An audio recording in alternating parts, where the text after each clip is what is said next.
Right, so our first competitor's on the start line, and I will apologise now, this is the international, and quite often I can't pronounce the names, but we're going to go for it anyway. So our first competitor is from France, Kevin, and working a border collie, 6 years of age, a magical little dog both at work and in our family life, individual world champion in 2022 in Austria. So here's one definitely to watch. In fact, they're all to watch. International handlers, so different than some of the UK ones, and they do their various things. So Rob, he's in the middle, ready to go.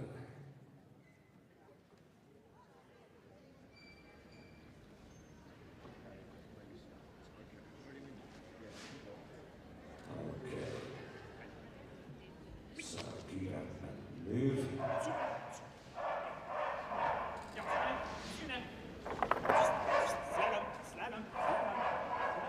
Great start so far, super set of wheels as well. Across the eye hands to the U move.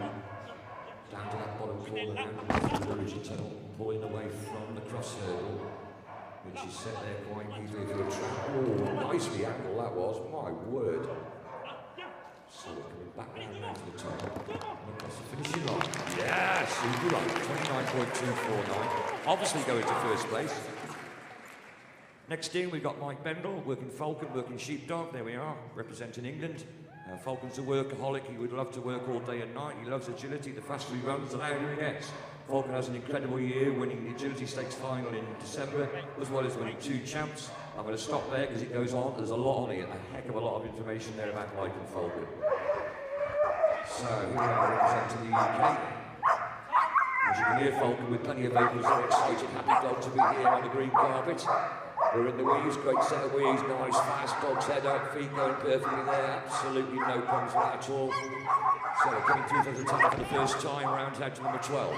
13 coming up over the long jump, no problem with the U-jump, U-move, curve at all. We've just got a fault there, unfortunately. So we just picked up a refusal there, 5 faults. Down the finishing line, here we go for Mike and Falcon. Nice run, lucky with the faults there. Next division of Serge, working Ada, border colony, 6 years of age. World Championship participation in Turku in Finland in 2019. National champion 2022 in Luxembourg, and winner of the Winter Cup 2019-2020 again in Luxembourg. So, let's see how they get on now. They're on the start line, waiting for the go. Here we are.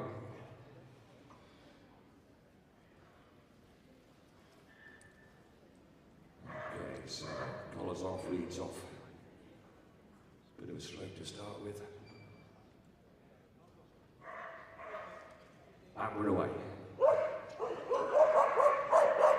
So, not the vocal one.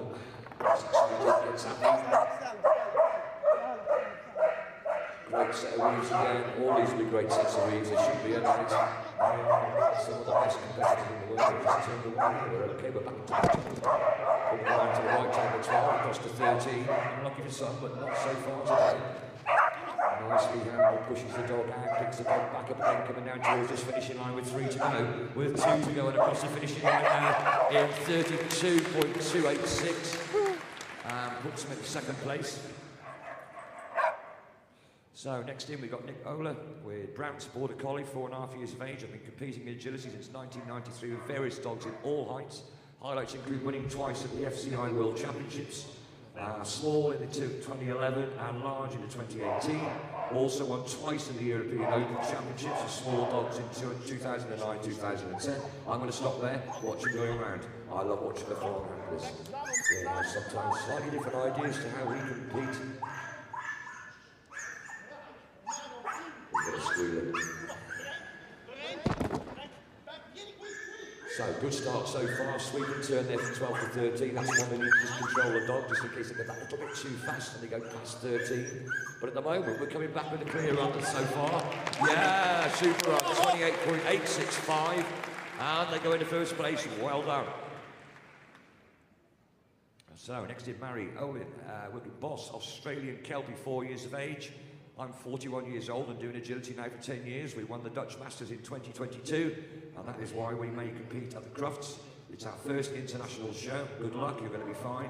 We're also in the Dutch team for the European Open in Denmark this year. So, let's see how they go. I was just about to say we've got a quiet dog and we're going to bark.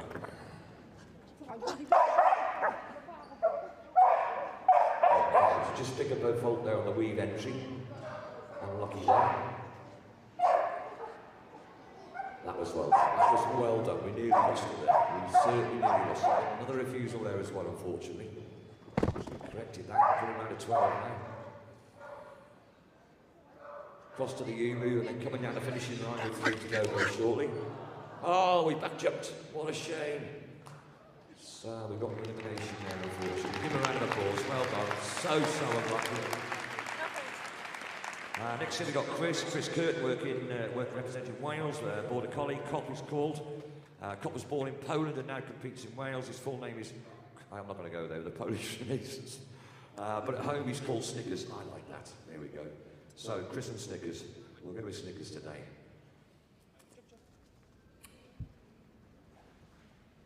So steady start. Down the speed and start to pick up. Jump. Over the spread. Big jump over that spread. Again, unfortunately, got a fault there in the weave entry. So, over the arms, move. Turning around to 12, 13, unlucky for some again, but it's not been so far, which is good. I like that, but it's not unlucky. Back up the line, down the line now, speed picking up with 4 to go. Come on, guys. Yeah, super run. 35.536. They're going to 5th place at the moment, Chris and Cobb. Next thing we've got Sarah Elliott. I'm from all the way from the Isle of Man.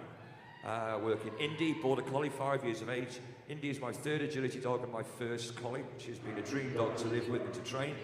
She was bred on the Isle of Man and all her litter were named after parts of the Isle of Man TT course. There you go.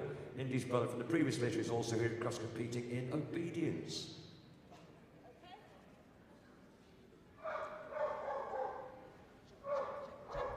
So, nice steady start, speed the dog there, literally accelerate there to lose that time, pick the speed up, so they're slow a bit there, time will have been caught up. Nicely handle there, over to the IAMs and the U-move. Coming to the tunnel for the first time. Over the long jump, no problem with that whatsoever. Nicely handled again, pushes, sends the dog out, we've got the wrong way, unfortunately, so we've got an elimination, there we are, that's how we do it. So unlucky. Nevertheless, a big round of applause all the way from the Isle of Man. Unlucky that was Sarah and Indy. Got Sally and Nick, Sally Andrews from Belgium. Working Stitch, Border Collie, 6 years of age. Stitch is a very sweet dog, always happy. He has been the best dog of the year in Belgium in 2021 and 2022. So, Sally and Stitch on the start line.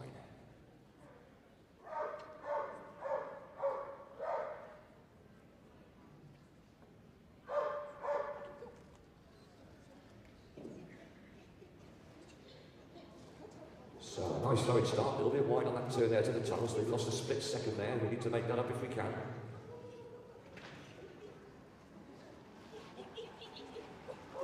Nice, that was lovely. We're going towards that tunnel, we're all right, we're back on track now, coming around 30, a bit wide on that turn there. Oh, just picked up 5 fronts there.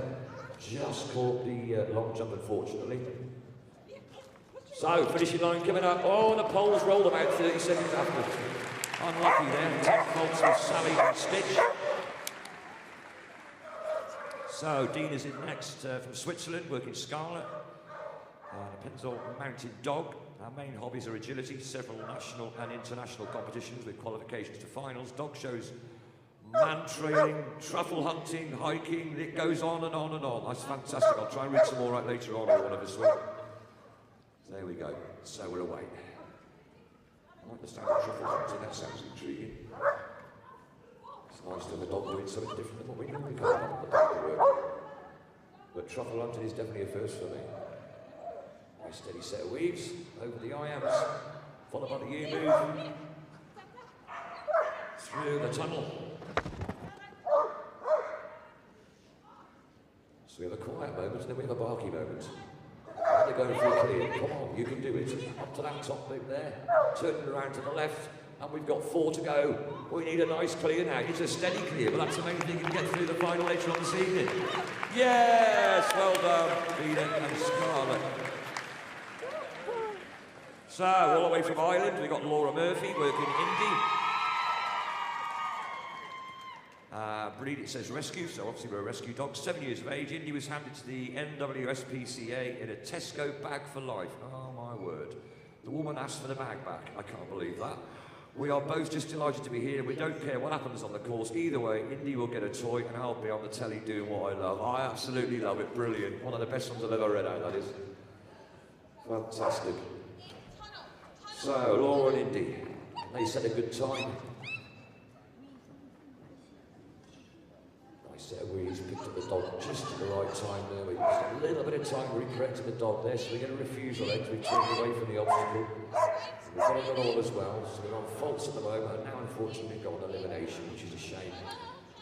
They'll continue working round, make the most of it. You're still on the TV, Henry.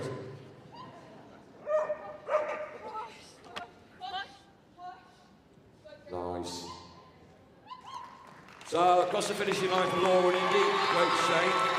Great to see you here all the way from Ireland as well. Ownership next was Steve, border quali, 4 years of age, represented Germany for the 3rd time in the International at Crufts. 2018 and 2020 I competed with C's half-sister Cree and was twice runner-up. I'm super proud to enter the green carpet at Crufts this time with my young girl C. This will be one of our first international events. She came 3rd in the German Championships in 2022, was part of the national team for the World Agility Open in 2022 and is qualified also for the 2023. I'm really looking forward to the future. Fantastic. Nice to read that out. So, Mona and C. Let's see how Mona and C get on. Looking for a nippy fast around. Nice. Nicely executed. Pushed the dog out with the arm there for the entry to the weaves. Using that little bit of an advantage of this 2:05 round at the moment. This could be our leading time at the moment, you never know. But I don't like to say too much to the commentator. We're going up to that top bit there, we're going to turn round to the left, we're coming back now with 4 to go. Let's make some noise, please. As they come down towards the finish. Super run, absolutely brilliant. Well done, Mona. Well done, C. And that's definitely worth the journey over from Germany. Fantastic. Thank you. So, next in we've got Rodrigo, working Cedar, border collie, 7 years of age, all the way from Spain. There we go.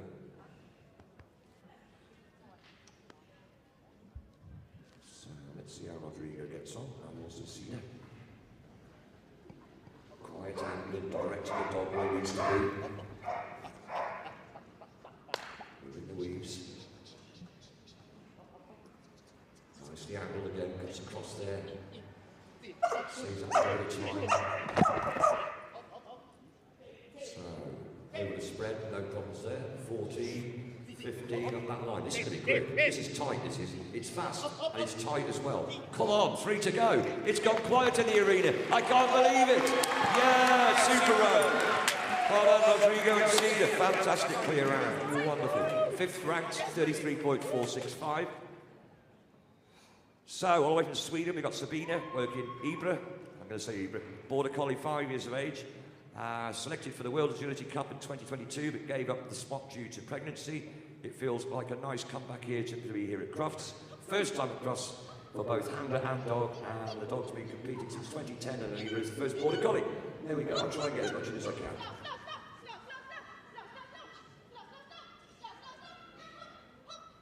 I love the command. I love the command.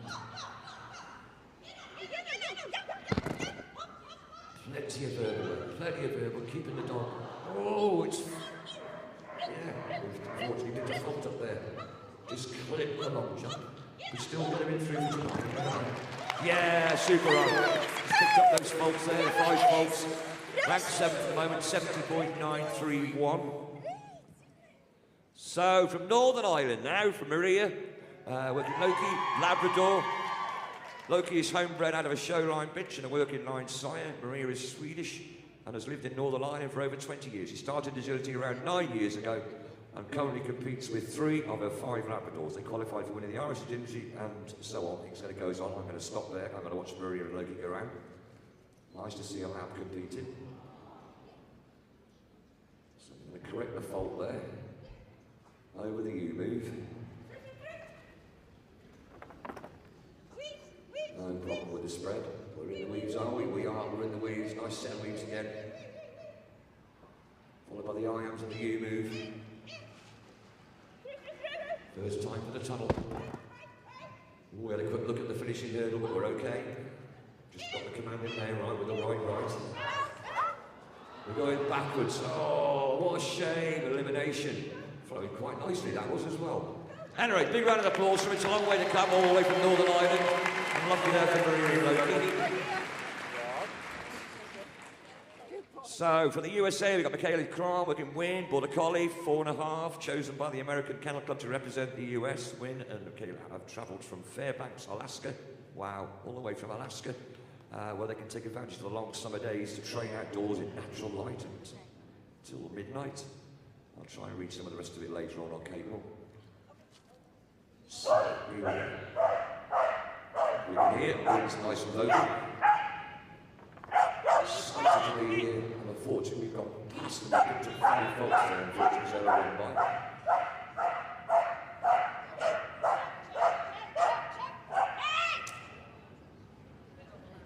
So, lost a little bit there in the corner as well, and another fault as well, so we're on faults at the moment. Over you, Big, coming round with that finishing line. We're going to take a shortcut, we're corrected, and we're all right now. But here we go, 3 to go, long way to come. Give them a big round of applause, please. Thank you very much. Lucky there. That was terrible, sister. So, all the way from Denmark, we've got Channy working Mayday, Border Collie, 10 years of age, who won the Danish Championship in 2022 and thereby qualified for Crufts 2023. Competed in Agility World Champs, here we go, 2017, 2018, 2019, 2022. How do they have time to do all these shows? I never know. International champion as well, Danish, Swedish, and Norwegian and Nordic champion. I'm going to stop there, get my breath back. Right, so Channy and Mayday on the start line. Rob's giving him the okay. And we're away. So lost a little bit, I'd probably say lost a little bit of time after the U-move and also the following there, a little bit wide on the turn, but not a lot. You see, hanging back nicely picked up there, stayed the far side of the irons rather than being by the irons on the other side. So that saved a little bit of time and possibly put a bit less on the hanger as well as the dog. So we're coming around with 4 to go. What do you reckon? I reckon we're on for a clear here. Do you think we're on for a clear? Here we go. Yeah, super finish what we are, 32.124. And I think we're in 4th place. There we are. Champion Mayday. Oh, if you live in Scotland, everybody's favourite, one of my favourite competitors as well. We've got Ewan Patterson now representing Scotland, working Crazy, Border Collie, 7 years of age. 3rd time Crazy's represented Scotland at Crufts. We have won the international event the past 2 years, and Crazy is current champion of Crufts.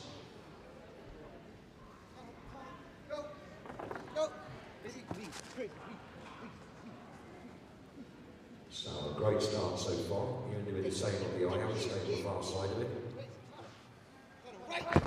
So pulls the dog round to the right, nice right command there, over the long jump. The U-move, this is going to be very quick. This will, I would be very surprised going to 1st place, unless I'm completely wrong, which I don't think I will be. Here we go! Yes! Ewan and Crazy!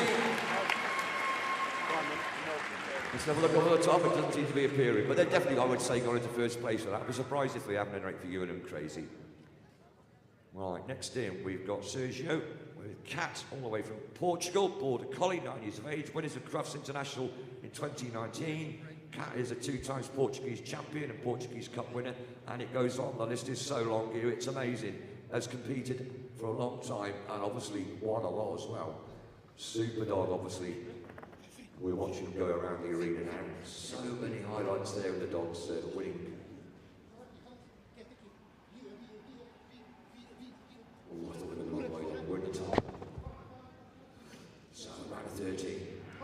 Across the U-move. Right, they're going to go for it now. They're coming down this line of 4. I want some noise. Come on, we need some noise. We need some noise. Yeah, super arm. Well done, Sergio and Cat. We'll see him later on without a doubt. And I believe this is our last competitor. All the way from Norway, we've got Isabella. Working Zen, Border Collie, 6 years of age. Isabella and Zen qualified for Crufts by winning the Norwegian Championship. They're also part of the national team and competed at the FCI World Champs. Zen is a real Casanova. Okay, we'll stop there. And we're already off, and we're on 3 and 4. Yeah, 4, turning around to the right now. Speed there picked up, you can see there after that tunnel. Now they've got to go for it as well. Going nicely, hanging back like some of the other handlers have done there, staying the other side of the irons. Nicely directed, we're in the tunnel for the first time. Coming around now to 30, that's a wide turn, but we're okay, we're in line with the long jump. We're up towards that top jump, we got back over, oh, we've got an elimination. They're going to carry on working anyway. Give them a big round of applause, all the way from Norway. So unlucky there. There we go, ladies and gentlemen, that concludes the first competition this morning. That is the International. We'll be back very, very shortly. Thanks for being ringside.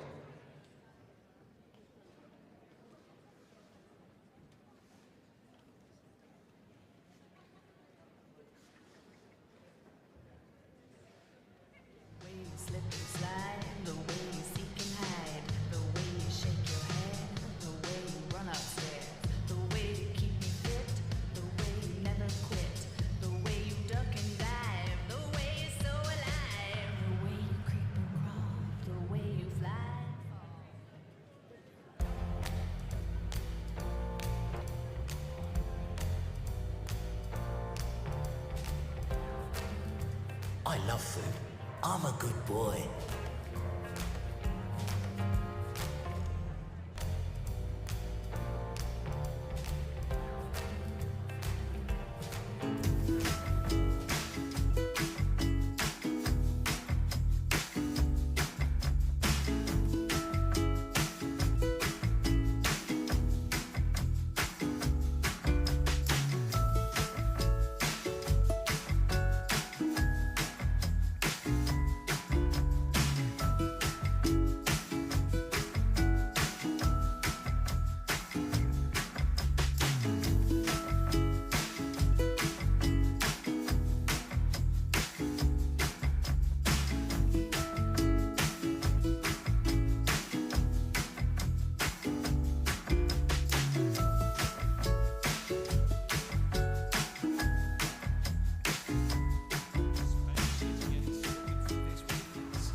The seesaw. Yeah, faultless so far, but what about the finish? Easy does it. Oh, marvellous. Skoda Kanuki, a compact SUV. Best in show. Skoda.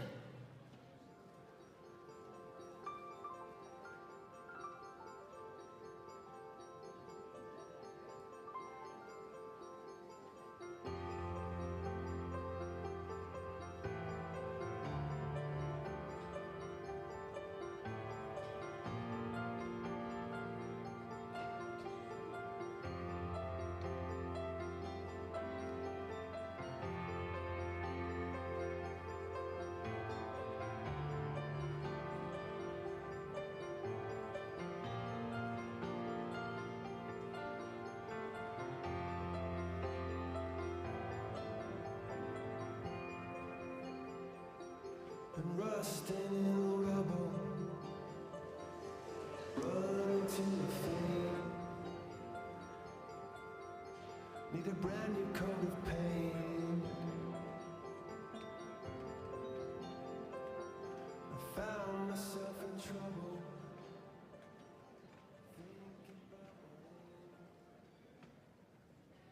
Ladies and gentlemen, it is now presentation time.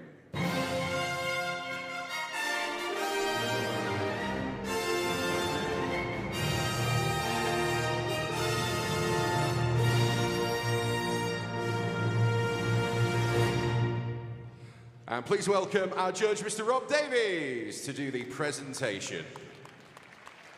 The winner of the Crufts International Jumping, Nicolau Goraudi with Shetworld, I'm on Fire! Thank you very much. Thank you very much. Thank you. Keep the applause going, ladies and gentlemen, for our lap of honour! You can go a little room round the ring. This way. Off you go. Good luck.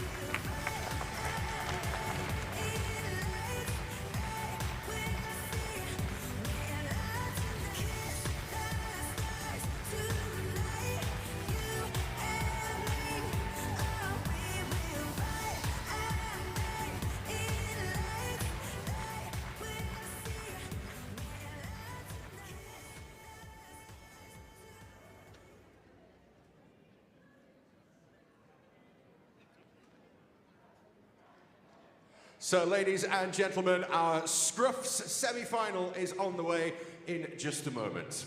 But we are delighted this year, once again, to be looking for your votes for the Kennel Club Hero Dog Awards 2023. You're now going to see a video of all of this year's finalists, and if there is a particular story that really... Wonderful. Next up is Kamik. Easy. Well, he's eager. Let's see how they perform. Round. First up, the weave. Nice quick turns. It's a perfect start. Round we go. So spacious, yet he's slipping through this with ease. Confident run up to the seesaw. Yeah, faultless so far, but what about the finish?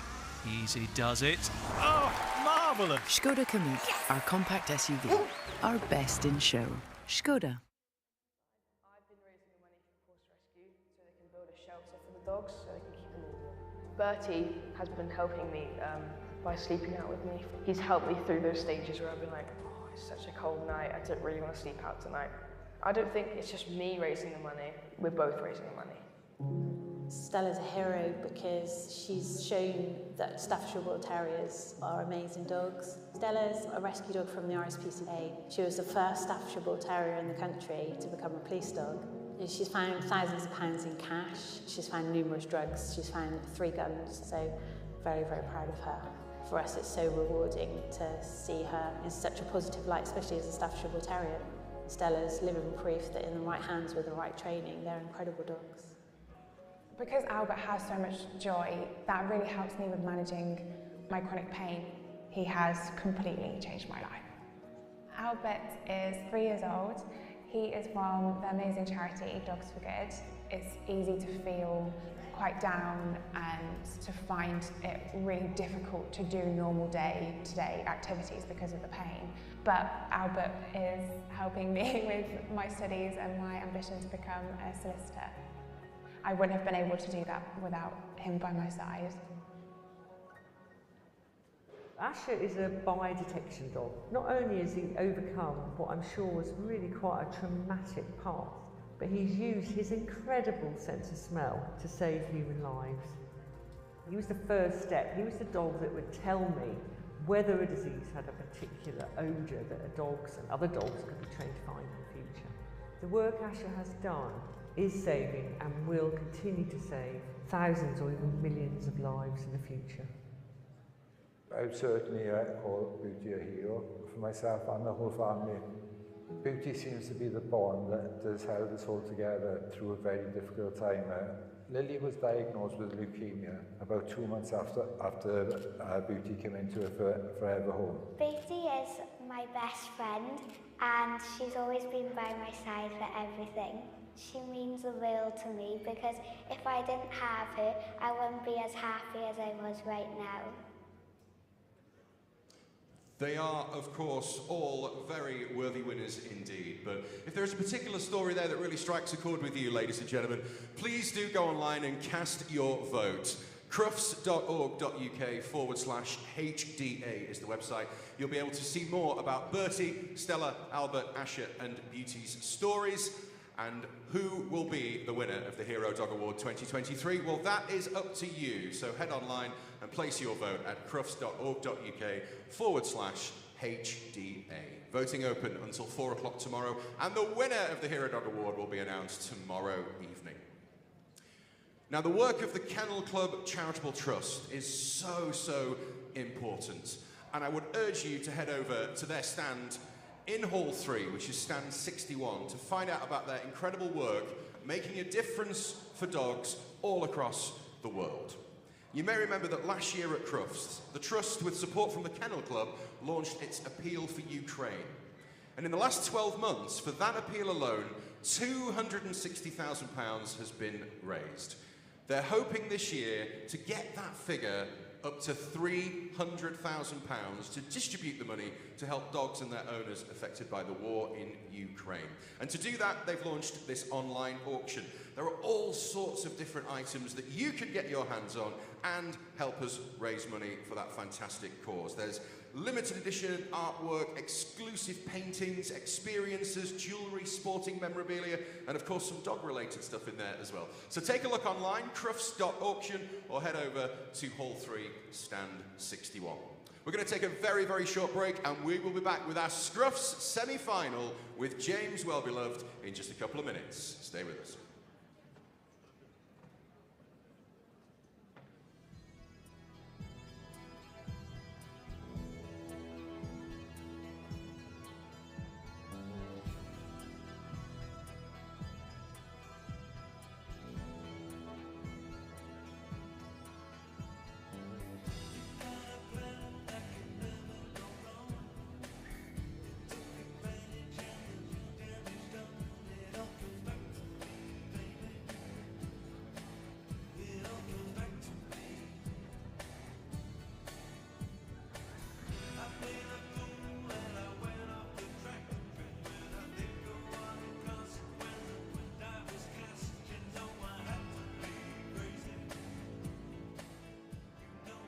Because Albert has so much joy, that really helps me with managing my chronic pain.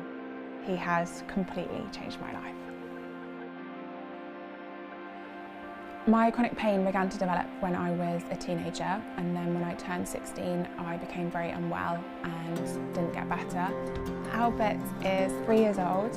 He is from the amazing charity Dogs for Good.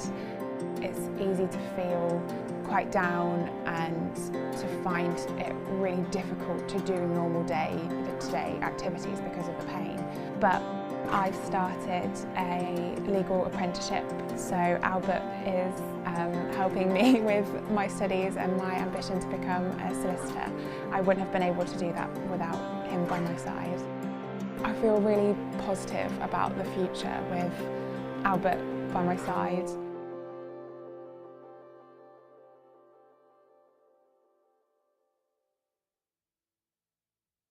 To me, Asher is a real hero dog.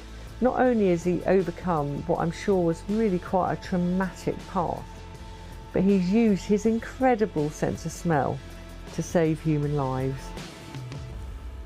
When Asher came to us, he came to us because he'd clearly had a number of homes that were been unsuccessful. And I suspect something quite horrible had happened to him because he actually became really quite scared and would scream in fear. So it took quite some time to get him to see his real personality.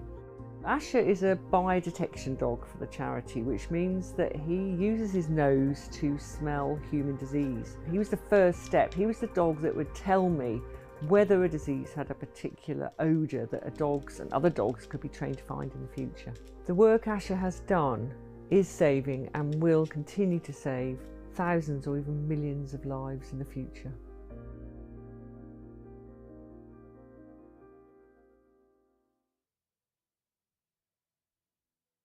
I would certainly call Beauty a hero for myself and the whole family. Beauty is a Labrador now, going on 2 years of age. Beauty seems to be the bond that has held us all together through a very difficult time. Lily was diagnosed with leukemia about 2 months after Beauty came into a forever home. Chemotherapy is difficult for anyone to go through, a bit more difficult for a younger child. Beauty is my best friend, and she's always been by my side for everything. I can't imagine a life without Beauty, and she's made the biggest change to my life, and I don't even know how I coped without having her because she's been amazing to me. She means the world to me because if I didn't have her, I wouldn't be as happy as I was right now.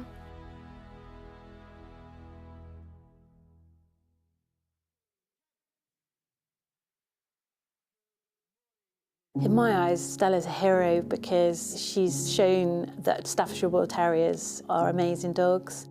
Stella's 9 years old. She's been working as a drugs dog for the last 8.5 years, and she's just recently retired. Stella's a rescue dog from the RSPCA. She was the first Staffordshire Bull Terrier in the country to become a police dog. Her search drive was immense, so I thought, well, I'd be stupid not to give her a chance. Although she wasn't the typical Spaniel or Labrador that we normally use. It's normally a 6-week course to train the dogs, and Stella completed her course in 4 weeks.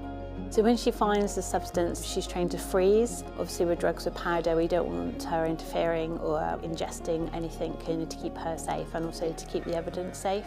Her first search, she searched a house and indicated behind a dog bed, and there was £25,000 in cash hidden. She's found numerous drugs, she's found 3 guns, so very, very proud of her.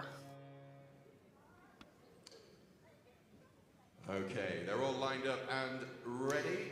Well, welcome back to the main arena. It's the semi-finals of Scruffts. This is a really fabulous competition. It is the nation's favourite crossbreed competition. It's sponsored by pet food makers James Wellbeloved. The emphasis here really is on having a lot of fun. All of these dogs will be judged across 4 categories. We've got entrants for most handsome dogs. They've already entered the arena. These are all the dogs who have competed in events across the country and made it to this semi-final. These coming in right now have all competed in the category of prettiest bitch. We'll shortly have the golden oldies coming out, and then those dogs from the Good Citizen Dog Scheme. So events have been held all over the country. Dogs have to be over 6 months of age to enter a Scruffts class. It is strictly for crossbreed dogs. We're so used to seeing the breed judging here at Crufts, but this is celebrating our family dogs, the unique bond that dogs have with their owners. And so when the judging starts to take place, it won't be about comparing the dog to any breed standard. Our judge, who is Nikki Ackley Kemp, will be looking for happy, healthy dogs, those who have a wonderful temperament, and of course, the bond they have with their owners. The Golden Oldies dogs will have to be aged between 10 and 12 years. These are the Good Citizen dogs coming in right now. So there'll be a winner chosen from each of the 4 categories here today in the semi-final. They will go through to tonight's final. There will be some wonderful stories that you're about to hear from all these dogs. There's such a wonderful array as well in the arena. I will hand you over to our arena presenter to have a closer look and learn all about the stories. And we'll find out who will be the Scruffts Crossbreed Family Dog of the Year. Ladies and gentlemen, our handsome dogs. First of all, this is Lily Young, and this is the lovely Badger. And what we're going to do, Lily, we're going to give you this microphone. Are you okay to hold that so that we can have a quick chat? Fantastic. So, tell us all about handsome Badger here. So, Badger is a mix between toy poodles, miniature poodles, and bichons. So, a bit of all the curly-coated dogs, really. He's been an amazing support for me over the last 6 years. He's been my autism sort of therapy dog. So yeah, he's been really fantastic from that point of view. He's also a registered pets as therapy dog, so he can go and meet other people as well and kind of bring that side of him to other people as well. And last year he got his bronze and silver Good Citizen Dog Scheme awards. So. A very, very talented dog indeed. Fantastic. And very handsome and in very, very good shape as well. That's Badger. Ladies and gentlemen, let's hear it for the fabulous Lily Young and Badger there. Thank you very much. Our first handsome dog. Hello, you're very excitable, aren't you? Yes. Yeah, the bow tie is a particular treat. I have to say, dressed for the occasion. That's what we like. Can I give that to you? There we are. So our next handsome dog, this is Rosie Harris, and this is the very handsome Freddie. Can you tell us a bit about Freddie? Yeah, so Freddie is a 5-year-old miniature Labradoodle, and we're his 3rd owners. So we rehomed him 4 years ago, so he's been with us since then, and he's just an all-round friendly guy.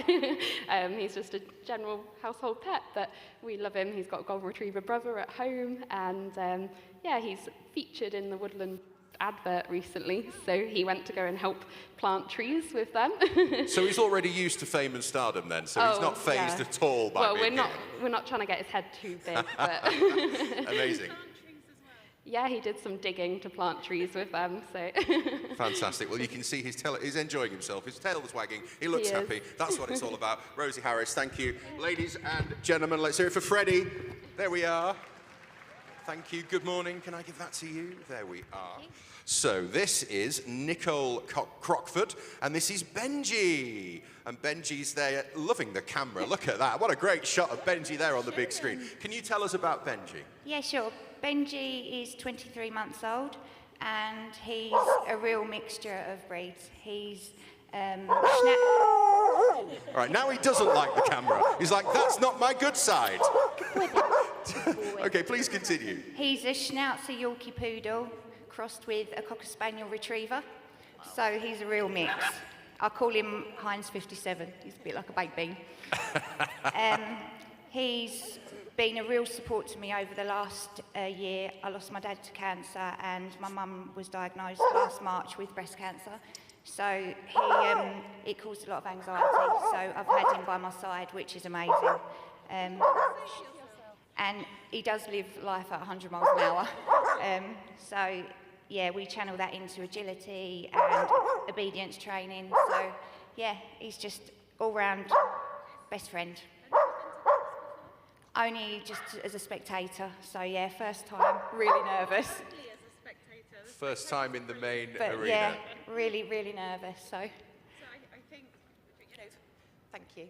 For all of you, it's quite daunting to be in this big ring, I'm sure. It's daunting for experienced dog show people, dog event people to be in this arena. So well done, all of you, for being here and for your dogs behaving so beautifully. Well said, Nikki. Thank you very much indeed. Thank you very much. Best of luck in the competition to Nicole and Benji there. Let's move on, Nikki. Let's come down here. Hello. So here we've got Adele and Annie Johnson, and this is Charlie. Tell us all about Charlie. He's a Jackapoo, so he's a poodle crossed with a Jack Russell.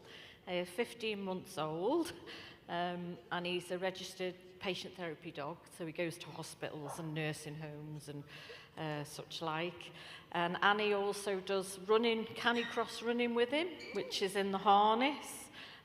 He's got quite a few hobbies, to be honest. He does man trailing and hoopers, so he has quite an active social life.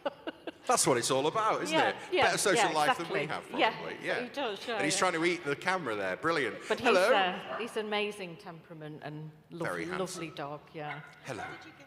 We've had him from a puppy, yeah, and ever since we've had him, he's just been, hasn't he? He's been smashing little dog and turns his paw to anything, really. And have you always been in canicross? Yeah. So did you have another dog before this dog? Yeah.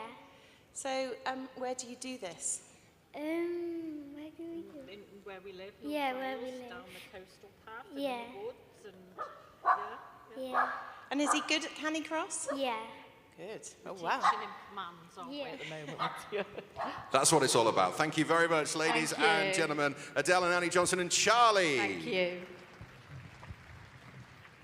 Okay, next up here we have Terrier Howdle, and we have Loki, who's a noisy one. Tell us a little bit about Loki, if you would. Loki is a Chihuahua cross. We got him about 2 years ago. As like my sisters went to uni. Come on, Loki. There we go. He just wants some fuss and attention. Yeah, he is. It's fine.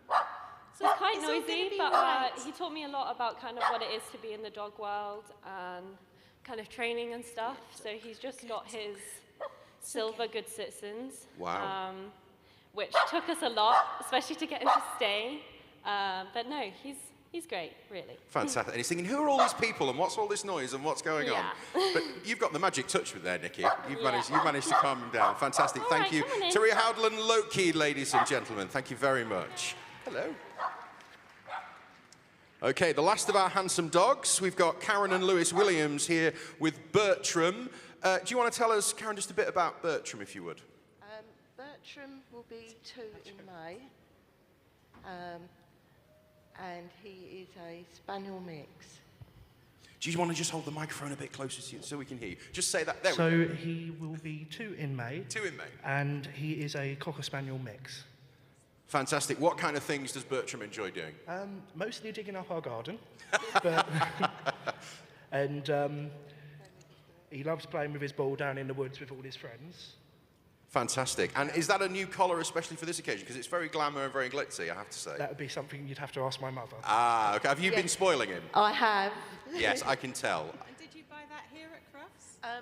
No, at Discover Dogs at well Excel, done. where we qualified. Yep, brilliant. And I've seen a lot of glitzy collars around at the trade stands as I've been around the last few days. There's certainly everything there for every dog. Absolutely. Thank you very much. Ladies and gentlemen, our most handsome dogs. There we go. Fantastic. Thank you very much indeed.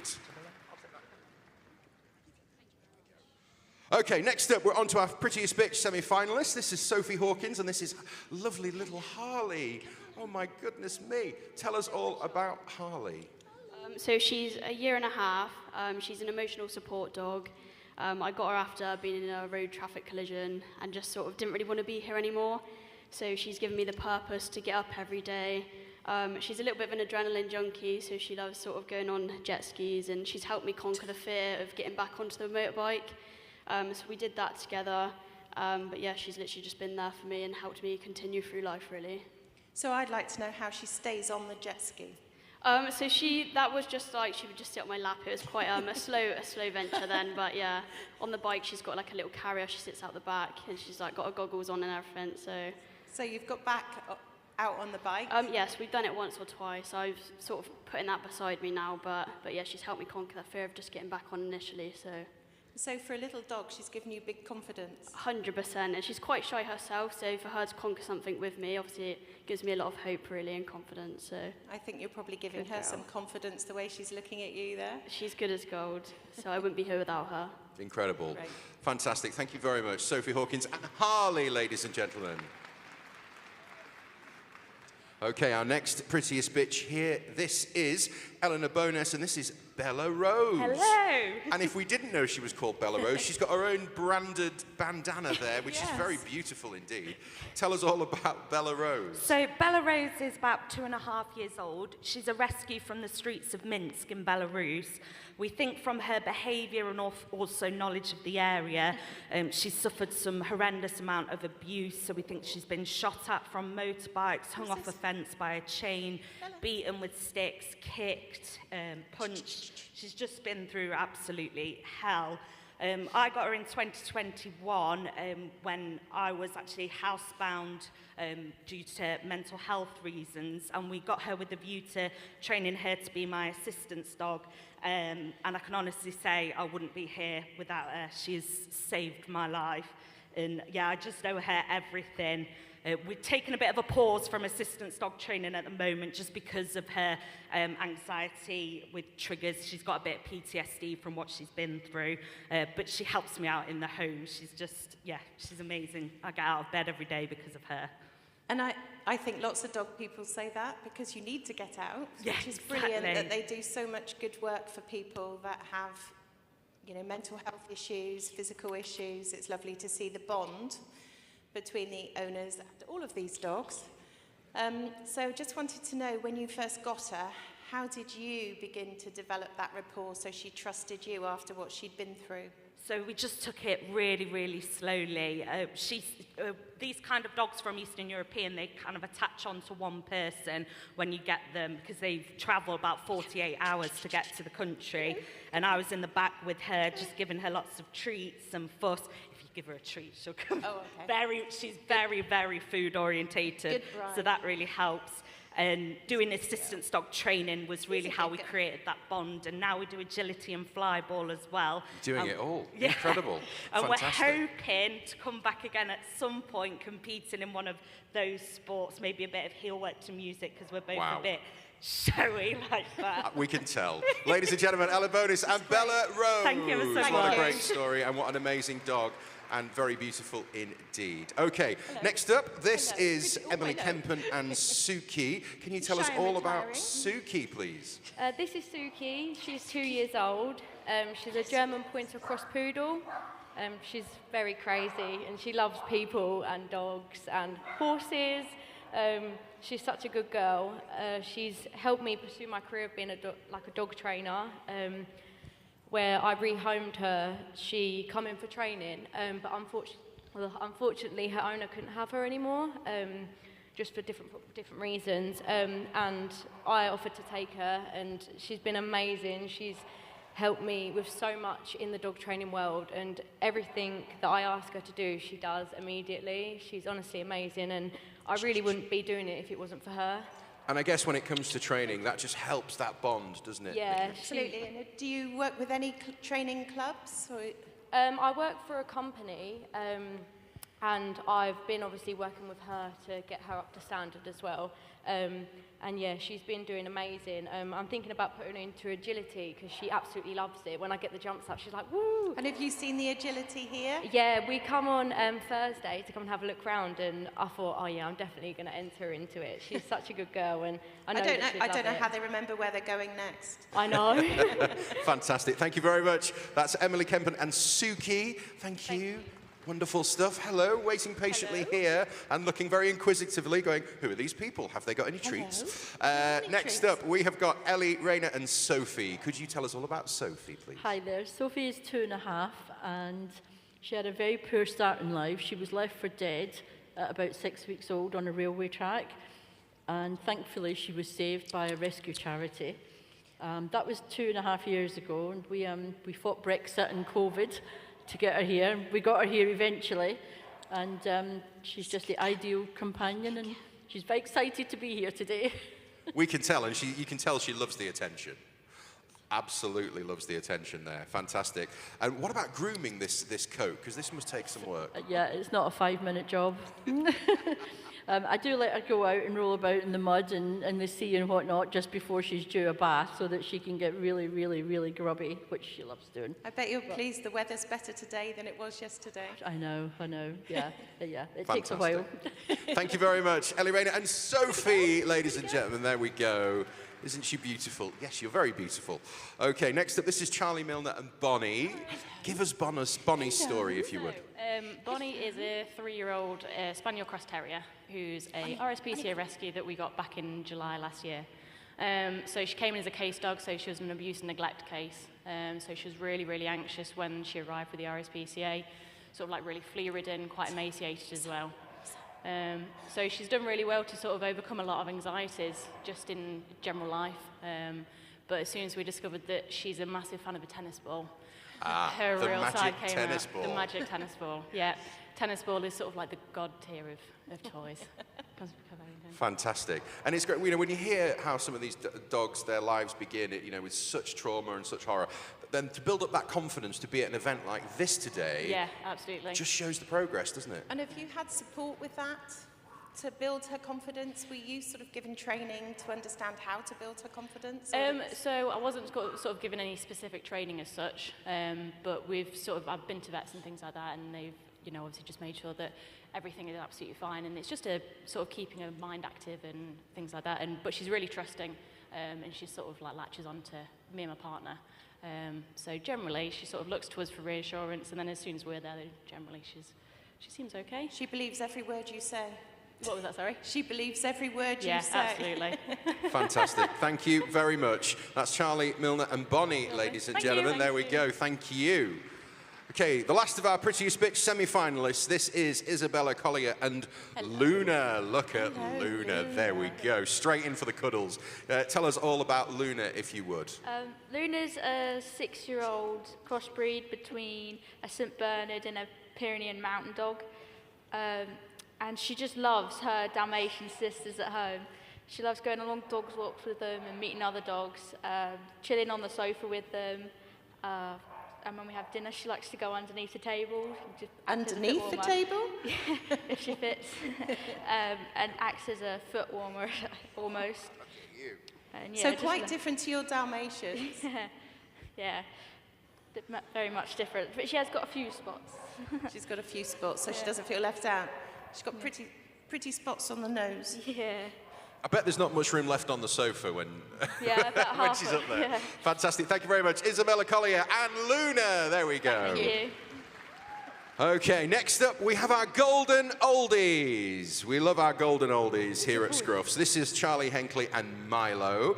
Tell us all about Milo. So Milo is an Anatolian Shepherd, German Shepherd cross husky. I actually went to the rescue centre to pick up a Jack Russell, and Some may notice he is not a Jack Russell. Are you really a Jack Russell? He, much like the handsome chap over there, he loves his canny cross. We do that most weekends in the winter. He also loves being as muddy as possible, so he will never look like this again. He had a really, really difficult start in life. When I got him, he was only 10 kilograms. He'd been starved and very, very abused, and now he's turned into a lovely, big, handsome chap. Loves cuddles on the sofa and ruining my Hoover as well. And where do you do your canny cross? So I'm from Reading, so we do it with a group called Ridgeway Riders. So all around Swindon, we go down to Bournemouth every now and then, we travel with it. So we rock up in our transit van and race them every weekend. Brilliant. Well Fantastic. Yeah. Thank you very much, Charlie Hinckley and thank you. Milo. There we are. Hello. Thank you. Our next golden oldie, this is Sally Hurren and this is Pepper. Tell us all about Pepper. So Pepper is a collie poodle cross.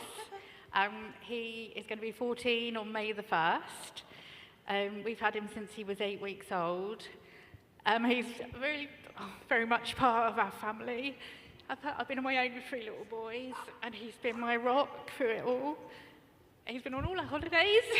So he's been in caravans, tents, chalets. He's swum in the sea with us, in rivers with us. He's been on trains, steam trains, boats, on the Norfolk Broads. A well-travelled dog. He's just everything to me. It's been my childhood dream to be in this arena. Wow. And when he qualified in April last year, and he was nearly 13. And I was a little bit worried. Sure, yeah. But he just never lets me down. He's here now, nearly 14. And he's a bit of a flirt. We can tell. There's a bit of romance in the ring here. Well, we can tell that you've got the most incredible bond, Sally, with Pepper. And, you know, I hope you enjoy your day here at Crufts and being in the main arena. It's what it's all about. Thank you very much, Well Sally done. Hurren and Congratulations Pepper. for being here. Oh, thank you. Oh.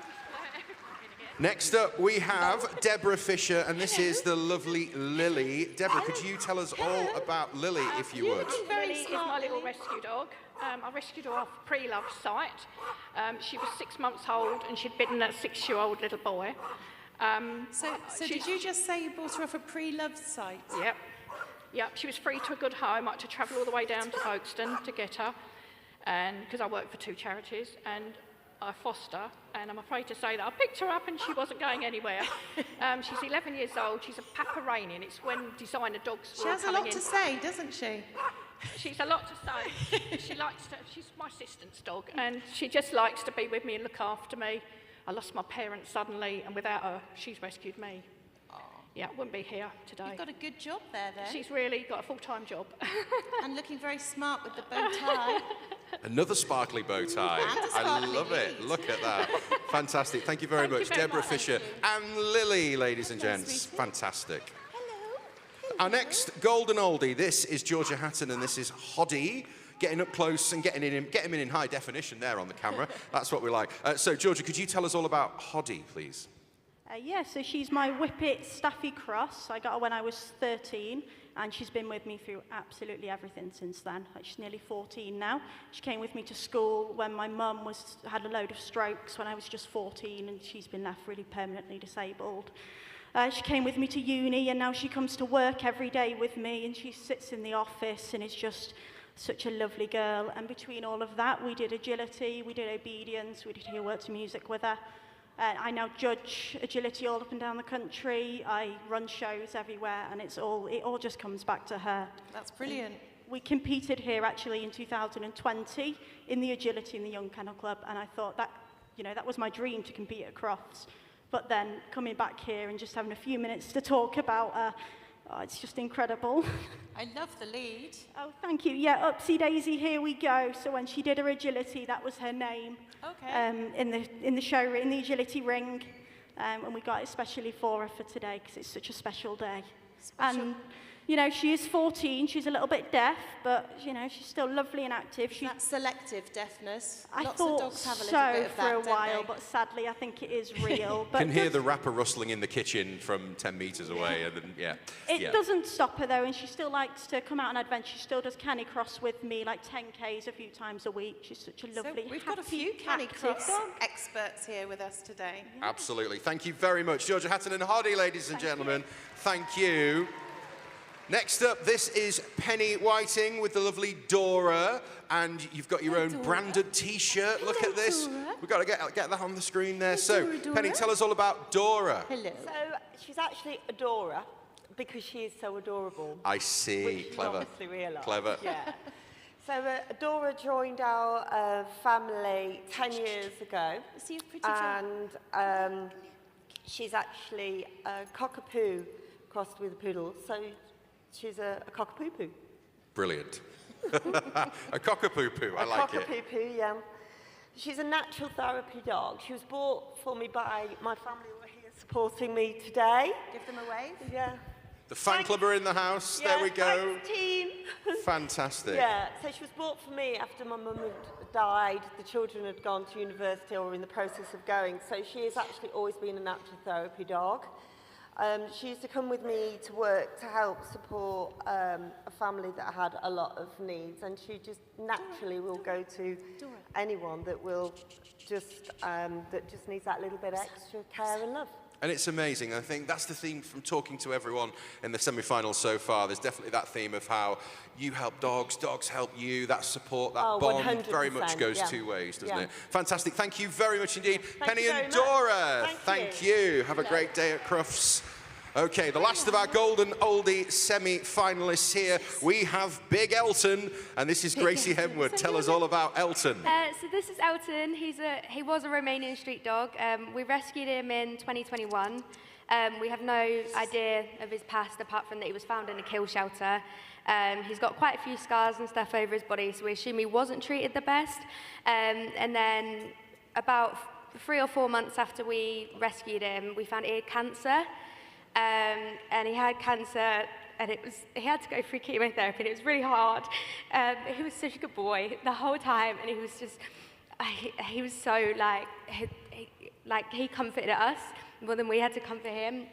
And he still to this day goes up to his vet and wags his tail at her and goes to her for fuss. And he's just the best dog in the whole world. And is he in good health now? Yeah. So he had 6 weeks worth of chemotherapy every week for 6 weeks, and then he's been in remission for about a year now, and he's just the calmest, most beautiful dog in the whole world. Awesome. And how do you keep that lovely coat so clean? I'm a dog groomer, so it's just a Oh, lot very of time and effort. Oh, okay. And lots of baths, lots of. But he likes to keep himself quite clean, so he does quite a lot of the work himself, bless him. But he's just the best dog in the whole world. Oh, well, Fantastic. And he's a proper survivor as well, by the sound yeah, of it. he, Ladies and gentlemen, Gracie Henwood and Elton, thank you so much. Okay, let's move on to our Good Citizen Dog Scheme crossbreed semi-finalists. There we are. Hello, can I give that to you? Is that okay? So this is Alex House and this is Luna. So, Alex, could you tell us all about Luna, please? Luna is a 5-year-old cockapoo. Do you want to look at it? She wants to eat the microphone. There we go. I got her at 8 weeks old and trained her myself as an assistance dog. We did the Kennel Club levels. We started them when she was about 6 months old, and she'd pass bronze, silver and gold by about just under 2, I think. In what kind of ways does Luna support you? Can I come over here? So yeah, Luna's looking at you and me. She does seizure alert. She might not look because I had a seizure just before this, so she's got a lot of attention on me. Checking you're okay. Yeah. And are you okay? Yeah, I'm okay. And are you enjoying today? Yeah. Did you have to get up early? Yeah, very early. Got up at 6. That is very early. Yeah, she does seizure alert, helps with autism and mental health and quite a lot of things. she goes to college and hospital and all sorts of places. Incredible. Wow, what a relationship. She nearly ate my you microphone. have. Fantastic. Ladies and gentlemen, Now, Alex can House. I just ask Yes. one more question of these dogs, because they've done their good citizens. What thing do you do on Good Citizens that you've really enjoyed? So the trainers that we go to, they do, after bronze, silver and gold, they do platinum. Oh. And so she's on platinum level, and they, her favourite thing on that is going around the bollard. She has to go around that. But on the good citizen level, trying to remember what they were now. I think she quite liked the gate. She liked going through the gate and liked doing her stops. So I can see that she's looking after you at the moment, so I'm not going to ask you to demonstrate anything from Good Citizens, but I might ask the rest of you, unless you want to. I don't mind. Okay, if you could try that. Shall I take that from you? Anything you want to show us? That gives the rest of you an opportunity to think of something.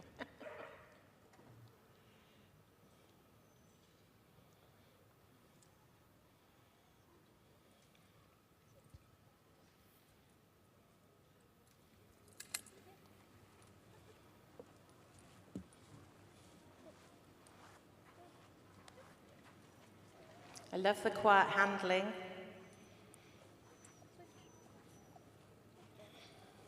Very good. Can we have a round of applause, please, ladies and gentlemen?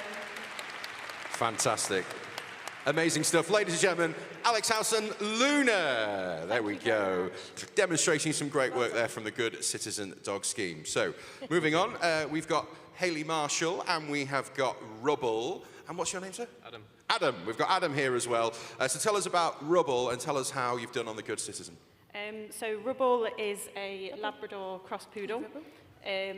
He did really well at Good Citizen, but he's not always done so well. So he has done counter surfing. He has been quite a naughty boy. He likes everything getting dirty, going puddles, ponds, swamps, fox poo, Are you a everything. swamp monster? But yeah, he does really well now. So he's done his bronze, silver, and gold. Wow. So we've come through everything with him. Which club do you go to do that? Sorry, say again? Which club do you go to? We go to Johnston K9. Okay, that's a good plug for them. And Good Yes. Citizens. Yes. Do you want to show us something that you've learnt on the Good Citizen? We can do. Excellent. No pressure. Thanks.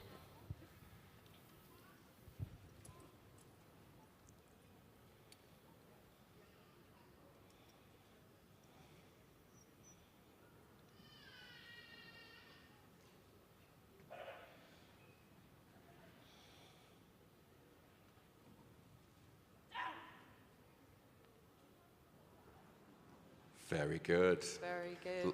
Excellent stuff. Thank you very much. Lovely stuff. Thank you very much, Hayley. And that's Rubble, everybody. There we go. Not being naughty today at all. Very well behaved. Very Well impressed. done. Thank you. Okay, let's move on. There we are. Our next Good Citizen semi-finalist. This is Charlotte Birch and Ivy. Could you tell us all about Ivy, please? So we got Ivy at 6 months old from Rescue Remedies. We have had her for nearly 5.5 years now. As you can see, child's best friend in every way. I think she has the best seat in the house. I think she does, in all fairness. But no, she's amazing. I had a baby last year and she's took to her like there's nothing at all. Go and say hello, Ivy. Good girl. And she just loves people as well. Fantastic stuff. Do you want to Very show nice us? and warm. Yeah. She's been sitting on your She wants to get as close as possible. Yeah, she is a leaner. Yeah, I like Yeah. that. Do you want to show us something that you've picked up on the Good Citizen?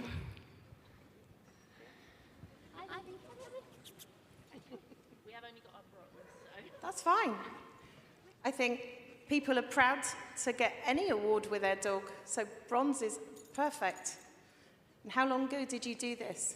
About a year ago. About a year ago.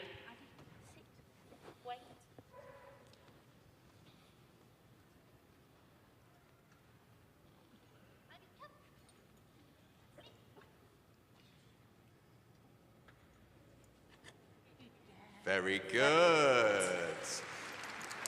Excellent stuff.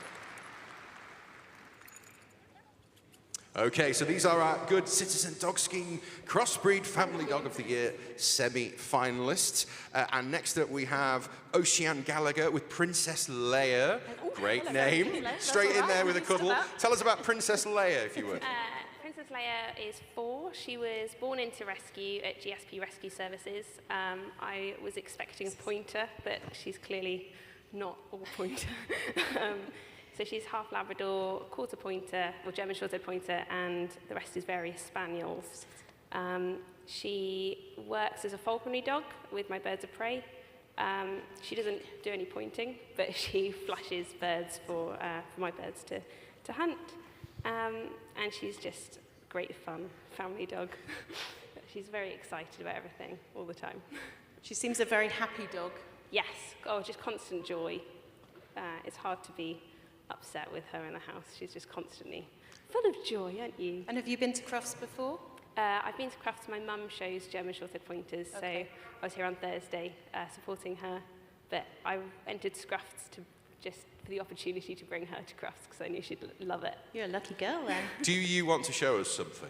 We can have a go. She's very excited. Yeah, it's such a distracting environment, isn't it, with all these people watching and all this noise, but we'll see what we can do.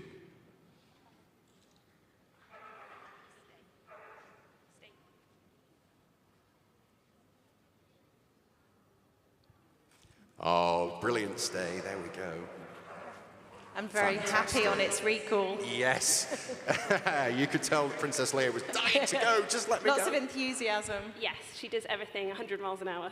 Perfect. Fantastic. And our final Good Citizen semi-finalist, this is Francesca Cairns, and this is Delilah. So tell us a bit about Delilah. Hi, Delilah's my assistant's dog. She's just about to turn 2. We've been training since she was a puppy. She loves people. She loves the camera.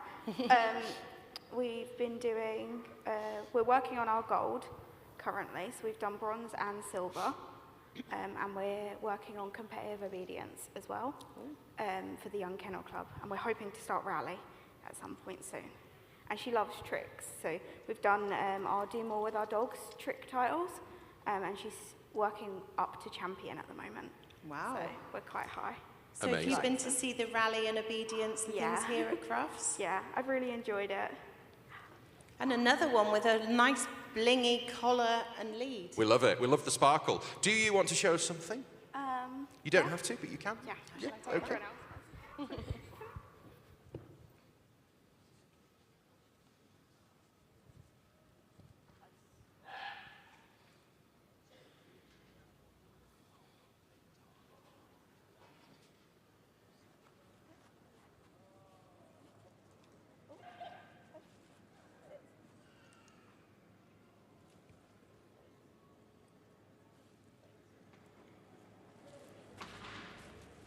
All very calmly done here, very quiet, focused. Focused little dog. Very good. Well done.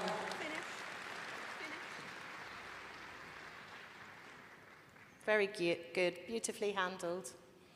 Fantastic. Ladies and gentlemen, can we get a round of applause for all of our Scruffs 2023 semi-finalists? I was very nervous. I have autism, so I get a bit anxious and yeah. Well, hopefully this hasn't made you too anxious today. Hopefully Yeah. you've enjoyed it. Yeah, we really love coming.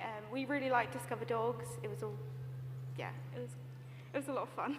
Good, brilliant, well done. Thank you so much.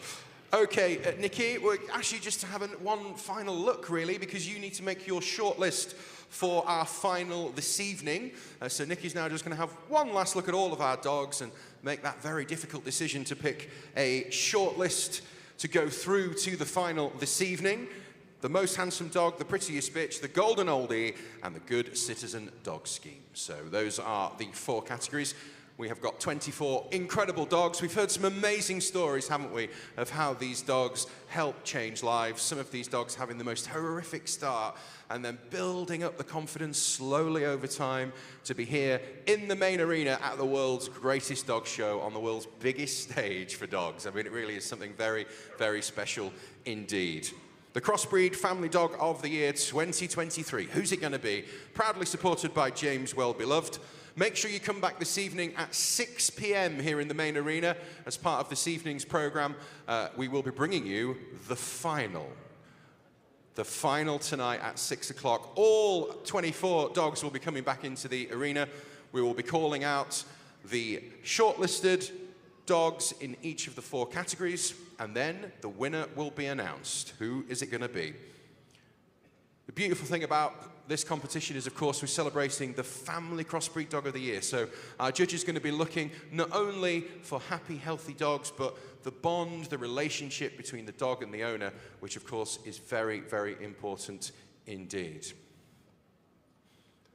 And I think we've seen that throughout. We've had dogs, of course, doing pets as therapy. We've had all sorts of achievements with regards to the good citizen. Also the agility. We've heard a bit of Flyball in there as well. A whole range of things that these fabulous dogs have been able to do. As well, of course, enjoying a cuddle on the sofa, which is what it's all about. Let's be honest. So our judge is Nikki Ackley-Kemp of the Kennel Club board, and just going around and having one last look / cuddle with all of our dogs there. I think we've got a fascinating insight into, particularly with rescue dogs as well, quite a few of these dogs being rescued from the most horrendous of situations, like we said, having the worst possible start in life, and then slowly but surely bringing them around. If you've ever taken in rescue dogs yourself, if you've ever adopted rescue dogs, you will know that that can be quite a long journey sometimes, building up that trust, getting the dogs to trust you, and getting the dogs to feel comfortable in this kind of environment as well. But it's a fantastic achievement for you all to be here today. Quite a few people saying it's their first time at Crufts, and they've always wanted to be here in the main arena, so hopefully being here today will be a fantastic experience. There's plenty more still to come here in the main arena today, ladies and gents. We have got more agility. We have got Flyball this afternoon, which is very exciting. We've got a fantastic demonstration from the Good Citizen Dog Scheme coming up as well. And we've also got the Southern Golden Retrievers later as well, along with West Midlands Police. So jam-packed day, Super Saturday, International Day here in the main arena at Crufts 2023.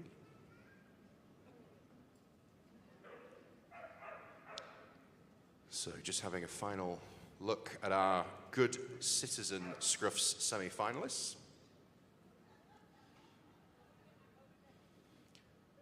And then we will be asking our judge, Nikki, to pick her shortlist to go through to the final this evening, when the winner will be announced. So make sure you're here. My advice would be get in the arena nice and early, because it gets very, very busy in here on a Saturday evening. So make sure you're here for our evening program, nice and early. Okay, final quick chat there with our last 2 Good Citizen dogs there.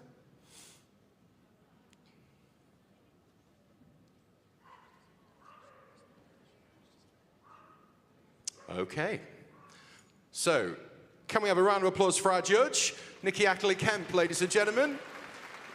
And we are going to keep you in suspense, and the shortlist will be announced this evening at 6 o'clock here in the main arena, when we will then also announce the winner. So, ladies and gentlemen, let's welcome them round to do a lap of honour. Let's hear it for your most handsome dogs.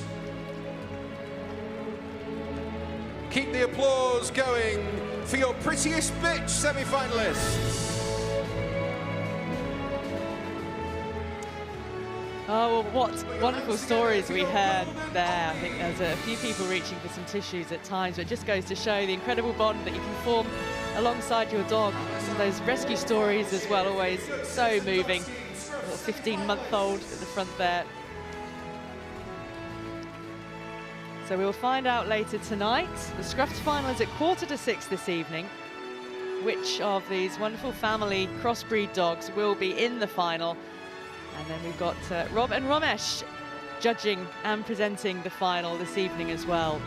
But just an absolute highlight for these dog lovers, dog owners, to be able to walk the green carpet, the famous green carpet at Crufts, and honour their own dog.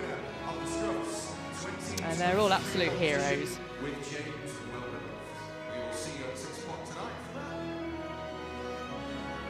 So make sure you join us again at 6 o'clock tonight.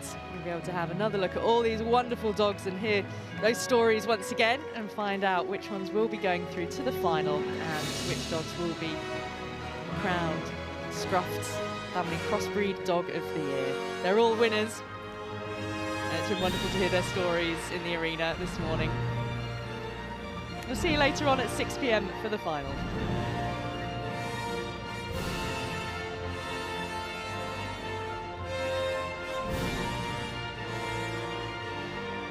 Ladies and gentlemen, one more time, let's root for our fabulous judge, Nikki Ackler, ladies and gentlemen.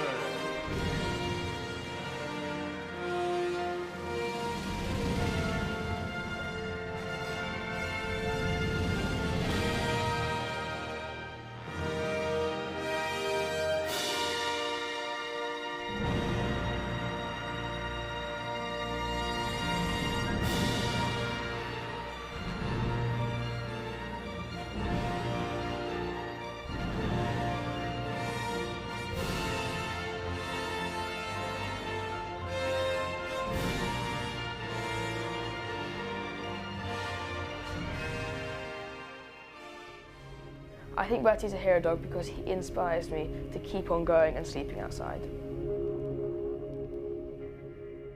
Day 6, 11, 142, 335. My name is Ashley Owens and I'm 13 years old. I've been raising the money for Horse Rescue so they can build a shelter for the dogs so they can keep them all warm. Bertie has been helping me by sleeping out with me for over 150 nights. I think that's pretty impressive for a dog. We are amazed by what Bertie and Ashley have been doing, and we really hope this inspires other dogs and children to have that bond and to do something special with them and maybe go out and raise money together. I don't think it's just me raising the money, we're both raising the money. Spreading the awareness and the importance of adopting an abandoned dog, that's really my goal.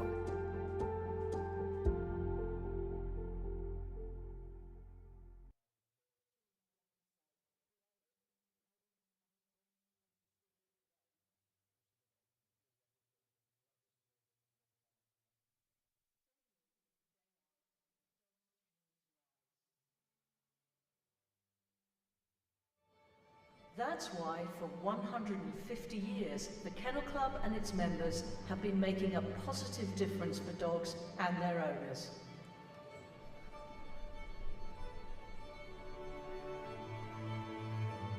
We guide new owners, helping them to find the right dogs brought into the world by responsible and caring breeders who want the very best for them. Giving puppies like Barney, a flat-coated retriever, the best possible chance to lead a healthy, happy life.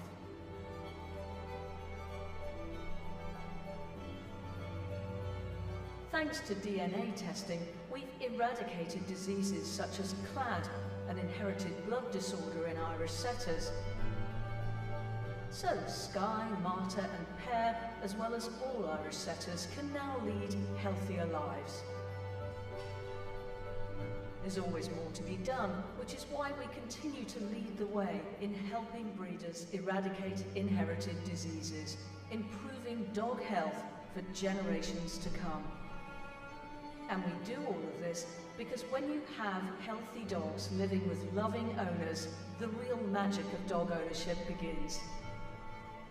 We're helping to build that unique bond between dog and owner through a range of training and activities that bring joy in the best and even the most difficult of times. Hayley lost her sister, but spending time with her dog Ellie, doing the activities they love, agility and heelwork to music, got her through her grief.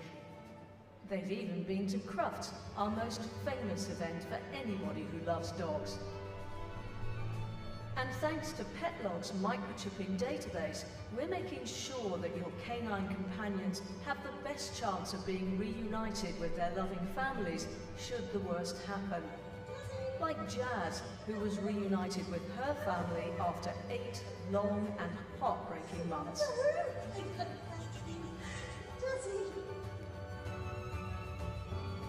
So thank you for being on this journey as we work hard to make sure we continue to make a positive difference for dogs and their owners.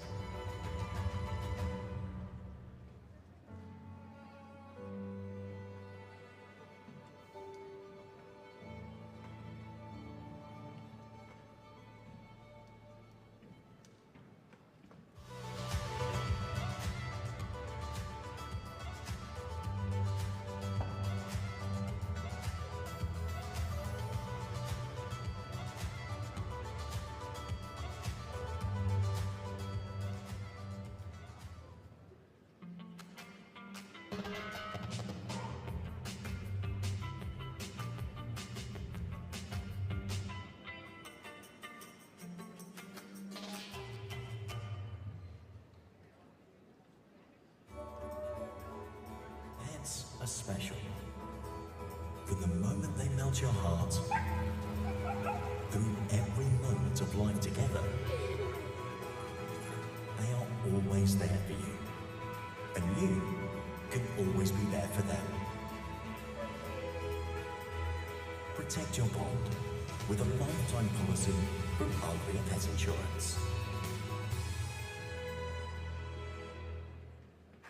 Wonderful. Next up is Kamik. Easy. Well, he's eager. Let's see how they perform. First up, the weave. Nice quick turns. It's a perfect start. So spacious, yet he's slipping through this with ease. Confident run up to the seesaw. Yeah, faultless so far, but what about the finish? Easy does it. Oh, marvellous. Skoda Kamik, a compact SUV. Best in show. Skoda.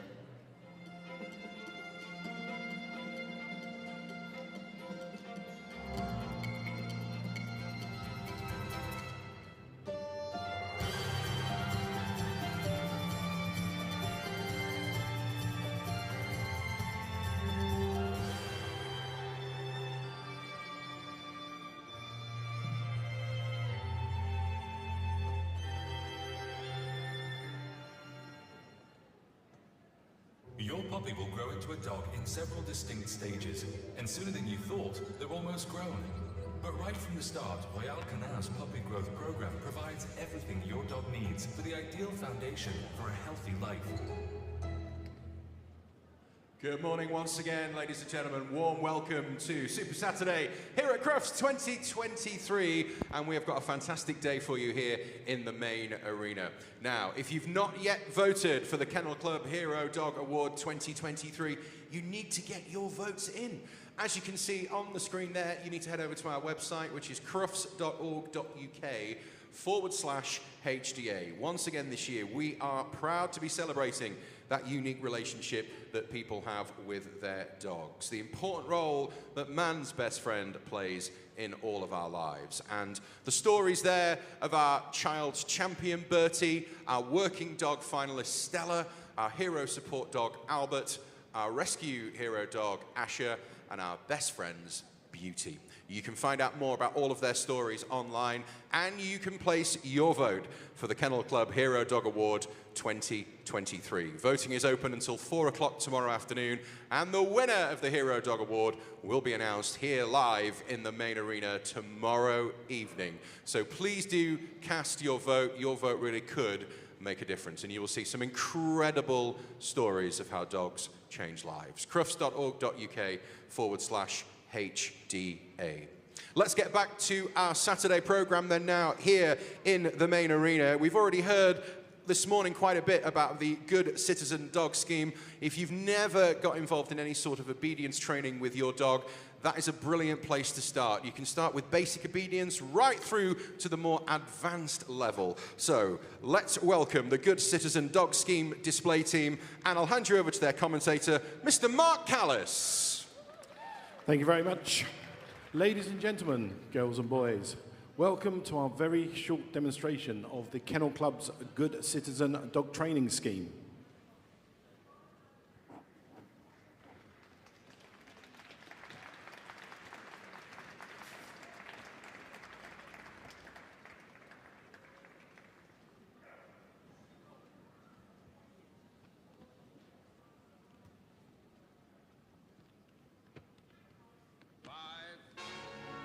4, 3, 2, 1. Thunderbirds are go.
And welcome to the Kennel Club's Good Citizen Dog Training Scheme and our opening sequence in which we saw various elements of the scheme being displayed. And we're going to look at those in a little more detail now. And we're going to start with the foundations, the basics, and how we build that up through the stages, from the puppy foundation to the bronze, the silver, and the gold levels. So we can see a bit of puppy play going on here with our young dog. We've got some food manners taking place here, teaching our dogs how to be well-mannered when taking food. But not just when they take food, it's when they're out and about, how they have to ignore food. And we look at that in more detail when we get into the silver and gold levels of the scheme. We've got teaching the dog how to go to bed. The bed for the dog is a safe place in the hound home or environment. So here we are, teaching the dog how to stay safe. Moving across now, we're going to look at the recalls, and we're starting with the puppy recalls.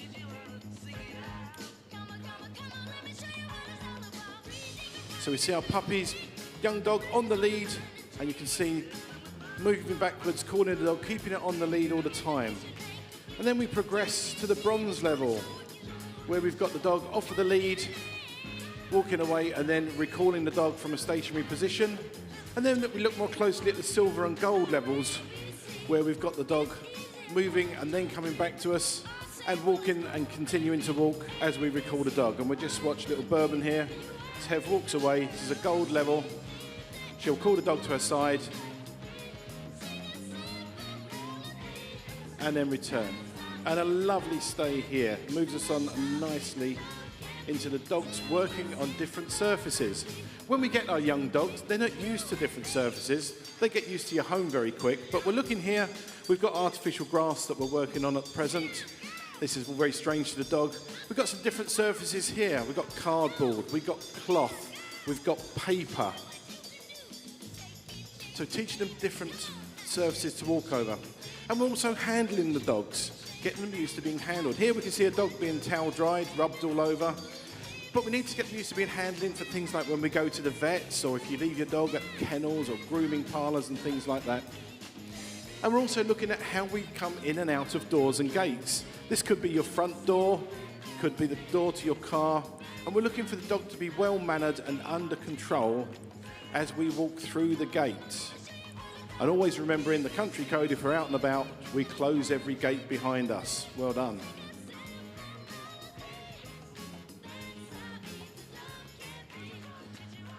And here we're looking at road walk, walking with our dogs when we're out and about. And this scheme is all about everyday life with your dog. It's about what we do when we're out and about. And of course, we take our dogs out for exercise every day. So here we can see dogs crossing the road. They're kept on the lead. Here we are. Look left, look right. Green cross code. Well, that shows my age, doesn't it? Walking at different speeds, walking at different paces. Is showing that we have a dog under control at all times. Here we see the dog walking at a slightly slower pace, perhaps a little bit slower than usual. It might be that we're walking into some kind of danger. And we're going to move on to the car now. If we're out and about, sometimes we take the dog out in the car. So we're going to look at two ways of car travel with our dogs. Of course, the highway code says we must keep dogs restrained in a car from disturbing the driver. So let's see how we get on with this drive.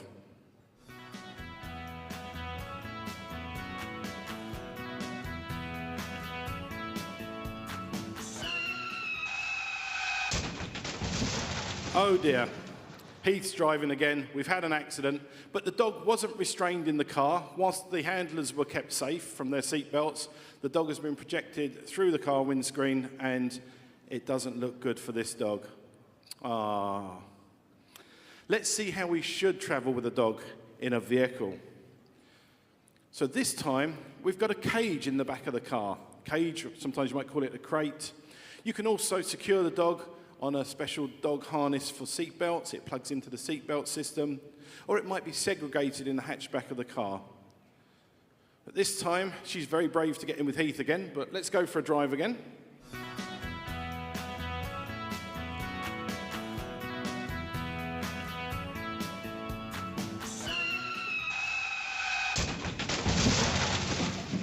Oops, Heath's premium's gone through the roof today. But the dog was kept safe. It might be a little bit shaken, it might be a little bit confused, but we've kept the dog safe in an accident. So we get the dog used to vehicle control at the silver level of the scheme. Well done, folks.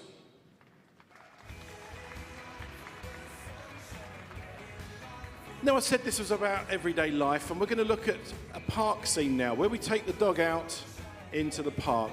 Now, of course, 365 days a year, dog owners use our local parks and open spaces, and we have to share them with other park users.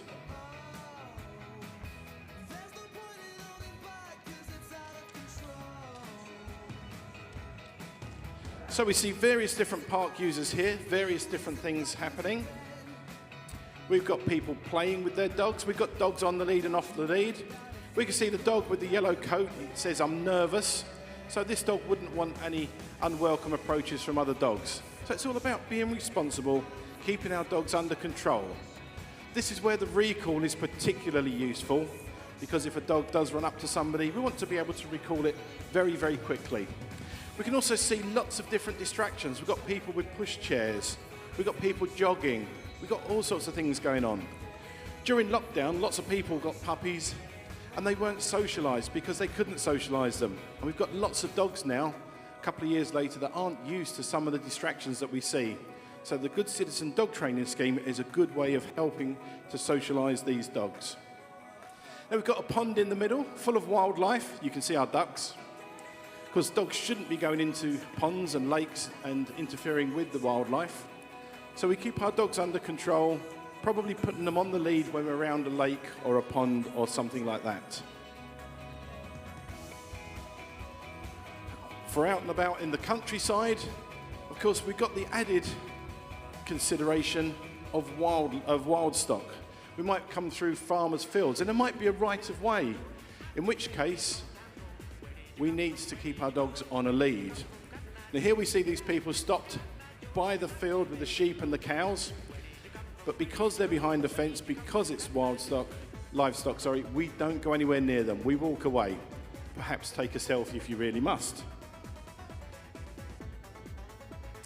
Now also, while we're out and about, we might stop at an outdoor picnic area, or in this case, a pub garden. Lots of pubs and cafes now welcome well-mannered dogs. And this is where, when we were looking at the food manners earlier on, and the stay exercise that you're going to see in a short while, this is where we use it when we're out and about in everyday life with our dogs. So we've got the pub scene here. We've got the dogs waiting nicely by the side. They're not jumping up and demanding food or demanding attention. All nicely under control. And this would have been after lots of work with the stay exercises and food manners, where we make sure the dogs refuse any food unless it's given to them specifically by the handler.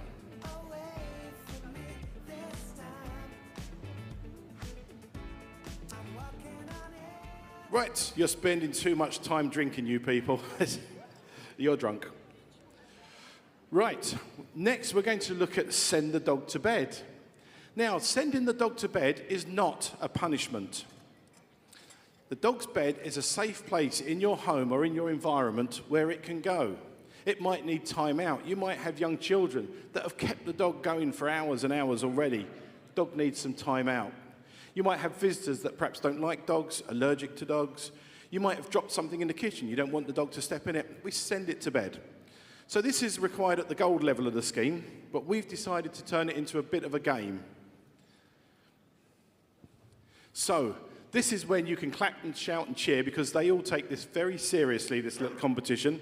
We've got 3 heats, and the winner from each heat goes through to a final. It's the first one whose dog goes to bed. Now, of course, we are working with dogs, so I haven't a clue what's going to happen next. But please clap, cheer, shout, scream, and do whatever you want. So, handlers, send your dog to bed. It's a win on the far side. Win on the far side. 1 into the final already.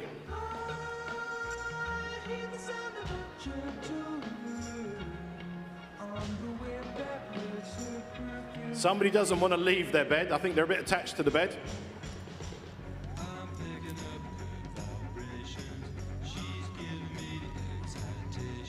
Handlers, send your dog to bed.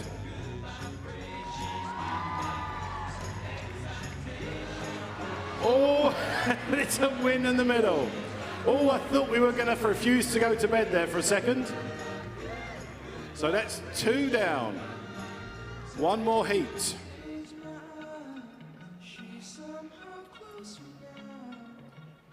Now, the one on this side's really, really fast, so don't blink, folks, because you'll miss it.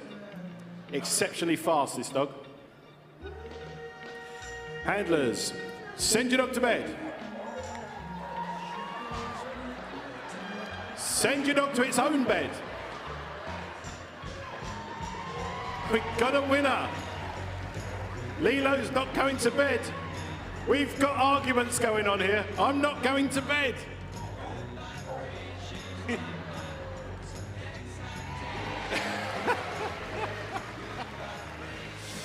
Good old Lilo, you never know what's going to happen. Right, next is the final. Who is going to be the champion at Crufts 2023 on a Saturday from the Kennel Club's Good Citizen Dog Training Scheme at sending the dog to bed? They were all pretty quick in their own heats, so this could be over in a flash. Is it going to go according to plan? No cheating. No cheating. These are gold level dogs. Handlers, send your dog to bed. Oh, and it was very close, but it was a win on this side. Give them all a big round of applause, folks. They've all done extremely well. Remember, sending the dog to bed is not a punishment, and it's a requirement at the gold level of the scheme. And next, we're going to look at what we call stop the dog. Sometimes when we're out and about, we might foresee some kind of emergency. that we need to stop the dog very quickly for. Something that the dog hasn't considered, probably because it's having a great time. It could be that the dog's coming back to you and you can see glass on the floor in front of you. Could be an oncoming vehicle. It might be another dog or a group of dogs about to come around a corner that your dog can't see. So we're going to look at various ways that we stop the dog. So first of all, one at a time, we're seeing the handler walk away, call the dog, and then stop the dog on command. That was well done. So we're using toys to get the distance with the dog running away from us. Dog stops. And it's important that the handler goes to the dog to put it on the lead.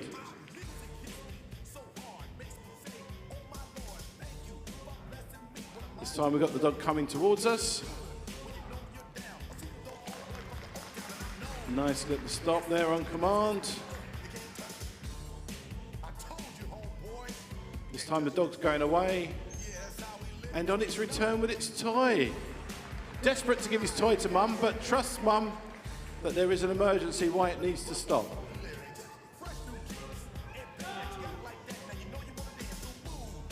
Again, stopped on command. Always important though that we go to the dog. You can see she's sending the dog back into its position to put the lead on. Right, now, we decided that we'd turn this into a bit of a game, which the team have become very competitive at. So we're going to place in the middle of the arena a £5 note, a whole Kennel Club £5 note. And we're going to expect the handlers to leave the dog on one side of the arena, walk to the other side, and to stop the dog on the £5 note. And if it does it, it's going to win the £5. Very generous, don't you think? But to show us, we've got little Alex and his dad. Andy's going to be the handler, and Alex is the dog. He's just had his stay command. He's going to show us exactly how this is going to work now. Oh, see, they all do this. They say, there's the money to the dog. They find any little way they can. And he's recalling him. Alex, the dog, here he goes. Is he going to stop him in time? Oh, on the £5 note. And he wins the money. Well done, Alex. Well done, Alex. So, first we've got Mandy.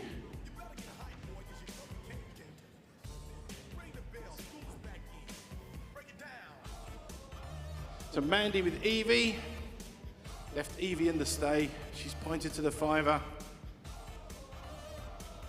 we going to get Evie to stop on a £5 note? Can you all see that £5, folks? Is it clear enough? Good. Not that I've got any bigger ones.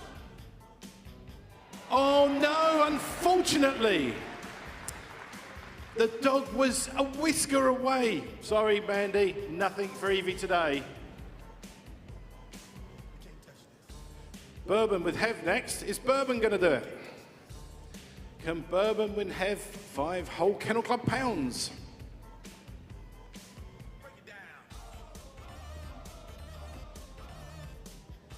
Do we think they can do it, folks? You got confidence.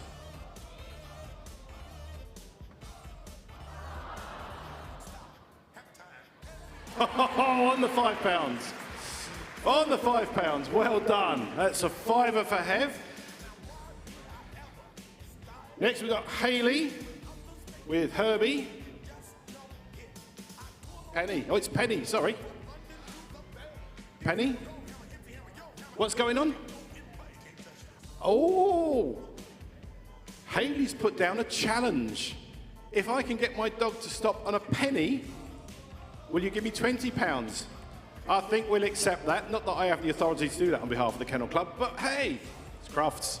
So, Penny, going down in the middle of the ring. Can little Penny stop on a penny?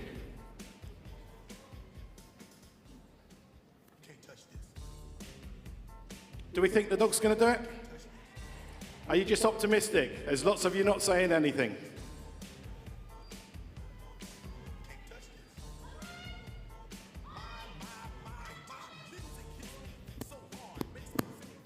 On the a penny. 20 whole Kennel Club pounds going to young Penny, aptly named. Perhaps you should call it £50, your next dog.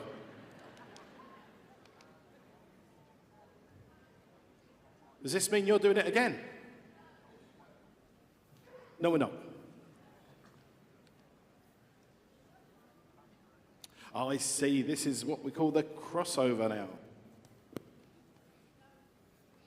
So we're next going on to the recall.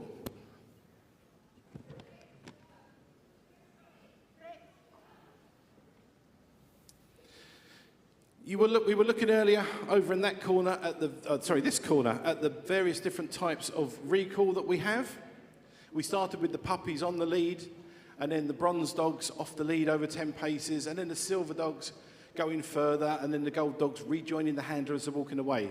So we're going to look at a recall now, where the handlers are going to leave their dog and go and stand next to somebody else's dog, and they're all going to recall their dogs at the same time. So the dogs have the added distraction of seeing oncoming dogs, and also they're getting confused because their handlers are next to somebody else's dog. So when you're ready, folks, leave your dogs.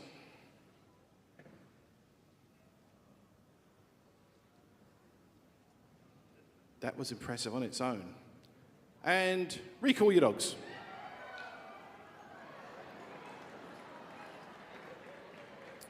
And it doesn't matter how long it takes to come back. The main thing is they come back handlers.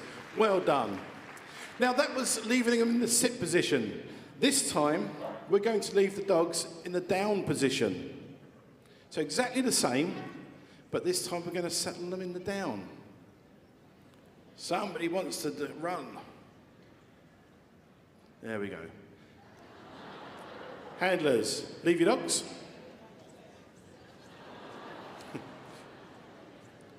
I think there's one dog that really liked the big stage, don't you?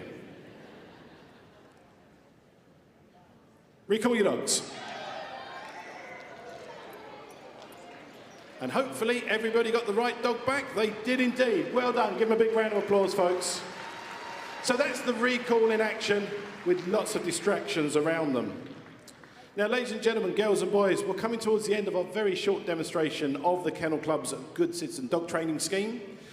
We are in Hall 3, all 4 days of Crufts this year, so if you'd like to come and visit us at the stand, we can tell you how you can get involved in the scheme, where your nearest clubs are, and that kind of thing, and a little bit more detail about what's involved. Well, you can always look us up after Crufts at the Kennel Club website, www.thekennelclub.org.uk. But ladies and gentlemen, girls and boys, for now, we will leave the final word with the Kennel Club's Good Citizen Dog Training Scheme. 5, 4, 3, 2, 1.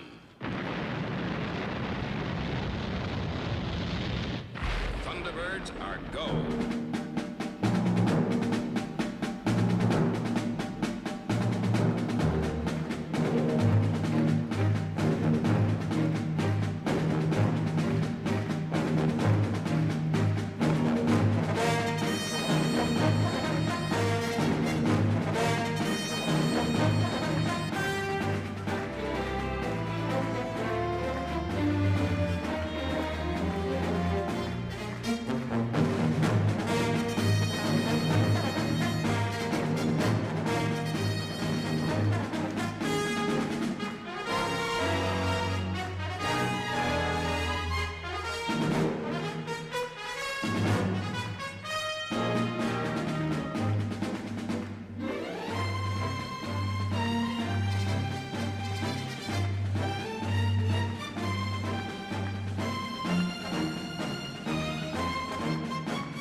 Ladies and gentlemen, a huge round of applause for our brilliant Kennel Club Good Citizen Dog Scheme display.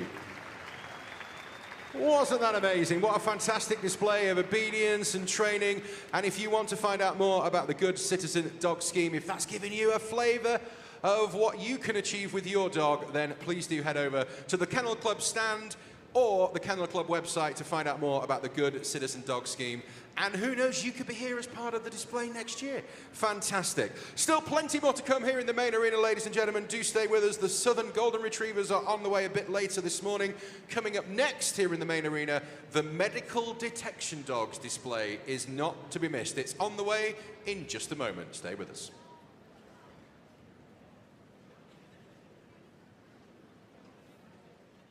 Wonderful. Next up is Kamik. Easy. Well, he's eager. Let's see how they perform. Round. First up, the weave. Nice quick turns. It's a perfect start. Round so spacious, yet he's slipping through this with ease. Confident run up to the seesaw. Yeah, faultless so far, but what about the finish? Easy does it. Oh, marvellous. Skoda Kamik, our compact SUV. Our best in show. Skoda. I volunteer speak for them, and it's an absolute delight. They've been so busy over the last 15 years. So ladies and gentlemen, please just turn your attention to the screen as we have a short video to share with you.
So as you can see, the medical detection dogs have been really busy over the last 15 years.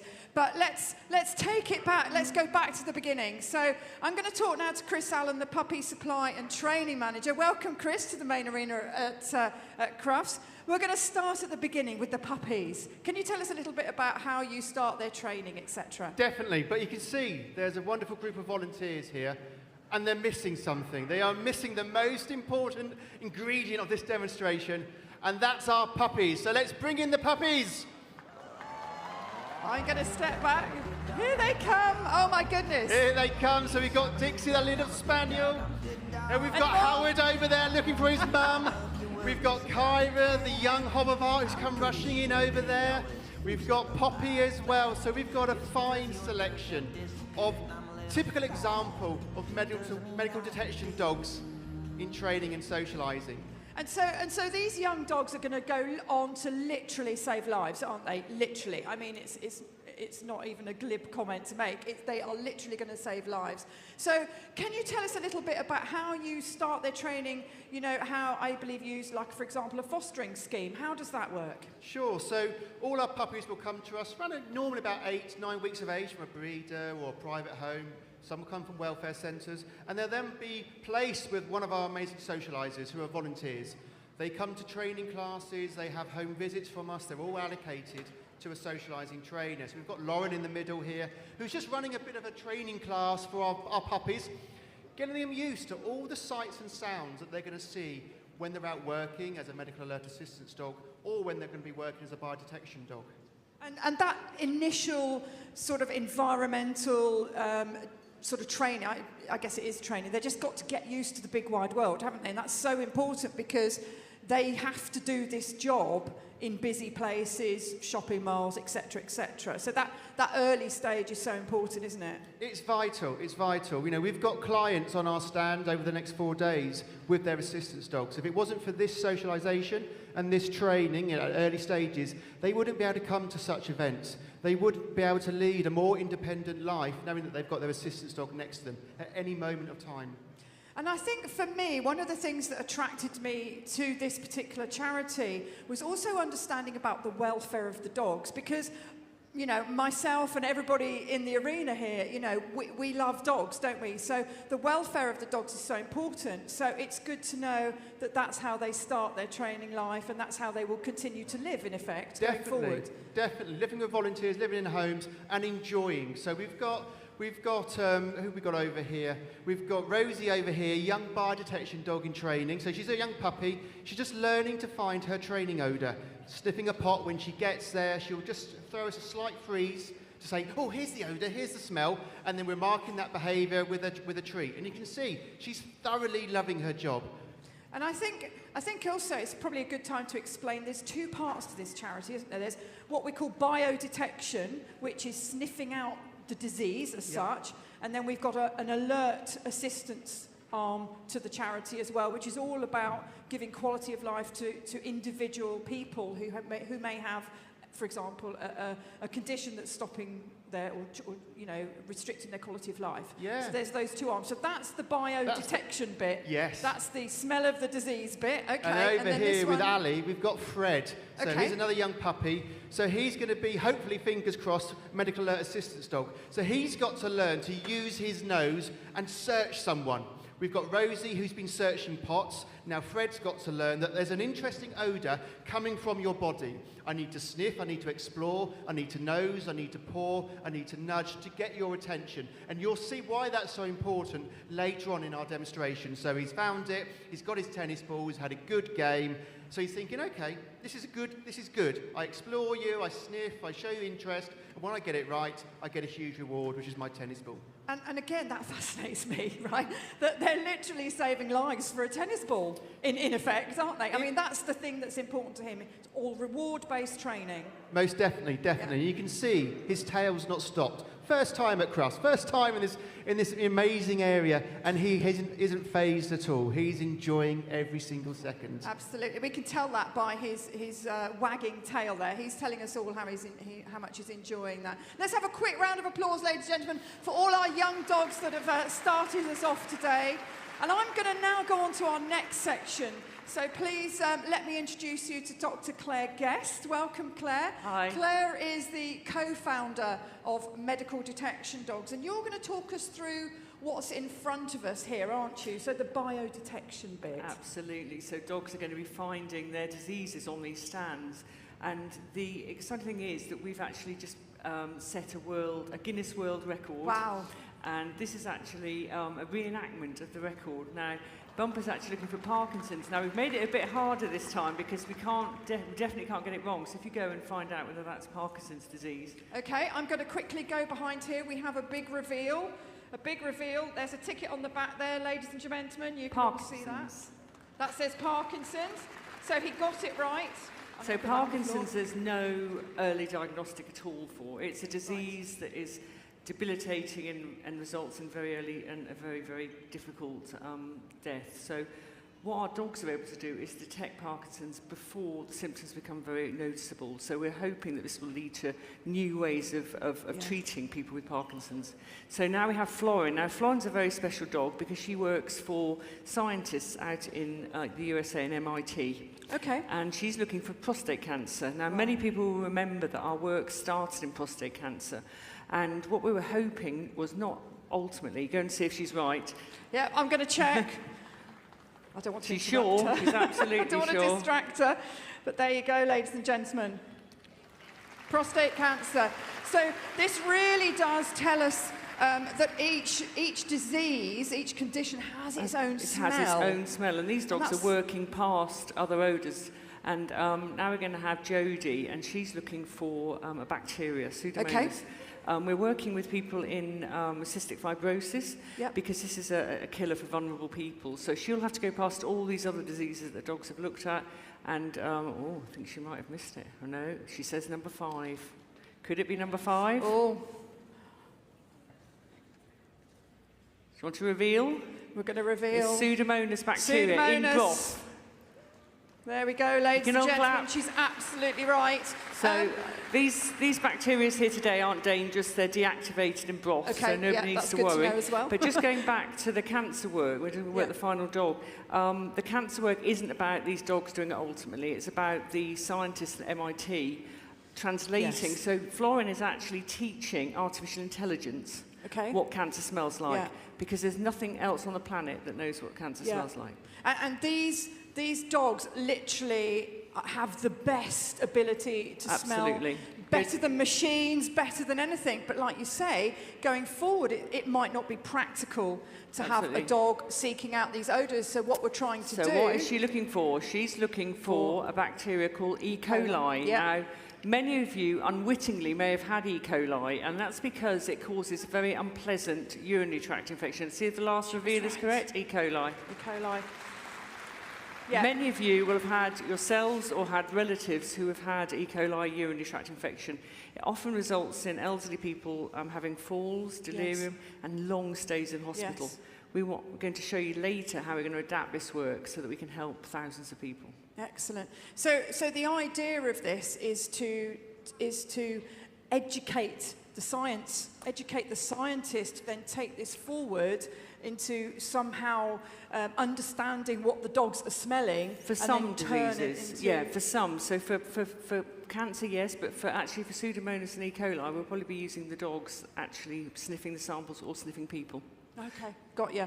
Okay, I mean, it's absolutely fascinating. Would you like to give us another demonstration? So the dogs are each trained. The dogs are each trained in their own smell. That's why they're able to go past the others. Is that right? So they totally ignore something that they're not. They just work on one odour, and that's it. That's it. Can you tell us a little bit more about this world record, this Guinness World Record? What we had to do was we had to do 2 things. One, we've set the record for the most diseases detected by dogs. And the second one, which is the one you're watching, is the most diseases consecutively, if you can say that, detected by dogs. So each dog had to keep looking for their own disease. Now, for the Guinness World Records, that's bumper again on Parkinson's. For the Guinness World Records, every time the dogs went in, the samples were changed round.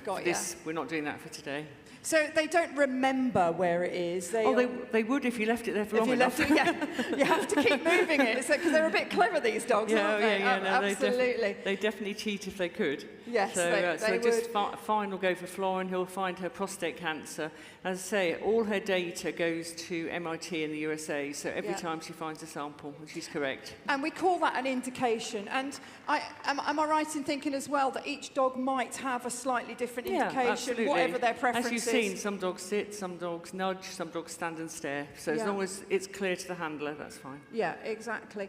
And in terms of breeds, any particular breeds? No, I mean, you have got mainly Labradors and Retrievers here today, but we have a variety of different breeds, and we use Spaniels, crossbred dogs, so there's Pseudomonas again. Looking at that, I think she thinks someone's left something tasty on we're able to use rescue dogs, and you're going to meet one of our rescue dogs later. And that is another element of this charity, which is so brilliant, is that rescue dogs can just prove their worth. Yeah, absolutely. And absolutely have a job. So ladies and gentlemen, please put your hands together for Dr. Claire Guest and also our wonderful demonstrators there of our biodetection dogs. So, Chris, I'm coming back to you.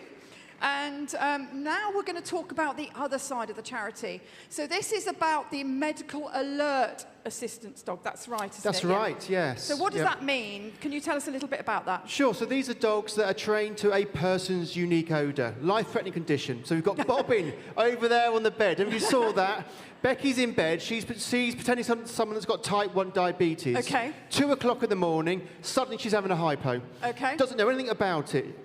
Completely oblivious. Without her assistance dog, the next time she perhaps would come round, could be in hospital. Yeah.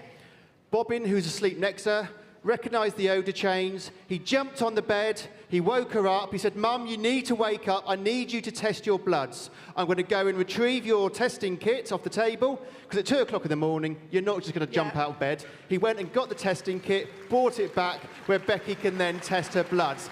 So he is saving... In reality, Becky's life, and he's preventing her from going to hospital.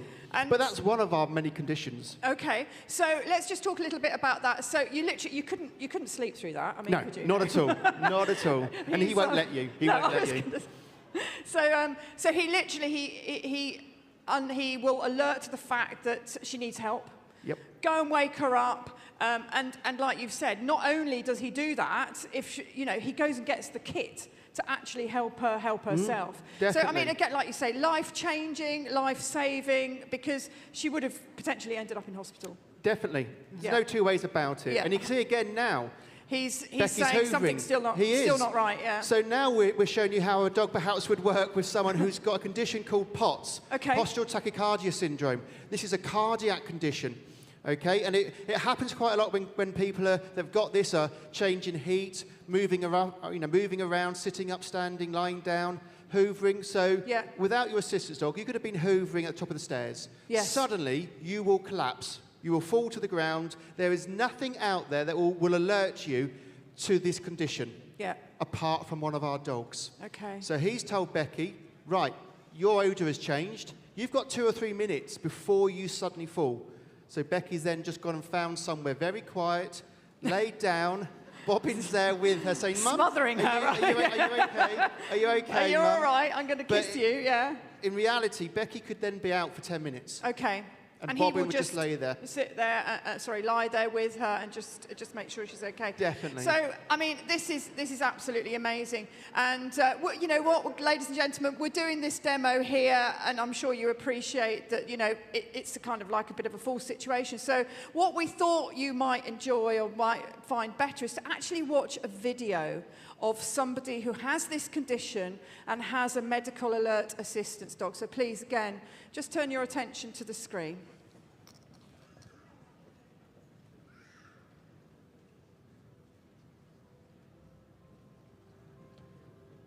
My name is Demi and I have a medical alert dog called Bear.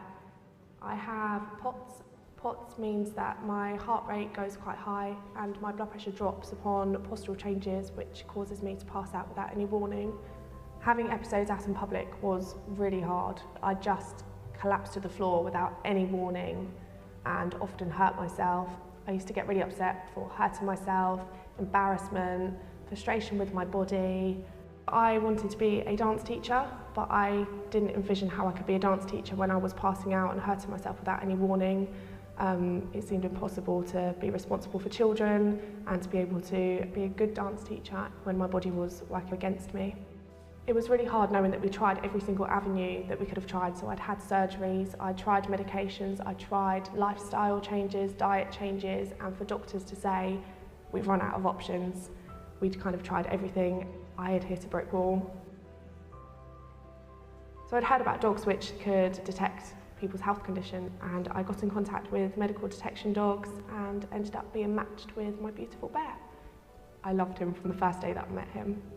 I remember the first time Bear alerted, and both the trainer and myself were quite emotional. Bear adapts his alerts based on what we're doing. So if we're at home, Bear can get away with this kind of sitting and staring at me. If we're out in public, for example, if I'm pushing a trolley, Bear will start staring at me a bit, which I obviously won't catch that as easily, and he'll either nudge me or jump up at me. Bear will do what he feels he needs to do to get my attention. I then know that I've got about 4 to 5 minutes before an episode comes on.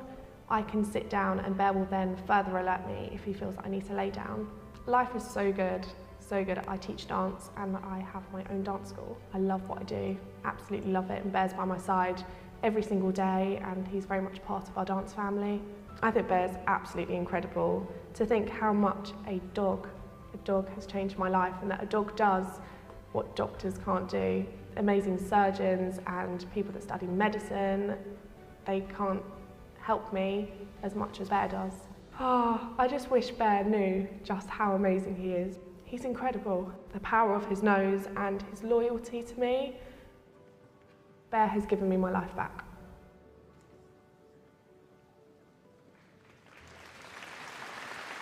Okay, so yes, deservedly of a round of applause there. So we just want to show you one other scenario that could well happen in a public place, couldn't it, Chris? Yes, we've got Caitlin here again. Someone's got POTS. When they go out and about in public places, they will put themselves into a chair because they're used to suddenly collapsing and then falling over, crossing the road in a shopping centre. Obviously, fractures, head injuries will happen. With an assistance dog, you don't need to worry because you can see you've got Brava next to Caitlin. Now, she's not behaving like any normal dog. She's there staring at her. She's there trying to get her attention. And suddenly, when she gets the odour, you can see she's got it now. She's on there. She's pawing her ankles. I don't know if you can see that. She's pawing, which Caitlin will then know, okay, she's alerting me to an odour change. I need to stop. So there we are, having another dig there. So in a shopping centre, in a public place, Caitlin will now get out of her chair and she'll go and find somewhere nice and quiet. Perhaps talk to a security guard, try and find a shop assistant and say, look, I'm going to collapse very shortly. I'm going to be out for 10 minutes or so. Is there somewhere I can go? And there we are, lovely. 10 minutes go, you come round and you've got a wet nose, waggy tail looking at you saying, come mum, it's all okay, let's carry on shopping. Yeah, exactly, a great way to wake up. And if any of our audience actually were to observe that, what should they do? Just leave them? Just leave them. Obviously, if you want to step back just to make sure everything is okay, but please don't interrupt the dog, please don't go and sort of see to them. Yeah. They're fine. It's a daily occurrence, several times a day sometimes, so yeah. Wow, okay. That's amazing, isn't it? Let's give them a big round of applause, ladies and gentlemen. I'm going to come back to Dr. Claire Guest, and we're going to talk, Claire, aren't we, about a new project that's going on with the medical detection dogs. So I'm going to take a seat. People may remember last year that we were doing a lot of work, and actually the last 2 years, with that dreaded word COVID-19. And we were able to train dogs to detect COVID-19 very reliably, up to 94% reliably of just a sock that they'd worn. And actually, Asher here, you're going to meet in a minute, was one of those dogs. But COVID it's not gone away, but the way in which we're dealing with COVID is very different now. We're not taking tests, and the emphasis has gone to vaccination. So what we've done is applying everything we learned from COVID to the detection of a deadly bacteria. You saw on the stands, dogs can find E. coli broth. What we want to do is apply this to vulnerable people. And as I said earlier, there are many, many people. All of you will know someone who's gone to hospital, and often it's the start of a change of their independence because they've had an undiagnosed urinary tract infection which resulted in a fall. What we want to do is go out and meet people before they have those falls. Take dogs like Marlowe into residential homes, into retirement villages, and get the dogs to go and say hello. But at the time they're saying hello, what they're actually looking for is E. coli odour. And Marlowe's going to show you. So I've got this very dodgy waiting room here. They're really weird lot. Somebody's got a hospital gown on, which seems really peculiar. Very unusual. And what he will do is he'll sniff each person in turn, just like the dog sniffed each stand. If the odour of E. coli is there, the dog will sit in front of them, and that will show you that this person is at risk of an early urinary tract infection. So take it away, Marlowe. So good sniff, doesn't look like that person. No, looks okay. That's quite reassuring, I have to say. Empty chair. Yeah. Strange hospital gown lady looks all right. She's correct. So are you carrying the E. coli sample? She is indeed. So do you want to move around just to show it's not a fluke? You can clap.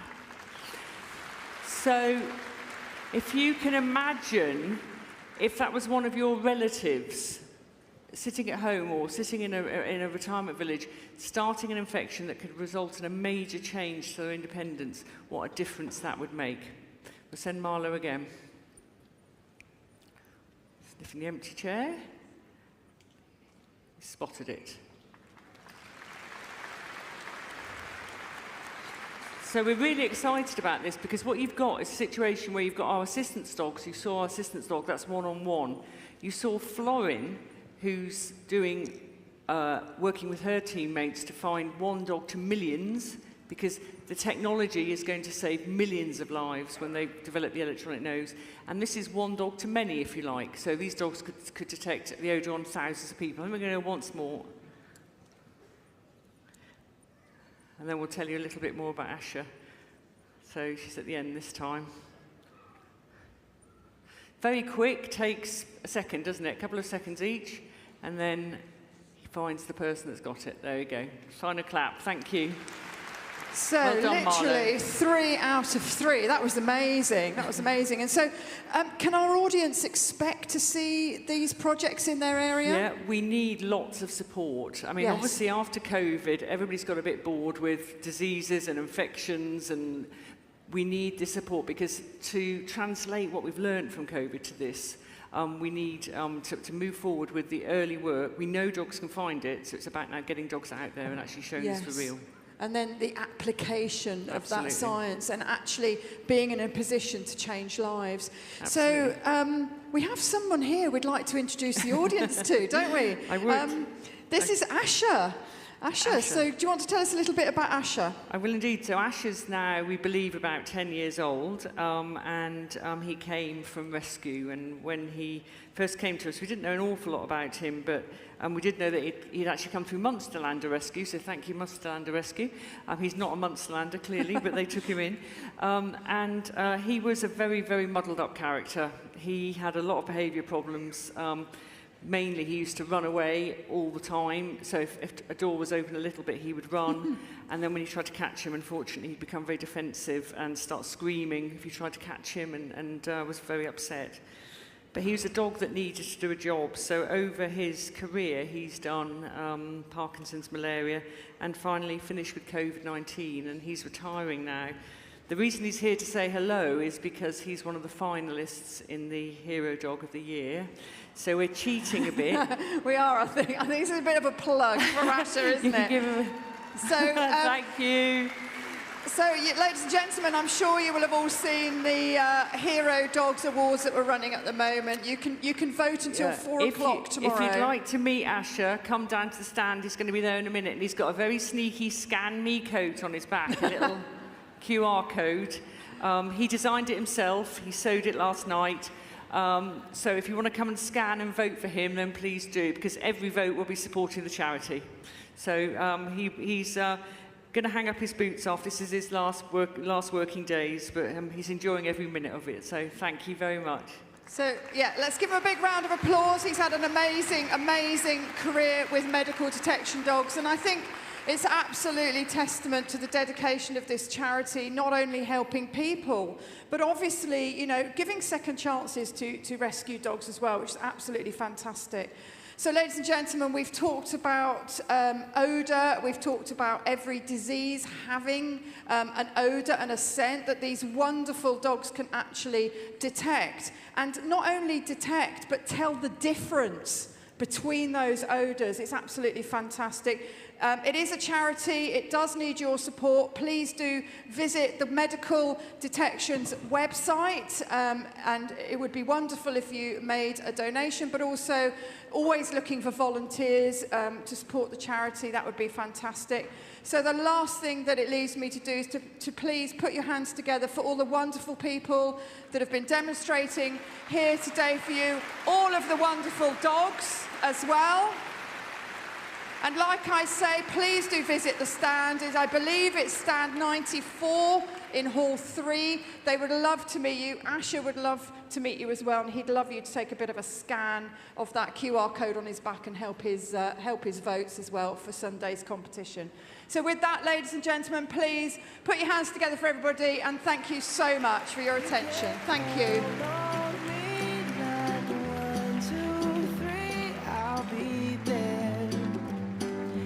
And I know when I need it, I can count on you. Like 4, 3, 2, and you'll be there. 'Cause that's what friends are supposed to do, oh yeah. Ooh,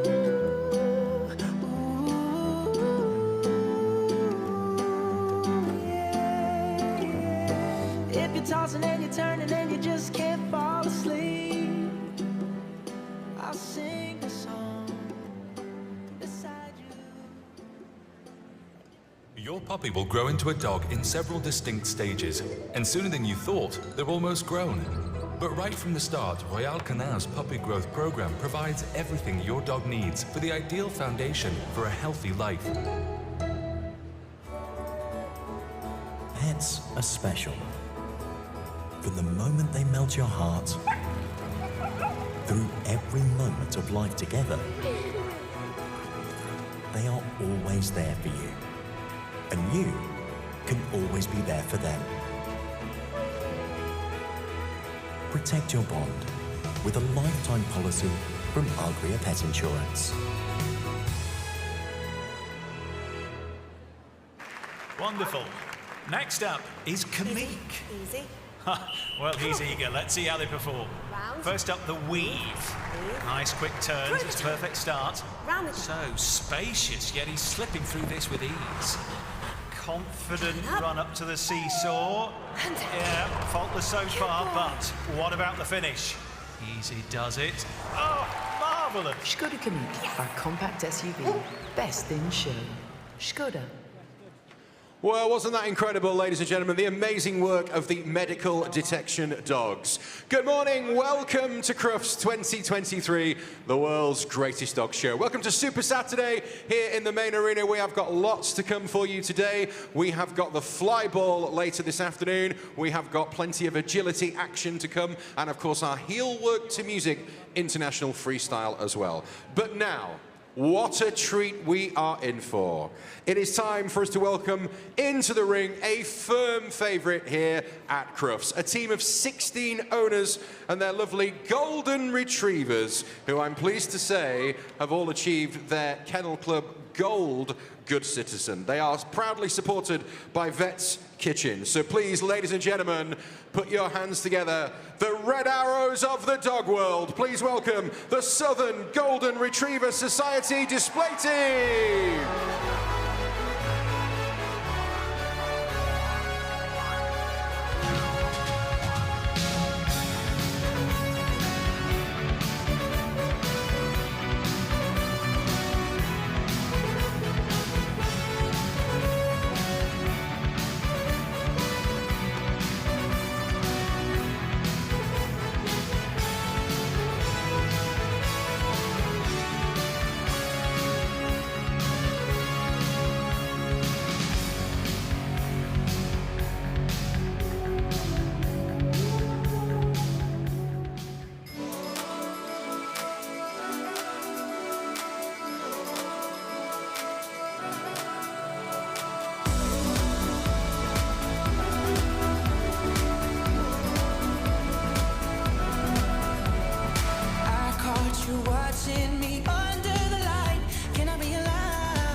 Ladies and gentlemen, the amazing Southern Golden Retriever display team. Absolutely amazing. Keep the applause going, ladies and gentlemen, for these incredible Golden Retrievers and their owners. Clap your hands, ladies and gentlemen, for the Southern Golden Retriever display team. When the day is dawning on a Texas Sunday morning, how I long to be there with Marie who's waiting for me there. Every lonely city where I hang my hat ain't as half as pretty as where my baby. Keep it going, everybody, come on. Is this the way to Amarillo? Every night I've been hugging my pillow, dreaming dreams of Amarillo and sweet Marie who waits for me. Show me the way to Amarillo. I've been weeping like a willow. One last time, ladies and gentlemen, raise the roof. The incredible Southern Golden Retriever display team.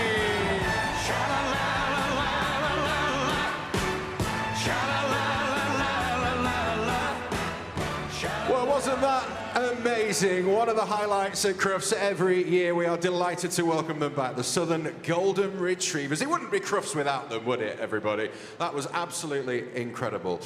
We are delighted to welcome the West Midlands Police. They will be in the arena in just a few minutes. We've also still to come today here on Super Saturday at the world's greatest dog show. We have Heelwork to music. Today, it's the Freestyle International. Now, just to let you know, ladies and gentlemen, if you're not already aware, the Kennel Club Charitable Trust, they do amazing work to help make a difference for dogs' lives. They fund all sorts of different projects. And a year ago at Crufts, they started an appeal for Ukraine. And since then, an incredible amount has been raised, £260,000, thanks to your generosity. And this year, they want to get that amount up to £300,000. And they've launched an online auction. You can find out more about the items that you can place your bids on in Hall 3, stand 61, and also online at crufts.auction. Every penny raised will go to help dogs affected by the war in Ukraine, and it would be amazing if we could get that figure up to that amount, £300,000 being the target. The items you can bid on, well, there's all sorts on there. There's experience days, there's jewellery, there's very special artwork that's been gifted for the appeal, and there's lots more. Have a look online at crufts.auction or head over to Hall 3, stand 61.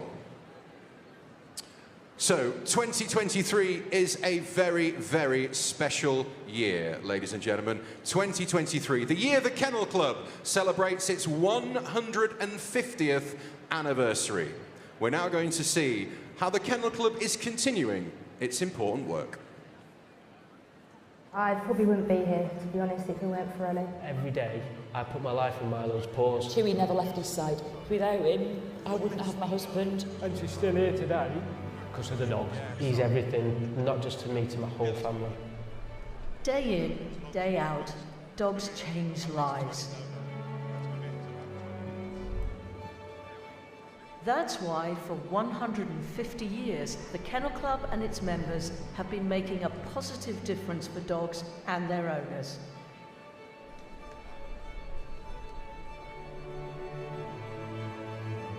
We guide new owners, helping them to find the right dogs brought into the world by responsible and caring breeders who want the very best for them. Giving puppies like Barney, a flat-coated retriever, the best possible chance to lead a healthy, happy life.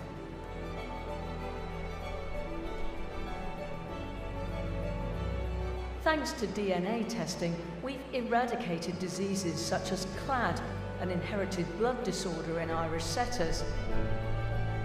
So Skye, Marta and Pear, as well as all Irish setters, can now lead healthier lives. There's always more to be done, which is why we continue to lead the way in helping breeders eradicate inherited diseases, improving dog health for generations to come. And we do all of this because when you have healthy dogs living with loving owners, the real magic of dog ownership begins.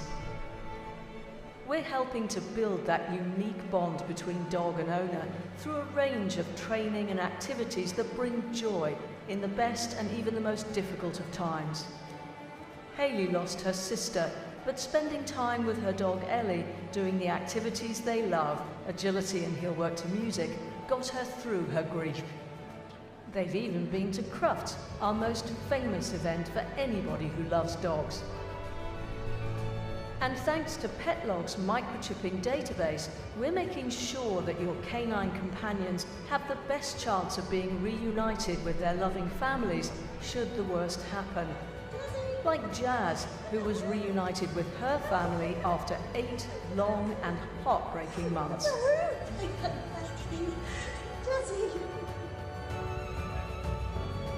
So thank you for being on this journey as we work hard to make sure we continue to make a positive difference for dogs and their owners.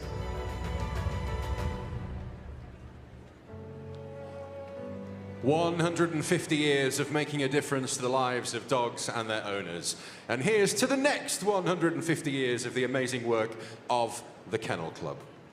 Absolutely delighted to see you all here on Super Saturday at Crufts 2023. There is so much still to come here in the main arena today. And as you can probably tell, today it is very, very busy here at Crufts, which is fantastic. But there's lots of people already queuing outside waiting to come into the arena. So please, can I ask, if you are sat on the end of a row, or if you see that there are spare seats where you are sat, please can you move into the spare seats? So bunch up along the row to create spare seats on the end of the row, if that makes sense. Basically, move along the bus is the instructions, ladies and gentlemen. So if you can see spare seats next to you, please can you get up and move along. See, they're doing it over here. Excellent, thank you very much indeed. If you see any spare seats, please get up, please move along to the end of the row so that we can get as many people in the arena today as possible. There's already a large queue of people waiting to come in. So if you can do that, that would be a massive, massive help. Thank you very much indeed. We want as many people as possible to be able to enjoy all of the action that we've got for you here in the main arena today. So thank you very much for that. Now, the Kennel Club Hero Dog Awards are back, ladies and gentlemen, for 2023. This is where we celebrate the unique relationship that we have with our dogs. We're now going to see this year's finalists and how to vote. Voting is open until 4 o'clock tomorrow afternoon, and the winner, we will be crowning the Hero Dog winner for 2023 here in the main arena tomorrow evening. So please, watch the video carefully, have a look at this year's finalists for the Kennel Club Hero Dog Award 2023. Bertie's a hero dog because he inspires me to keep on going and sleeping outside. Night, Bertie. Day 611, 335. I've been raising the money for Horse Rescue so they can build a shelter for the dogs so they can keep them all warm. Bertie has been helping me by sleeping out with me. He's helped me through those stages where I've been like, it's such a cold night, I don't really want to sleep out tonight. I don't think it's just me raising the money, we're both raising the money. Stella's a hero because she's shown that Staffordshire Bull Terriers are amazing dogs. Stella's a rescue dog from the RSPCA. She was the first Staffordshire Bull Terrier in the country to become a police dog. And she's found thousands of pounds in cash, she's found numerous drugs, she's found 3 guns, so very, very proud of her. For us, it's so rewarding to see her in such a positive light, especially as a Staffordshire Bull Terrier. Stella's living proof that in the right hands with the right training, they're incredible dogs. Because Albert has so much joy, that really helps me with managing my chronic pain. He has completely changed my life. Albert is 3 years old. He is from the amazing charity Dogs for Good. It's easy to feel quite down and to find it really difficult to do normal day-to-day activities because of the pain. But Albert is helping me with my studies and my ambition to become a solicitor. I wouldn't have been able to do that without him by my side. Asher is a bi-detection dog. Not only has he overcome what I'm sure was really quite a traumatic path, but he's used his incredible sense of smell to save human lives. He was the first step. He was the dog that would tell me whether a disease had a particular odour that dogs and other dogs could be trained to find in the future. The work Asher has done is saving and will continue to save thousands or even millions of lives in the future. I would certainly call Beauty a hero for myself and the whole family. Beauty seems to be the bond that has held us all together through a very difficult time.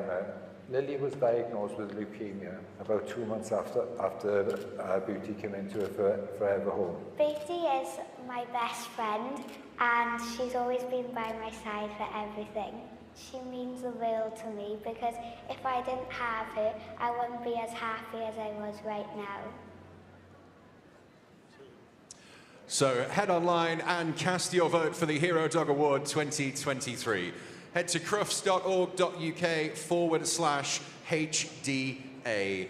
And which one of those stories strikes a chord with you, ladies and gentlemen? They are, of course, all worthy winners, but there can only be one winner of the Hero Dog Award, so please do cast your vote. You've got until 4 o'clock tomorrow to vote, and the winner will be announced tomorrow evening here in the main arena at Crufts 2023.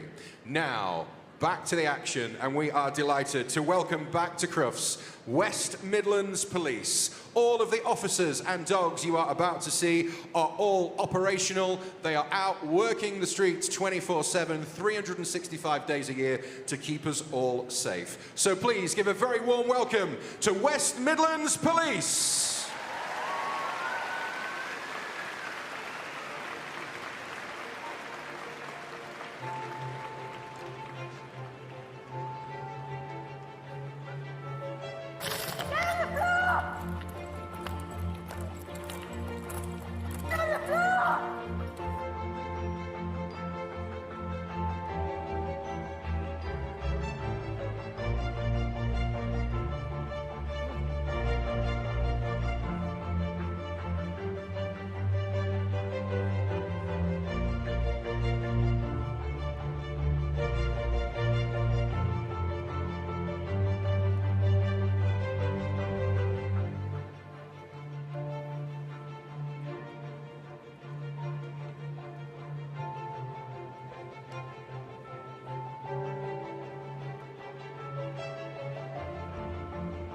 Now this first dog's coming over. Get over here then. Get over there. Get over. Get on that cross, get on the floor. Face down.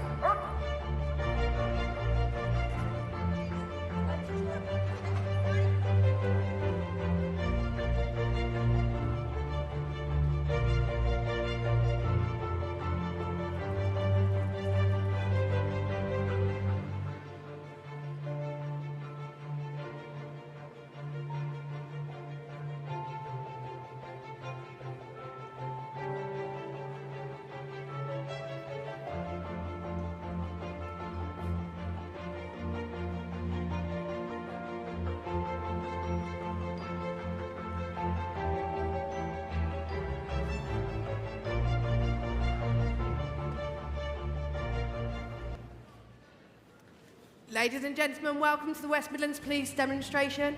I just need to make it really clear that we are not a display team. All of the officers that are here today are working with their operational police dogs or the puppies that we've got coming through our puppy development programme. We're going to go through some scenarios with you. We're going to go through a little bit of operational stuff. You do have to bear with us because we are in an arena in the centre of Birmingham, so we'll do our best. We're going to kick off initially with a little bit of agility, just to show you what our dogs need to do out on the streets. So we've got PC Wayne Truman with PD Riot. They've been operational together now for around 2 years.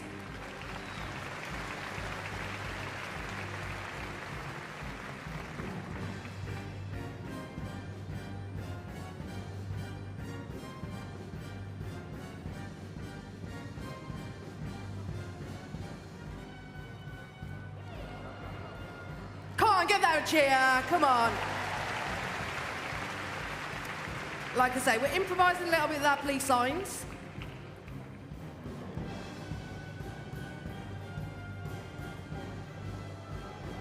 Oh. Okay, we're going to try and weave around the cones, which I think he thought that was what he was doing with the signs. Yeah, well done, Riot.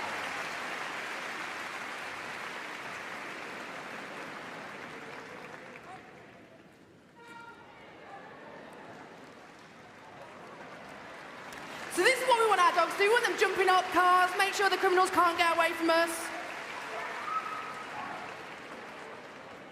There we go, taking out Mr. Angry. All of what we do is around play. So as you can see, he's got the sleeve there. The dog is going to win that sleeve. It's all around that reward for the biting, making sure they're holding on. There we go, he's won that sleeve and we'll run him out of the arena. As you can see, his tail's working. He's absolutely loving what he's doing. Into the arena now, we've got PC Lisa Phillips with PD Ashley. Ashley is one of our explosive search dogs. So she has worked as part of the Commonwealth Games. She's gone to London in order to support for the Queen's funeral. And what she does is she does searches for big venues just to make sure that you are safe there. Not only that, but Lisa and Ashley also respond to spontaneous incidents across the West Midlands 24 hours a day. So that is if you've got a suspect package or something like that, Lisa and Ashley will be called in order to see if there is anything suspicious in that bag. Ashley will do a freeze indication. Once she's done a freeze, she'll be given a click and a reward. Like I say, all of what we do is all reward-based, so we're going to do that again. We have our explosive search dogs. We also have our drugs, cash firearms dogs, and digital media dogs that do specialist searches. And a nice freeze, and a click, and a reward. A lot of what we have to do as well is search vehicles, so we need to make sure that she's confident around a car, so we'll just do a little one on the vehicle as well. There you go, she's searching round the wheels, up the doors, up onto the bonnet, and again a nice freeze indication, click, and a reward. There we go, PD Ashley, ladies and gentlemen. Okay, like I said, we're going to go do a bit of a scenario-based stuff. So we're going to go into a demonstration. We've got our couple that are walking around the arena. Here we have Oreo. Oreo is 12 months old. She's come through our puppy development program, part of our breeding program, which is Kennel Club Assured. We make sure we breed the best dogs in order to make sure they make absolutely fantastic operational police dogs. Oreo should be going on to a course later on this year. Oh. These two look like they're up to no good.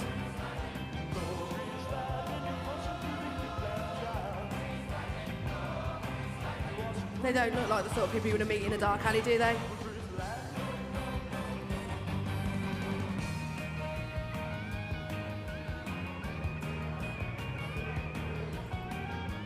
I really, really hope we've got some police officers kicking around here today.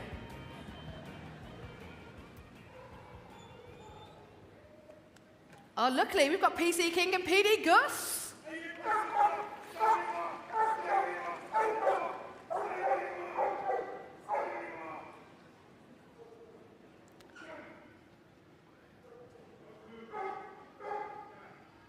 PC King is just showing you a little bit of control there, so the criminal has given up, so PC King has put him into a down. Should he break that, he will look to detain him. Just going to bark at him, put him under a little bit of pressure, make sure he knows if he does anything wrong, he does anything the officer says, does anything that the officer doesn't tell him to do, that the dog will support and engage.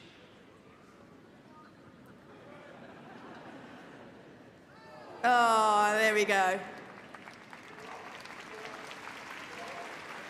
Our dogs are in it with our handlers, so whatever the fight the dog is in, our handler is in as well.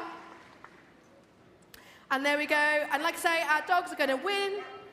Shed that sleeve, make sure he wins. All about play, all about reward.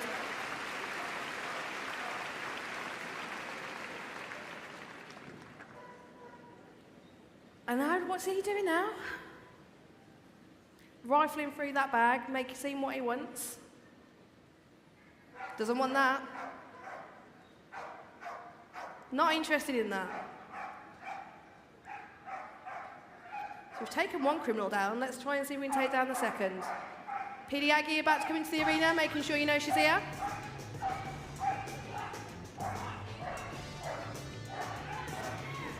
As you can see, he's throwing things towards the dog. That doesn't detect her. She's absolutely keen as mustard. Here we go. Like I say, our handlers and our dogs are in it together. She'll take him down to the ground. They are absolutely, she's got her back, she's got her back. They are in it together.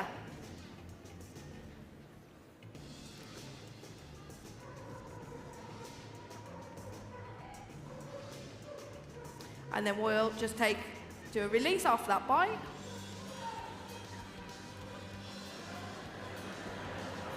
She loves the bite. So these jackets are the biggest toy that our dogs have got. They mean that we are doing playtime. It means that they're going to be doing some training with us, and they absolutely love it. There we go.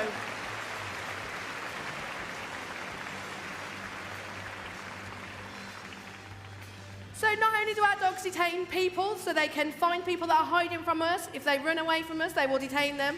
But our dogs also can find property. So the reason that they can do that is criminals quite often try and discard things that will link them to an offence. So if you've got somebody that's stolen a car, they'll try and throw the car keys away. If they've got a mobile phone that will link them to something, they will try and throw the phone away. They'll take their jumper off to try and disguise that they were involved in something. So our dogs can find property as well. So what Aggie's going to do now is search the arena for a couple of the articles that were thrown out of that bag. So she will go out and search. Once she has found the article, she'll do a nice down indication.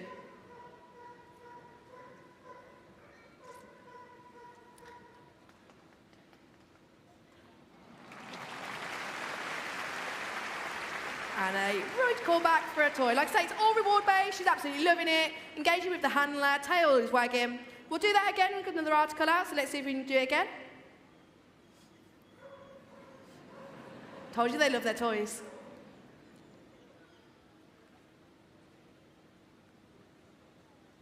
And she goes out searching. All the people on the red seats are a bit worried.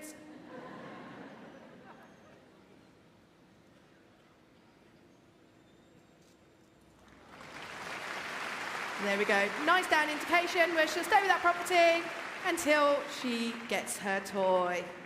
Come on, let's hear it for PD Aggie and PC Gemma Bickley. Like I say, all of what we do is reward-based. So our dogs engage with the handlers. As you can see, she's completely engaged with Gemma. She's absolutely loving playing out here in the arena. All of our dogs have come through our puppy development program, so they go out to handlers until they're around 12 months old when they come back into the training centre.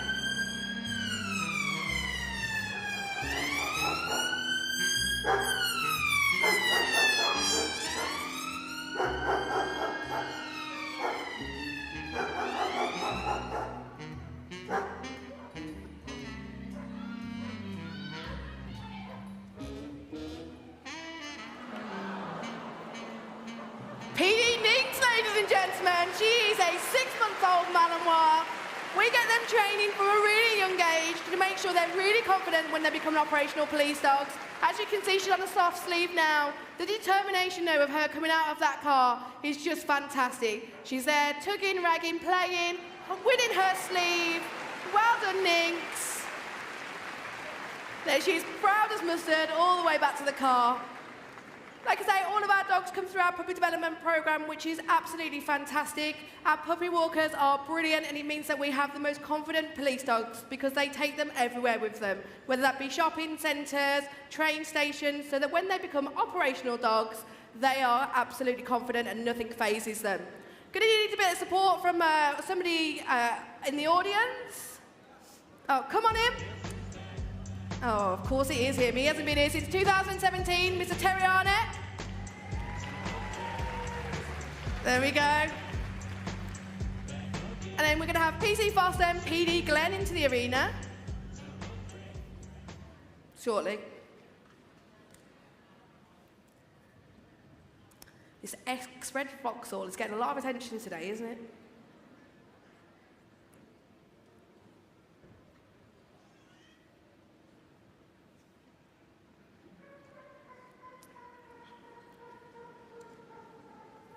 Okay?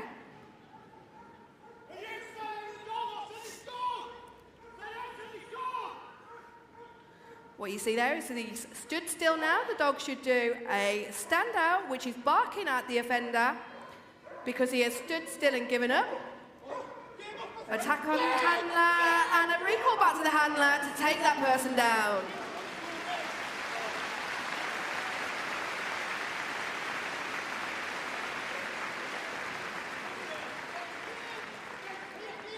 And back to the handler for a bit of play, a tug. Gonna get both of these people down on the ground. Make sure that they are compliant. Should they break that, then the dog will be released in order to detain them again.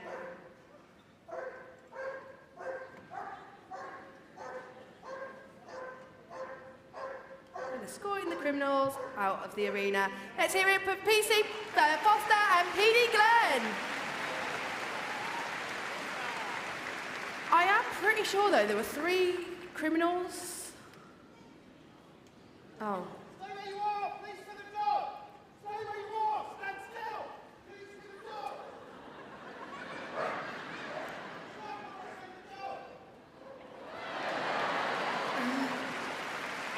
There we have PD Pancho taking out the criminal.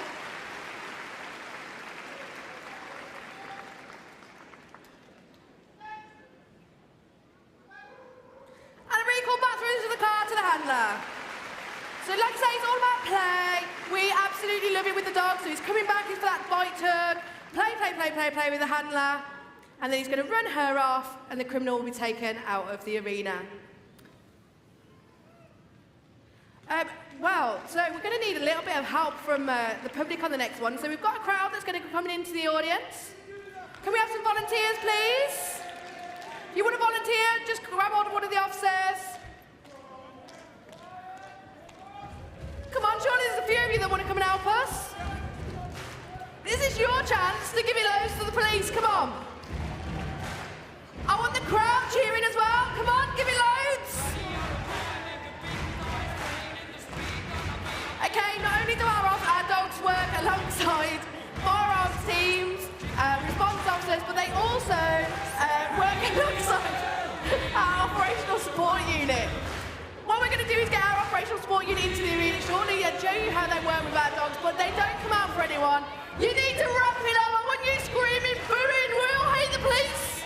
No, we love them really. Come on, let's get cheering. They don't come out for anyone, come on. Here we go. Our operational support unit.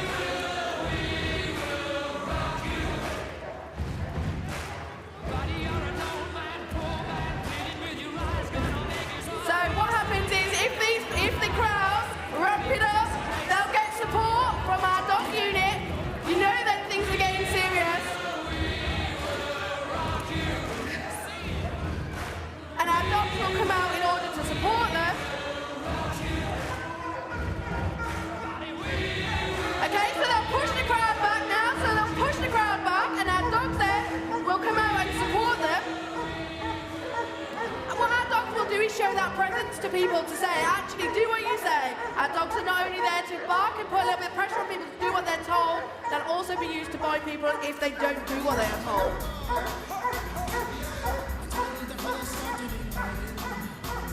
So they're pushing the crowd back, dogs are going to come through. Push them crowd back. Push them all into the corner. See how they're ready to go. So we've got Lightning here. Lightning is coming on her initial course. She's not currently a licensed police dog. She's only 6 weeks into her course. It takes 13 weeks in order to make them operational police dogs. And there she goes, giving it loads in the arena. Perfect. Ladies and gentlemen, thank you very much for your support.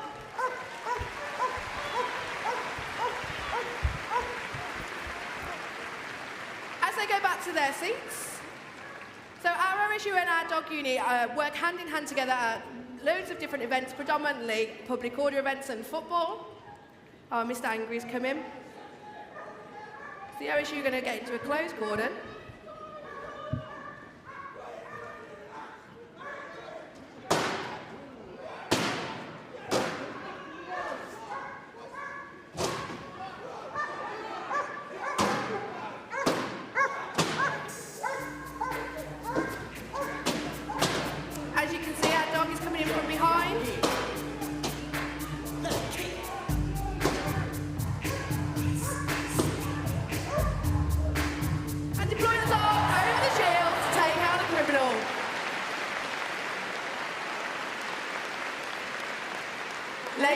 gentlemen, our OSU Zero were actually at a live job. They cleared that and came straight to the arena in order to show you how fantastic they are. Let's give it a cheer for our OSU who are literally leaving here to go straight to another job.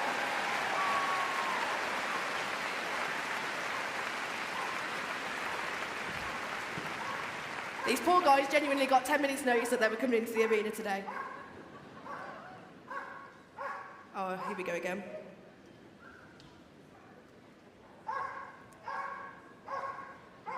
Mr. Angry keeps on coming back, doesn't he? There's no getting him down today.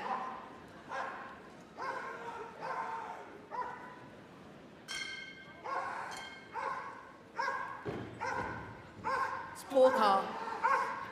So into the arena now we've got PD Chaos and PD Riot, who are brothers, both been operational now for 2 years.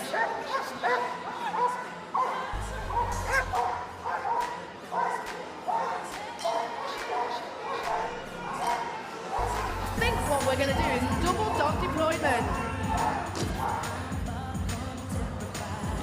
Come on, ladies and gentlemen, raise the roof, look at that! Double dog deployment. And a recall back to the handler. Fantastic. And a drag down. So what we're showing here is our dogs will not let go. They'll keep on holding on to him. The reason for that is if he's fighting with us, we don't want the dogs to be able to be shook off by the criminal. We want to make sure they've got that hold, make sure that they do not let go until we release them. So we're going to drag him out of the arena. Ladies and gentlemen, let's give it up for PD Riot, PC Wayne Truman.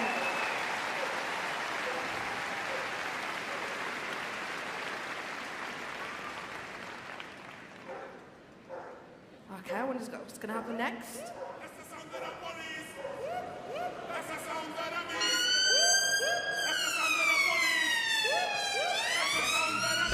A little bit of a pursuit around the arena.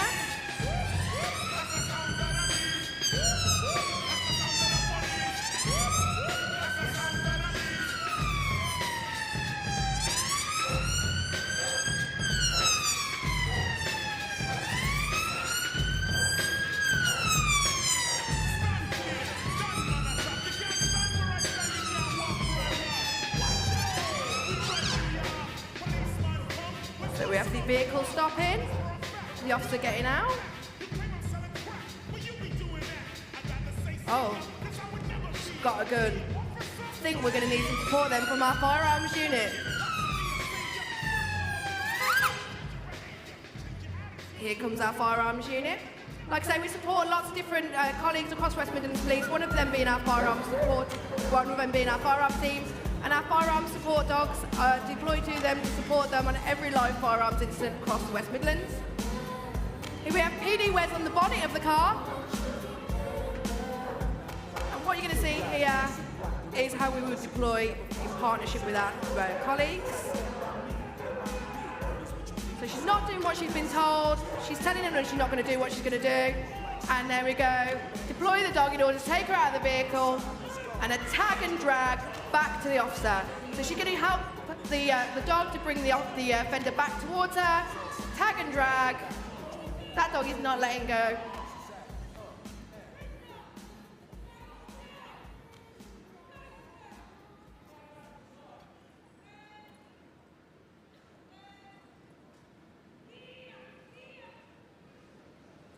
Always been a bit cheeky as well, isn't he?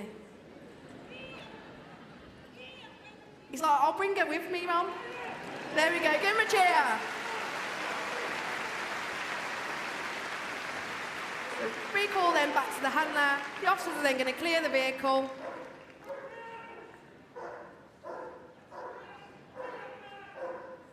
So PD Wes has been an operational police dog for around 5 years, been supporting our firearms colleagues for the last 3 years. We only use our proven police dogs in order to support our firearms colleagues. Let's give them a cheer. PD Wes, PC Derby and our firearms colleagues.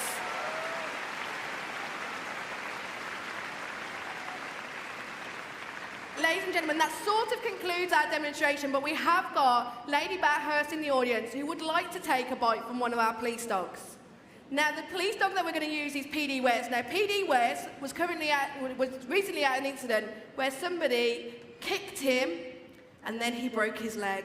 So, not the dog's leg, the dog broke the offender's leg. That is the level of how strong his bite is. So, Lady Bathurst, no pressure. We'll try and get you into the suit jacket though, we won't leave you with nothing.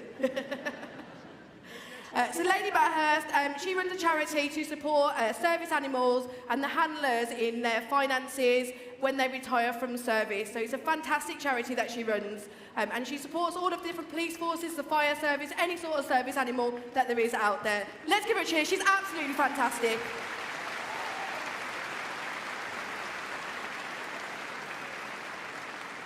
Just do a little bit of safety with her, just to make sure that she knows what she's letting herself in for.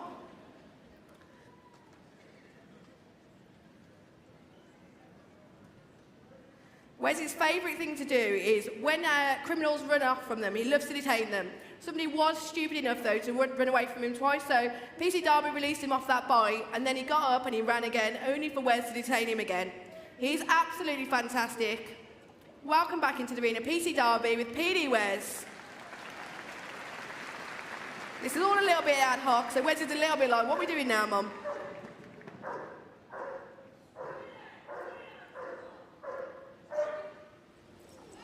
There he takes her.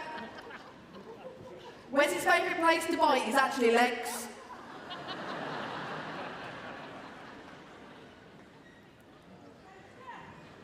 He's such a strong dog.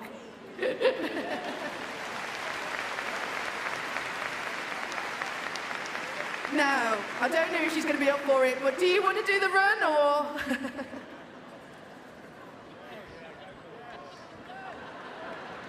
Do we want her to do a little run? She has taken bites off police dogs before, but not the best in the business, West Midlands police dogs.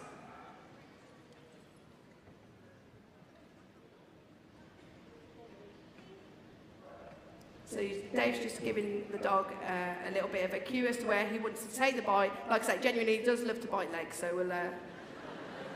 He also loves his gape as well.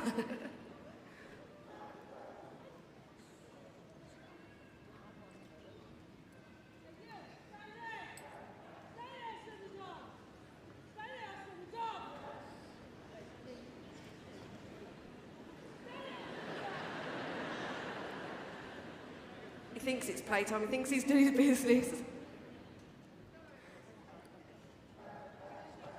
We're going to switch out the dogs. Come on, let's get another one out here. Give Wes a big cheer, ladies and gentlemen. Genuinely, he's out there 24 hours a day supporting you and our colleagues across the West Midlands. So I think we're going to get PD Glenn. Ladies and gentlemen, if you do want to volunteer to support us, so we do ask our volunteers to support us in order to puppy walk for us. So what that is our dogs go out to volunteers about 8 weeks old. Once they go out to you, we ask you to take them absolutely everywhere with you to get them really, really confident. You come into training once a month with us where we'll support you, and then they come back to us when they're around 12 months old in order to go onto a course. Oh, Wes is back. Look who's back.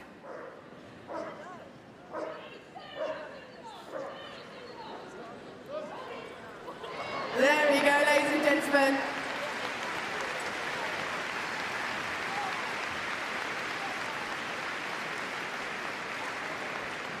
And back to the handler for a toy and a play.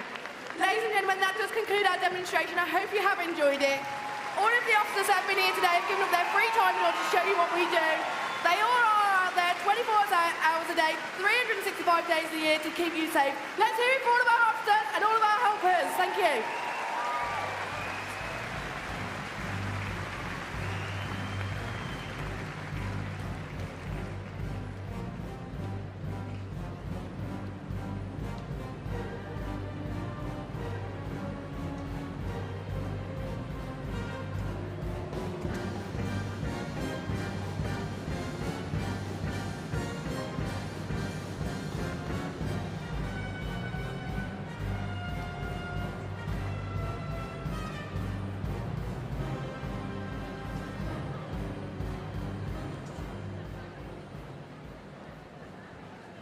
Will grow into a dog in several distinct stages, and sooner than you thought, they're almost grown. But right from the start, Royal Canin's puppy growth program provides everything your dog needs for the ideal foundation for a healthy life. That a fantastic demonstration. Ladies and gentlemen, I think one more time, let's hear it for the fantastic West Midlands Police. All operational officers and working police dogs that you saw today, and it really was a fantastic demonstration of how they prevent crime and help keep us all safe. Well, good morning, ladies and gentlemen. A very warm welcome to day 3 of Crufts 2023 Super Saturday International Day here at the world's greatest dog show. And what a day we've got for you here in the main arena. It is now time to turn our attention, though, to the Heelwork to music. And today, it is our international freestyle Heelwork to music. We've had Heelwork to music competitions running every day at Crufts, Thursday, yesterday, and today. And today, it is the international competition. So we're going to be enjoying 13 different routines by 13 different international handlers. Our judges are going to be looking for the overall content and flow of the routine, also looking at the accuracy and the performance. They're also going to be judging the musical interpretation as well. So, ladies and gentlemen, if you love dancing dogs, you are in for a treat, because these are the highest level of Heelwork to music. With it being the freestyle competition, it means that the handlers are free to put the routine together themselves and use props and do all sorts of different moves and tricks that they want to do. So, are we ready for some Heelwork to music, ladies and gentlemen? Please welcome your judges. First of all, Sandra Hallam. Please welcome our head judge, Louise Ince. And your international judge, Greta Wagner.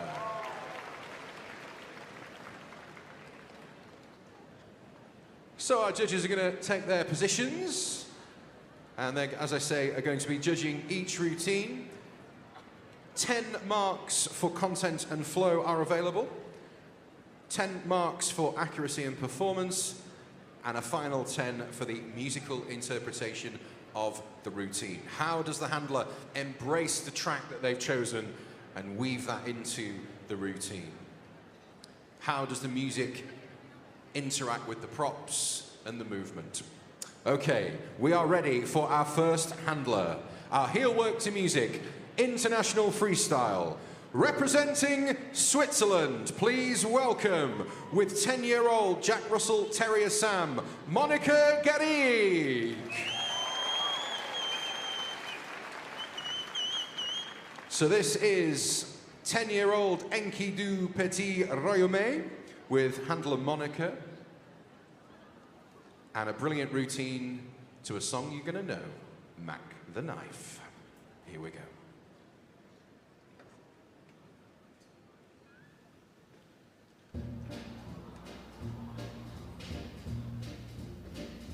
Oh, the shark babe has such teeth, dear, and it shows them pearly white.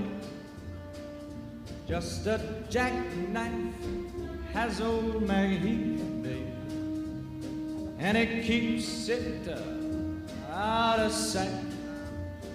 You know when that shark bites with his teeth, babe, scarlet billows start to spread.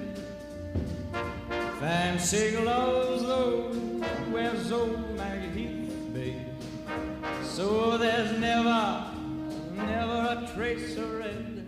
Now on the sidewalk, ooh, Sunday morning, lies a body just oozing life. And someone sneaking round the corner. Could that someone be Mac the Knife? There's a tugboat down by the river, don't you know, where a cement bag just drooping on down. Oh, that cement is It's there for the way to dare. 5 will get you 10. Old Mackie's back in town. Not you hear about Louis Miller? He disappeared, babe. After drawing out all his hard-earned cash. And now Maggie spends just like a sailor.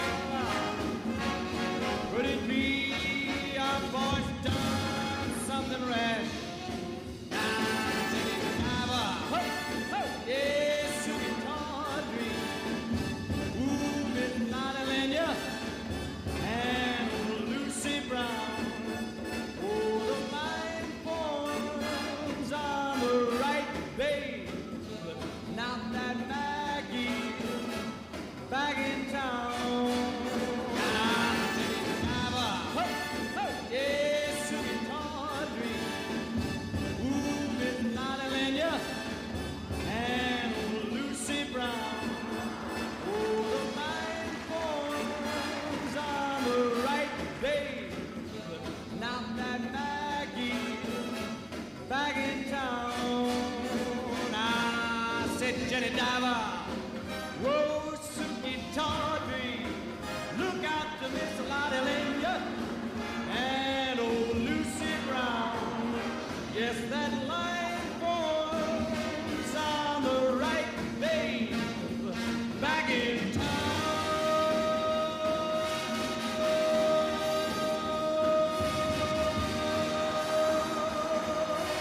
Look out, old Maggie's back. Well, what a lovely way to start this international final. That little dog with such character there, and the handler really showing off the way the dog was so well taught. Because one of the things the judges are looking for is, are the handlers giving too big a signals? And there were some lovely sections there where the handler had her hands in her pockets, and in no way was she giving any physical sort of pointing of her hand to tell the dog to do something. And that's important for these judges. They want to see very subtle signals. And that little dog was really quite responsive to the signals that were being given, but they were being covered by the moves that the handler was doing. But the beauty about freestyle, and you know, there was a good example there, was that the handler really sort of sold the moves that the dog liked to do. Little dogs, they often sit and beg very well, and because they're so small, they can jump on the handler's back and things like that. And so that's what you're trying to do when you construct these routines. You're trying to basically take the things your dog likes to do, and then you've got to put it to music. And that is really important bit, putting that to music, making sure everything fits together.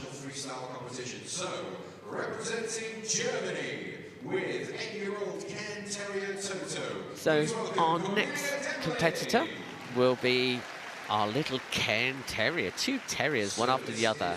And this is Toto with Connie, her handler, and they're going to be performing to Concerning Hobbits. Oh, what a cute start.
What a lovely little Ken Terrier that was from Germany.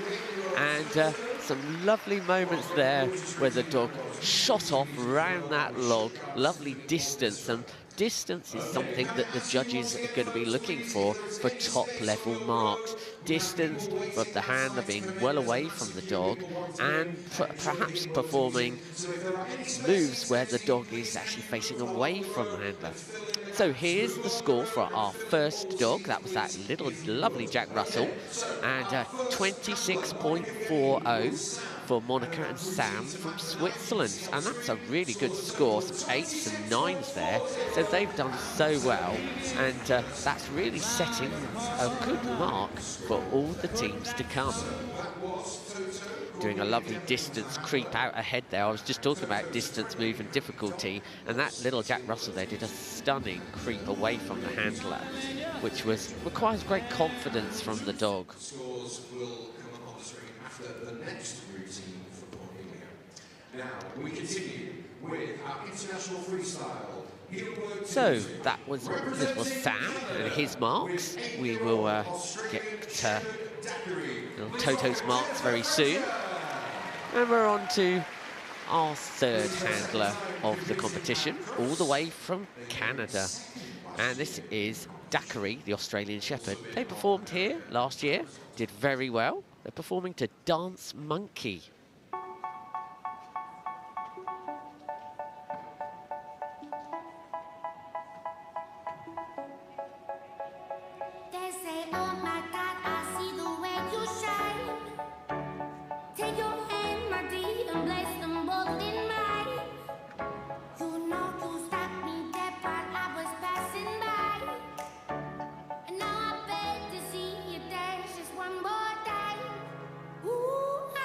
See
Well, what a lovely little routine that was with Daiquiri from Canada, and totally different from the routine they did last year when they were here.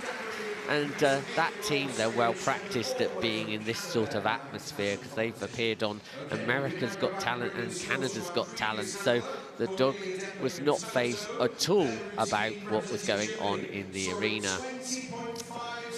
So here we have the score for our little Cairn Terrier.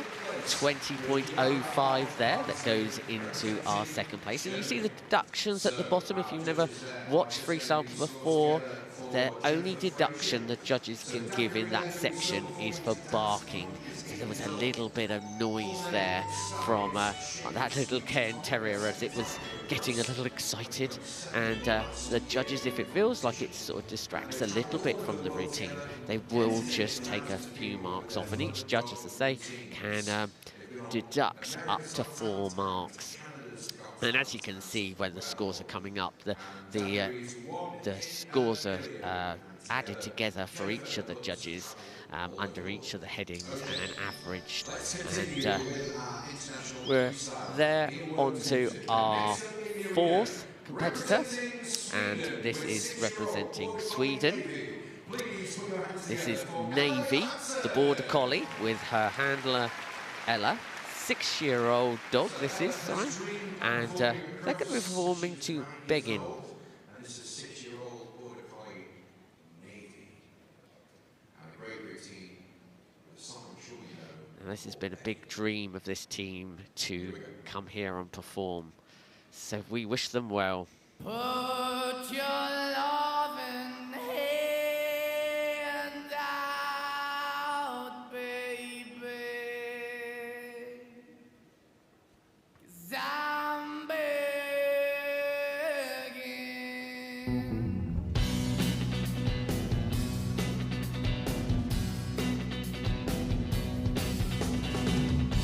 I'm begging, begging you to put your loving hand out, baby. I'm begging, begging you to put your loving hand out, darling. Riding high when I was king, I played it hard and fast, I had everything. I walked away, you want me there, but easy come and easy go, and it wouldn't. So anytime I bleed, you let me go. Yeah, anytime I feel, you got me, no. Anytime I see, you let me know. But the plan and see, just let me go. I'm on my knees when I'm begging, 'cause I don't wanna lose you. Hey, yeah, ra-da-da-da, 'cause I'm begging, begging you. Put your loving hand out, baby. I'm begging, begging you. Put your loving hand out, darling. I need you to understand. Try so hard to be your man, the kind of man you want in the end. Only then can I begin to live again. An empty shell I used to be, the shadow all my life was dragging over me. A broken man that I don't know won't even stand, and never stands to be my soul. Why we chilling, why we chasing, why the bottom, why the basement, why we got good, she don't embrace it, why the feel for the need to replace me. Just the wrong way, trying to be good. I went up in a feature town where we could be at. Like a heart in the best way, shit. You can give it away, you have, and you took the bait. But I keep walking on, keep moving the dog, keep open for. That the dog is yours, keep also home. 'Cause I don't wanna live in a broken home, girl, I'm begging. Yeah, yeah, yeah, I'm begging, begging you to put your loving hand out, baby. I'm begging, begging you to put your loving hand out, darling. I'm finding hard to hold my own, just can't make it all alone. I'm holding on, I can't fall back. I'm just a call, but the face of life.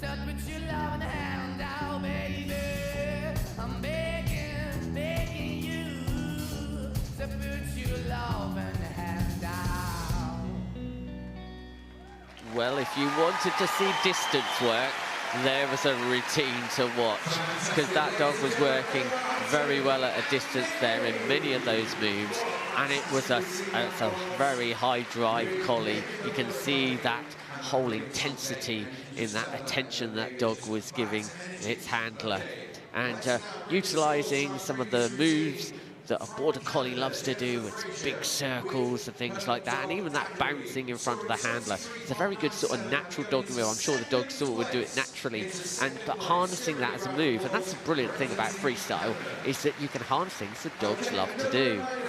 So here was our Daiquiri score, which was Canada, performing to Dance Monkey. They've got 23.97. That's got them into second place. Bearing in mind our Jack Russell #1 dog was on 26.40, still in first place. So Daiquiri there, performing to Dance Monkey, the handler, doing some acrobatics as well in the routine, which you don't have to do, but if you can do it as a handler, it might open up other moves that you could do with your dog. But the beauty about freestyle is, even if you're not that acrobatic, and I certainly am not, is that you work with what you can do, and you find the music and the idea and the story, perhaps, that suits you and your dog. So you can actually beat somebody who's doing lots of backflips and everything else, because it's about finding that right music. Routine that was with Daiquiri. So we're on to our fifth handler, all the way from Japan.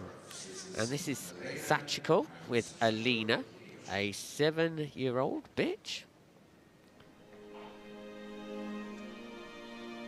They're performing to Amazing Grace.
cute ending to that routine, and a totally different piece of music from our last dog.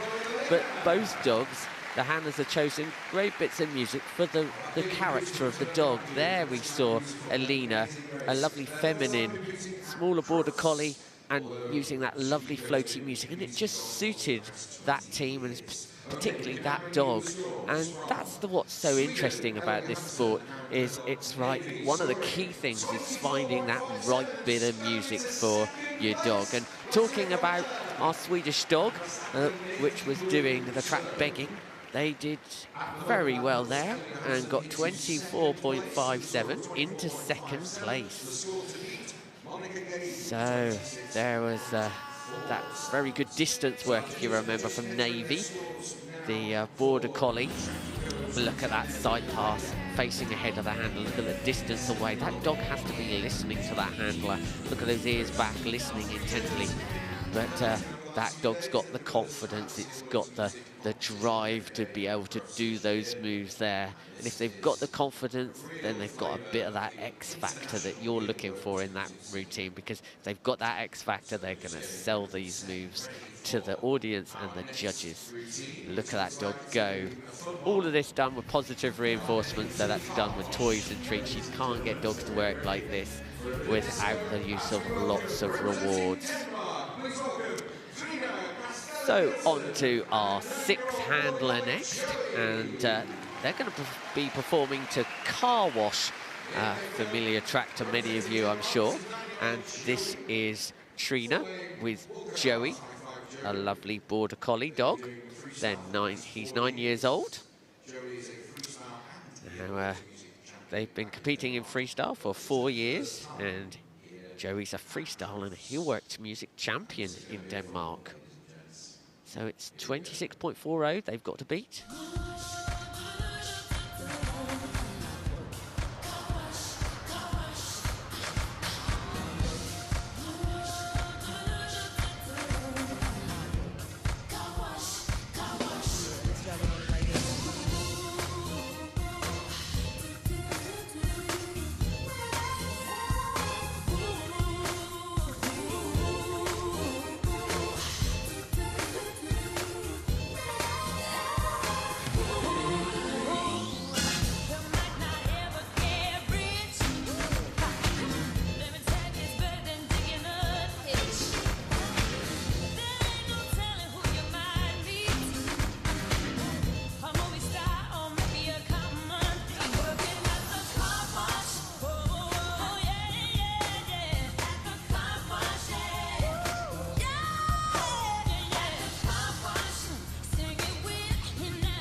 Well, the different types of routines you can see in the sport are coming thick and fast, because there we had sort of more of a story-based routine.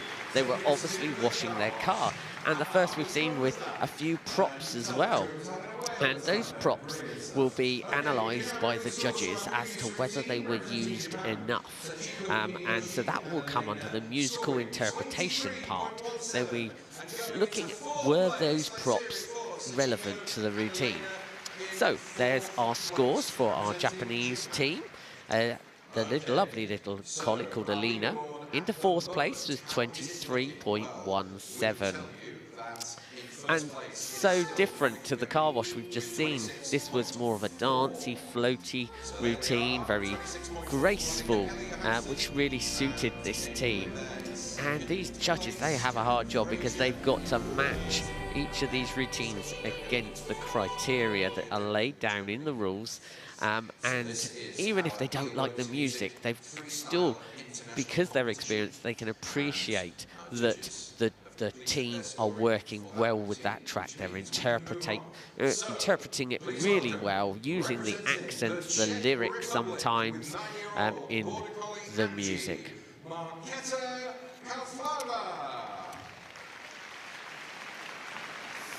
So on to our 7th handler, and this is a lovely little Border Collie bitch from the Czech Republic. She's 9 years old, and they're going to be performing to Narnia. They've been competing in freestyle for 8 years, and this is their first time competing at Crufts.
there was a lovely range of moves there with that team, and hopefully that will do well under our first section, which is content and flow.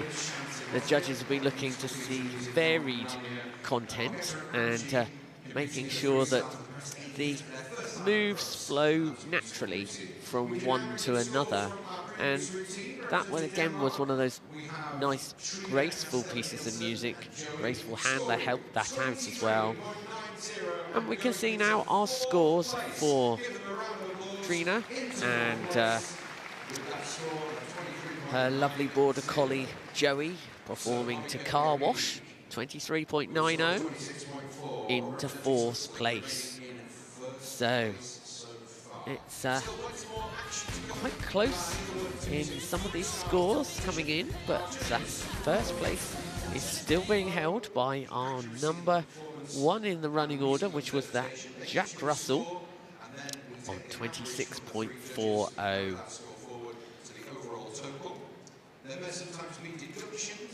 So,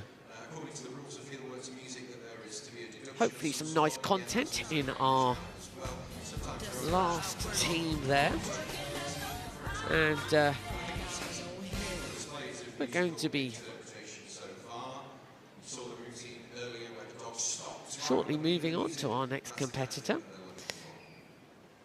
But you can see the brilliant way that some of these handlers are so creative with their thoughts and routines with these music. And one thing that struck me watching that last dog was you have to be actually really quite good at mixing music, because these tracks of music, they don't just all end at 4 minutes, and that's how long these dogs are working for, up to 4 minutes.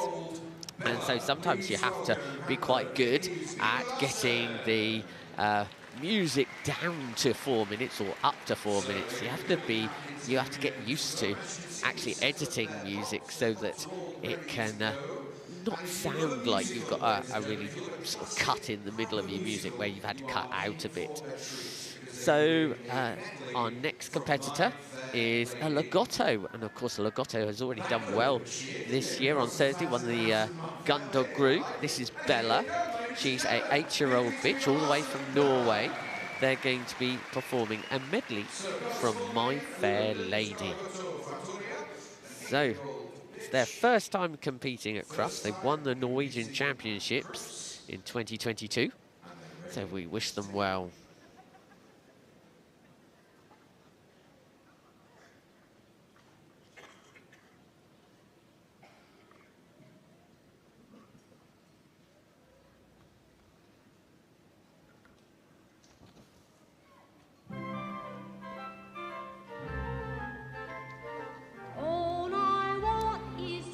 Somewhere far away from the cold night air, with one enormous chair. Oh, wouldn't it be lovely? Lots of chocolate for me to eat, lots of cow making lots of eat, warm face, warm hands, warm feet. Oh, wouldn't it be lovely?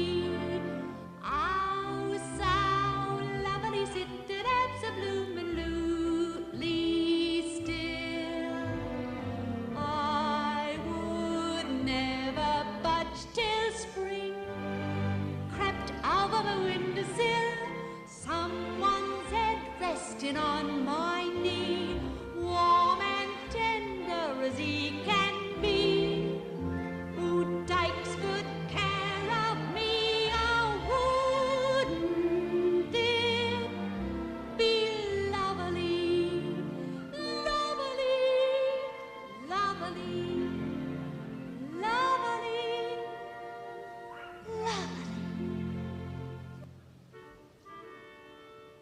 I'm getting married in the morning. Ding dong, the bells are gonna chime. Pull out the stopper, let's have a whopper, but get me to the church on time. I got to be there in the morning, spruced up and looking in me prime. Girls come and kiss me, Show how you'll miss me, but get me to the church on time. If I am dancing, roll up the floor. If I am whistling, me out the door. I'm getting married in the morning. Ding dong, the bells are gonna chime. Kick up a rumpus, but don't lose the compass, and get me to the church. Get him to the church. For God's sake, get me to the church on time. I've getting married in the morning. Ding dong, the bells are gonna chime. Some bloke who's able, lift up the table and get me to the church on time. If I am flying, then shoot me down. If I am wooing, get her out of town. For I'm getting married in the morning. Ding dong, the bells are gonna chime. Feather and Tommy, call out the army, but get me to the church. Get me to the church. Oh, for God's sake, get me to the church on time. He's getting married in the morning. Ding dong, the bells are Wouldn't it be lovely, lovely, lovely, lovely, lovely? Absolutely superb. Wow, what a happy little dog that was. Really enjoying its time out there in the main arena. And didn't stop wagging its tail, I don't think, throughout. And that's so lovely to see because, you know, you want your dog to be enjoying it. And that can only be achieved, as I said earlier, through positive reinforcement using the toys and treats. And you've got to remember that each of those moves has to be taught individually, and then it has to start to be put into sequences. So it takes a lot of training there. So here we have our score for our Czech Republic handler, which was Angie. And that's 23.17. Goes into 5th place. Little tiny deduction there for perhaps a little bit of noise that they heard.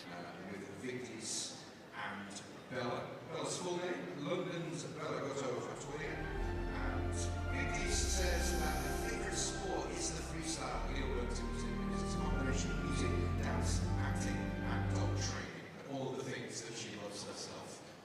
In addition to competing herself, she's also judged at the highest level. So there we had our Czech Republic handler, who has just gone ahead of our Japanese handler. That's because in the rules, if there's identical scores, they look at musical interpretation, and whoever has the highest mark in that goes ahead. So obviously our Czech Republic handler there with Angie just had a little bit more in their musical interpretation than the Japanese handler. So we're on to our Hungarian handler next, and that is Meredith is the pet name of this dog. She's an Australian Shepherd. They're going to be performing to I'm Always Here, stroke Jaws. So I think those of you of a certain age will remember Baywatch. I think it might be something along those lines.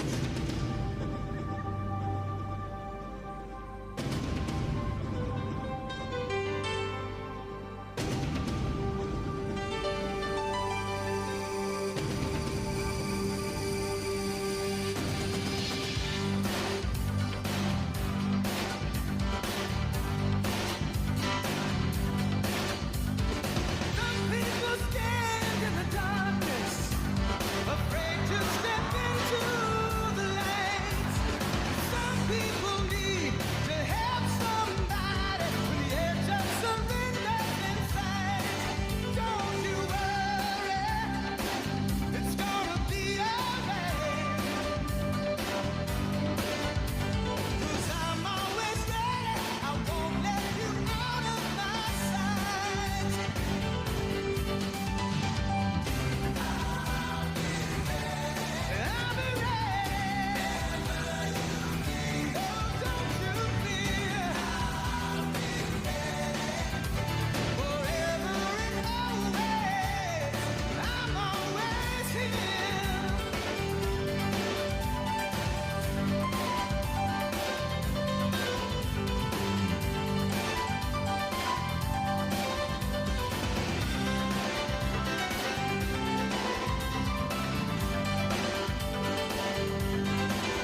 Well, what a character that dog was. He's really enjoying its time out there.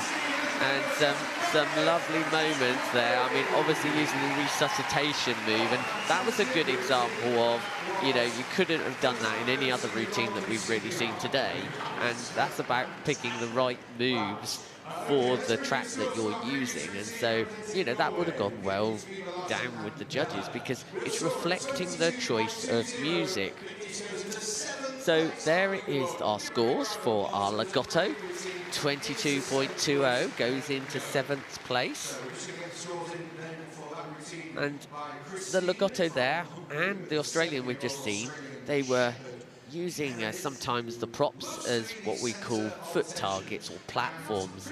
So like our lifeguard there ran off to the lifeguard station, and there the Legato would use the blanket. That could be a target, and targets are things we use in training to help the dog to learn about being at a distance from handlers. And many of the moves that you see here when the dogs are facing ahead of the handler will have used what we call a target stick, which is basically a ball on the end of a pole. And we teach the dog to focus on that so that it's not focusing on the handler and looking at the handler, it's focusing on the prop. And we teach the dog to look ahead of us. And so there's many elements to these moves which you're seeing where the dog is facing away from the handler. So we're on to a handler who's probably very popular because she's representing the United Kingdom, and this is Elsa, the red and white border collie with Nikki. They won the freestyle final on Thursday, which meant that they are representing the United Kingdom today. They're performing to Good Morning, and this is a fast little dog. Even though she's been working for the last 2 days, I guarantee those Duracell batteries will keep going until the very end.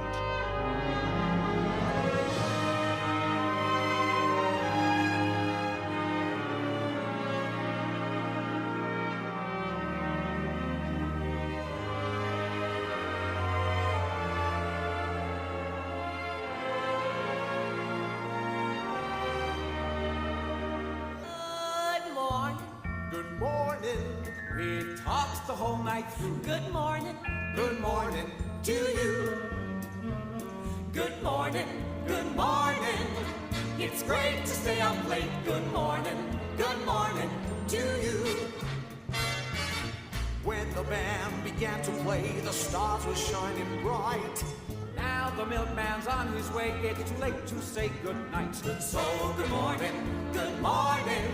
Sunbeams will soon shine through. Good morning.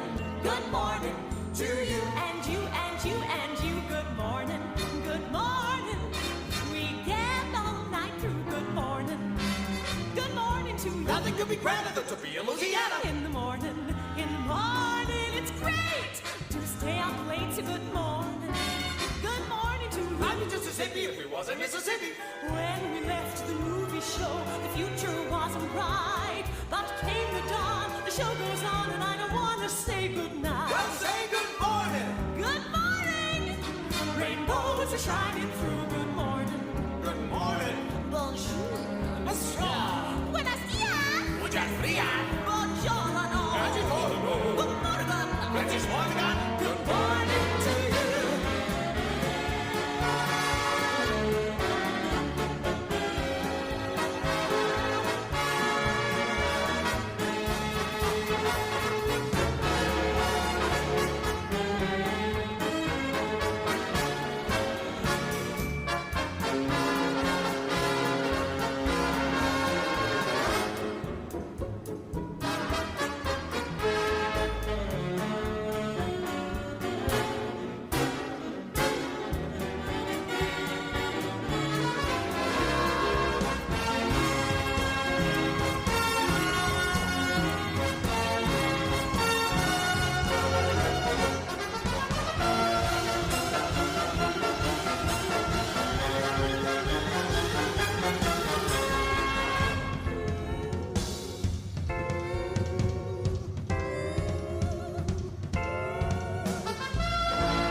Well, I said it was going to be faster with lots of energy, and Elsa there just proving that she really does enjoy being out there.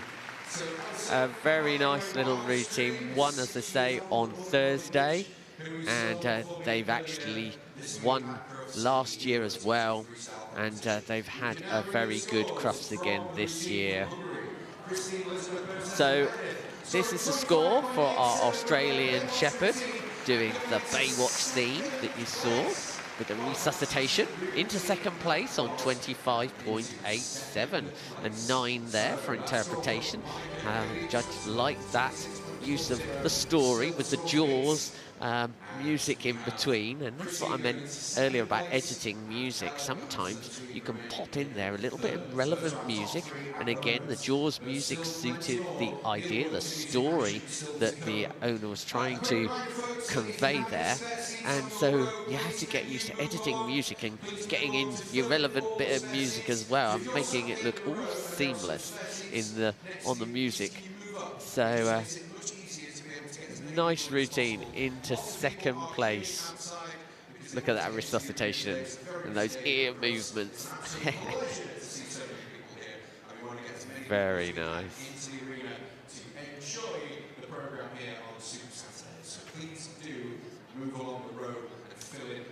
So it's been very busy up to now. We've had some really lovely routines being performed today.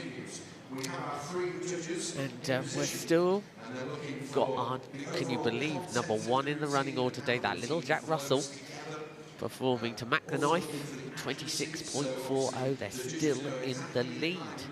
So the nerves will be trembling out the back there. Will they be able to hang on for our last few teams? But we've still got some very good teams coming up. Are you ready for some more, ladies and gentlemen?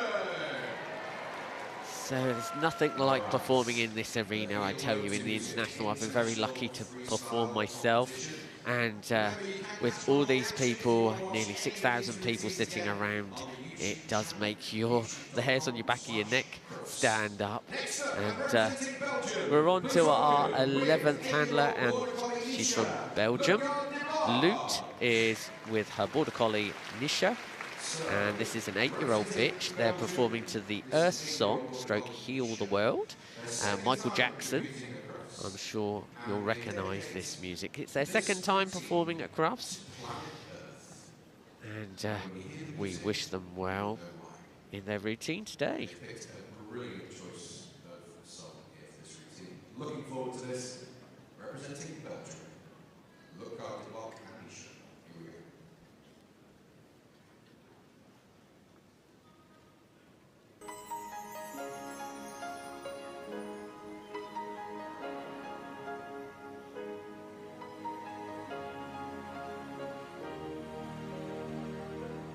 What have we done to the world? Look what we've done. What about all the peace that you pledged your only son? What about flowering fields? Is there a time? What about all the dreams that you said was yours and mine? Did you ever stop to notice all the children dead from war? Did you ever stop to notice this crying earth as we make sure?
finish.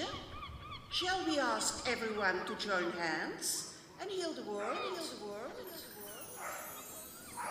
heal the world?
Okay, so I think they have just withdrawn. The dog looked like it might have needed to go to the toilet. It was just not feeling right. So we've got the score coming up for our UK handler, which is Elsa. And look at that, they've just snuck into first place on 26.60, just ahead of that little Jack Russell on 26.40. I mean, it's very close there, but Elsa there, full of beans, and really such a happy and professional team. I tell you, they do train a lot, and they can do that because Elsa is so enthusiastic. I know Nikki sometimes says she gets a bit twitchy if she hasn't been out and done some training with the dogs, and I think they're well suited, this team. They're both high energy, they're both working together, and Elsa is one of those very rare dogs where she just wants to do it. It's not really even about the rewards. It's just she has such a bond with Nikki, and Nikki knows she's a very special dog.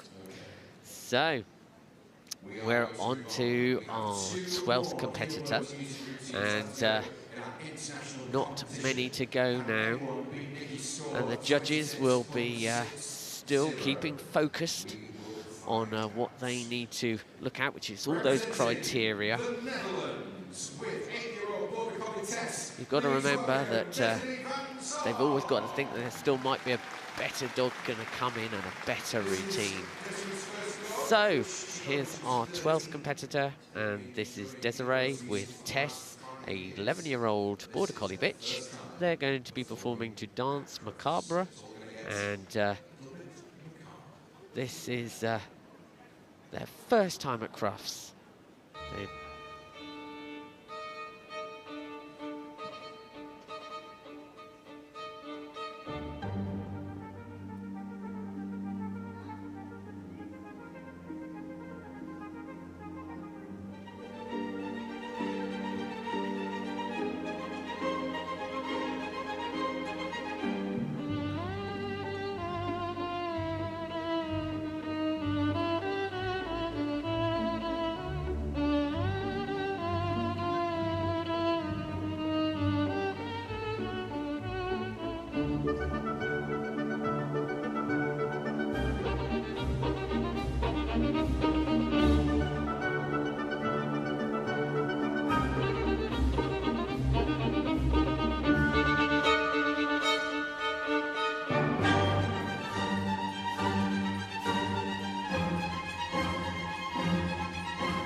Well, what a very interesting ending that was. And leaving the dog in the middle of the ring there.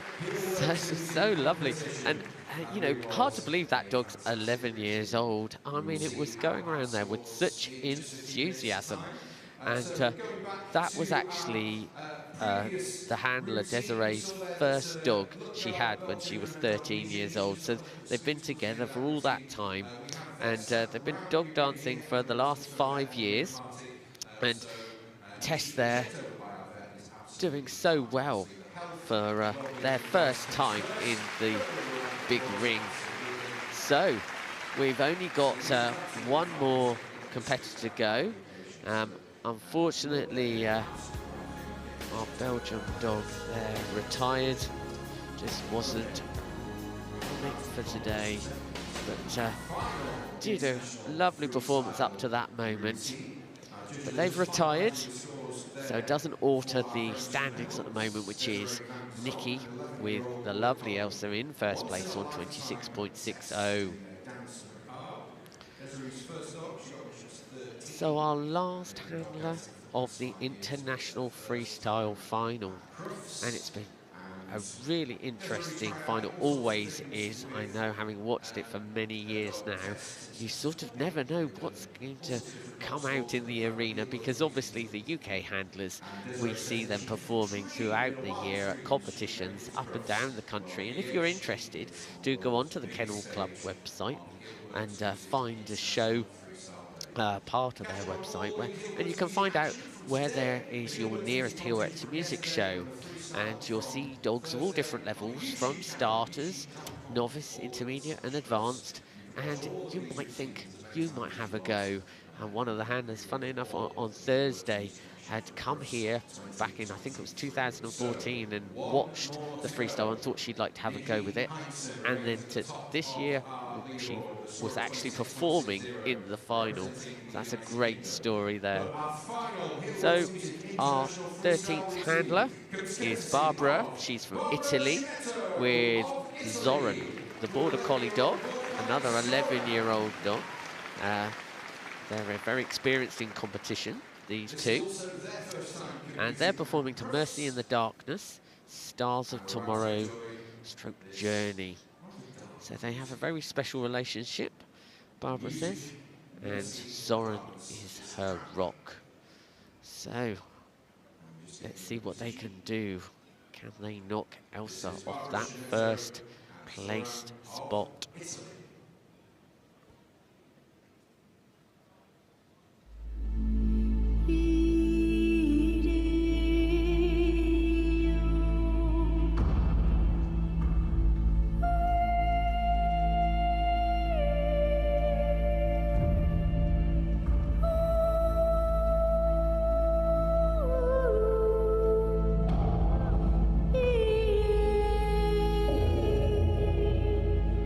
Key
Well, a lovely sort of story there, and a good choice of music, because it was a combination of tracks. Started off with that eerie music into that powerful music, which allowed the handler to do some more powerful moves and to move around the ring. And the judges will be liking the fact that they used the ring, they moved around, because the ring use is so important. You don't want to be just standing on the spot. So, lovely little routine there. And there is our scores for our Netherlands handler. That was Tess, the 11-year-old Border Collie bitch. And they're into 4th place on 25.37. So this was the, if you're in the UK, it's Jonathan Creek music, I think it was. And doing some nice distance work there. We were speaking about distance work earlier, and that will have sort of scored well with the judges, that distance work. But you want, you know, a combination of moves, some at a distance, some close to the handler. You don't want sort of them all at a distance. And I think it's the first ever routine I've seen with an actual skeleton sat in the ring at Crufts. I tell you, there's been many a routine in this ring, and there the dog just died at the end. Now that is confidence, isn't it, for the dog to do that, to fall back on its own. The owner was nowhere near it. So we only have one more score now, and we've got 26.60 to beat. So as you can see there, the scores, a mix of some 8s there, and 25 points dead into 5th place. So that means Nikki with Elsa has done it again.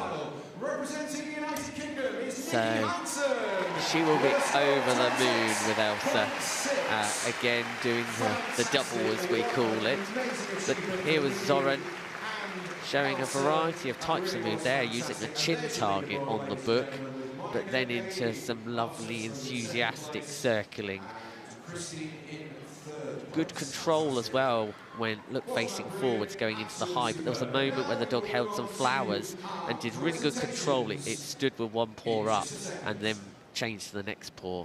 And again, that will be impressive to the judges, that there's this control the handler's got. It's not just all about running around at 100 miles an hour, it's about keeping control. So there we see the results.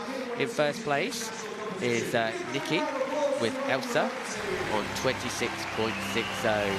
And then it's little Sam from Switzerland, which I'm sure she'll be very happy with, Monica. And you can see them all coming into the arena now.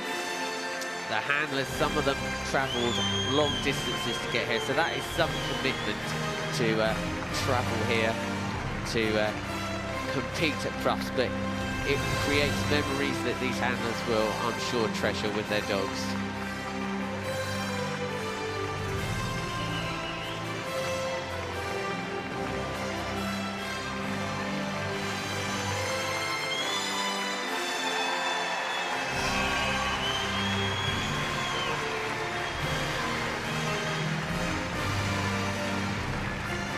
So Nikki, I think, getting a little emotional there.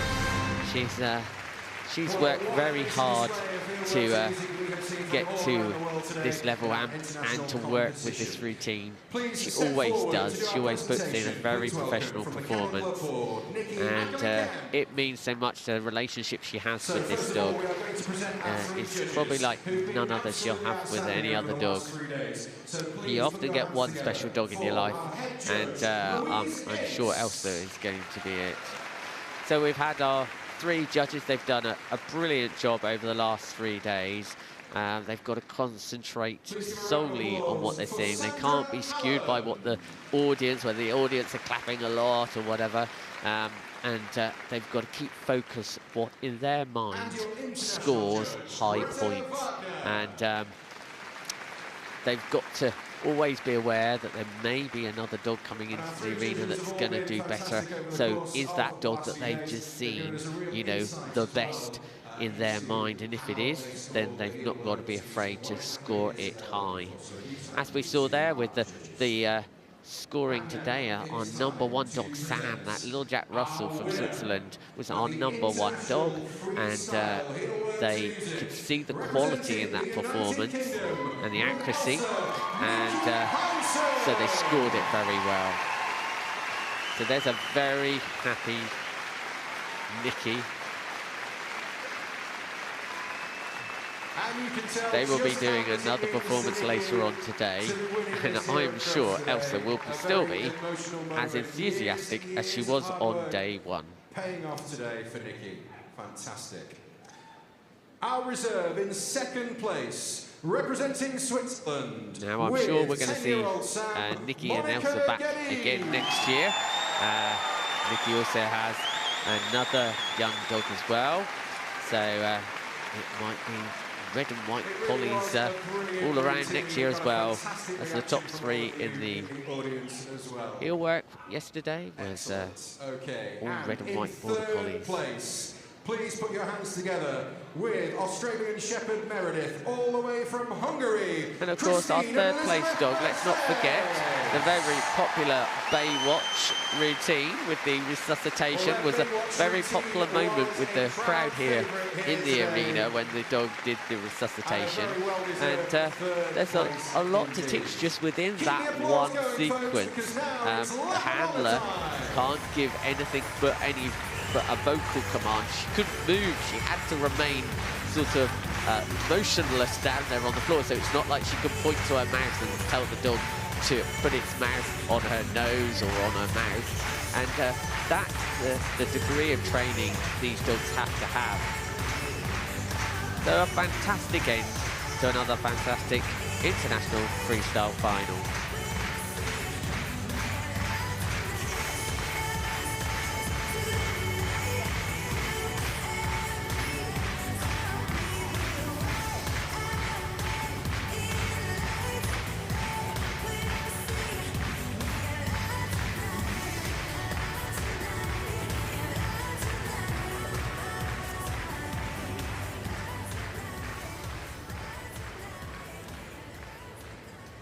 Well, ladies and gentlemen, what a morning it's been here in the main arena at Crufts 2023. We're now going to take a short interval. Join us back here in the main arena at 1:30 for something not to be missed.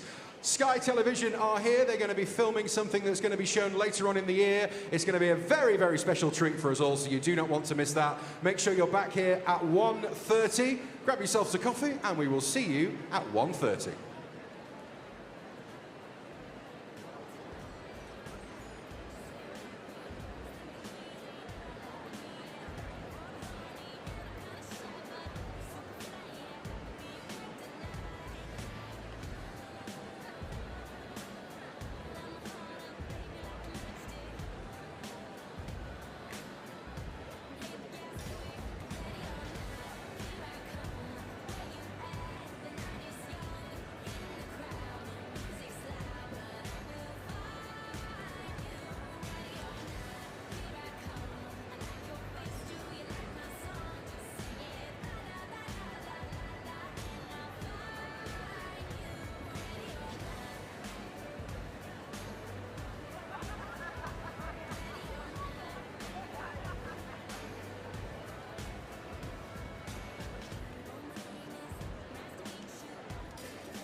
Ladies and gentlemen, just before we start the next event, which is one I'm so looking forward to, could I just ask you if you've got some gaps in the middle of the seat? So on the end there, you've got people there all around the arena. If there's a gap in the middle, can you move down the seats so we've got room for people to get in then on the outside, if that makes sense? So if there's any gaps in the middle, if you can move down to that seat, fill it up, we have some space on the end. There's quite a lot of people. When I say quite a lot, there's a lot of people outside who still want to get in if they can. So if we can make more space, we can get more people in. The space is there, it's just they're empty, and we want to fill them up. We want to get the whole arena packed, so we're ready for this afternoon's events. So if you could do that, that'll be much appreciated. Many thanks, and we'll be back very shortly. Thank you.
Let's do it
Good afternoon, ladies and gentlemen. Welcome back to the main arena here at Crufts 2023, the world's greatest dog show. And as you can see, we are setting up for something very special indeed in just a few moments. But first, we are delighted to announce that the Kennel Club Hero Dog Award 2023 is here, and we are looking for your votes as we celebrate the unique relationship that we have with our dogs and how dogs can help change lives in the face of adversity. Let's take a look at this year's Hero Dog Award finalists and how you can cast your vote. Because Albert has so much joy, that really helps me with managing my chronic pain. He has completely changed my life.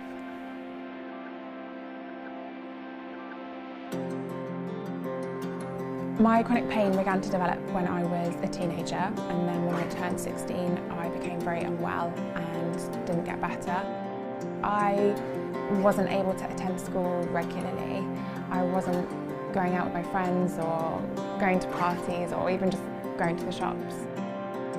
Chronic pain is something that's difficult to understand if you don't live with it, and that can make it quite isolating for the person that it impacts. We didn't really know much about exactly what was wrong with her at first. It took a number of years to be able to understand her illness, and that's been quite hard. That was quite a hard journey. And then Albert appeared, and Albert joined our family. And he's just changed it again. Albert is 3 years old. He is from the amazing charity Dogs for Good. They trained him and matched him with me a year ago. Albert's very intelligent, he's very smart and good at figuring things out. He loves his job. He's happiest when he's doing task work, whether that's loading the washing machine, fetching the post or picking things up for me. It's easy to feel quite down and to find it really difficult to do normal day-to-day activities because of the pain. But the last year with Albert has been amazing. I've started a legal apprenticeship, so Albert is helping me with my studies and my ambition to become a solicitor. I wouldn't have been able to do that without him by my side. I feel much more confident to go out to places independently, and that's really helped me to build my own friendships and my own life and feel like a young adult. He's enabled her to go out on her own without having to constantly check in with me or without having to be with somebody else. He watches out for her, and you can see the way he looks at her, the way he watches her, and he watches what she's doing. They are a life-changing charity, and they've produced Albert, who is a life-changing dog. I can do things that I didn't think I was going to be able to. Having him has opened doors again, it's opened up opportunities. I feel really positive about the future with Albert by my side.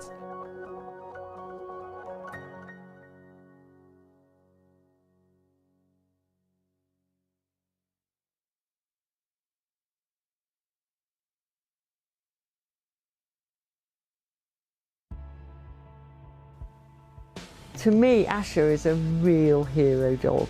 Not only has he overcome what I'm sure was really quite a traumatic past, but he's used his incredible sense of smell to save human lives, and he's done it with a waggy tail and enjoyed every moment of it. When Asher came to us, he came to us because he'd clearly had a number of homes that were been unsuccessful, and he had a lot of behaviour problems. He used to run away, and when you tried to catch him, he used to become quite defensive. I suspect something quite horrible had happened to him because he actually became really quite scared and would scream in fear. So it took quite some time to get him to see his real personality. So now he just, if anything, he'll trip you up. He just wants to play with you, be around you, play with the other dogs. He just has a great life now. So Asher is a biodetection dog for the charity, which means that he uses his nose to smell human disease. The use of the dog's nose to detect disease means it can be done rapidly and non-invasively, so it can be done in a way that has very little impact on the patient. Asher is always keen to work, always loved his work, always wagging his tail when we go into the training room, and teaching us incredible things. Because we've used Asher for a lot of our research and development work, so he was the first step. He was the dog that would tell me whether a disease had a particular odour that dogs and other dogs could be trained to find in the future. Now, for some diseases, it isn't about the dogs always being the diagnostic. It's about learning how these incredible noses find the disease through the volatile signature and translating that perhaps into an electronic device in the future. So I suppose one of the most exciting jobs that Asher did was he told us that COVID-19 had a unique odour, or rather that people that had the virus had a unique odour. I mean, it really is a win-win. Asher, with his difficult background, his many homes, can now enjoy life and enjoy saving our lives. I mean, it's just amazing. We're so proud to have had Asher as part of the team. The work Asher has done is saving and will continue to save thousands or even millions of lives in the future.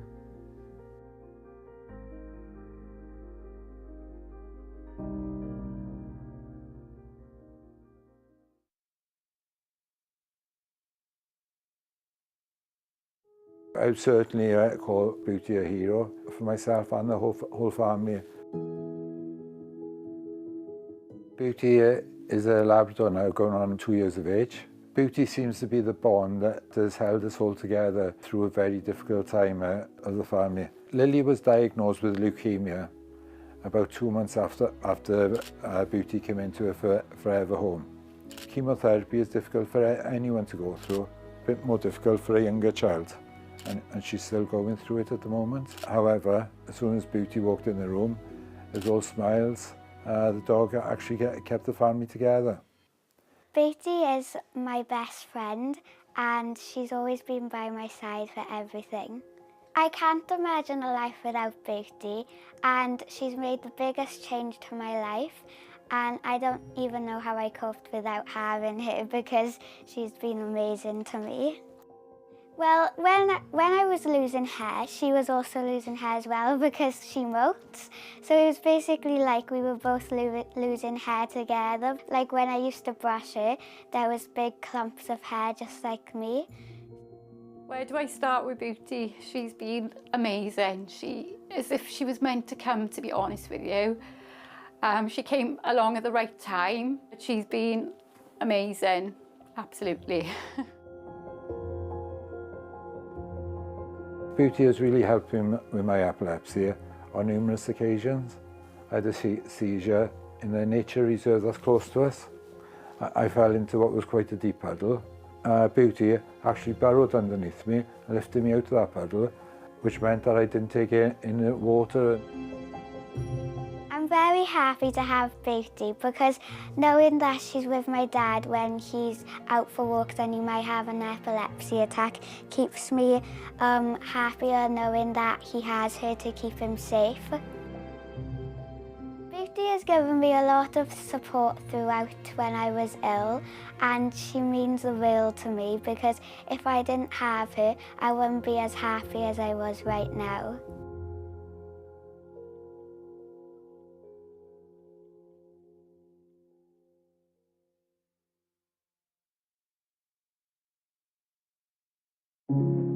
In my eyes, Stella's a hero because she's shown that Staffordshire Bull Terriers are amazing dogs.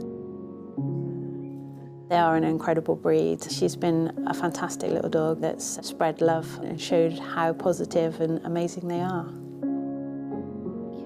My name's PC Claire Todd. I've been a police officer for 24 years and a dog handler for 18 years. In 2014, I took on Stella as my police drugs dog. Stella's 9 years old. She's been working as a drugs dog for the last 8.5 years and she's just recently retired.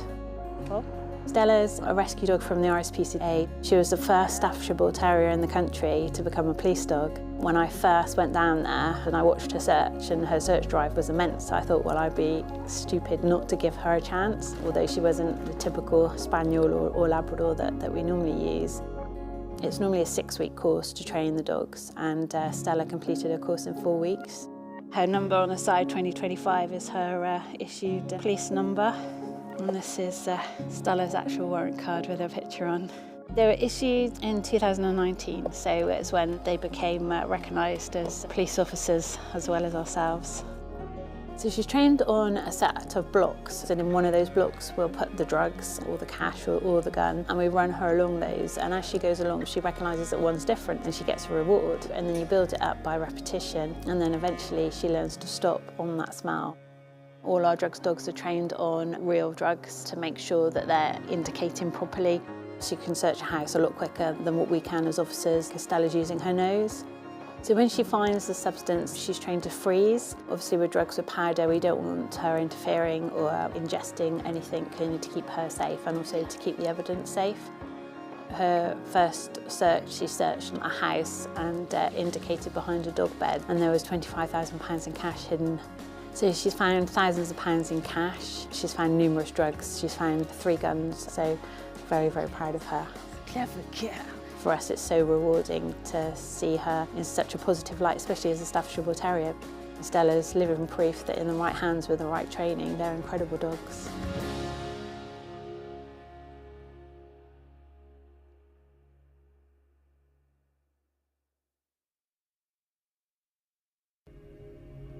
This is my 654th night in the tent, and it's always better when Bertie's with me.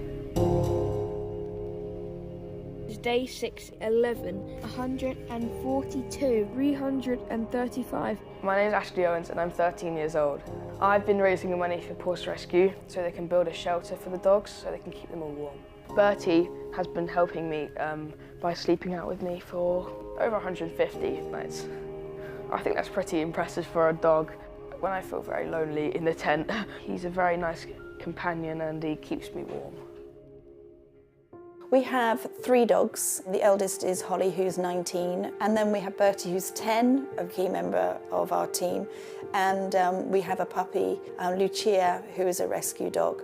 As a family, we've been fostering dogs for around 7 years. Ashley saw the dogs arriving and would see the state they're in, and he's been to see the shelters. When he first saw them, he burst into tears, and that stayed with him.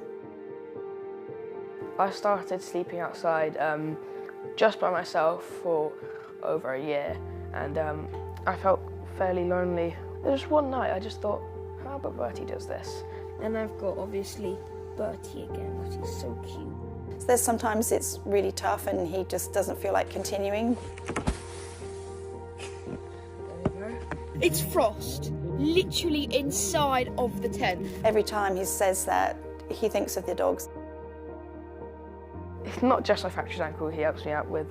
He's just been a very good buddy, and he's helped me through those stages where I've been like, oh, it's such a cold night, I don't really want to sleep out tonight, but yeah, he's helped me a lot. We are amazed by what Bertie and Ashley have been doing, and we really hope this inspires other dogs and children to have that bond and to do something special with them and maybe go out and raise money together. I don't think it's just me raising the money, we're both raising the money. Spreading the awareness and the importance of adopting an abandoned dog, that's really my goal. I think Bertie's a hero dog because he inspires me to keep on going and sleeping outside. Night, Bertie.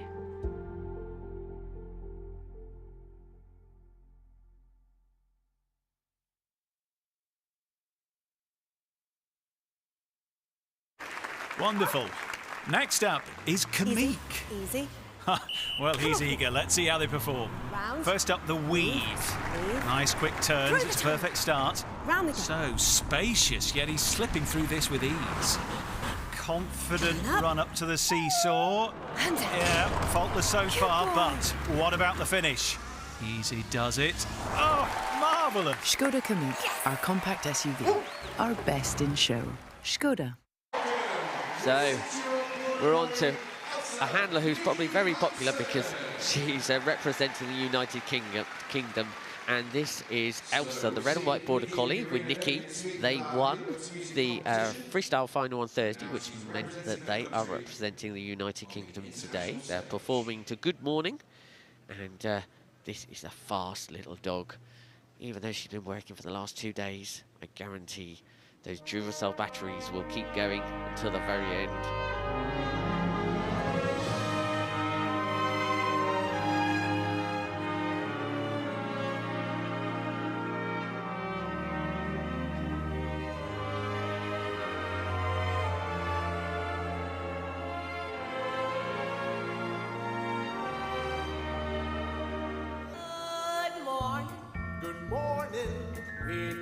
the whole night through. Good morning to you.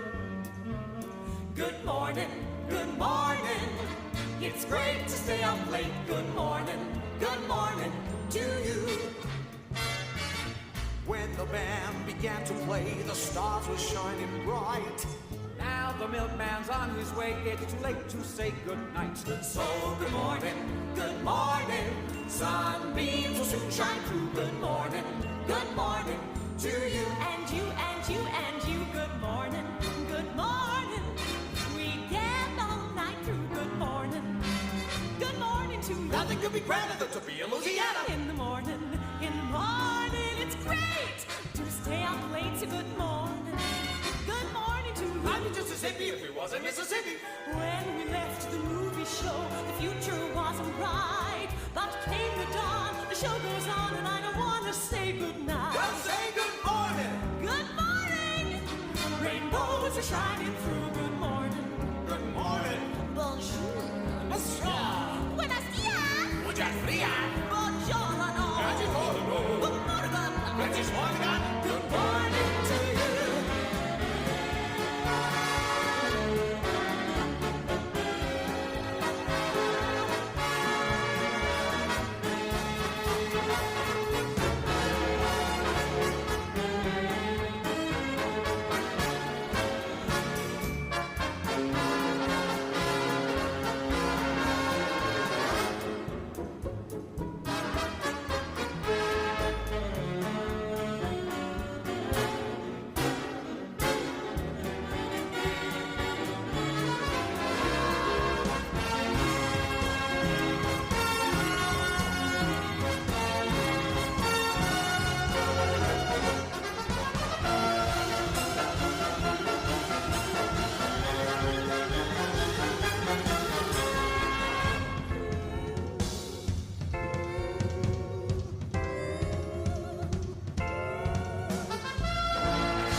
Well, I said it was going to be faster with lots of energy, and Elsa there just proving that she really does enjoy being out there.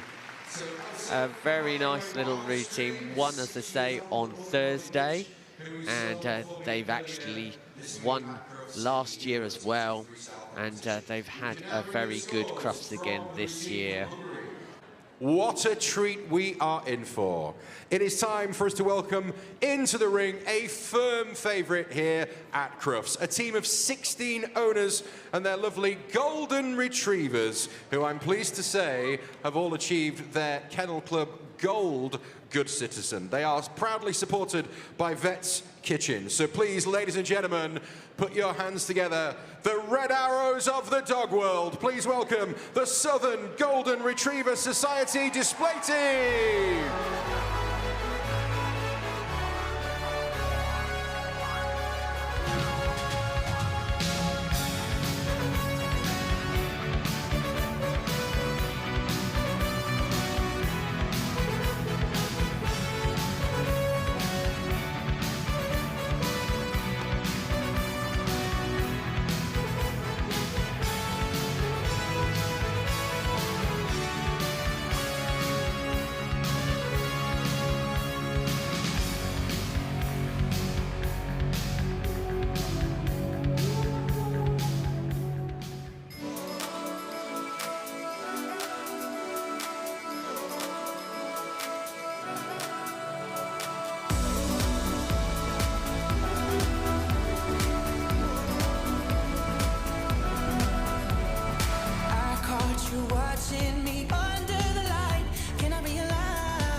Ladies and gentlemen, the amazing Southern Golden Retriever display team. Absolutely amazing. Keep the applause going, ladies and gentlemen, for these incredible Golden Retrievers and their owners. Clap your hands, ladies and gentlemen, for the Southern Golden Retriever display team.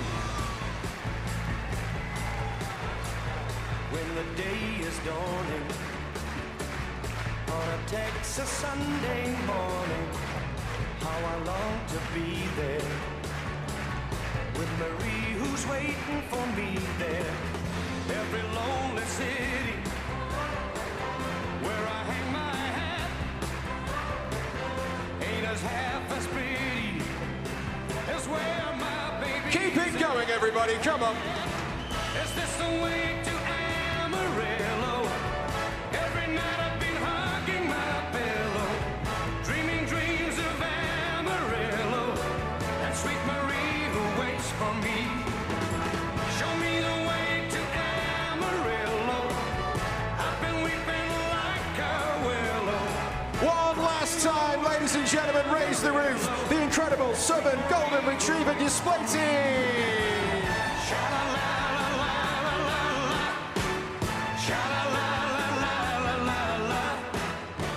Well, wasn't that amazing? One of the highlights at Crufts every year. We are delighted to welcome them back, the Southern Golden Retrievers. It wouldn't be Crufts without them, would it, everybody? That was absolutely incredible.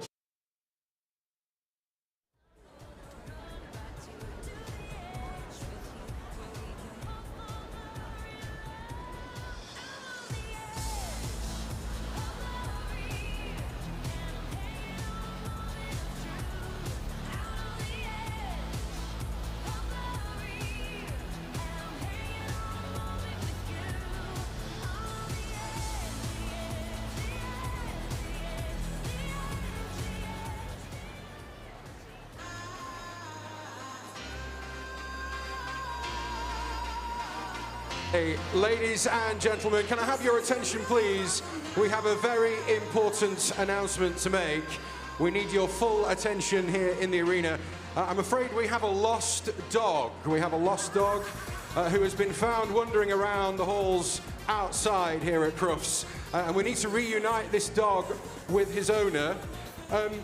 Is there a Stacey Irwin Burns here today? Stacey Irwin Burns, please make yourself known. If you're here, Stacey, please make yourself known, because I think this dog might belong to you.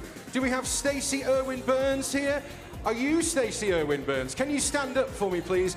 And could you come and reclaim your lost dog? Because he's been wandering around outside causing trouble, and we think he might belong to you.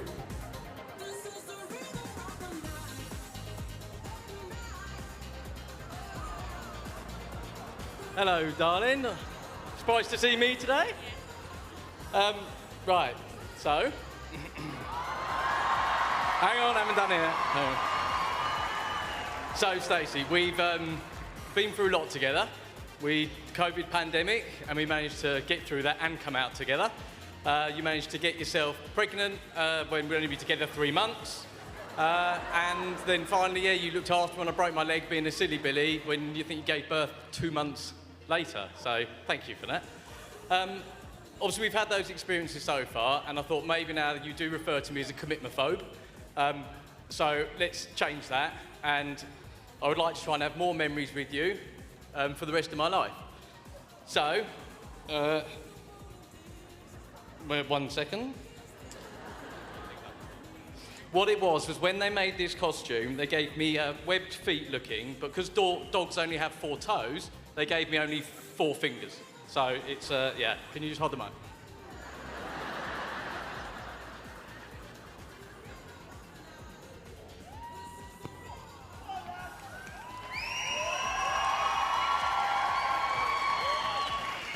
So, Stacey Irwin Burns, would you do the honour of marrying me? Thank you. Ladies and gentlemen, let's hear it for Ali and Stacey! A Crufts proposal. And we're all invited to the wedding, aren't we? Of course. All 20,000 of us are coming to the wedding. And you're paying? Yeah. Ali, are you relieved now? She said yes and it's all over. Yeah, I am very relieved. There's 3 really big thank yous, if I quickly can say, to the Kennel Club for allowing me to do this. When I sent the email of this interesting request, I really wasn't expecting a response, let alone a yes. Secondly, to Amy Bennett, Stacey's really good friend. She's been my inside mole, and without her, this would not have happened. And thirdly, to Stacey for saying yes, because if she'd said no, I've done embarrassing things in my life. This would have been the most embarrassing thing. So, thank you, Stacey. Love you. Amazing. Ladies and gentlemen, let's hear it for the newly engaged Ali and Stacey.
Well, what a day it has been so far here at Crufts 2023 on Super Saturday. We have had international Heelwork to music, we've had Ramesh and Rob, we have had a marriage proposal, we have had it all. And as you can see, we are gearing up for even more. Our international agility competition is on the way. Ladies and gentlemen, welcome to day 3. It's Terrier and Hound Day, it's Super Saturday, it's International Day at the world's greatest dog show. Welcome to Crufts 2023!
Welcome to International Saturday at Crufts 2023. Jim Rosenthal here. We're looking ahead to the Agility International Invitational on International Day.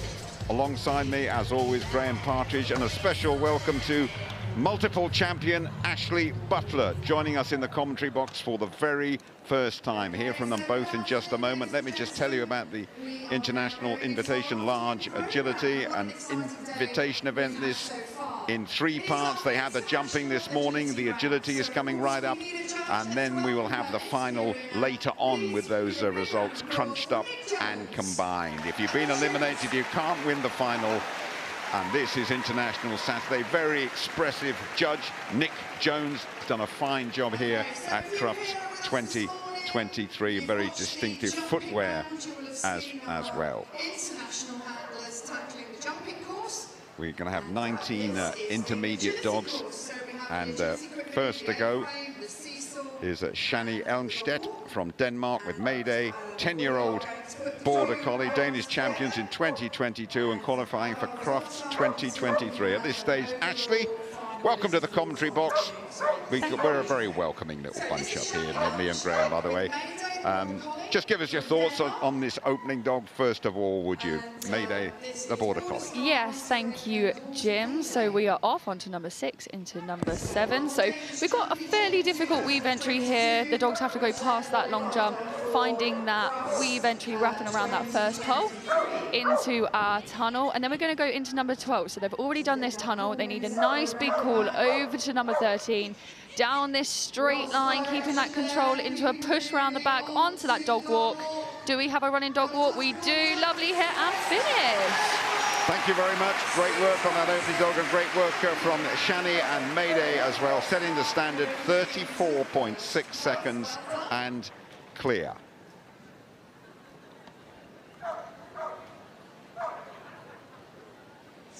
This is Dina Unterisi from Switzerland, Swiss mountain dog. Tricolour, and very, very nice markings as well. Swiss bred, 10 years of age. Unusual dog, this one for Crufts, Graham. You certainly don't see many Swiss mountain dogs here in the UK, Jim. It's got a lot to say for itself. It's all about, not necessarily all about speed, these competitions. It's about the tight turns and straight lines. Straight lines equals a really good speed. That is a tricky weave entry there because they've got to avoid that long jump. In and out to the end. They must be completed correctly before they move on, otherwise they get faulted. And it goes tunnel, tunnel. So this is the quick part of the course. A little bit of control now as they come round the back of that jump. Oh, knocked it over, but they do fall over really easily. I mean, that's all for safety as well. So she'll be looking to put a nice finish in here. Just the 5 faults at the moment. There we go. Very nice indeed. Well done, Dina. Well done, Dina and Scarlett. 5 faults and 45 seconds. Ashley, what went wrong there? I think she was calling the dog out of the number 12 tunnel, trying to really get that connection with the dog, but then I think she loitered a little bit too long, got in the way, and then when the dog landed, the person was in the way. This is Win. Michaela Kroon from the US of A, chosen by the American Kennel Club to represent the US.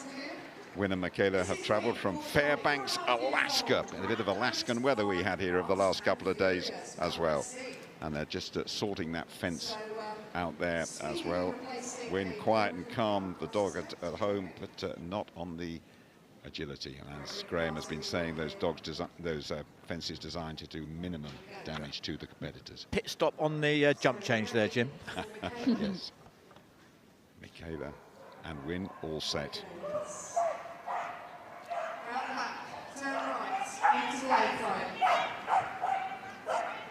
Thoughts, Ashley, early on in this one? Really nice and smooth so far, onto that seesaw. We really want to get those tight lines, especially to that number 5, 6. Beautiful weave action there. Oh, a little bit late with her timing into that tunnel. This is a really unusual way of handling, but it actually worked beautifully. Really kept that connection with that dog. I really like the way that she handled that, actually. Round the back, lovely independence onto that dog walk. Can they hit it? Yes, and finish. That was beautiful. That is excellent work from Michaela, the best we have seen so far. Clear and quick, Graham. Yeah, you would expect the USA to be sending a quality dog over to the UK to represent them, and that's what she is. I know they think long and hard about who they can send and who they can represent them to the very best of their ability. Next up from Ireland, you're looking at Laura Murphy. Indy, rescue dog, 7 years of age. Actually came back to a rescue centre in a Tesco bag for life, and would you believe the woman asked for the bag back? Eliminated in the jumping this morning, and let us see what Rescue and Laura can do here. Oh, good save there. Time wasting, but she managed to get the dog's attention there onto that seesaw. Lovely hit there, and I actually know Laura quite well as well. What goes through your mind with a moment like that? Oh no.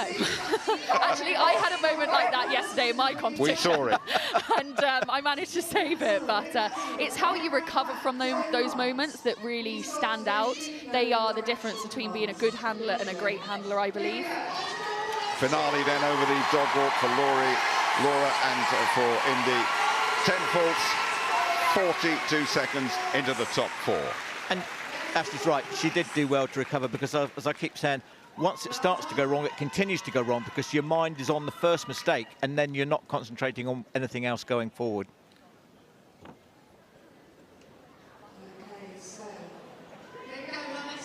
Falcon, working sheepdog, and Mike Bendel from England. Workaholic is Falcon, loves agility, had an incredible year. Won the Agility Stakes final in December and 2 championship tickets. Let's just, for any new viewers, Graham, you do this, talk about the lack of hair on this dog. Yeah, it's got alopecia, just the dog form of alopecia. It's not in any pain, it's not irritating or anything else. It's just the hair drops out. It's been to see a vet, it's very safe for it to compete. It didn't stop it being any less noisy though, Jim. No, absolutely. They've qualified to represent England here by virtue of winning the Senior Agility Stakes at the International Horse of the Year show. Having a fantastic year, and you can see why. Such a tight turn there. Is it going to be a running contact? Yes, it is. Oh, fantastic. Applause from everybody there. Mike Bendel and Falcon. Absolutely outstanding. The best we have seen, 32.6 and clear. They are having a fantastic year. I know Mike really well. He's a lovely guy, but he works so hard with his dogs, and I'm so pleased with that run. Lovely feeling for Mike at the end there. Popular visitor Sergio Sousa from Portugal with the dog called Cat, 9 years of age, winner of this event back in 2019. Great handler, Sergio. He's, again, a lovely guy, really nice handler, just maybe slightly turned a little bit too tight on that number 2, so we're on 5 faults at the moment. But he's a really smooth handler. This dog is 9 years old, but still looking great. And that really does help sometimes when you've got a dog that has that experience, they know this arena. That really does make a difference, really trying to get that connection there on number 13. Beautiful jump there. And they're off down that straight line, onto that push round. And pushing up over the dog walk for the finale. Shame about the 5 faults. 34.4 for Sergio and Cat. 14th time for Sergio at Crufts. That was a lovely run. Like I said, I think the dog just turned a little bit too tight on that number 2 and clipped it with its front paw, but the rest of the run was stunning. This is C, Mona Greffenstein from Germany, 4 years of age, representing Germany for the 3rd time at the International at Crufts. 3rd in the jumping this morning, so a combination to watch. C and Mona from Germany. Yep, Mona's a regular visitor to Crufts, does very well every year to be nominated by Germany to represent them, and you can see why. She really is a class act. It's all about communication. If you just try and watch the handler as well as the dog, she's totally in contact with this dog. The further away from your dog, the more chance there is of a mistake. Coming up for the dog walk, is it going to be a fit flying finish? Yes, it is. Well done. 22.630. 32.630, just fractionally slower than Mike Bendel. It's all about hundredths of a second here. It really is, and the competition is just every year it gets tougher and quicker, and that's why you have to be perfect. Crazy, 7 years of age, border collie. Ewan Patterson from Scotland, 3rd time Crazy has represented the Scots at Crufts. They've won this for the past couple of years. Overall winner last year then. Crazy, current Crufts champion, 4th in the jumping this morning. Ashley, a combination to watch these two. Oh, every time Ewan watches, I stand still and I just have to watch. They are just incredible. I mean, Ewan and Crazy have just such a great pedigree together, and I mean, watching them is just a treat in itself. Oh, nice tight turn there. And here's the finale for Ewan and for Crazy, 32.1, and the reigning champions are the quickest so far, Graham.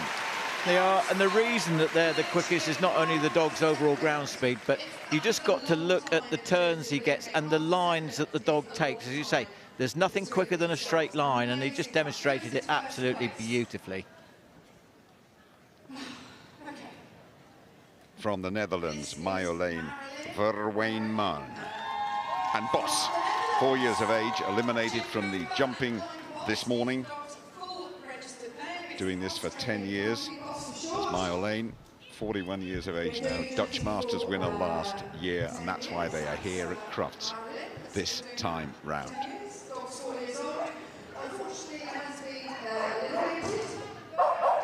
So unfortunately, we are on an elimination. Went round the back of the jump on number 3, but they're going to keep going. The dog doesn't know any different. They're just having a great time out there. And what goes through the handler's brain? Not that you get eliminated that often, Ashley. I mean, how do you just clear it? It is a hard feeling, especially when you get eliminated at the beginning of course. It's hard to then get yourself together and try and run the best course that you can. But the dog still gets a toy at the end of the day, and they, you know, still live the best lives. It's no good asking Ashley that question, Jim. She never gets eliminated. I did preface Don't it say with that. that. I've got championships tomorrow. Thank you, Graham. This is Sabina Harkinson from Sweden and Ibra, 5-year-old border collie. First time at Crufts for both handler and dog, competing though since 2010 as Sabrina. Can you remember when you were a first timer here, your feelings? Oh, it is, well, every time I step onto that green grass out there, it is the best feeling in the world. And that's why every year us competitors will compete against each other to try and get here. Meanwhile, Sabina here with a 5-year-old border collie, doing really, really well. The name that you can see on the screen in front of you is the dog's name, as you say. But looking at this, the time to beat 32.123. Oh, 33.614. But is she happy? Yes, she is. See, immediately she gets the dog's toy out. That is the reward for doing what the dog's doing well. So that's brilliant. Up into the top 4 they go. High quality performances and many more to come, I'm absolutely sure.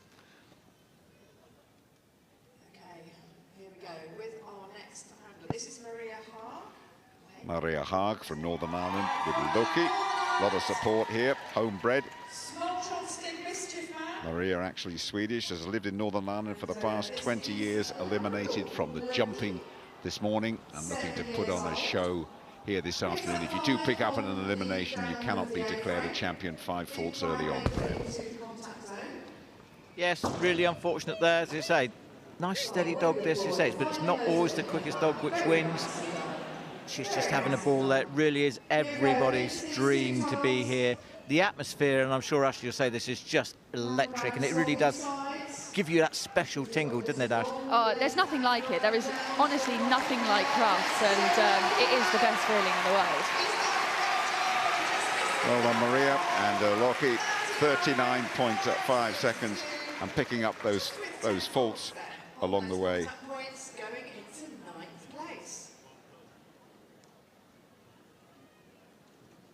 I also think with our first 2 rounds, people are just going to be trying to get round to get through to that final as well. Here's Sarah Elliott from the Isle of Man with Indy, 5-year-old border collie, 3rd agility dog for Sarah, first collie, bred in the Isle of Man, and her litter actually named after parts of the Isle of Man TT course, and these pair eliminated from the jumping this morning. But Graham, great to have a representative from the Isle of Man here on International Saturday. It is, as you say, it's an island. There aren't that many people that do agility on the Isle of Man. Had the pleasure of judging over there a couple of times, but they're nonetheless enthusiastic. And as you can see, this dog is competing really well. Now she's just got to keep this straight line, and unfortunately, she's gone round the back of that jump. That wasn't the direction she was supposed to have done it from, so that equals the cross arms of the elimination from our judge. But still, she will just, hopefully, she will go away and enjoy the experience and take something from it. That's rather unfortunate then, 2 eliminations from the jumping and also here this afternoon from the agility for Sarah and for Indy. This could be good.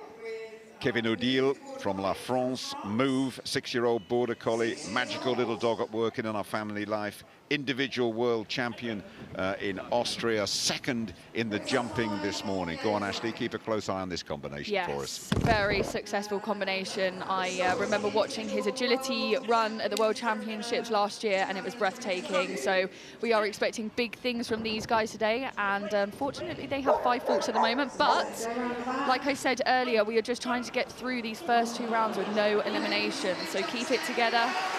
And the real buzz from the crowd. That should be good enough to keep going in this competition. Applause from everybody, all 7,000 or 8,000 inside the main arena, and from our judge as well. Just the 5 faults picked up along the way, but remember the name, Kevin Odile from France, and Move getting a proper shift on here this afternoon. from Spain, Rodrigo Garcia Vidal and Seda, 7-year-old Border Collie, 8th in the jumping this morning. Remember, the time to beat 32.1, but it's all about keeping the standard high and qualifying for the big event later on. This looks good so far, Graham. It does, and great style through there. There's two-footed movement, one for the other. Just keep an eye on the handler as well when he's in shot. Everything's quite big movements from him, and that's just to make sure that the communication, as I say, communication is key. He gets eliminated now. We are a judge showing appreciation. It is, it's commonplace in Europe that if you get eliminated, you will get clapped, just to show that everything's all right, really. Yeah. Keep on going. That's again, we talk about the elimination and the horrible feeling, those crossed arms. That is just what you do not ever want to see. Yeah, it's just gutting. And it's because you're letting your dog down at the end of the day. You're a partnership and you want to do the best that you can for your dog. Okay, so next to go is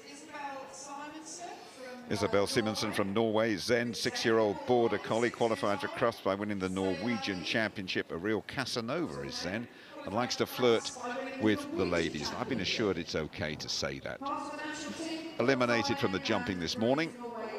Getting a lot of love from the crowd here, these two from Norway, and having a really good first 15 seconds as well. Ashley. Yeah, so if you're eliminating the jumping, you know you can't win the final. So my personal game plan here would be to just go out there, do a fast round. Like that, you might get a fault because you are pushing the dog, but you have nothing to lose. Unfortunately, picking up another 10 faults there, but hopefully she'll be happy with no elimination. Well, it was a pretty quick round, wasn't it, Graham? It was, but you see she came out immediately. She's got the dog's toy, she's making a fuss of it. It's got 10 faults, but as I say, the dog doesn't really know that. It's about making it a good experience for the dog for the next time that she qualifies for Crufts.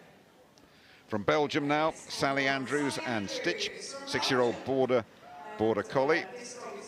Best dog of the year in Belgium in 2021 and 2022, so could be a good partnership, this one. 3 tight jumps to start with, and picking up 5 faults there. Okay over the A-frame and the IAMs as well.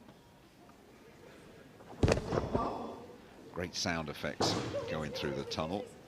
Don't know if you hear those when you're out there, but we love them on television. You can hit, well, you try and block everything out. The worst thing for me is trying not to listen to the commentator and what they're saying. You'd be very advised to cock a deafener to the both of us, I tell you. This is good, though, from Sally and from Stitch. The 10 penalties, the time is very, very decent. Graham, your thoughts? Again, very nice round there, just missed timing the jump. And as I say, they come off really easy. They're plastic poles, so the risk to the dog is minimal. It's all about safety. Everything we do in the Kennel Club Agility has to be, first thing is safety, safety, safety. Speicher Serge from Luxembourg. Aida, Border Collie, 6 years of age. National Championships of the Grand Duchy of Luxembourg last year, 2022. And one of those dogs that Aida lets us know that she is in the house.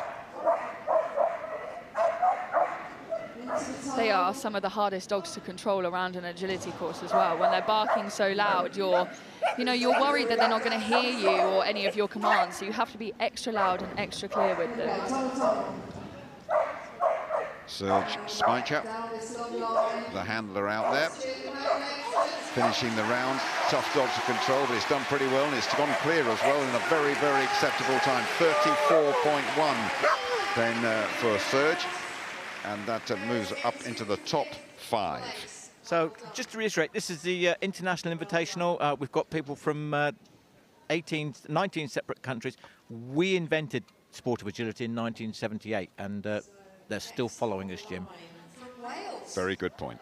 Penultimate dog, Cop from Wales, Border Collie, 4 years of age. Chris Curtin, the handler, the Great Britain team fitness coach. Cop born in Poland and now competes for Wales.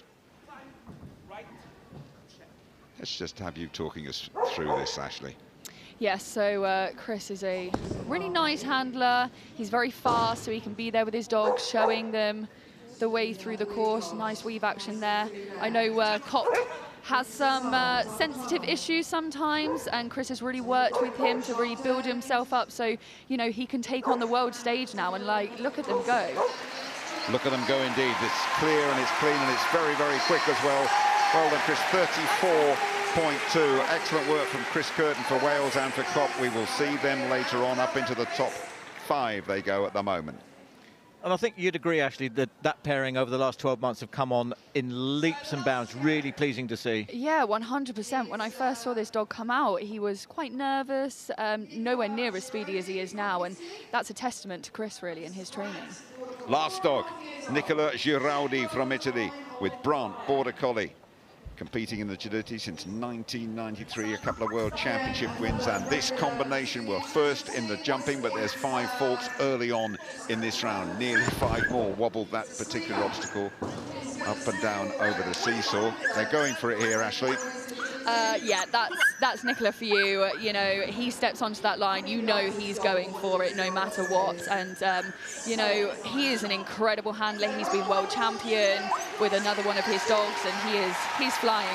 He is flying first in the jumping this morning, 32.1, and just the 5 faults as well, so equaling Ewan's time, and we'll be right up there in the final shake-up, no doubt about that, Graham.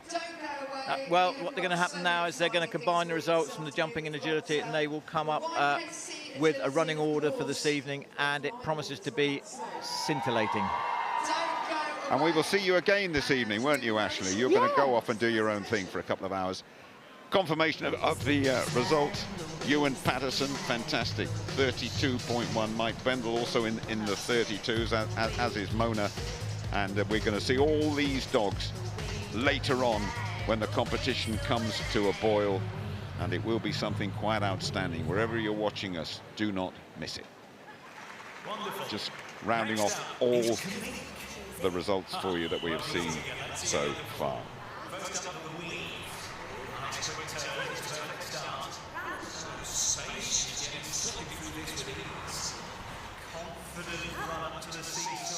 And so here are the combined results. Ewan Patterson, Mona, Serge, Shani and Nicola, the top 5 in the combined.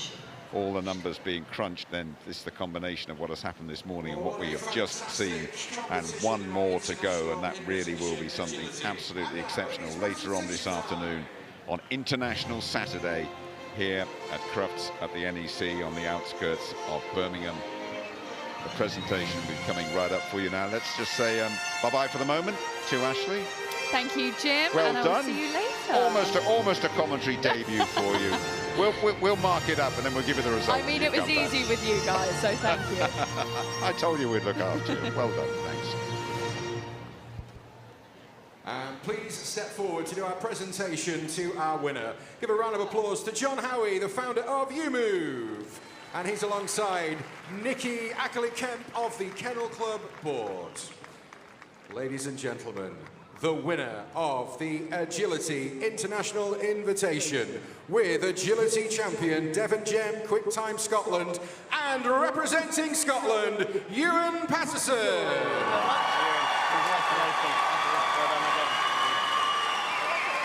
Thanks very much. Okay, I'm happy. Thank you very much.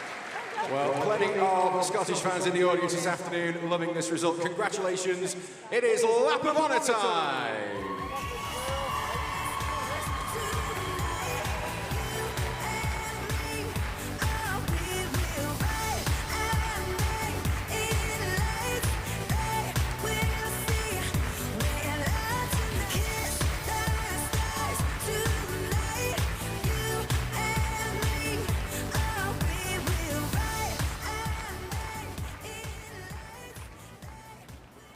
So we are just getting our course changed over because we have our YKC Agility competition in just a few moments' time. Still plenty to come here in the main arena. It's Super Saturday at Crufts 2023.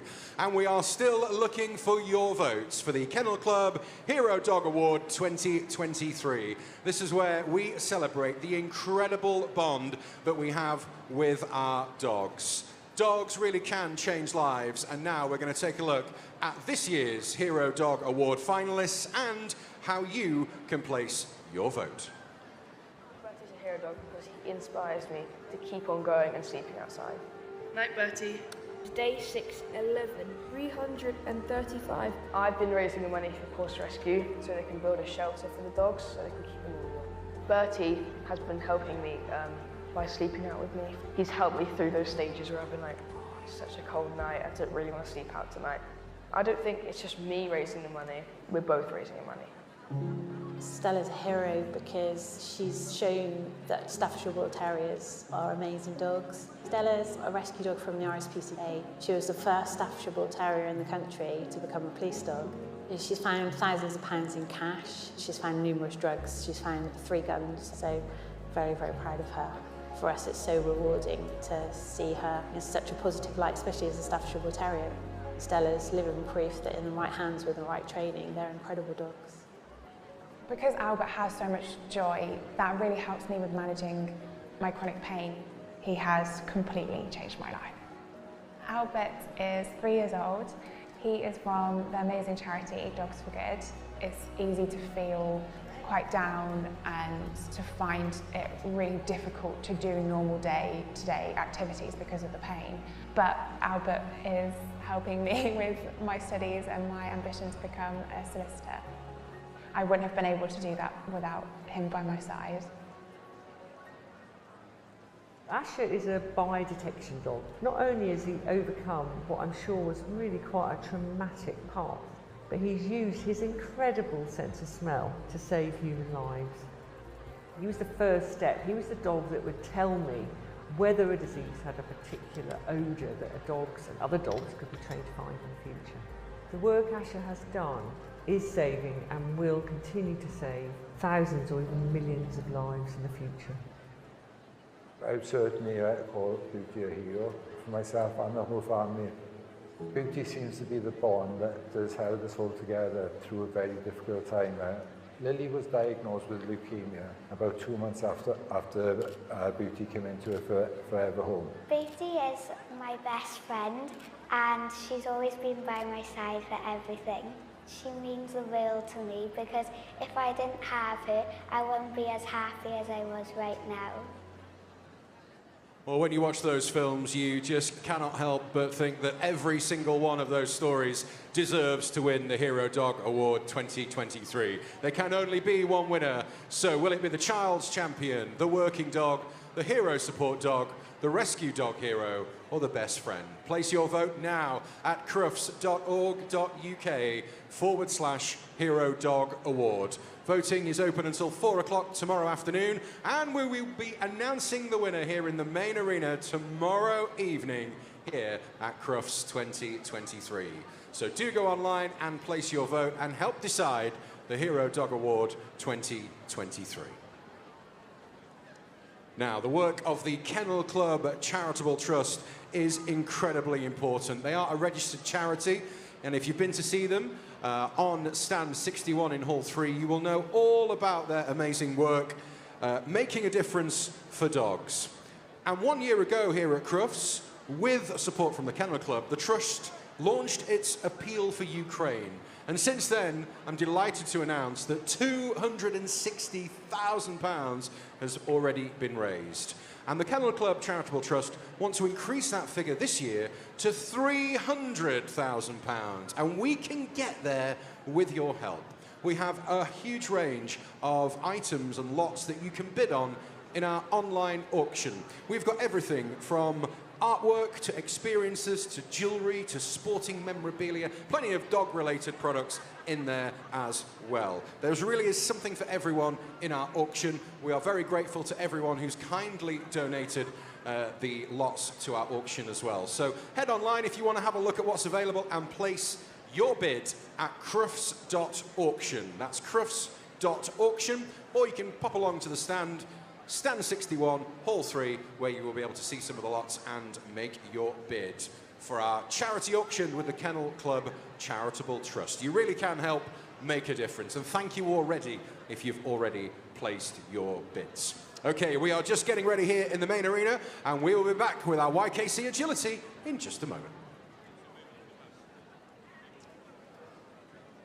However, ladies and gentlemen, I've just been told that we do have still lots of people queuing outside to get into the arena. So, can I ask you, if you're sat on the end of a row or you are sat on a row and there is an empty seat on your row, can you move up to fill the empty spaces so that we can get as many people into the arena as possible? So, lots of people waiting outside. I can see over there particularly, and over here I can see lots of gaps. Move up. Even if it's just 1 or 2 seats, it really will help us get more people into the arena. If there is a spare seat next to you, please do move along. Thank you very much over there. Thank you very much for listening. Please do move along, fill the gaps, and we'll get as many people into the arena as possible. Back with the YKC Agility in just a second.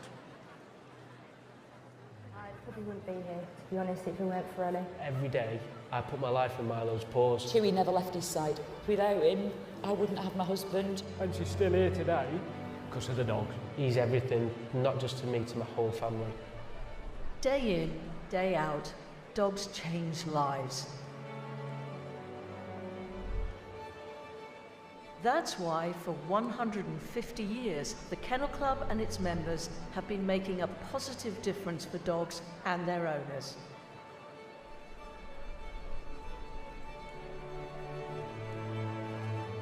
We guide new owners, helping them to find the right dogs, brought into the world by responsible and caring breeders who want the very best for them.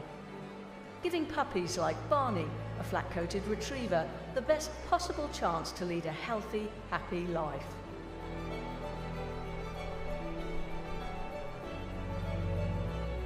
Thanks to DNA testing, we've eradicated diseases such as clad, an inherited blood disorder in Irish setters.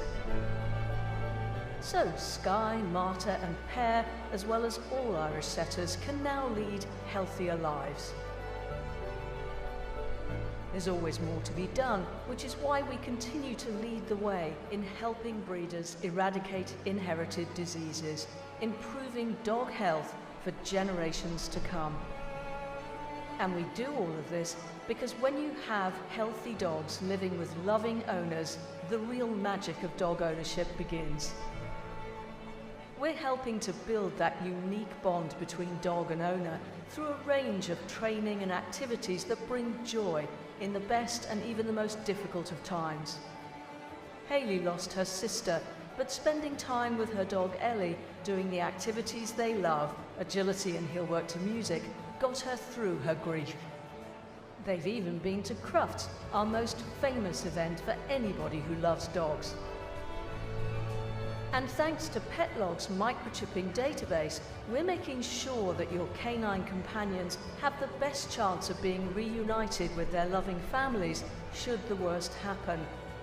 Like Jazz, who was reunited with her family after 8 long and heartbreaking months.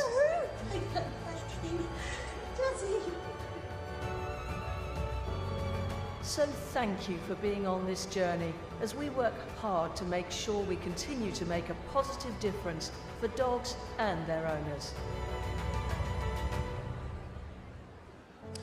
Celebrating 150 years of the Kennel Club. I think that deserves a round of applause, doesn't it, ladies and gentlemen? 2023, the year that the Kennel Club celebrates 150 years of making a difference to the lives of dogs and their owners. And it's events like this, the biggest event of the Kennel Club calendar in the year, Crufts 2023, when we get to show off and celebrate, and the eyes of the dog world are firmly on this fantastic event. And it's great to see so many people here today to help us celebrate 150 years of the great work of the Kennel Club. And here's to the next 150 years. So we're just getting ready here in the main arena for our YKC Agility, and our young handlers here are just walking the course, just to make sure they know exactly where they're going and what they're going to be doing with their dogs when our YKC Agility competition begins in just a few moments' time.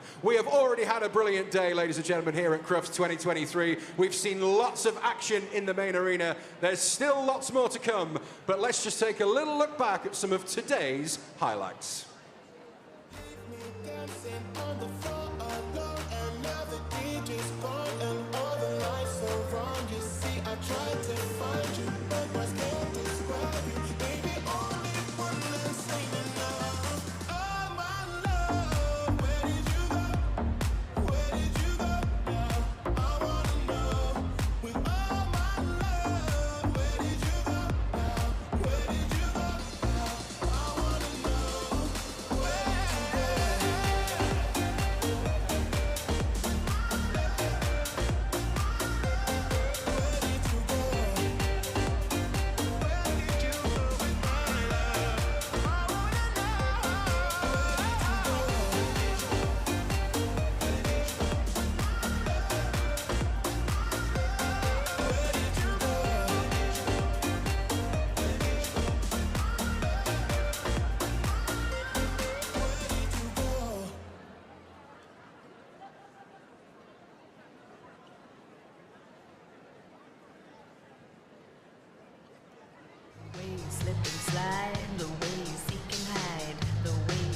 I love food.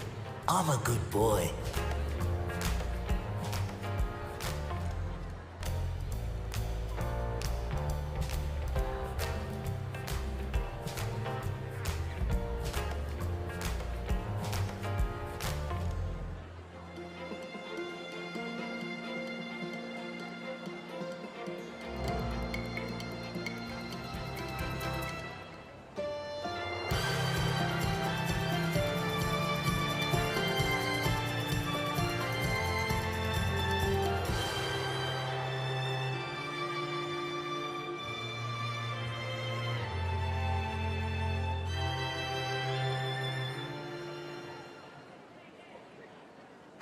Wonderful. Next up is Kamik. Easy. Well, he's eager. Let's see how they perform. Round. First up, the weave. Nice quick turns. It's a perfect start. Round. So spacious, yet he's slipping through this with ease. Confident run up to the seesaw.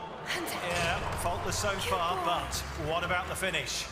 Easy does it. Oh, marvellous. Skoda Kamik, our compact SUV. Best in show. Skoda. Bertie's a hero dog because he inspires me to keep on going and sleeping outside. Night, Bertie. Day 611, 335. I've been raising the money for Horse Rescue so they can build a shelter for the dogs. Wonderful. Next up is Kamik. Easy. Well, he's eager. Let's see how they perform. Round. First up, the weave. Nice quick turns. It's a perfect start. Round. So spacious, yet he's slipping through this with ease. Confident run up to the seesaw. Yeah, faultless so far, but what about the finish? Easy does it. Oh, marvellous. Skoda Kamik, our compact SUV. Our best in show. Skoda. 3 guns, so very, very proud of her. For us, it's so rewarding to see her in such a positive light, especially as a Staffordshire Bull Terrier.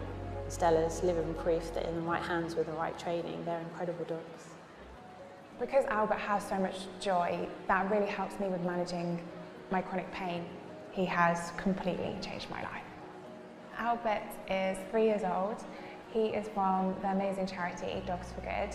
It's easy to feel quite down and to find it really difficult to do normal day-to-day activities because of the pain. But Albert is helping me with my studies and my ambition to become a solicitor. I wouldn't have been able to do that without him by my side. Asher is a bi-detection dog. Not only has he overcome what I'm sure was really quite a traumatic path, but he's used his incredible sense of smell to save human lives. He was the first step. He was the dog that would tell me whether a disease had a particular odour that dogs and other dogs could be trained to find in the future. The work Asher has done is saving and will continue to save thousands or even millions of lives in the future. I would certainly call Beauty a hero for myself and the whole family. Beauty seems to be the bond that has held us all together through a very difficult time. Lily was diagnosed with leukemia about 2 months after Beauty came into her forever home. Beauty is my best friend and she's always been by my side for everything. She means the world to me because if I didn't have her, I wouldn't be as happy as I was right now.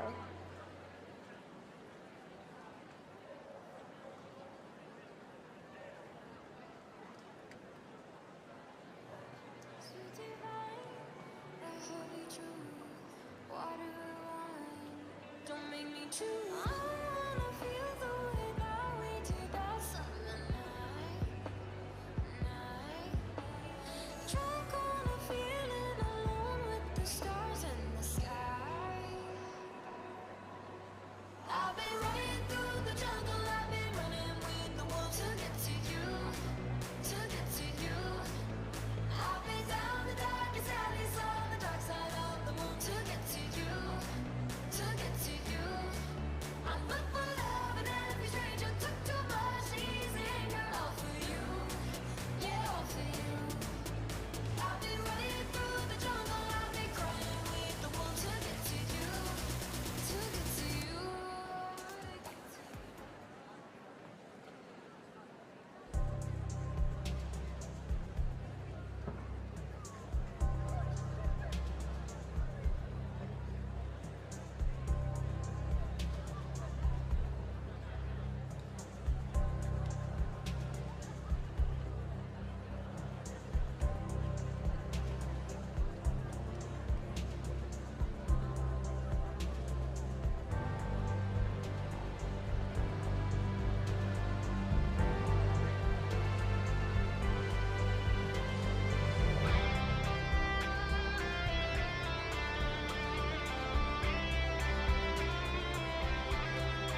long.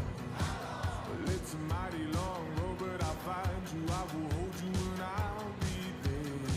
I know you heard it from those other boys, but this time between it's something that I feel it.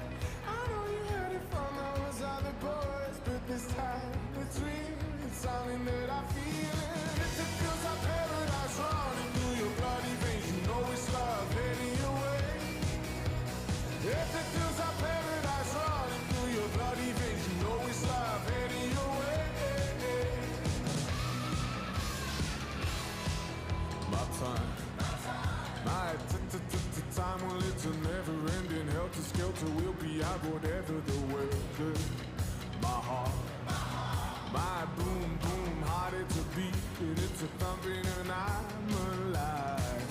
I know you heard it from those other boys, but this time between it's something that I feel it. I know you heard it from those other boys, but this time it's real, it's something that I feel it. If it feels like paradise running through your bloody veins, you know it's love heading your way.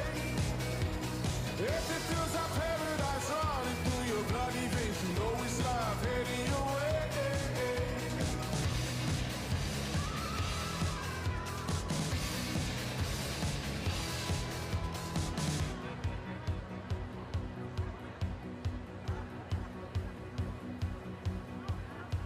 Paradise, roll on, roll on. Meet me there, roll on, roll on. Paradise. Puppy will grow into a dog in several distinct stages, and sooner than you thought, they're almost grown. But right from the start, Royal Canal's puppy growth program provides everything your dog needs for the ideal foundation for a healthy life.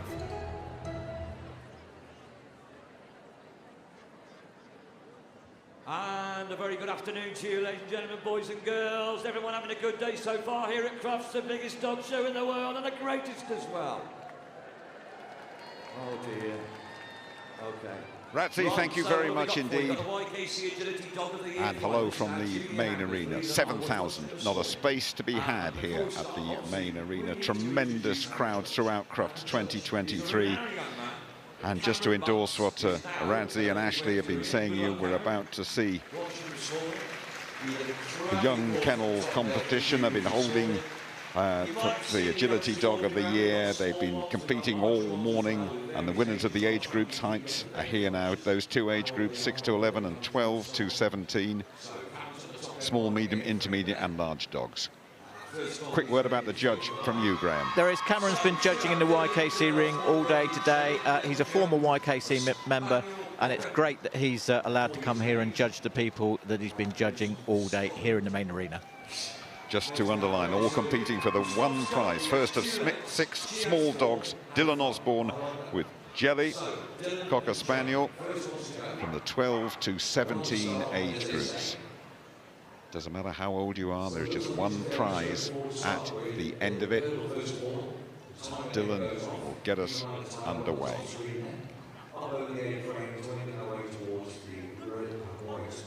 Off we go. If you're joining us for the first time, you have to make contact with that white part of the A-frame. You have to enter the weaves from the right, and Dylan didn't and picked up 5 faults up through the tunnel at the far end of the course, coming towards our commentary position now.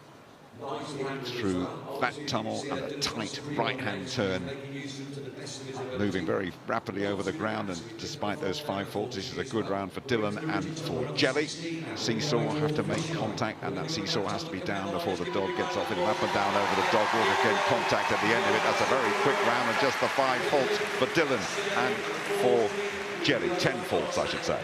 Fantastic. And anyone who thought that watching the Young Kennel Club members, it was just like going to be watching dogs bimbling around here, think again. This is top quality competition here today, Jim.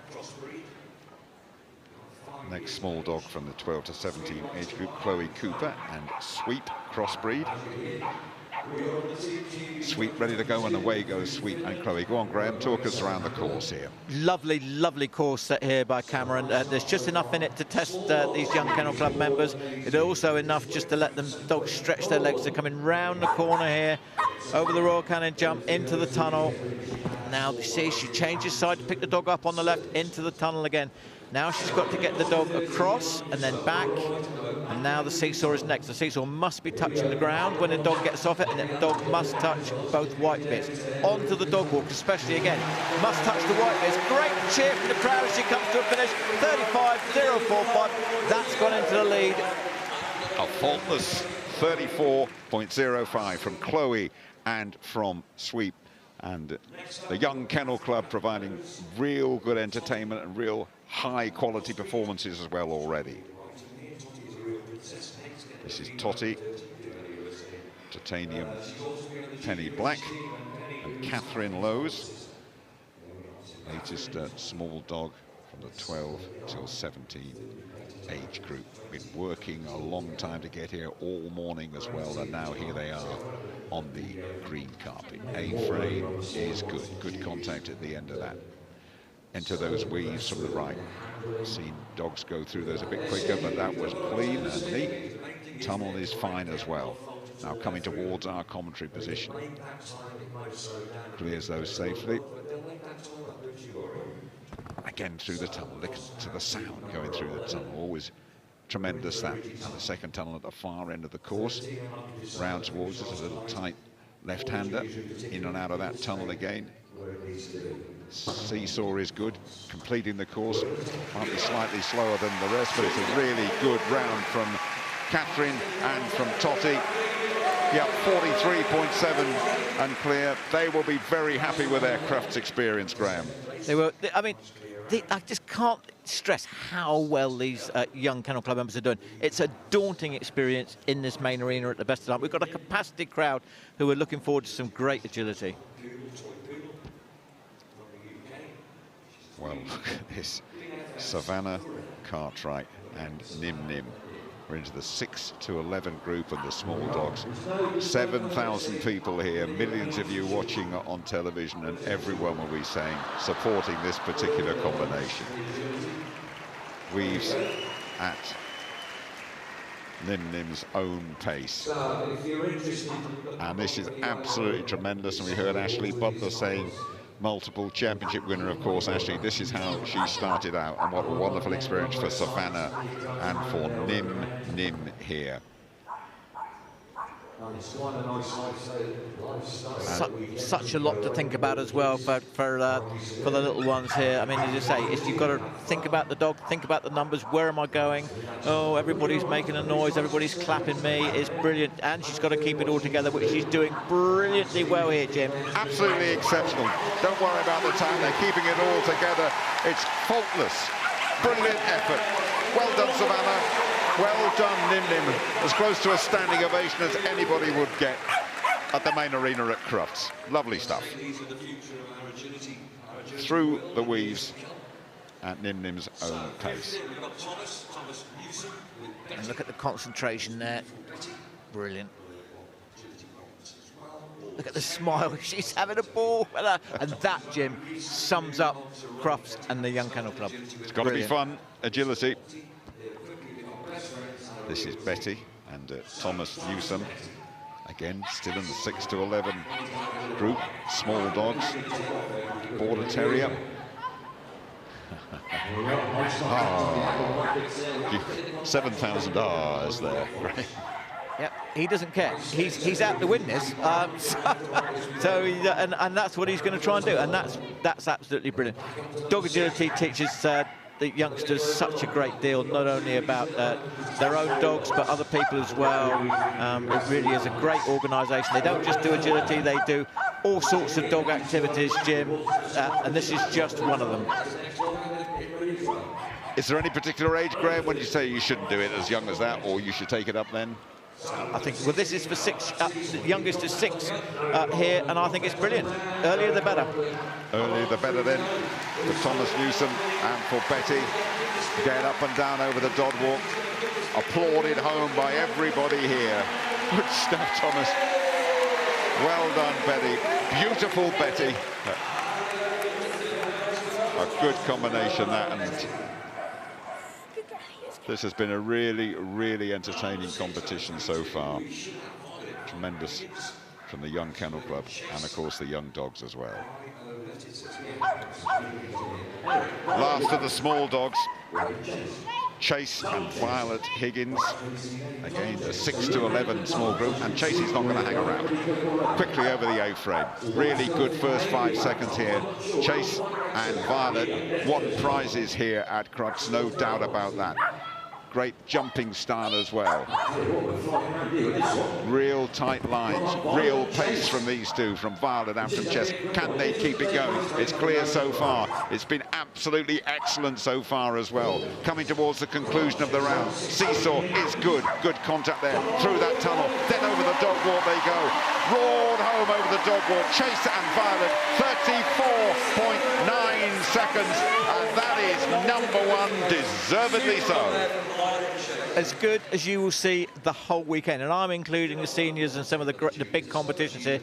Absolutely brilliant. And this is a crossbreed dog, just to reiterate, you can have any sort of dog to take part in agility, Jim. A proper performance. Remember the name, Violet Higgins, and remember that name as well, Chase. That's how things stand at the moment. 34.9 the best time for Violet Higgins and for Chase.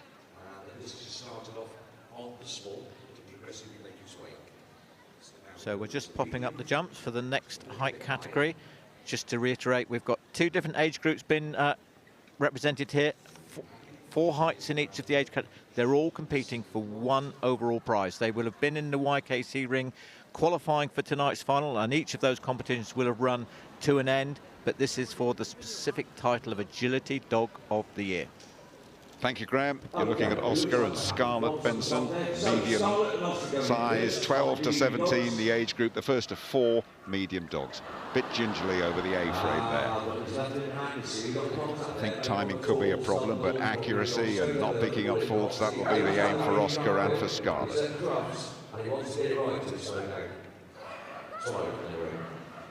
Coming towards the roller cane jump in front of us. There's a good relationship between these two, Graham.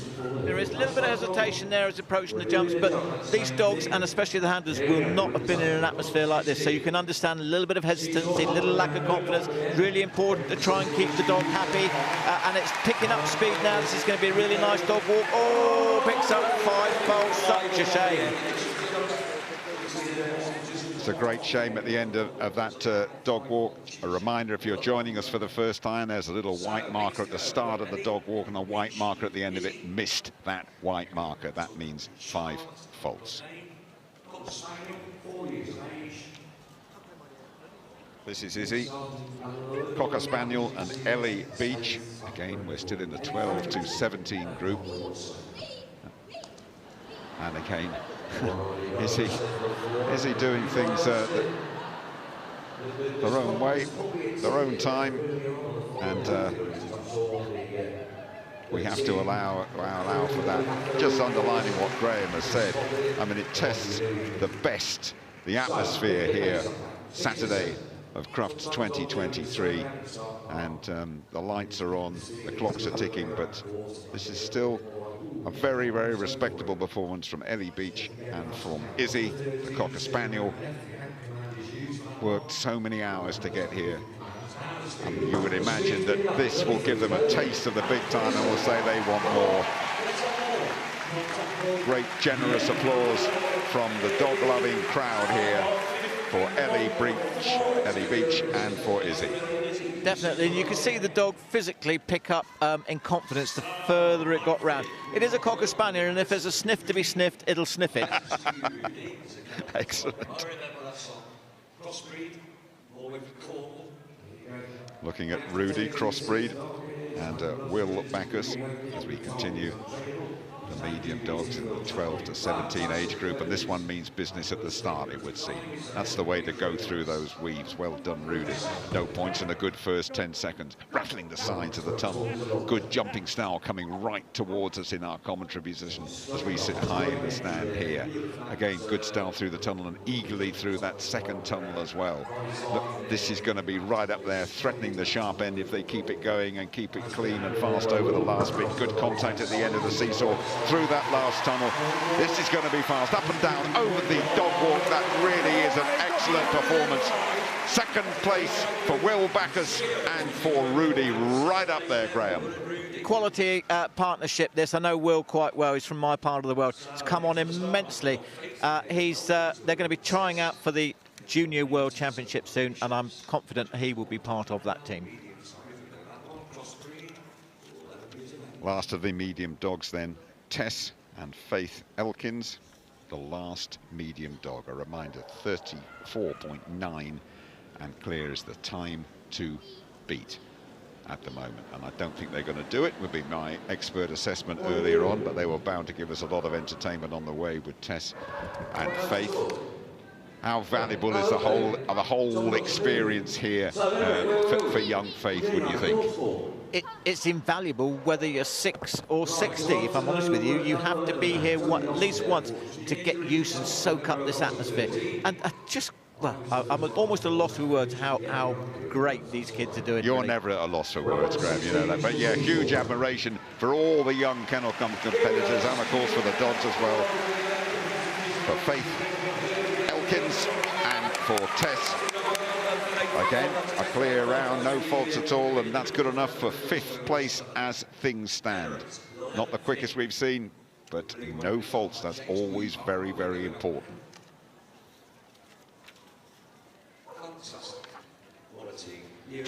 Again, now we're going into the intermediate section. On we go as before we move along. Then here is the leaderboard thus far, and look at the 34.9 for Violet, and then into the 35s for Will and for Chloe. Catherine 43.7 and Faith 45.1.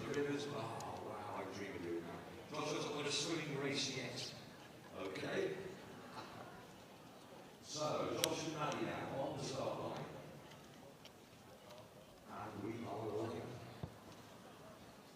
So then, first of 6 intermediate dogs, Maddie and Josh Tyson into the age group 12 till 17, and it's a quiet stroll on the green carpet. Little afternoon stroll for Maddie and for Josh.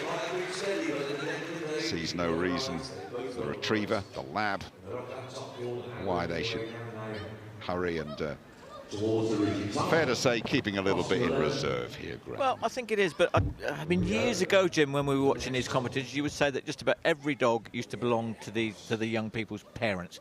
Not now these days. They train their own dogs, which is absolutely fantastic. They're doing really, really well. They're completing all the obstacles. They're coming up now to the dog walk. You just need to make this white piece at the end for a very nice and very respectable. But oh, and he doesn't. Such a shame, but still very well done.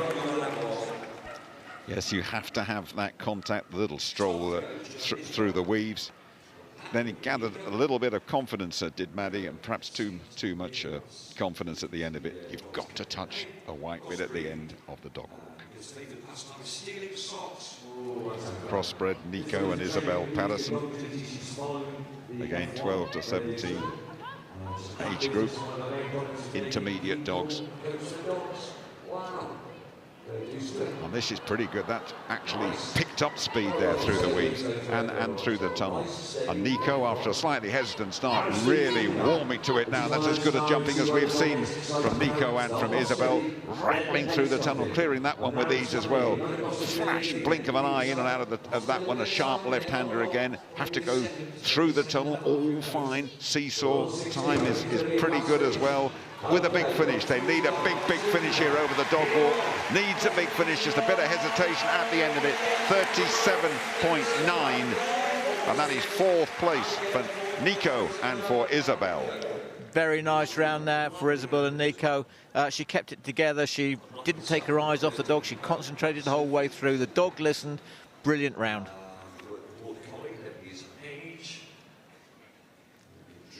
You're looking at Drift, Border Collie, Sophie Atkinson, another intermediate dog again, 12 to 17, the Young Kennel Club age group. Well, that is good through the weaves. Good first 10 seconds for Sophie and for Drift. Sophie right up there with Drift as well, and all the communications are working well so far. This looks good. Needs a big finish through the tunnel. Seesaw, tunnel again with a big finish. This could be really exceptional. Is it a big finish? Is it a clean finish? It is. 33.8. Sophie and Drift go to #1. And very well-deserved first place at the moment. Lovely dog, beautifully handled, and a lesson to everybody, really.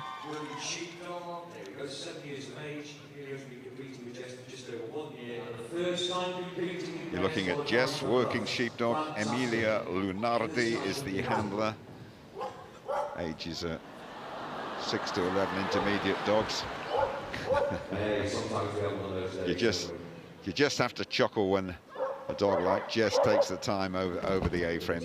There's no point in criticising too heavily or getting angry, is there, Graham? They just have to chuckle. It's not even a criticism, really. I mean, the dog obviously likes to jump off. She said to him, "You're going to get this contact," and make sure the judge sees it. So, well, good, fair play to her, Jim. Absolutely right. Well done, Emilia, and Jess. Just a little gentle step over the seesaw. Wants a pat on the head for that. We'll get something at the end of it. And makes contact at the end of the dog walk as well. Good stuff. You can see the appreciation of the crowd as well. And there we go. And that is good enough for the top 8. Sorry, Graham. She did really well. When things don't go quite right, she kept her head and concentrated, and the dog did it. And look at that. She's just, no, you're going to do this. Brilliant.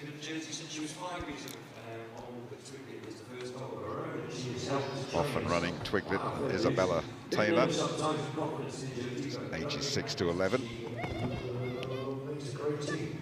Twiglet with a good start, and Isabella right ahead of him. Yeah, perfect communication between handler and animal here, clearing those jumps fantastically well. And the time is very respectable as 2 for Isabella and for Twiglet. Good through the tunnel. Little pause there, but anyway, made good contact, up and down over the dog walk. This will be more than respectable. 39.0 and the 5 penalties for Isabella and for Twiglet, just outside the top 10.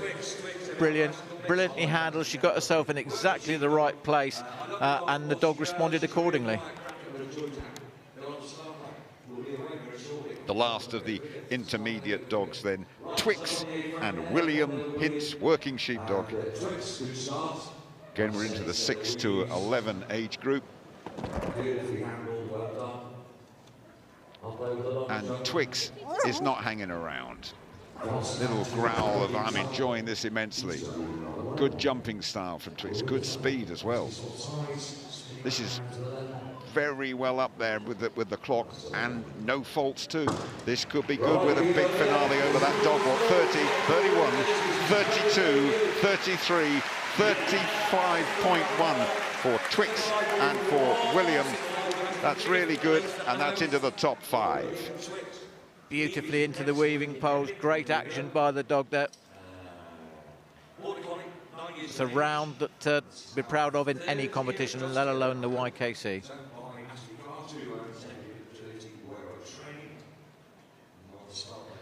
This is how it stands then at the moment, with Sophie at 33.8 playing 34.9, so a second clear of Violet, Will Backus, Chloe Cooper and William Hintz rounding up the top 5.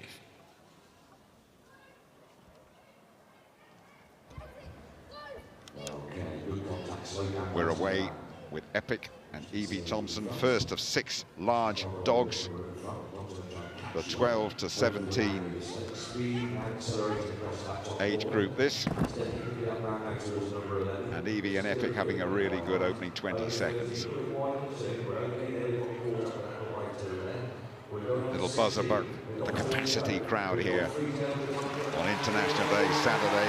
This will be well up there, these two well up there. 33.9 up there, and that is up there into second place, a fraction of a second away from leading the competition. And the capacity crowd here are just loving every minute of this. A really nicely made contact, making sure the dog does the last jump, and then he's going to offer his reward. You're looking at Beat and Max Glover, age group 12 to 17. Again, the large group, and Beat really keen to go and just hesitated there a moment, but very keen to get into the work and working well through the weaves too. And this is a pairing which have been in fantastic form all year. The Great British Junior team did fantastically well at the World Championships last year, and Max was part of that team, so we're incredibly proud of what they've achieved. We're going to hear a little bit more about it later on. You can see why. What a fantastic run. Oh, smashed it. 32.260. Brilliant. Well done, Max. Well done, Beat. Brilliant, my co-commentator said. And they go to #1 now, the lead changing all the time.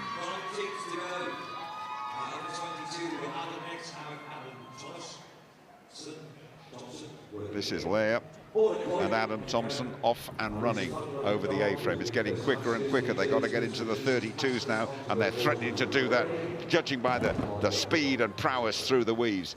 Real time, real great jumping, not losing a second, not losing any time at all through the tunnel.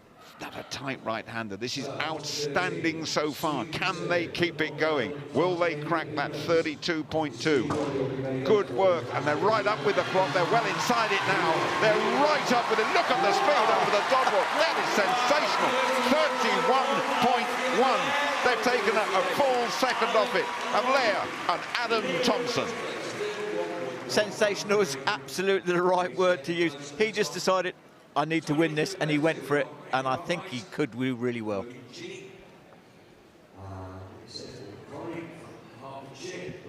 You're looking at Ginny, Border Collie, Maya Cartwright from the 6 to 11 age group, large dogs. Remember, no matter what the age, that they're all going into one pot and there will be one winner. But there's been so much high quality competition. The young Kennel Club breeding, producing, I should say, great handlers of the future.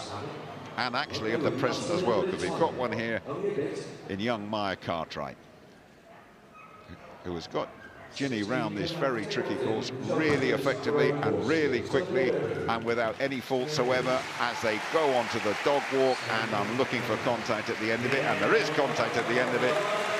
39.2 for Ginny and for Maya, top 10. She did brilliantly well, but I think we've got to just mention our judge again, Cameron Bunce, set this course at a fantastic, appropriate level, did really well, and quite often how long a judge can influence a course, Jim.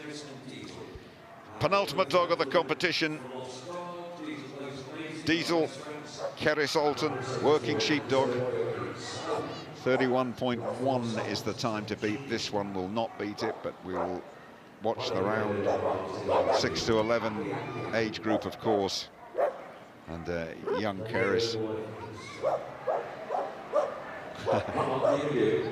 looking well in control of things. I think young Keris, when they had the walk around, wanted to go a certain way, and the people in the middle of the arena said, no, you can't go that way. She wasn't that chuffed about it, but there we are. She's absolutely fearless, you have to say that here, and handling the dog as well as she can.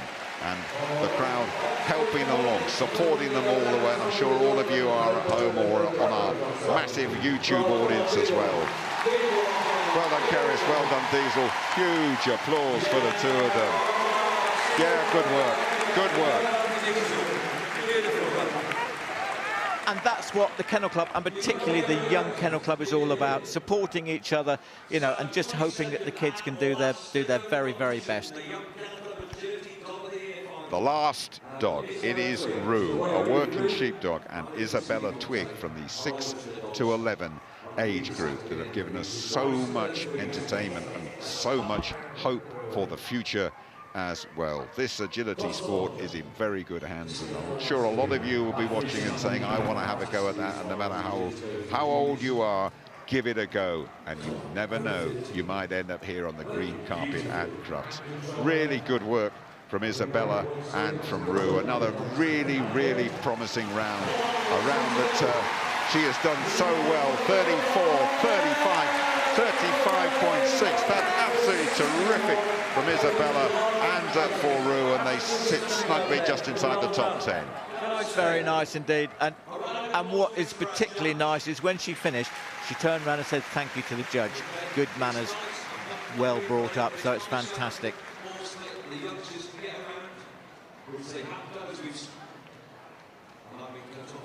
So there we go, Leah and Adam Thompson, the only one in the 31s from the 12 to 17 group. Wins in second place, Max Glover with beat. Again, all clear rounds these.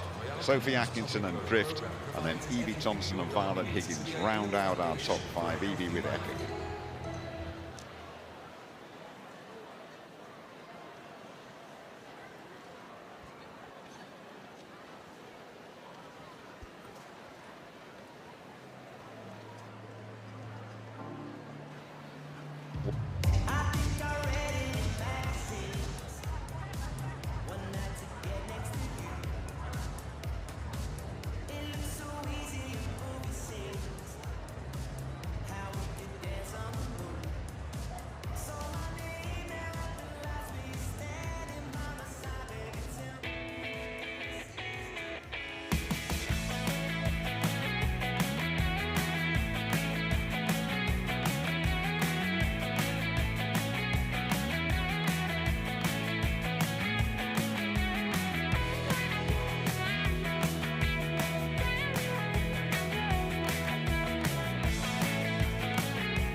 Well, it really was an amazing competition. These are the future of this sport, and it really was a fantastic competition, showing some amazing skill when it comes to agility. Very, very high standard indeed from our youngsters this afternoon. So please step forward to do our presentation. Jonathan Wolstenholme of Royal Canin and Gerald King, President of the Young Kennel Club. Please give them a big round of applause.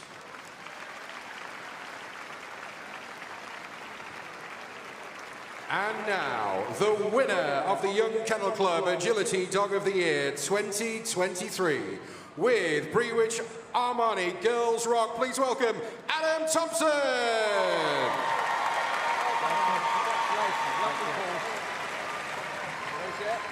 Thank you very much. You have a lot on your plate here, mate. Can you sit on the floor?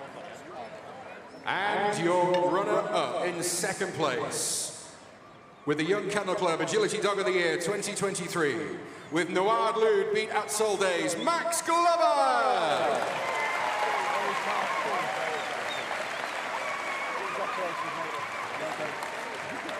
Please keep the applause going, give them a big hand, because it is now Lap of Honour time!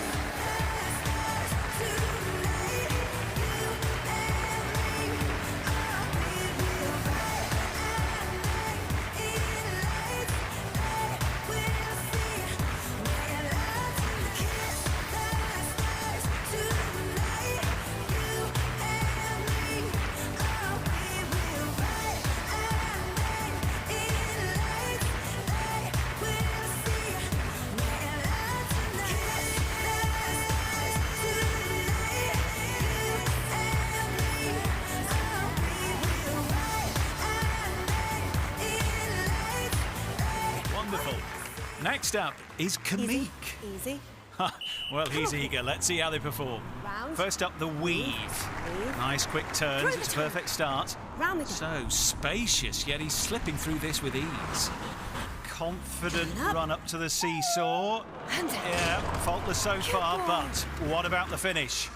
Easy does it. Oh, marvellous. Skoda Kamik, our compact SUV.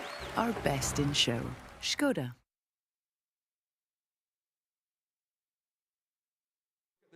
GB highlights.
Well, I think that deserves a round of applause, folks, because as you can see from that film, it was a brilliant competition with some amazing results from Team GB at the Junior Open Agility World Championships 2022 last year. Now, I think we need to give Team GB the homecoming they deserve. Ladies and gentlemen, please welcome your Team GB parade, led by Greg Derritt, the Agility Team GB manager, alongside Tyler Lyon and Marianne Bayliss and Max Glover and Will Bacchus. Now, they all won gold in the overall medal in the medium team competition. Taylor and Max also won the individual golds as well, and Max won an overall bronze. Also in Team GB in our parade, we have Ryan Feehan and Rebecca Shooter-Smith, Chloe Cooper and Blair Hands, Evie Thompson and Maya Steedman, Rihanna Morgan and Sophie Atkinson. Put your hands together for Isabella Twig and Amelie Selby-Bird.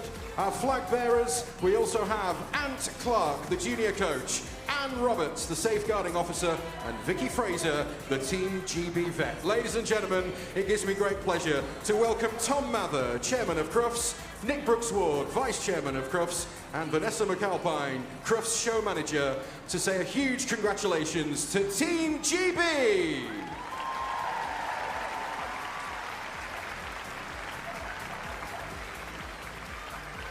What a competition it was in Finland in 2022 for Team GB at the Junior Open Agility World Championships.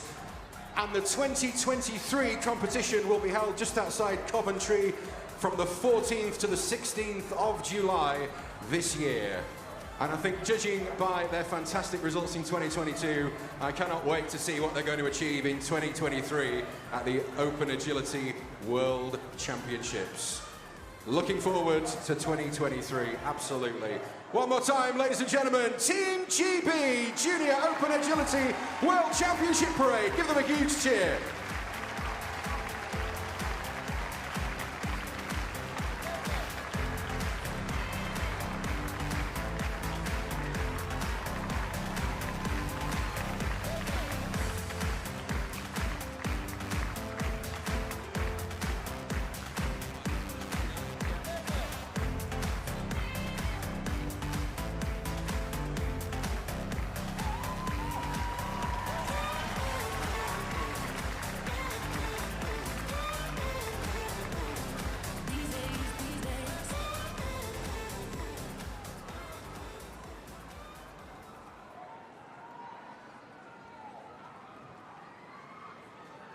Well, wasn't that a spectacle, ladies and gentlemen? Thank you so much for giving Team GB the homecoming they deserve. And we're looking forward to the 2023 competition in July.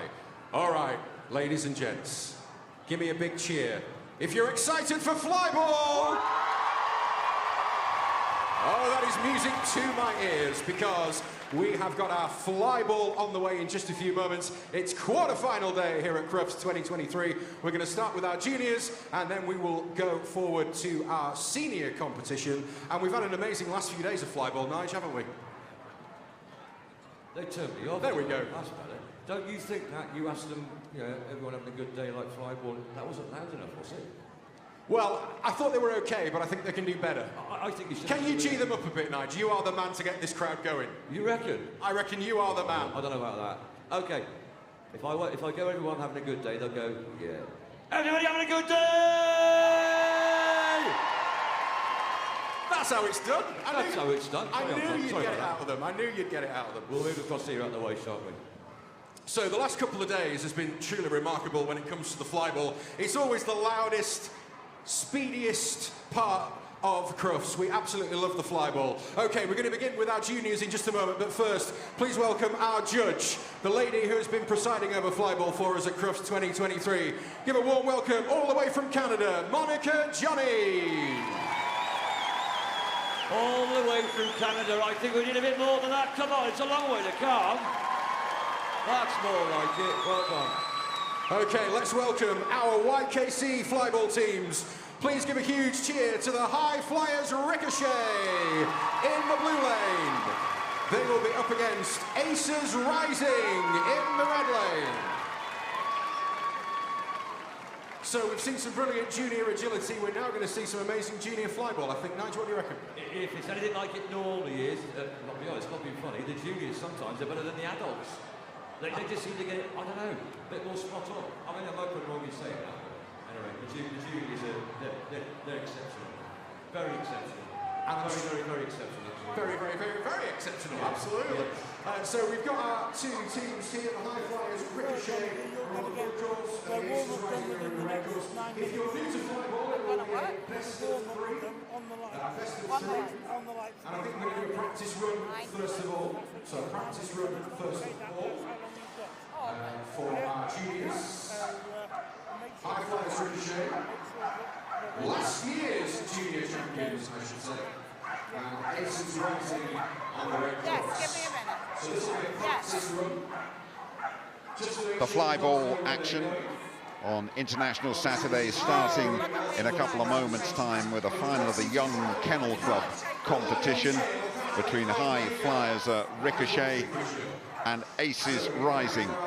Basically the youngsters from the High Flyers against the youngsters from Aces, and quite a few of the dogs here will be competing in the big team as well. In fact, all four of the Aces Rising team dogs will be competing in a few moments' time for Aces in the quarterfinals of the competition. This is just a practice run, don't get too concerned about this. High Flyers Ricochet, who are on the near side in the blue, by the way. High Flyers hold the current record, the current Young Kennel Club record, 16.05, and looking to beat that today and looking to defend their title. That is High Flyers Ricochet in the blue on the near side. A word from you, Graham Partridge? Really looking forward to this. It's going to be really interesting to see exactly what sort of times we're going to get out of the junior club. I've no reason to suspect we're not going to get some fantastic times.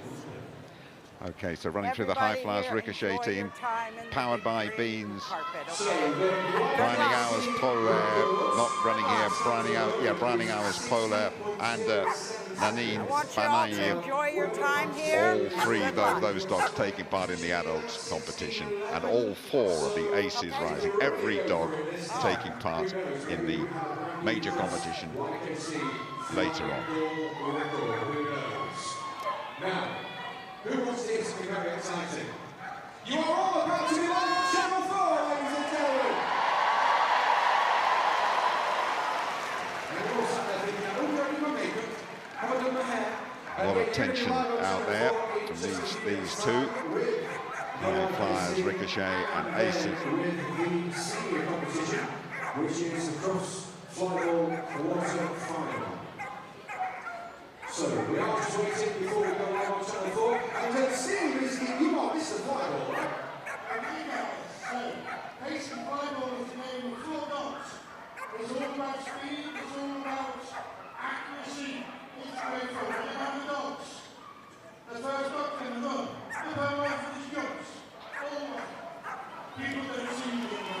Thank you, Claire. Perfect timing. We are all set to go. Aces rising on the far side, the red.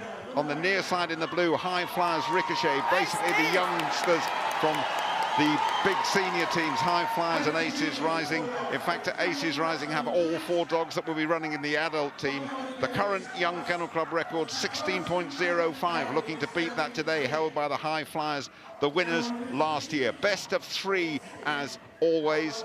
And if you're just joining us, if you're seeing Flyball for the first time, do not go anywhere. You're in for an absolute treat over the next half an hour. It is fast, it is frenetic, it can be chaotic as well, but it's hugely, hugely exciting, and it packs out this arena whenever Flyball takes place, queuing around the block. 37,000 plus capacity at the NEC today on day 3 of Crufts. We are all set then. Aces rising in the red on the far side. The noise reaches a crescendo here in the near and the blue. High Flyers Ricochet, our judge from Canada, Monica Johnny, calling best of order. Has kept good order over the last couple of days. Who's going to get the best start? Best of 3 to remind you. Aces rising in the red on the far side, and it's the Aces getting away quickest. It's with Aces rising on that far side. A good turn too by some distance on the far side. There's a fault on the near side as well. So this is looking really good for Aces Rising on the far side as they run that last dog, Chaos. We believe that this will go decisively to the far side. Win in the red leg. Yeah, well done, Win Monica. Confirmation. Decisive Victory for the Aces, Graham. It was Aces Rising just taking it 1-0. The High Flyers were back first, but they had a changeover fault, we believe, which meant that they had to run a second dog again, and therefore, as I say, gifting it basically to Aces. So Aces Rising, they've run 16-11 and 16-12 this morning. They are in good form, those Aces. Another win here, and they will be the Young Kennel Club Flyball Champions 2023. High Flyers Ricochet, the holders, the champions, and record holders that they're aiming to be as well. They will want to strike back. On the near side, High Flyers Ricochet, far, Aces Rising. The Aces playing an ace in that opening heat and leading by 1. They win this one, it'll be decisive. Otherwise, we're in for a third and a runoff. Set to go, and we are racing. And on the far side, it is still with the Aces, but only just. Making up ground on the near, the High Flyers. Very close one. There's still with the Aces on the far. The Aces have it, but not by much. Can the Flyers pick it up on the near? This is so close, this one. On the near side, the Flyers. On the far, it is the Aces. That is very, very close indeed. And we'll need a bit of confirming from the judge, and it goes to the far side. Tremendous. They had it all the way going through, did the Aces, and they just got it in a very, very close second race. Really close. And the Aces, then all 4 of their dogs in the adult team will take a little bit of a breather.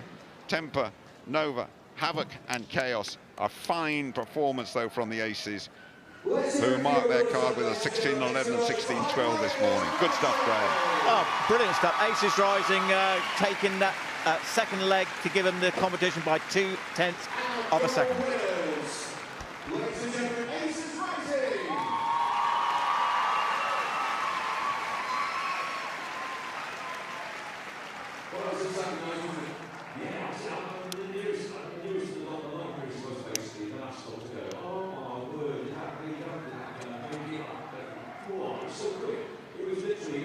So we now await for the rest of the Flyball. No one leaving this arena because we're into quarter-final Saturday, and we're going to have 4 races, high-quality races, to decide the semi-finals and final tomorrow. First into the arena, the High Flyers, 3rd in the World Championships last year, in excellent form. The High Flyers from Lincolnshire against Road Runners Beat. For me, the ones to beat in the whole competition. They had a horrible car accident, our Belgian entries on Thursday.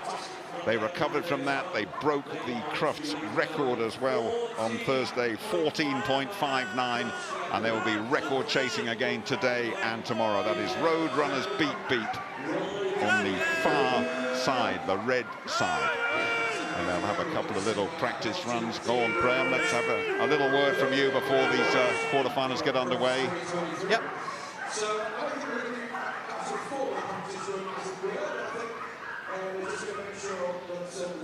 Back with us in the main arena, all set for the first of the quarterfinals then. We're going to see a practice run, so don't get too excited about that. High flyers in excellent form on the near side in the blue, third in the World Championships last year, hoping to stick around for the last four tomorrow, and really up against the combination who are my personal favourites to retain their title here. Road Runners Beep Beep from Zonhoven in Belgium, came here, first overseas team last year, won the competition. The Flyball record went something like 10 times, and they have already broken the Crufts record here today. Don't get too excited about this. This is a practice run, and the real thing will start in just a moment. They set the new Crufts record with the last run on Thursday, 14.59. They are the Thursday champions. They will look to be the Saturday champions and indeed win the whole thing tomorrow. First of our quarterfinals here then. High flyers will be on the near side that is the blue lanes. Road Runners on the far in the red. It is the best of three. Have to go up and down. Reckon they go about 30 to 35 miles an hour, these dogs. And they absolutely fight. Everything has to be right. A lot of things can go wrong. The ball can sometimes stick in the box. They can get the dogs off too early. Orson, Nano, Cubitt and Potter. First four for the high flyers on the near side. Sepp, Groppen, Santa and Tantrum, the four that will go for the holders, for the champions, for the record breakers. Road Runners Beep Beep on the far in the red. Away they go. Very good start on the near side by the flyers, who have it at the moment. It's with the flyers on the near side. Road Runners making up a bit of ground. Road Runners just on the second leg. And there's a bit of a confusion on the near side, so Road Runners do their stuff on the far side. And there's a fault on that far side. I'm hearing a fault on the far side. They're going to have to run an extra dog on the far side. Both running extra dogs here. I believe it's going to go with the Belgians, though. Despite that fault on the far side, you get a fault, you have to run the extra dog. The win goes Red Lane. Yeah, Red Lane Monica, our Canadian judge. The Road Runners, the champions, with a bit of a scare, but they go one up, Graham. You really do have to have your wits about you, especially this is why each of the teams has a manager. They're watching the lights. If you have a fault, you have to run the dog again, and they both had faults, but it's Road Runners were the first ones back. Road Runners Beep Beep, keeping it together. Remember, they started understandably slowly on Thursday after that horrible car crash and picked up and broke the record later in the day. A little bit of confusion in the first leg, but they're starting and looking to wrap things up here. A second victory for Road Runners on the far side would mean they are through to the semi-finals tomorrow. Road Runners on the far, and again a good start by that first high flyers dog, Orson on the near, just with Road Runners on the far side. Road Runners have it at the moment on the far by a couple of metres. It is still with the Road Runners on the far side. Keep it clean and quick here. It's going to be two to the good to the Road Runners. I think they've just done it, but what a fantastic last leg that was by Potter on the near side. But they have done it. They have timed it to perfection. Beep, beep, beep, beep, beep for the Road Runners. They'll be here. They'll be back tomorrow, and they will take some beating. And I think really the high flyers can really count themselves unlucky to come up against Road Runners Beep Beep. The fourth dog for the high flyers, I really thought that it was going to come back and even it up there, but all credit to Road Runners Beep Beep, they progressed.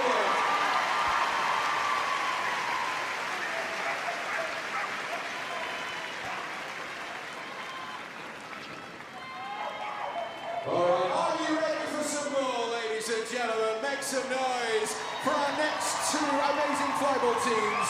Who's going to be joining the Road Runners in the semi-finals? Please welcome Tails We Win! And they're going to be going up against, on the red course, Watson's Legacy! So, Tails we win are on the blue course. Watson's Legacy are on the red course. It would be great if the teams could get the practice run done as quickly as possible, Monica. If that's all right, because we are up against the clock. It's fast-paced Flyball action, Crufts. Watson's Legacy versus Tails we win.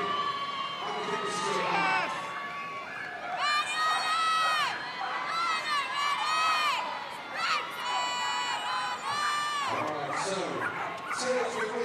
We are flyball racing at Crufts. Second quarter-final. On the far side is Watson's Legacy in the red lane. A nice collection of fast dogs, all related. Third time here. Last year's UK Flyball League champions and outdoor record holders as well. This is a practice run. Don't get too excited about this. On the near side in the blue, favourites for this one. Tails we win. Current UK record holders, 14.46. What a time that is. Runners-up in the Worlds last year as well. So we would expect Tails we win. Placed them all over the UK, from Portsmouth to Yorkshire, to have it over Watson's Legacy from Stoke-on-Trent, who have done exceptionally well to reach this stage of the competition. Spoke to them all on Thursday and they said, we are happy to be here, happy to have fun, no real expectations. They have made it through to the quarterfinals. Well done, Ben, and a nice, keen, friendly rivalry between these two. So on the near side, Tails we win. On the far side, it is Watson's Legacy. Arlo, Panther, Weekend, and Kaniki going for Tails we win. Epic. We are racing. Colin Plummet and Optic going for Watson's on the far side. We are racing, says Monica Johnny, and indeed we are very close. Opening leg, there's hardly anything to separate them. Tails we win on the near side, just have it at the moment. It's still just with Tails we win on the near side, stretching that lead. Last dog for Tails we win. Kaniki takes them home. Tails we win on the near. Yep, winning the blue lane for Tails we win. Brilliant flyball racing, all four clean runs. Tails we win, just having that extra metre per dog, I think, advantage, which is enough to see them home. They are one big family, the flyball teams. A lot of rivalry here. It's all good-natured, though. But Watson's Legacy, who have done so well to get here from nearby Stoke, no, they've got to upset the quicker Tails we win. Give me a bigger head nod. I couldn't tell you. Otherwise, they're going through. Monica Johnny keeping good order out there, but he's so quick and it's so unforgiving as well. So here we go, and Tails we win. If they win this one, they'll be here tomorrow, and we'll be waving farewell to Watson's Legacy. We're ready. One up, Tails we win, and that's a fine start on the far side by Watson. There's a fumble with a ball on the far side, so it's all going Tails we win's way. Tails we win with that fumble with a ball on the far side. If Tails we win, keep it clean now. It's going to be a shutout for Tails we win. Celebration for Tails we win. 2-0, through they go to tomorrow's semi-finals. Ross Bain, Bergen Verheyen, Joe Lamont, Shannon Harvey, Megan Lamont, Kerry O'Toole and Sharon Beard, along with Louise Messenger and team captain Rachel Mitchell go through it. And you need 4 clean runs to win the match, and I saw the fumble there, and it needs to be clean and taking the ball back over the 4 jumps.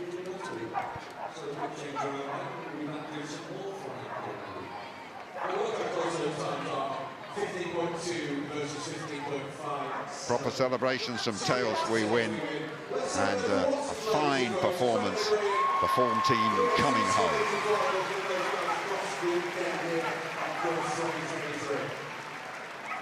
Okay. We are ready for some more. Please welcome back Focus. There's not a space to be had at the arena. Focus on the blue course. Capacity crowd 7,000 inside. Next quarterfinals. This could be the close, could be a really close one. This Focus from Selby on the near side in the blue, and Wednesday Tails on the far side in the Focus red. are the UK outdoor record holders.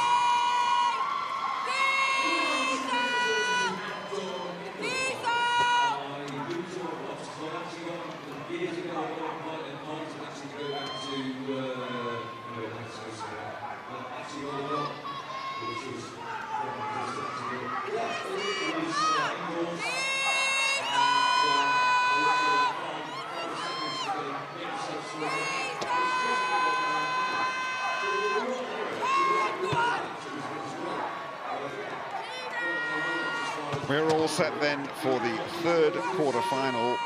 Could be a close one, this as well. Focus on the near side in the blue. Winners of Crufts 2020, runners-up last year, tend to turn it on when it matters. Do the Focus team based in Selby, but team members from all over against Wednesday Tails from 7 different teams. A mixed bunch, a couple of Belgian handlers in there as well. Qualified very comfortably, though, yesterday to come through. And the Wednesday Tails will be in the far side. That is the red lane. And Focus on the near side in the blue. This could be very, very competitive, this one.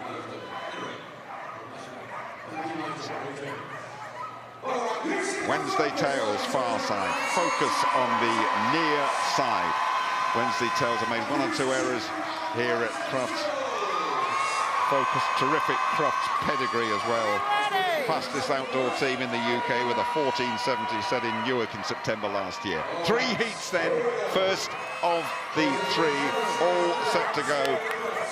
Diesel leading off for Focus and Khaleesi leading off then for the Tails. The Tails on the far side in the red, and it's Khaleesi who gets away well. Good opening leg though by Diesel too on the near side, just with Diesel at the moment. It's with Focus on the near side, but only just.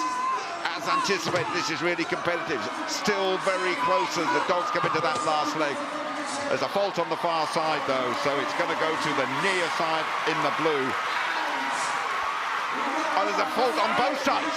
There's a fault on both sides. I believe it's still going to be on the near side. I think it's going to be Focus that's going to take it because they reacted quickly to a late call of a fault, and they're going again. They're going to have to run 2. This is flyball racing. It is unpredictable, it's erratic, it's unscriptable, that's for sure. It's going to come this way, isn't it? Yeah, the blue lane. Focus after a quite chaotic quarter-final, Graham. Chaotic's a very good tip. You've got to have eyes in the back of your head here. That's why you have the manager for each team needs to be on the ball so much. The quickest team to react sometimes can take that race. No hesitation allowed in any area of any team. Focus then on the near side. Winners a few years ago, runners-up last year, very keen to be here on Sunday. If they win the next one, they will be there again, but they will want a tidier performance. Will Focus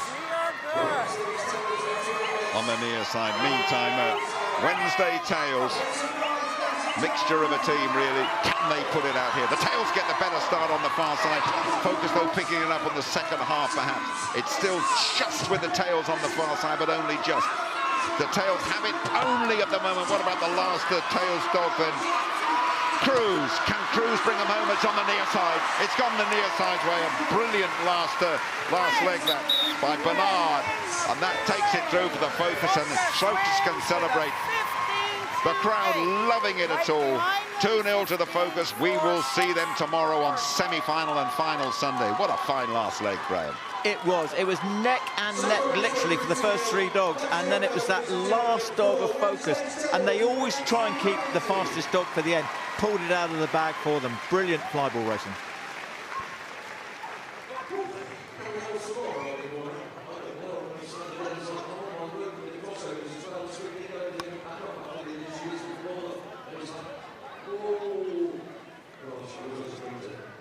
Amazing stuff. So, there's only one place left now in the semi-finals tomorrow.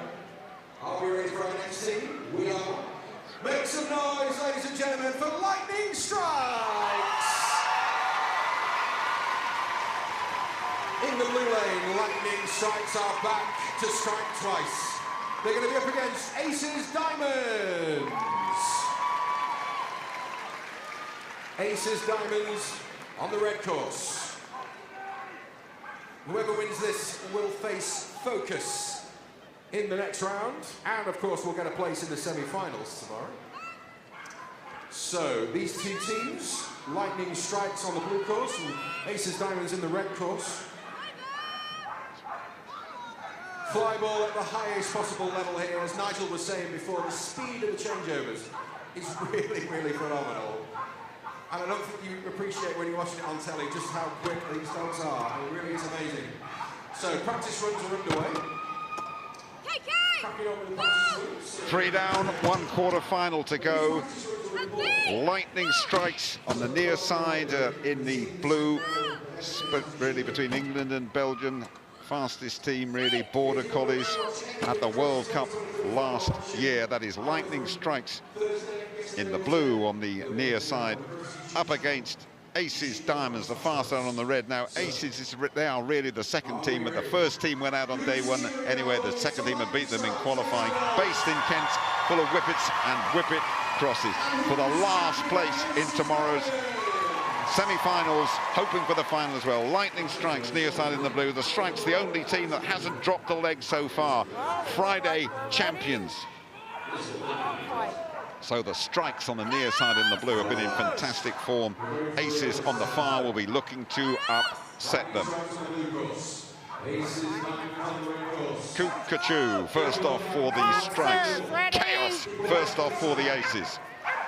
We are racing. We are racing. Aces Diamonds on the far side in the red.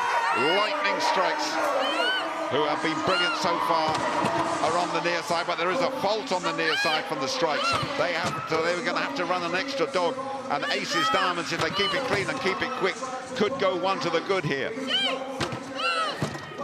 Good turn on that far side by Aces Diamonds. And we're looking at our judge. We are looking at... In the red lane. Absolutely, we've called it right again. Winner in the red lane then for Aces Diamonds. Oh. Lightning Strikes had a false start. Basically, they entered the course before the light turned green. That meant they had to rerun that dog, and it basically cost them the leg. What a shock that. Lightning Strikes had not dropped a leg at all until this quarterfinal, and that puts them staring at elimination if they're not careful. They have to strike back here, do Lightning Strike. They have to strike back on the near side in the blue, otherwise it's Aces Diamonds, Aces second team, who will be there at the sharp end of the competition tomorrow. The Diamonds on the far side, one's the good and starting off well too, but that opening dog of the Strikes, Kukachu making up ground. It's with the Strikes on the near side at the moment, still with the Strikes. Excellent work from the Strikes. Flair, the third dog, going well, and to take it home for the Strikes, and there's a fault on the far side. Jelly as well takes it home, so that'll be one apiece, I would imagine. We will get the confirmation from our judge. It is indeed, it's one apiece, and we have what we always love on Flyball, Graham. We've got a decider. We have Lightning Strikes there, put in lovely 4 clear runs. Aces Diamonds knew they were up against it, just pushed the changeover and incurred a fault, evening it up.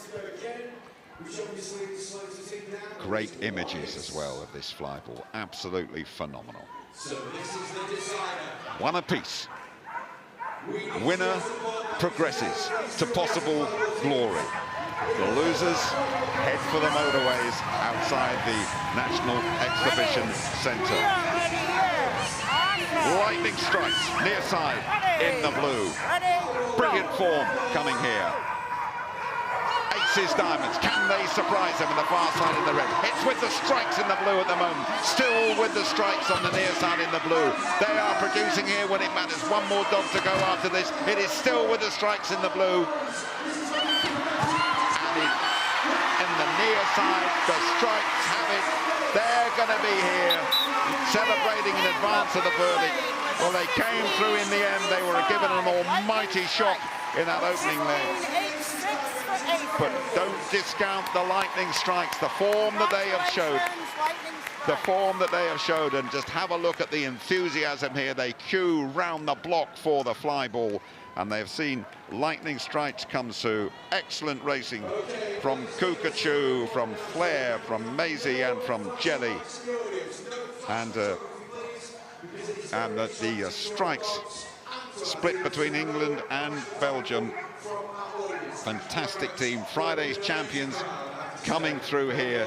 And let us just confirm, out of 16 that started here at Crufts on Thursday, this will be the lineup for tomorrow. Road runners beat, record holders and champions. Tails we win, focus and lightning strikes, and we can't wait.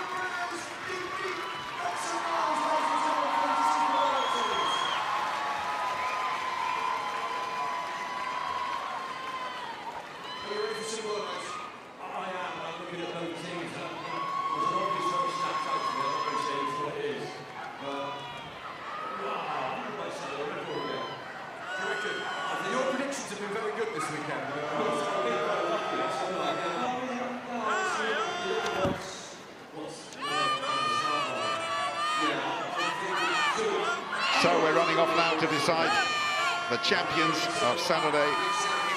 Roadrunners beat are back, looking to become Saturday champions. They've been pretty much unbeatable since they arrived here at Crufts last year, if I'm honest with you. And Tails we win, near side in the blue. Valuable experience, no practice runs here at all. So Roadrunners beat in the red, Tails we win in the near side in the blue. Tails we win, the current UK record holders, qualified well on Thursday.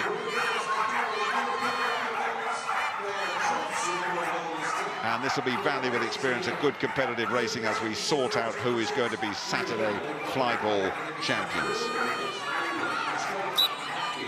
Foxes, are you ready?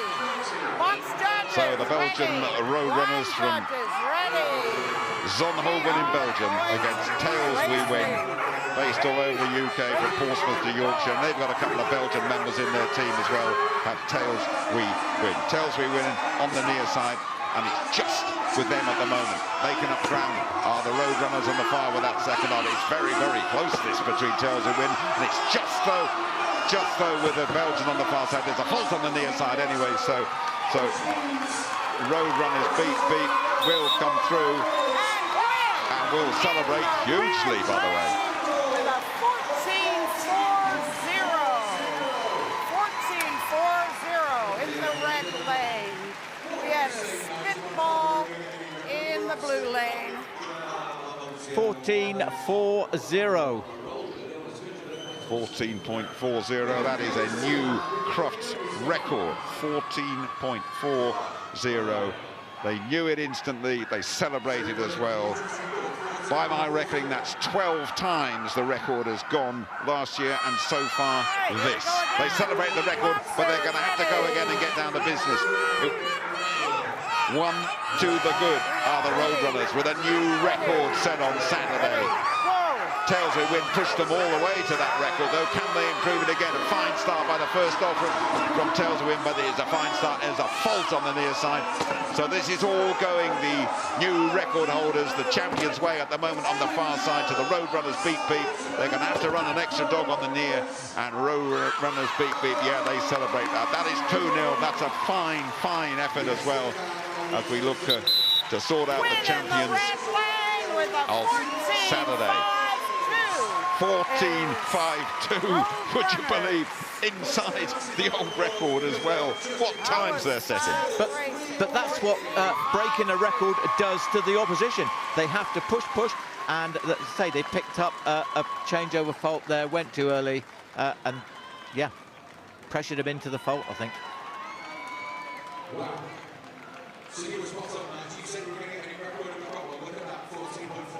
So Roadrunners beat. Watching this one closely. Focus on the far side in the red against lightning strikes on the near side. Absolutely. All right, let's see who's going to be joining Roadrunners in this afternoon's final. Ladies and gentlemen, so they will take a little breather with the Belgians as we sort things out. This, by the way, we are deciding the champions of Saturday. Bragging rights going into what will be outstanding flyball racing tomorrow. Focus are on the red. And on the far side in the red are Focus, Rachel Maher Burns, Kim Gillespie, Jaco Jansen, Craig Burrows, Melanie Steedman and Ryan Haywood. Flyball at Crufts 2023. The dogs, Bernard, Mouse, Kenai, Panic, Rory and Diesel on the far side. All bets are off because these and not teams forgetting are Leanne super Burrows and Sam Haywood. And the Lightning Strikes.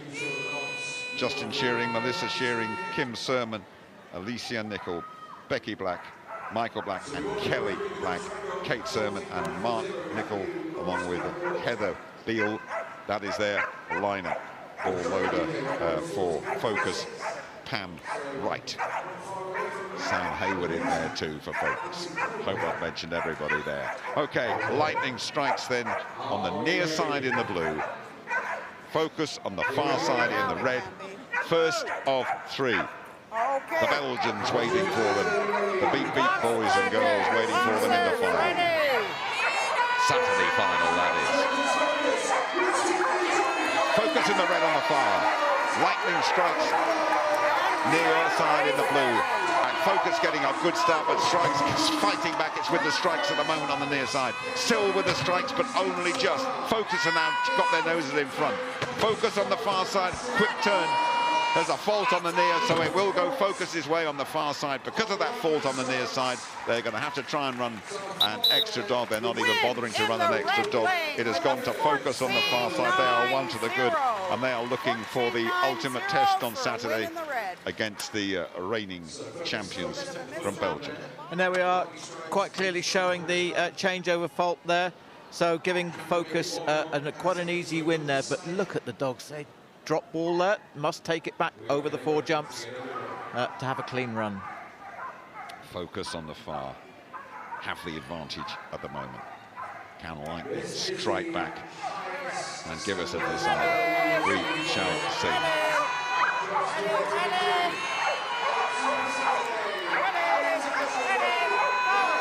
We're off and we're racing.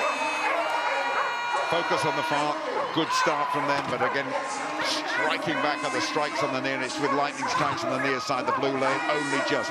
Focus now just have their nose in front. Goodness me, this is competitive, all on the last dog. There's a fault on the far side, so that means we are going to have a runoff in this one. Fault on the far side as they complete it. We have a box malfunction. A box malfunction. Let's listen to Monica, shall we? Which means Monica's got to get involved here. You know it's serious when Monica gets involved. She's a fabulous judge. Monica will sort things out. Which hole? Yeah, let's have a listen to her. This one? Yeah. She could have left the Canadian weather at home. But never mind. She's doing a sterling job. So we've got to make sure the box is as it should be. Uh-oh. Just not sticking in. Yep. We've seen this before, Greg. Well, yeah, not very often, but as I say, they've called a box malfunction, so what Monica's doing now is actually checking to see whether it is actually malfunctioning. But it wasn't. So we're rerunning? And you've heard her confirm just now that it is a malfunction, so we just wait to see what she's going to do. She's just said it's going to be a rerun. We're going to rerun. We're going to rerun. Rerun. Yep, she does make her commands very clear, doesn't she? It's fair to say, and we're delighted about it as well. So we have a rerun, and it remains Focus, 1 to the good on the far side in the red against Lightning Strikes because of that box malfunction. Focus in the far, in the red lane. The Strikes in the near side, very, very close between these two. Good start from Focus, but the Strikes, what a fantastic opening leg by that Strikes dog on the near side. Still with the Strikes, but only just. Focus have put their noses in front. It's with Focus on the Strikes have come back on the near. It's with the Strikes on the near side. What a race! I think the Strikes, have they just got it on the near side? Winning the blue lane. Yes, they have indeed. Yes, they have indeed. 14.99. Absolutely brilliant. The third dog from Lightning Strikes must have made up 3 or 4 meters just in one run, Jim. Tremendous work. We thought this was going to be close and competitive. One apiece. We're going to decide who we're going to face.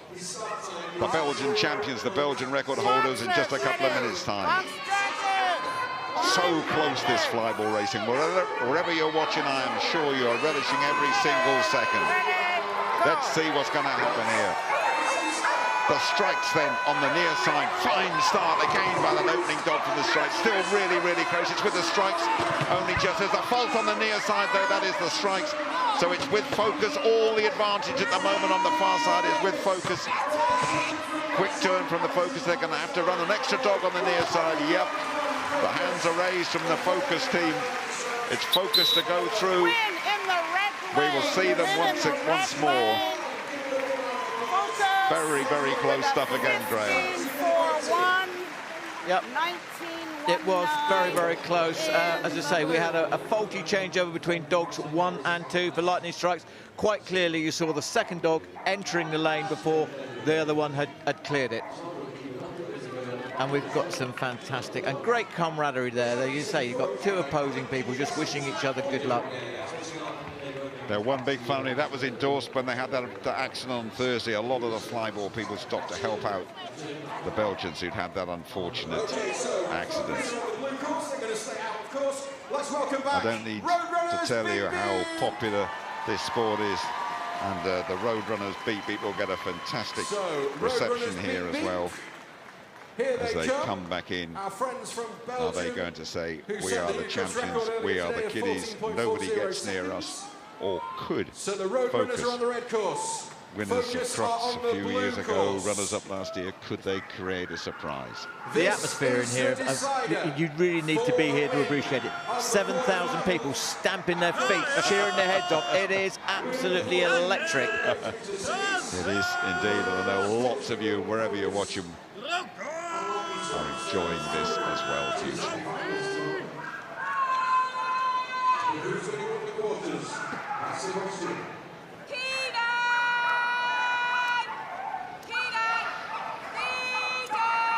The Roadrunners on the far side, who have broken the Crufts record here twice already at Crufts 2023 against Focus. Proper good Crufts pedigree, winners a few years ago and runners-up last year. Runners-up to, of course, Roadrunners, a repeat of last year's final this then. It's Roadrunners on the far side, and away they go. Good fast start by the Roadrunners. Focus are still well in there. Roadrunners just have it on my far side, the red side at the moment. Focus pushing them all the way. It is still with the Roadrunners, but just. What about this last leg? Can the Roadrunners maintain that advantage? A quick turn in the scramble, and the Roadrunners have it. Red Lane takes the win with a 14.88. 14.88. Can't take your eyes off this, Graham. Roadrunners. Well, I don't know what's going on. Half a second off the new record, Jim. I don't know what they're playing at over there. Focus needs to win this to take it to the decider. If Roadrunners win this, they won the quarterfinals. Can Focus dent Roadrunners winning? The Roadrunners, awesome combination, are one up. They want to be Saturday champions. They're desperate to retain their title in the final tomorrow. What is going to happen in this race? Can Focus square things up? Focus then going really well on this near side, and they have it at the moment, do Focus. It's with Focus on the near side at the moment, and a little stumble on the far by that second dog as well. Still with Focus on the near side. Are they going to do it, Focus? Quick turn from the Focus last dog. They have done it. They've done it on that near side. And it's one apiece, and we are going to have a decider again. Terrific comeback from Focus. Roadrunners might have been giving a dog an extra run or something like that, but a fine race, Graham.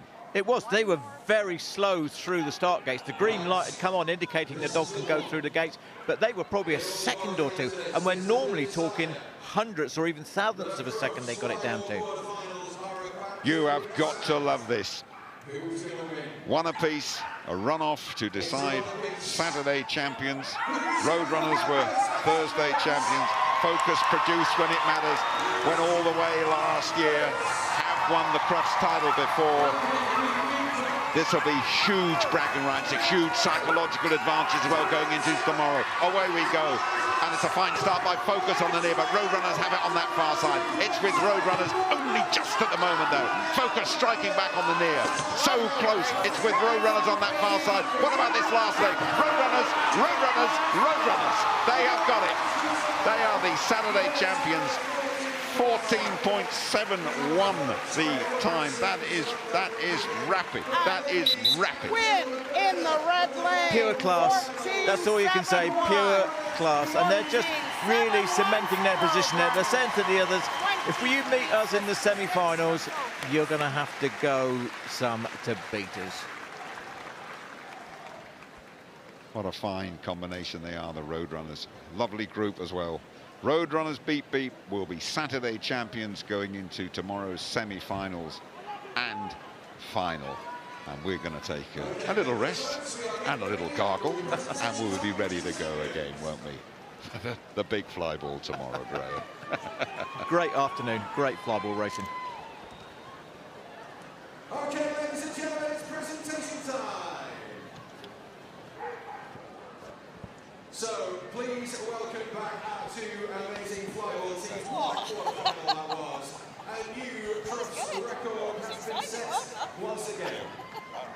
To do our presentation, please step forward. Jonathan Wolstenholme of Royal Canin and Nikki Ackle of the Kennel Club Board. Please give them a big round of applause, everybody.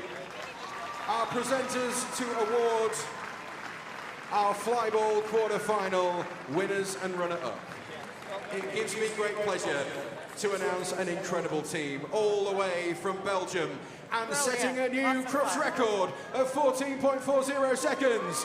Your flyball quarter-final winners, Roadrunners Beep Beep. Good luck tomorrow, guys. Great job. Good luck tomorrow. Good luck tomorrow. Great job. Good luck tomorrow. And the runners Good luck up. tomorrow. A brilliant, brilliant performance from Focus. Good luck tomorrow.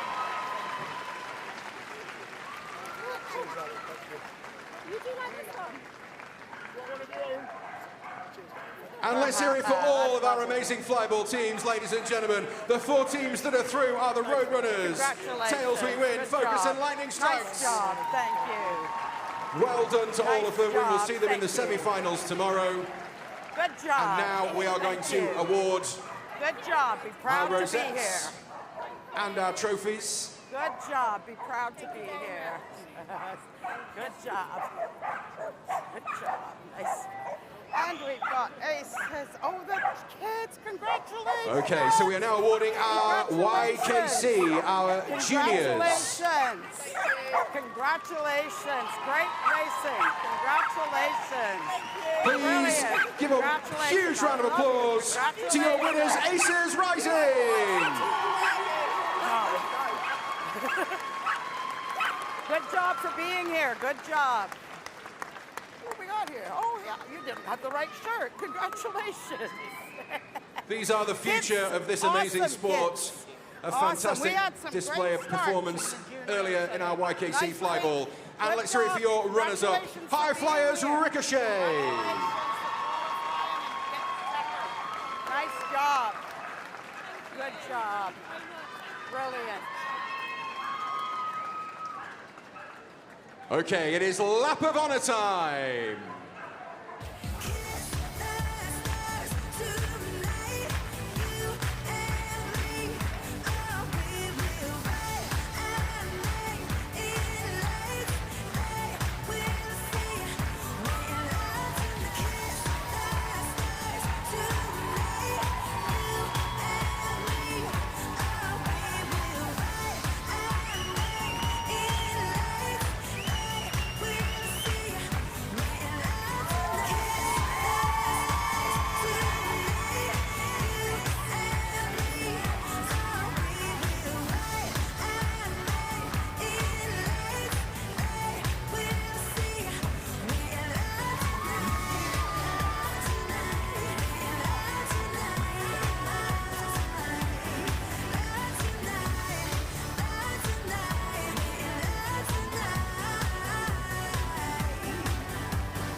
That was amazing, ladies and gentlemen. So electric, always a highlight at Crufts every year, the Flyball action. Do join us again tomorrow for the semi-final and the final of Crufts Flyball 2023.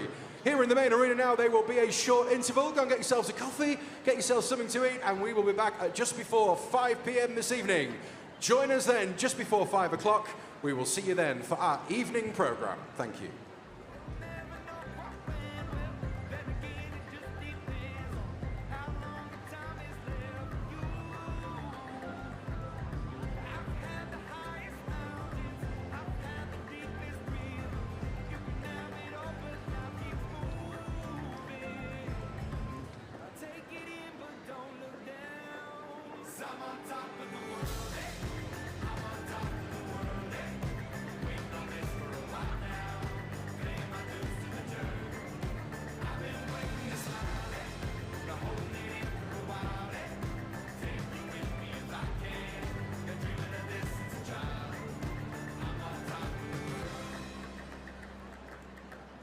Tried to cut these corners, tried to take the easy way out. I kept on falling short of something. I could have gave up then, but then again I couldn't have, 'cause I've traveled all this way for something. I take it in, but don't look down. I'm on top of the world, hey. I'm on top of the world, hey. Waiting on this for a while now.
My lords, ladies and gentlemen, a very, very good evening and welcome to Saturday of Crufts 2023.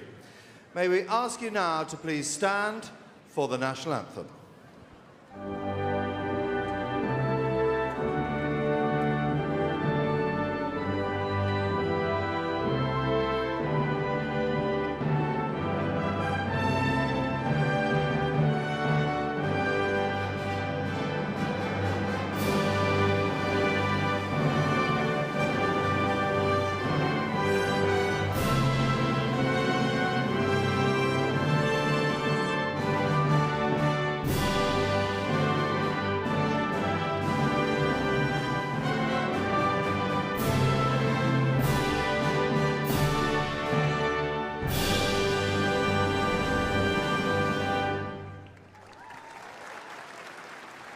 My lords, ladies and gentlemen, this year, in 2023, the Kennel Club is celebrating its 150th birthday. It's a very special birthday, but this is a very, very special show. My word, the crowds have flocked even during the snow on Thursday and Friday and the bright spring sunshine here today to make this a truly international spectacle celebrating man's best friends. It is an honour and a privilege to welcome you all to, of course, the world's greatest dog show, Crufts 2023.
The wonderful Patrick and Baxter, last year's Best in Show.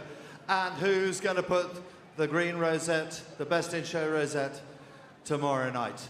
You can watch it live. If you're not here in the big ring, you can watch it live on Channel 4, 8:30 tomorrow night, live here. And we're live in under 5 minutes' time for Channel 4. My word, great supporters of the world's greatest dog show in the world.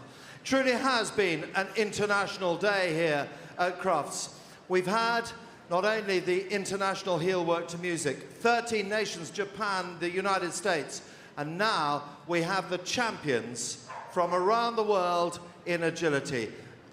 It is our parade of nations. I'm sure that you will show your appreciation. 19 of the best agility dogs and their handlers in the world. Good evening, we say welcome to the Netherlands, Marjolein Vijmeren and Jim Boober, Act Like a Boss. The Isle of Man, Sarah Elliott, Manamans Agos Leap. Ireland, Laura Murphy, Indiana Bones. Northern Ireland, Maria Haig and Smallstranig Mischief Man. Norway, Isabel Simonsen and C'est la vie. Spain, Rodrigo Aja, Spicy Seda. Belgium, Sally Andrews, Dreaming of You, Stitch. The United States of America, Michaela Crone, Grand X Foreign Fast and Furious. France, Vive la France, they are at the moment. Kevin O'Neill and Move On Up. Representing Switzerland, Dina Undesay, Scarlett von Inselli. Representing Wales, Chris Curtin, Infinity Runner Shanapu.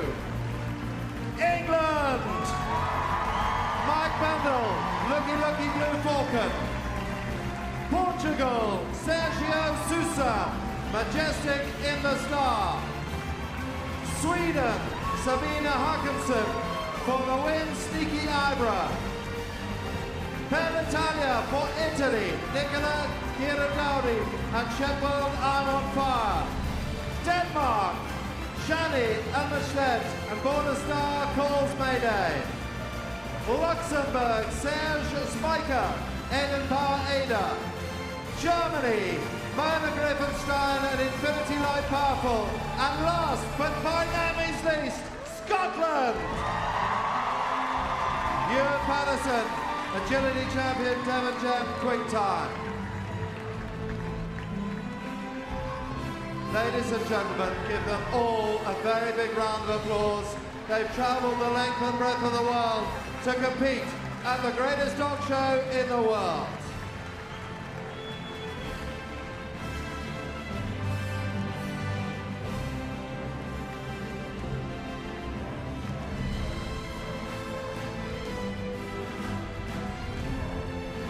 Our very grateful thanks indeed to you, Move, for bringing us the magic of the international agility.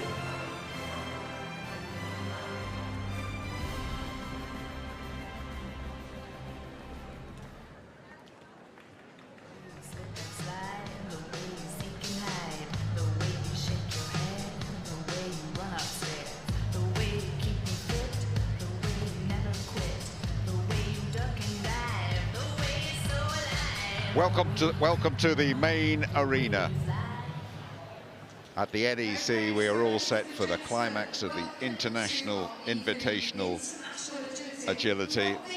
Delighted to have Ashley Butler alongside me once again with my regular mucker, Graham Partridge. All 19 will be running. We've had the jumping and the first agility this afternoon as we welcome our agility judge, Rob Davis, here into the arena. And they've crunched the numbers and all 19 will go. Those who have been eliminated will not have a chance of winning the competition. But this is always a fabulous climax to International Saturday and always produces compelling competition. Quick word from you, Ashley. What are you looking forward to here? For them to go for it, it's the final now they've got here, and they've just got to go for it, put in the best run that they can, smooth lines, and yeah, just see what we get. It's going to be exciting for sure. Graham? They've just got to go for it. There's nothing to lose and every single thing to gain. So all 19 countries are represented here. They have set a course. Rob Davis, the Crufts Agility judge, full-time farmer, judging for the last 24 years. Has set a really interesting course as we welcome our first competitor, Marjolein Verwijnmeren from the Netherlands, eliminated in the jumping with Boss, 4-year-old Australian Kelpie. And Graham, let's ask you to go first of all and talk us round the course for this opening pair of competitors. High quality competition. This is quite a tricky course, I think. There's plenty of off-course opportunities. We don't call them traps anymore. You come down and she goes over 3, round now into the tunnel. She'll come out over the jump, and now she's got to go round the back of that jump, turns a circle into the weaves, must go to the right of that first pole, alternately in and out after that, must be completed correctly. Onto the seesaw, must touch the ground before the dog gets off, that's for safety. Round 13, they've got to avoid the U-move jump and come over the Green Kennel Club one, now over the U-tube one. Over the A-frame, it's a very fast finish here, long jump, jump, and that is a fantastic start, 33.644, and obviously into the lead.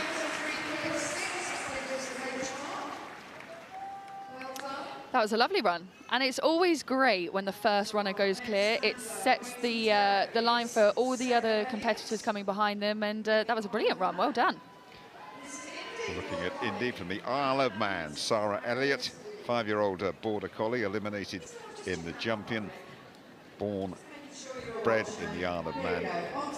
And let us see what Indy, the Isle of Man competitor, can produce here, picking up 5 early faults. That is one of the trickiest parts of the courses there. The dog's going to be taking that number 7, going to be landing, and they're going to be looking straight at those weaves, so the handler really has to cool off there. Now coming up to the next tricky part, 13, 14. Oh, unfortunately picking up that 15 jump instead. But then we've got a nice straight finish down our spread jump there onto our long jump, straight down onto that finish line. What happened there with the elimination, Graham? Basically, they took a jump out of order. And that, obviously, if you do that, then you get an elimination. And those horrible crossed arms, for those of you watching for the first time, signify elimination. Laura Murphy from Ireland, an Indy rescue dog, eliminating the jumping earlier on. And making an impression. What a recovery this dog has made, handed in a carrier bag in a rescue centre. Coming all the way back from that low point in her life to perform here at Crufts. Nice story, that, Ashley. Such a lovely story. It just goes to show that agility is for anyone and any dog. You know, these are athletes, but any dog from any background can compete here, and such a lovely sight. 33.1 for Laura Murphy from Ireland. And a very good point there from Ashley. You do not need a pedigree dog to take part in these competitions. Crossbreed, pedigree, have what you want. That's a brilliant thing. Here we go, from Northern Ireland, Maria Haug. Loki, Labrador, homebred this one. Maria actually Swedish, living in Northern Ireland over the last 20 years, eliminating the jumping this morning and picking up 5 points for making an improper contact at the end of the dog work, right in front of our commentary position. That's trickier than it looks, that dog walk. You know, we see a lot of people picking faults up on there, don't we? Yeah, I think the main problem with this dog walk exit is that the handlers are going to be driving down to that number 3 and then going to be turning. And if the dogs see the handler turning too soon, that's when the dogs are going to be jumping off. But hopefully we see some lovely running contacts later on in the competition. Another 5 faults. Was that not making proper contact? Bottom of the A-frame, Graham? Exactly, as I say, all our contact obstacles, seesaw, dog walk and A-frame, both got white bits on the up and the down, and we insist the dog gets them for safety. From Norway, Isabel Simonsen with Zen, 6-year-old border collie, qualified for Crufts by winning the Norwegian Championship. Picked up an elimination in the jumping. Did Zen, but was very rapidly around the course this afternoon. Again, too rapidly over that dog walk, again missing the contact point, and again collecting 5 faults. I do think this is what happens though in finals. handlers are pushing their dogs, trying to get as much speed as possible out of them. They know that they've got competitors coming after them, so they're going to be pushing those dogs, and that's when those slight mistakes happen. Absolutely. You've got to roll the dice, and it's still a quick round, despite those few faults as well. Applause from our judge, elation at the end of it. Applause from Rob Davies, and elation for Isabel Simonsen from Norway. Good effort.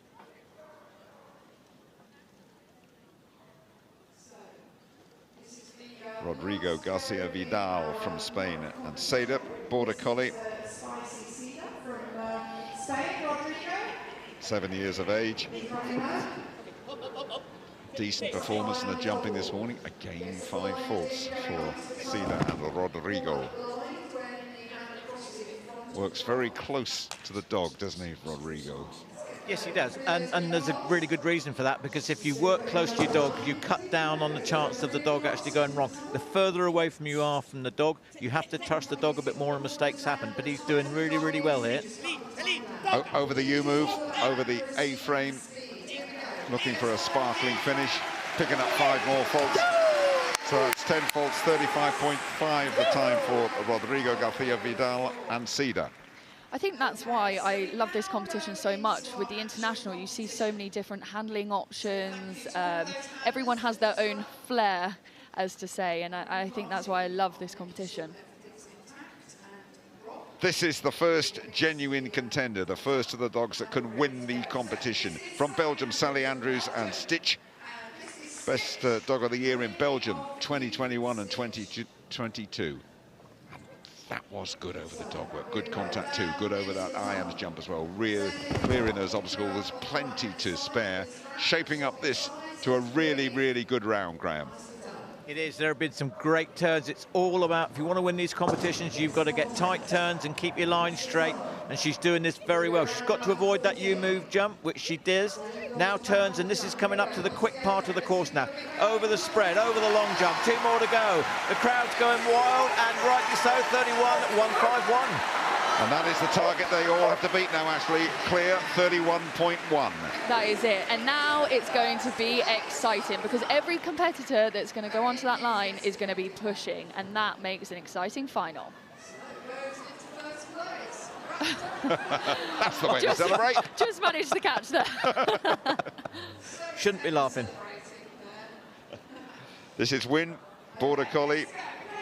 Michaela Krohn from the USA, chosen by the American Kennel Club to represent the USA here. Come from Fairbanks, Alaska, and keen to make an impression. This dog a contender for the title and starting off really well. And that's the best we've seen so far through the weaves. This is looking good, Ashley. It really is. This dog is a little bit smaller, but it actually means that the dog can turn really tight. Here we go, beautiful tight turn there, straightening itself up for that A-frame. Here we go for the fast line on that spread. Clear that long jump, and another clear. Oh, no, 5 faults. Good work. Just picked up the 5 faults at the end there, but it's still 32.4, and it's still nice and speedy, Graham. Very nice indeed. You said the dog barking its enjoyment the whole way around this course, absolutely loving it. And there we are, that's the fault, unfortunately, just trying that a little bit too hard. From France, Kevin Odile and Move, magical little dog. At work and in our family life as well, second in the jumping, so Kevin and Move have already produced exceptional things here at Crufts. So this guy, this partnership, they won the World Championships last year, so a very experienced partnership. Unfortunately, they have picked up 5 faults on the dog walk. They have, but that's the quickest, time. Quickest we've seen so far. 30.7 with those 5 faults on the dog walk, which are probably to the untutored eye looks the easiest part of the course, but they are picking up penalties, getting over that dog walk. Great images, though.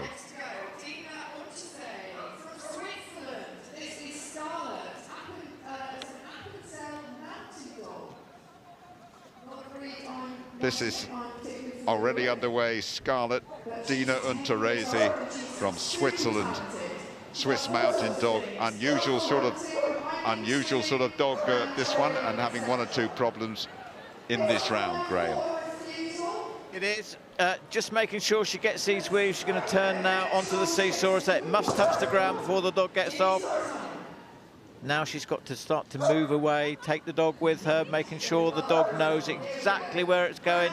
Communication is key here. Up and over that A-frame, over the spread. It's quite a big spread. Oh, just losing a little bit of momentum here. It's so noisy in here, Jim. You can't blame some of these dogs for just a little lack of confidence. As we know, we never ever blame the dogs. It's always you handlers' faults, isn't it? It's always us handlers, yes. And that's a hard thing to take away sometimes, but yes, it's always our fault.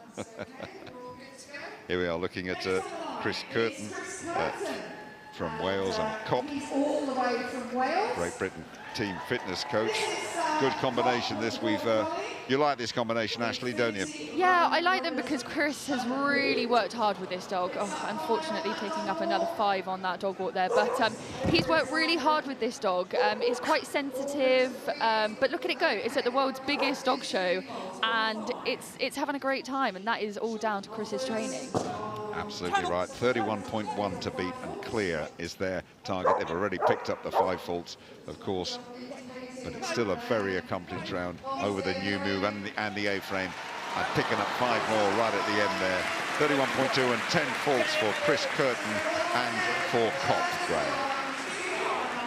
He'll be really, really pleased with it. I know he's picked up a couple of faults, but at the end of the day, this is an improving partnership, and hopefully he will take out the positives from this round.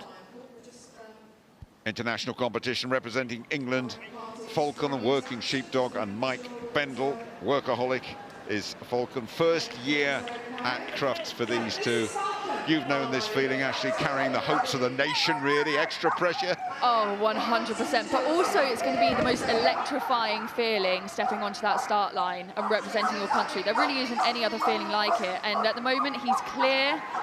Lovely movement action into that tunnel there. Come on, can they get past this tricky part? 13, nice tight turn on 14. We're going straight onto that A-frame. Don't push too hard. We've got it. Go onto that long jump. Go to the end. Yes, he smashed it. Hey, well done. 30.4 and clear for Mike Bendel, for Falcon and for England, Graham. The crowd will tell you who's got into the lead, and it is Mike Bendel. We're just in the middle of the Team GB selection process for this coming year, and I think he's in with a real good chance of making the team this year. I would think so. Next from Portugal, Sergio Souza and Cat, 9-year-old border collie. Drove a couple of 1,000 miles to be here. Sergio, we know him well, 14th time at Crufts, number 4 for Cat. Now, the dog walk, always good. No faults picked up. Delighted to see that. Popular competitors, these two. Always give it everything. Always really quick. And could be in there in the final shake-up, providing the next 20 seconds or so goes well. The seesaw, yeah, that's good too. 20 seconds underway. Through the tunnel right in front of us. Over the IAMs and turning right, and then the U-move. Beckons there, that's good. It's going to be there or thereabouts. 28, 29, 30, 31, 32, 33.1 for Sergio and for Cat. That is a fine effort by those two up into the top 3. Very nice, you say, just a couple of seconds off the pace there. Just seemed to decelerate going down the final line. Not quite sure why that was, Ashley, but... Yeah, I mean, that dog was 9 years old and still being incredible. On we go. Sabina Harkinson from Sweden and Ibra, 5-year-old border collie. Good work over the dog walk, really quick. On you go, Ashley, you take this one. Yeah, that was a stunning running contact there. That's what we dream of when we are teaching that dog walk. That was beautiful. Still clear going into the weaves. Can they get past this tricky part? Nice big call. Lovely turn, and now we are on the home straight. Keep going, and it's another clear. Yeah, another clear round. A fine effort from Sabina into the top 3, Graham.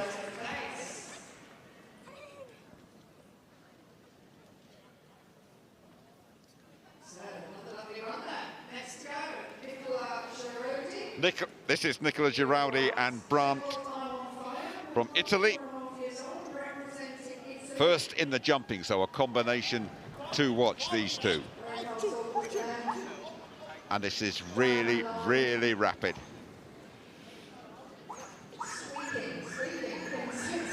This is looking good, Ashley. Yes, this is definitely one of my favourites. If he goes clear, he's going to be right up there with that time. Nicola always goes for it, no matter what. Oh, that is such a shame. That is such a shame. He's still going to put in a great time, I think. It will be a good time, actually. It'll be first one inside the 30s, 29.9. Just the 5 faults, the blemish. But that is fantastic. It is, and there's a fine line, as Ashley will tell you, that about how far you can push and how much you can trust your dog. You really do need to know the dog inside out. Shani Elmstedt from Denmark, Border Collie, 10 years of age, Mayday, Danish champions, qualified for Crufts this year. They've also been international champions, Danish, Swedish, Norwegian and Nordic champions. What are you making of the course, Ashley? It has its tricky elements. You need quite a tight turning dog for a couple of parts of this course, but then that home finish, you want the dog to be driving down there as fast as they possibly can.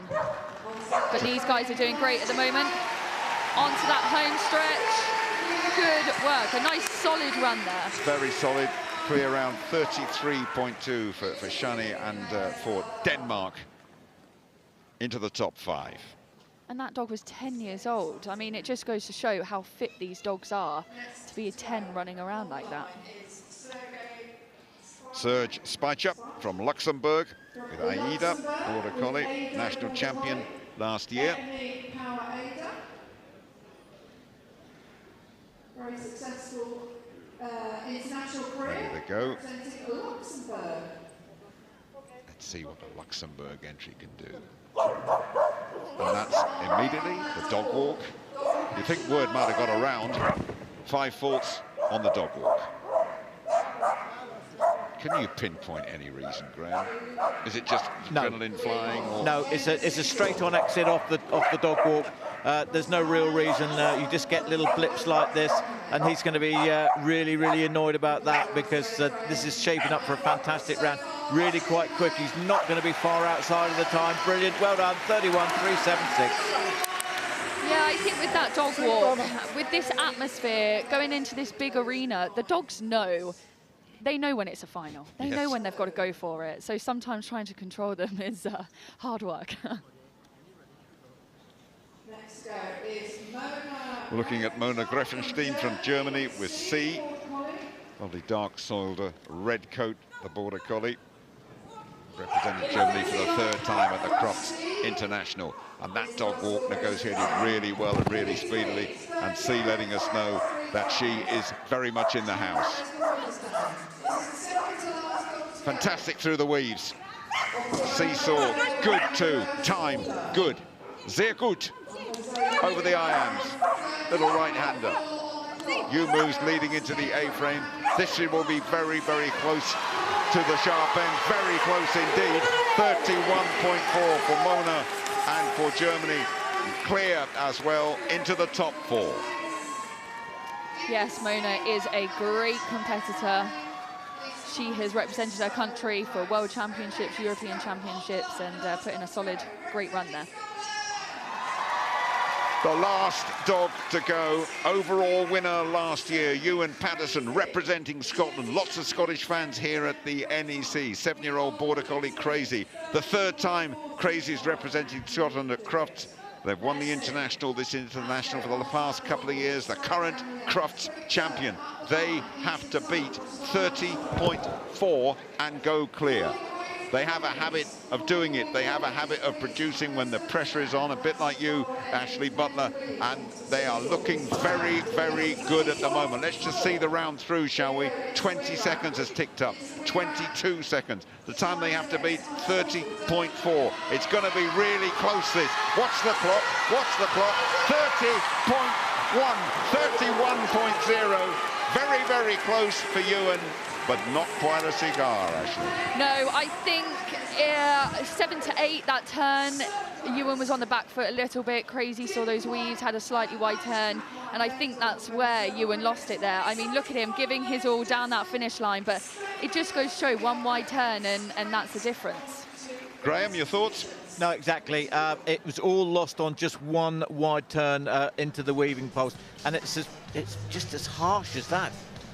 Confirmation of the result then, and a very popular result as well. Mike Pendle for England, Ewan Patterson second for Scotland, and followed by Sally Andrews, Sabina Harkinson and Mona Greffenstein. Wonderful. Next up is Kennel. Well, he's eager. Let's see how they perform. First up, the weave. Nice quick turn. It's a perfect start. So spacious, yet he's slipping through this with ease. Confident run up to the seesaw. Yeah, faultless so far, but what about the finish? Easy does it. Oh, marvellous. Skoda Kennel, a compact SUV, best in show. Skoda.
Wonderful.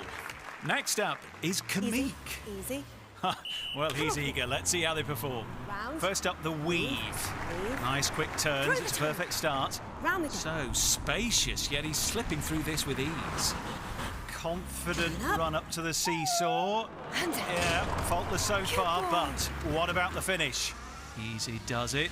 Oh, marvellous. Skoda Kennel, our compact SUV, our best in show. Skoda.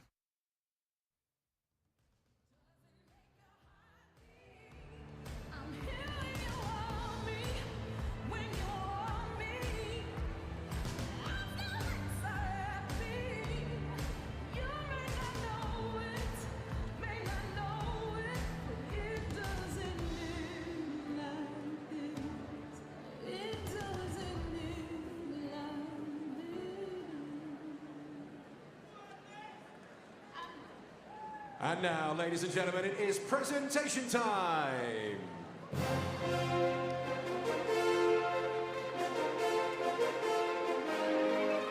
And we would like to welcome back all of our international agility handlers.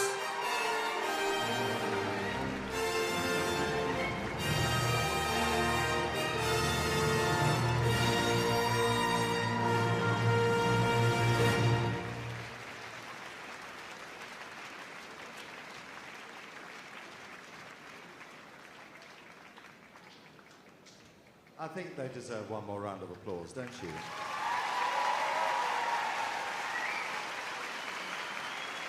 Truly incredible. The love that this dog show is known for all around the world. A wonderful victory, and may we ask you now to please stand for the national anthem. The winners of the U-Move Kennel Club International Agility of Crufts 2023 is Mike Bendel, Falcon, England.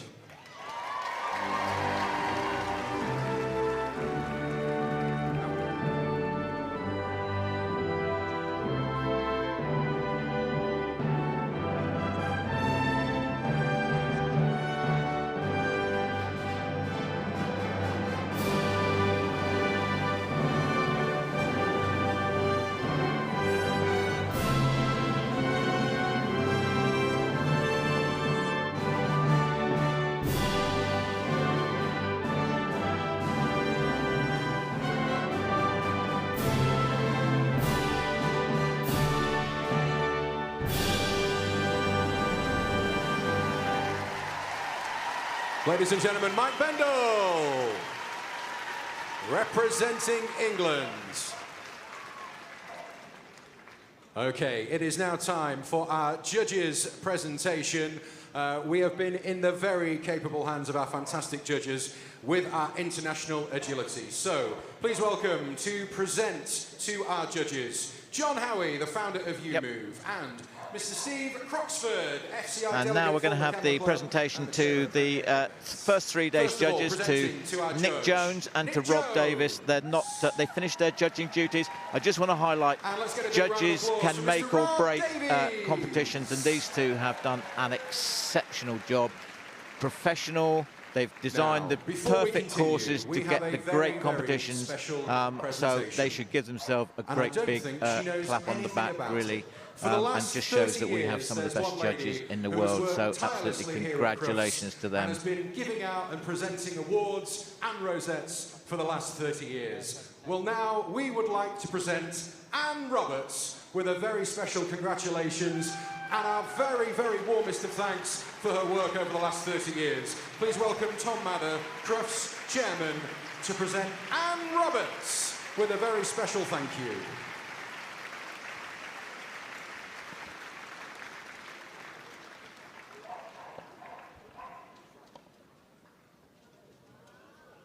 Huge thanks to Anne for her amazing work over the last 30 years at Crufts. Okay. We are ready to present our top 3 in our Crufts International Final. One more time, ladies and gentlemen, your Crufts International winner with Lucky Lucky Blue Falcon, representing England, Mike Bendel.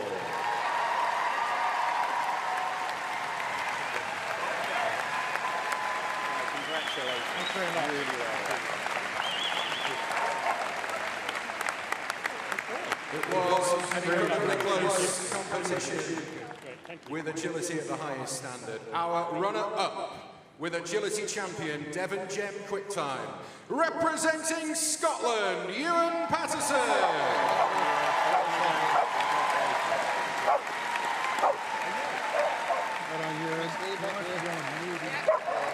And placing 3rd with Dreaming of You Q-Stitch, representing Belgium, Sally Andrews.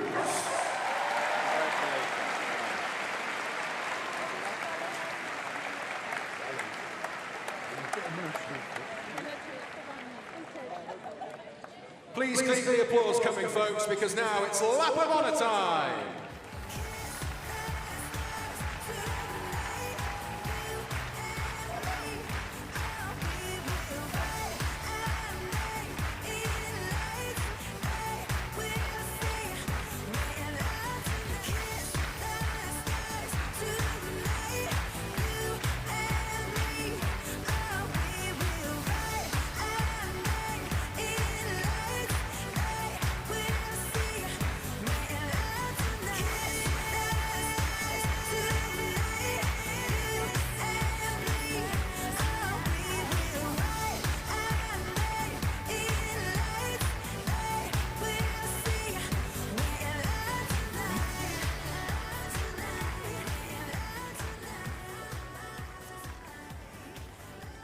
said right at the start of this, and for those of you who have been with us over the last 3 days, you will know that the Kennel Club does so much work for all dogs all around the world. With the work that the Kennel Club Charitable Trust does with their amazing online auction, £260,000 raised for the dogs of Ukraine. They want to get it to £300,000. All that money, every single penny of the money that's raised for the Kennel Club Charitable Trust does go direct to charitable causes with the research that the University of Cambridge is doing. Also, with the work of breeding and breeding healthy, happy dogs, and ensuring that governance and sport is in the best possible shape. It is 150 years young this year, and we would like to say thank you so much to the Kennel Club for everything that they do for man's best friend. Just now, let's have a look at the video, and just shows you exactly what they do. I probably wouldn't be here, to be honest, if it weren't for Ellie. Every day, I put my life in Milo's paws. Chewy never left his side. Without him, I wouldn't have my husband. And she's still here today because of the dogs. He's everything, not just to me, to my whole family. Day in, day out, dogs change lives. That's why, for 150 years, the Kennel Club and its members have been making a positive difference for dogs and their owners.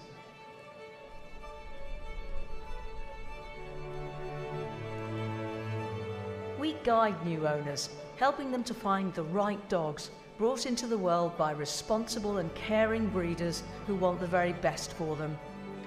Giving puppies like Barney, a flat-coated retriever, the best possible chance to lead a healthy, happy life.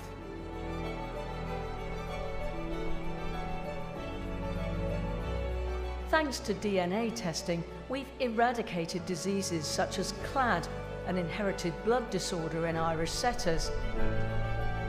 So Skye, Marta and Pear, as well as all Irish setters, can now lead healthier lives.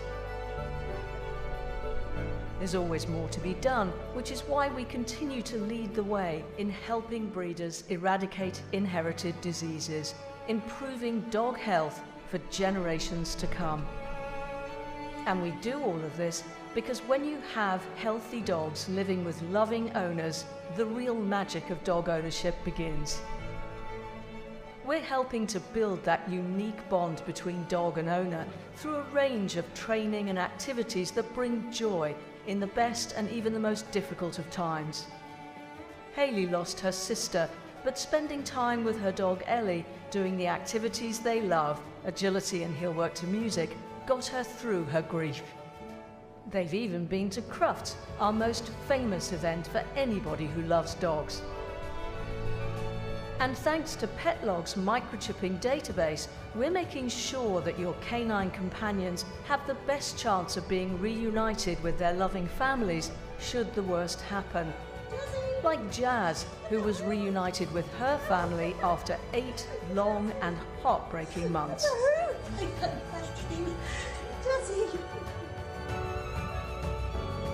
So thank you for being on this journey as we work hard to make sure we continue to make a positive difference for dogs and their owners.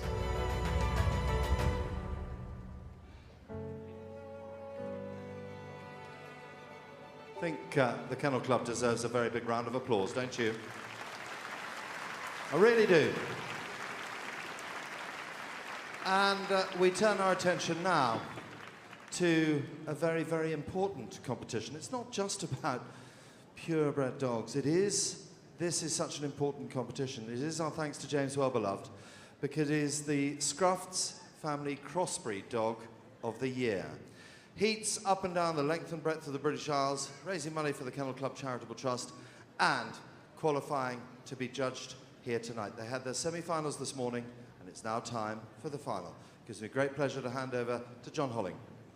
Thank you, Nick. Let's introduce all of our Scruffs semi-finalists. First of all, in the category of Most Handsome Dog, please welcome owner Lily Young and Badger. Next up, we have Rosie Harris. Well, this is a and very Freddie. special competition here at Crufts. This is Scruffts, the family crossbreed dog of the year. And this is all about celebrating our family dogs.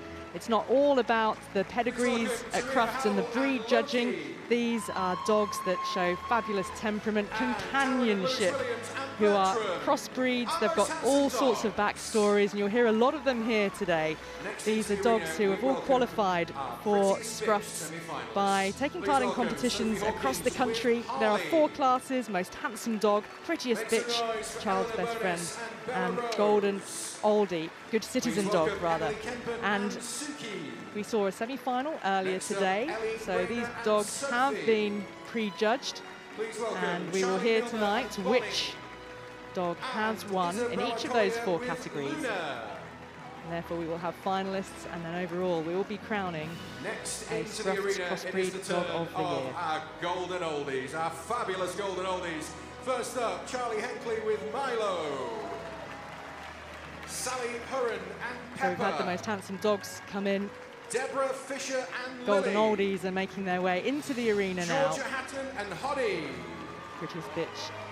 And Penny we will see the Whiting good and citizen Dora. dogs as well coming through the arena. And Gracie Henwood and Elton. And I defy you not to be moved by some of the stories that you'll hear about these dogs and the incredible bonds And they finally, have with their our Good owners. Citizen Dog Scheme Crossbreeds. Please welcome Alex House with Luna. These are good citizen dog crossbreeds coming into the arena now. Marshall and Rubble.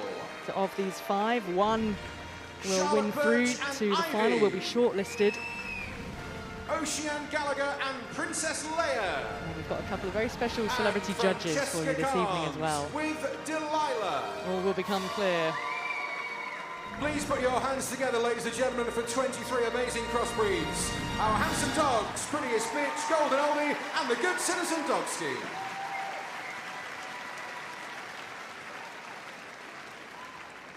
So all the dogs are in the arena now for the final as of Nick mentioned, Scruffs. judging took This place is all this about having morning. fun, celebrating Fabulous judge has these selected dogs, all her crossbreed finalists. family We will dogs. ask each of our And 4 rather than finalists, looking please, at to judging set dogs by the breed standard, our judge will be looking at the health of the dogs, Our their first personality and finalist in the character, category good of temperament, most both with handsome dog their owner and with other dogs, but it's about happy, Adele healthy and dogs. Annie Johnson and Charlie.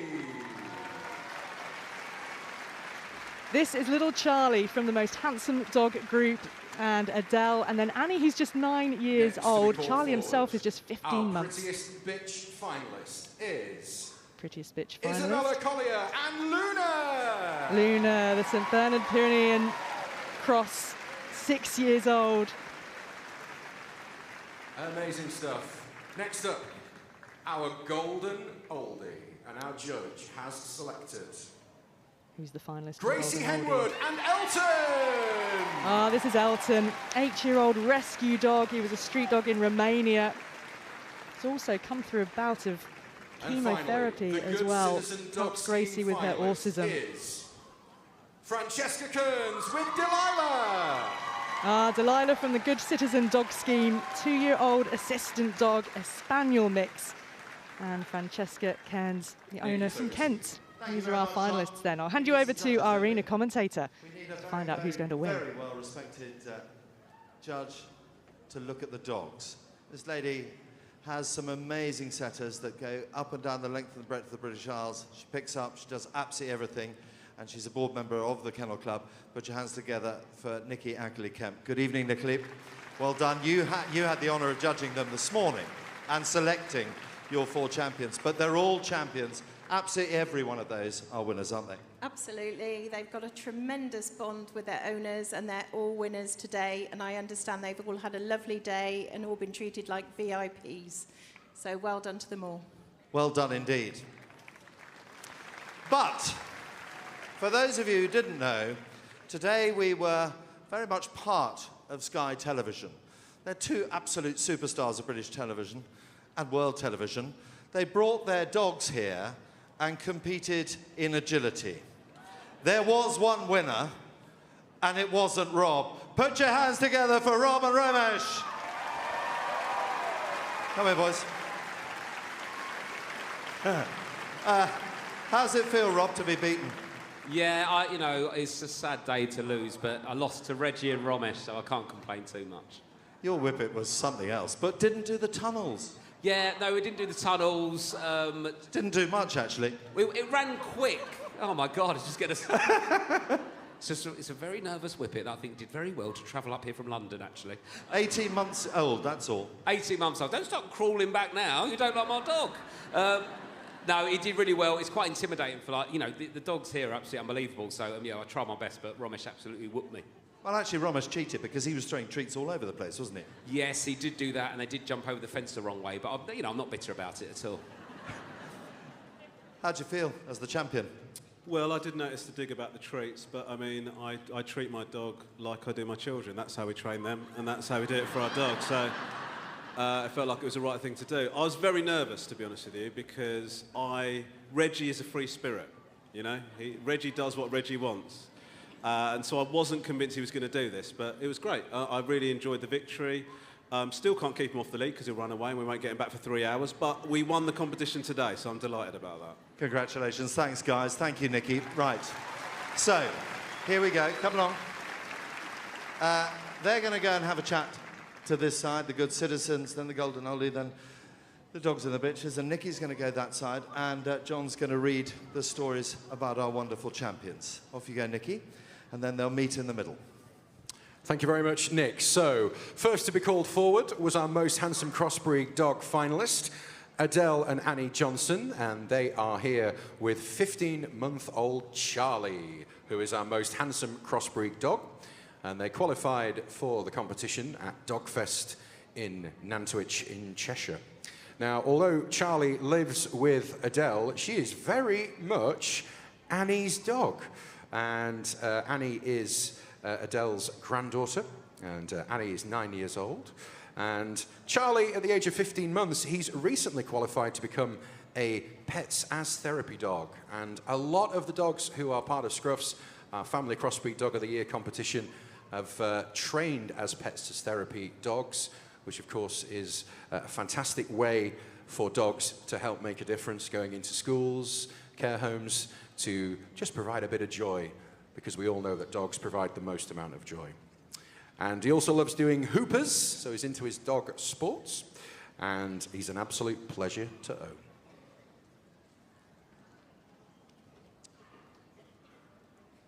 Okay, our next finalist to be called forward was our prettiest crossbreed bitch, and this is the lovely Isabel Collier, who is here with 6-year-old Luna, and they qualified at Discover Dogs. So Luna is a St. Bernard mountain dog, and crossed with a Pomeranian, and everyone loves a cuddle, and Luna loves a cuddle with everyone, which is fantastic.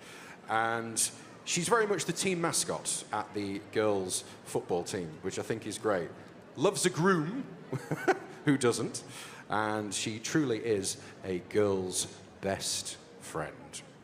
And who doesn't love a St. Bernard? Fantastic stuff. Okay, our next is the Golden Oldie Crossbreed finalist. The Golden Oldie Crossbreed is the very handsome Elton, who's here with Gracie Henwood. Elton is 8 years old, our Golden Oldie. Elton is 8, and they've had Elton for a year now, and they rescued him. He was a street dog in Romania originally, and they managed to save him from the awful situation of being in the kill shelter. 3 months after they rescued him, he was unfortunately diagnosed with cancer. He went through 6 weeks of chemotherapy and has now been in remission for a year, which is just great news. Absolutely worthy of a round of applause. And that is one thing I love about this competition. We often hear stories of dogs who've had the most horrendous start in life, and then slowly but surely, as time goes on, that trust is built up between the family and the dog, and then the dog is confident enough to be able to come here to the world's biggest stage and compete in this competition and not be fazed by it at all. And Elton is the most kindest, most beautiful and funniest dog that Gracie has ever met, with the biggest personality. And he now spends most of his days sprawled out on the sofa, which sounds good to me. Next up, we have Francine Cairns. The Good Citizen Crossbreed Dog finalist is Delilah, who's nearly 2 years old. Francesca, Delilah, just tell me what a difference Delilah does for you. She makes every day worth it. Every day worth it. Yeah, I wouldn't be here without her, like at all. I wouldn't probably have left my house without her much of the time. Yeah, she... Hang on, and where are you two off to? We're going to go to university in September, which is something that I would have never been able to do.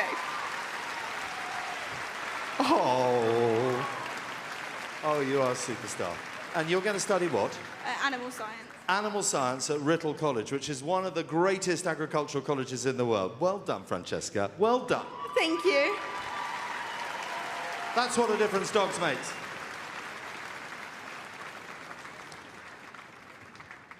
Right, Nikki, you two, you better go and have a chit-chat, I think. It's going to be difficult, isn't it? Is this tough, Rob? Yeah, incredibly tough. I feel very unprepared. And thank God Nikki's here, because I think we're going to need some guidance. Everyone's amazing and deserves to win, so the winner's going to be very tough to pick. What do you reckon?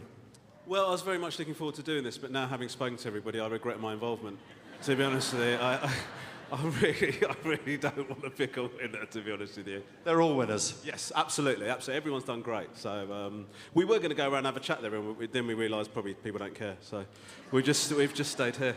Well done. You three have a chat. Ladies and gentlemen, while our 4 team winners remain with us, let's say thank you very much and congratulations to all our winners as they do their lap of honour.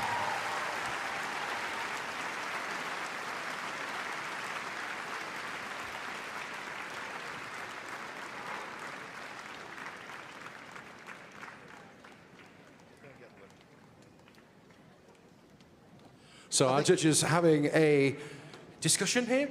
Got Rob and Romesh and, of course, the lovely Nikki, who did a great job this morning judging our semi-finals. So who's it going to be, the Crossbreed Family Dog of the Year with James Well-Beloved? Will it be Charlie, the handsome dog, Luna, the prettiest bitch, Elton, the golden oldie, or Delilah, the Good Citizen Dog Scheme finalist? Big decision for our judges here. Who will be taking home that amazing trophy, rosette, and winning Scruffs 2023?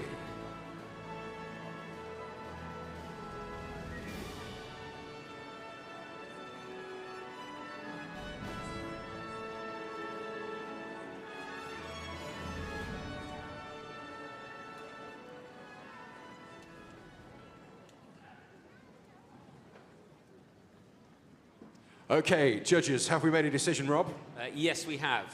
Okay, here's the big moment, ladies and gentlemen. The Scruffs Family Crossbreed Dog of the Year 2023 with James Well-Beloved is... Francesca with Delilah. Round of applause, ladies and gentlemen. Francesca Cairns with Delilah, our winner in the Good Citizen Dog Scheme category. Step forwards.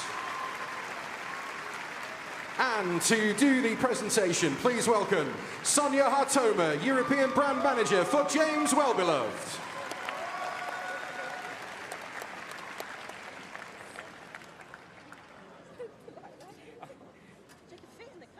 And can we get a round of applause, ladies and gentlemen, for our other 3 amazing finalists in the Scruffs 2023 competition. Difficult decision for our judges, but I think they did a sterling job. Fantastic. One more time, let's hear it for Nikki Ackley-Kemp of the Kennel Club Board, and Mr. Rob Beckett and Romesh Ranganathan.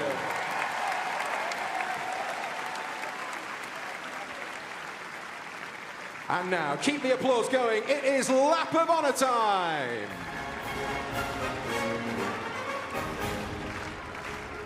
Two-year-old assistant dog.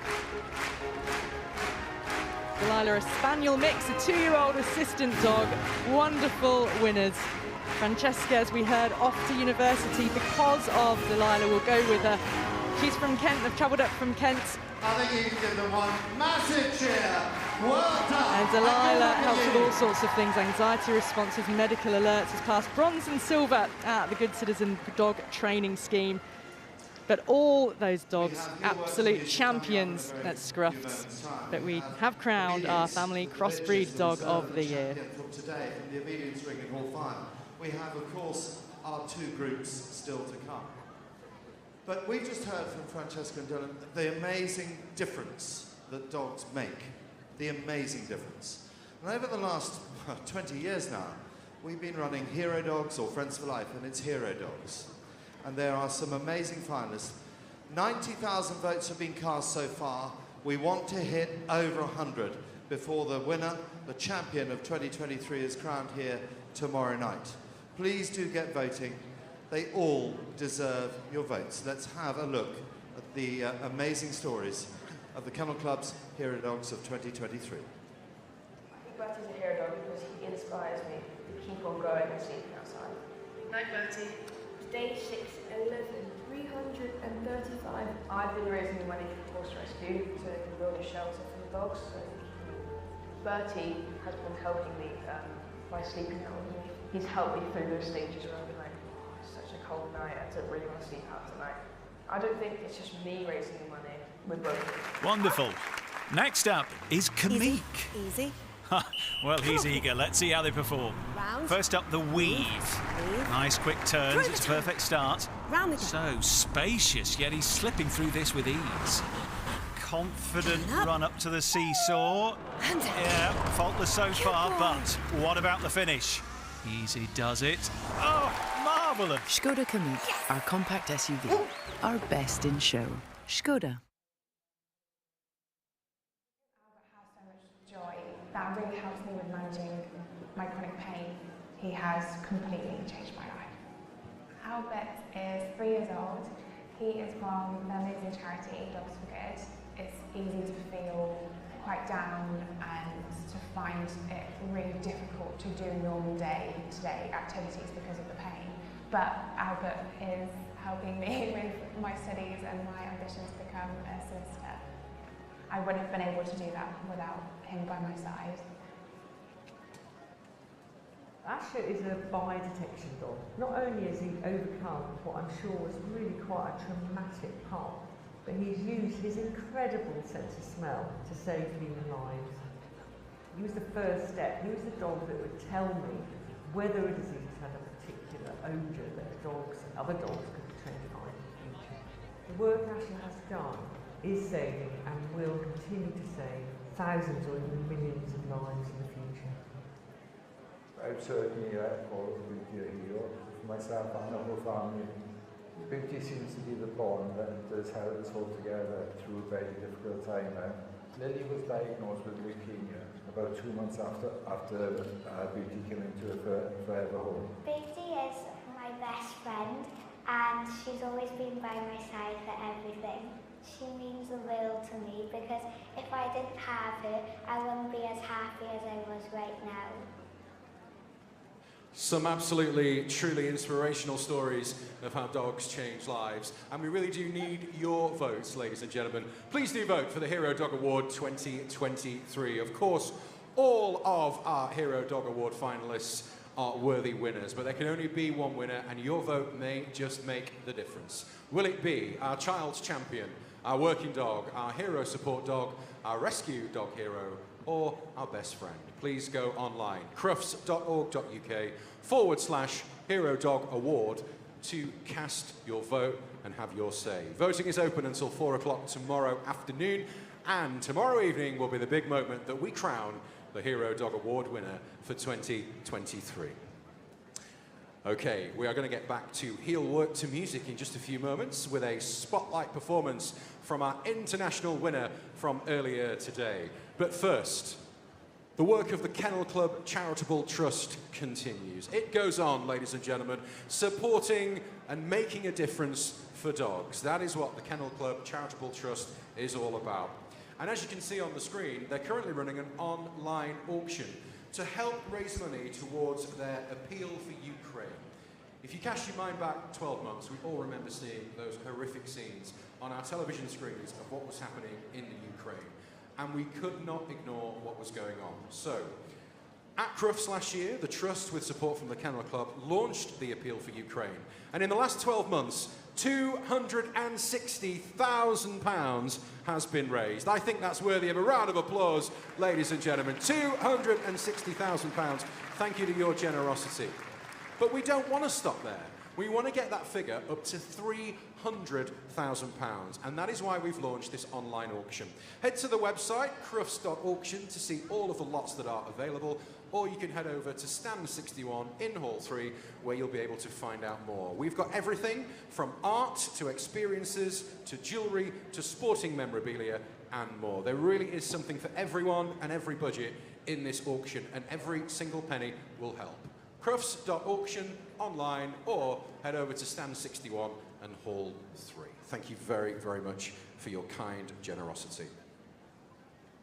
Okay, earlier today, as part of Super Saturday, as part of International Day here at Crufts 2023, we held our International Freestyle Heelwork to Music competition.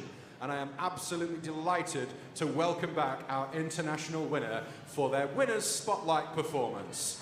Representing time now to celebrate the winner of the International Freestyle competition, Heelwork to Music. This is Nikki Heinsohn, and Border Collie Elsa won the Freestyle and Heelwork to Music finals last year. Back again, beat 11 other competitors in the international final as the UK representative. So enjoy this spotlight performance.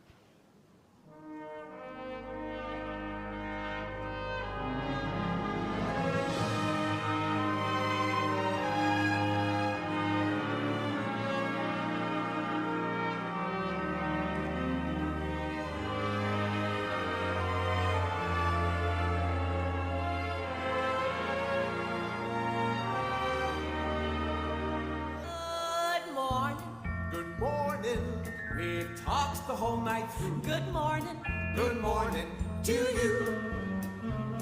Good morning, it's great to stay up late. Good morning to you. When the band began to play, the stars were shining bright. Now the milkman's on his way, it's too late to say goodnight. So good morning, sunbeams will soon shine through. Good morning to you. And you, and you, and you. Good morning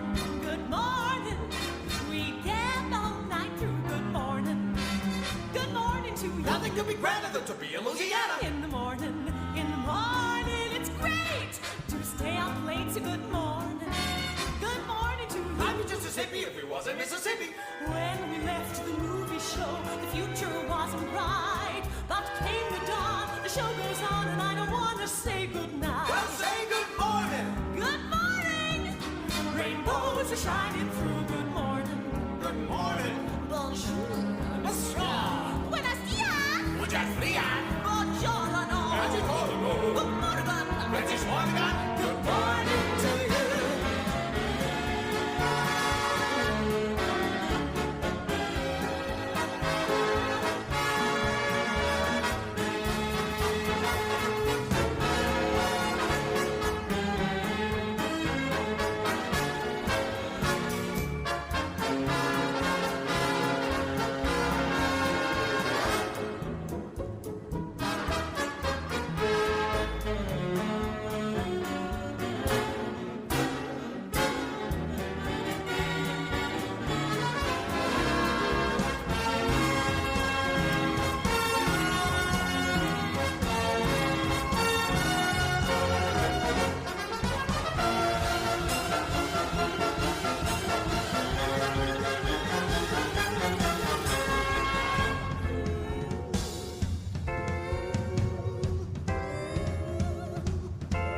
and gentlemen, the amazing Nikki Hansen. Well, that is a very, very special partnership. Elsa and Nikki Hansen, the International Freestyle Champions, Crufts 2023, doubling up on the success of last year as well. Wagging the tail all the way through. You can just see how much Elsa absolutely loves her partnership with Nikki. Plenty more still to come in the arena. Don't go away. We've got obedience to come, and of course culminating with the group judging of both the Terrier and the Hound group. Bitch and reserve bitch display. And to take us through, I'll hand you over to your commentator, Miss Claire Williams. Thank you very much, and good evening, everyone. Over in Hall 5, we've had the Obedience Championships going on all day, and we're going to do a little display by the winner and the runner-up of the display, of the competition. But first of all, no competition would be right without a judge and a working party. So please welcome into the ring our judge, Lou Jackson, and her team, her judging team. So these guys have been working hard all day, and they've got to be on their feet again tomorrow as well. They've all got different roles. We don't normally have this many people judging a class, but because it's Crufts, there's a lot to do. So we'll just get them settled. And we've had a bit of a strange one today, because the same handler has won the championship and has runner-up as well. So she's going to be working both her dogs for the heel work, and then she'll work the dogs separately for the other events. So please welcome into the ring Kathy Russell with the winning dog, which is Obedience Champion Ruscath Classified Image, otherwise known as Curvy, and the runner-up, which is Obedience Champion Sarcam Explicit Image for Ruscath, and she's called Kaffner. So please welcome Kathy and Kaffner and Curvy.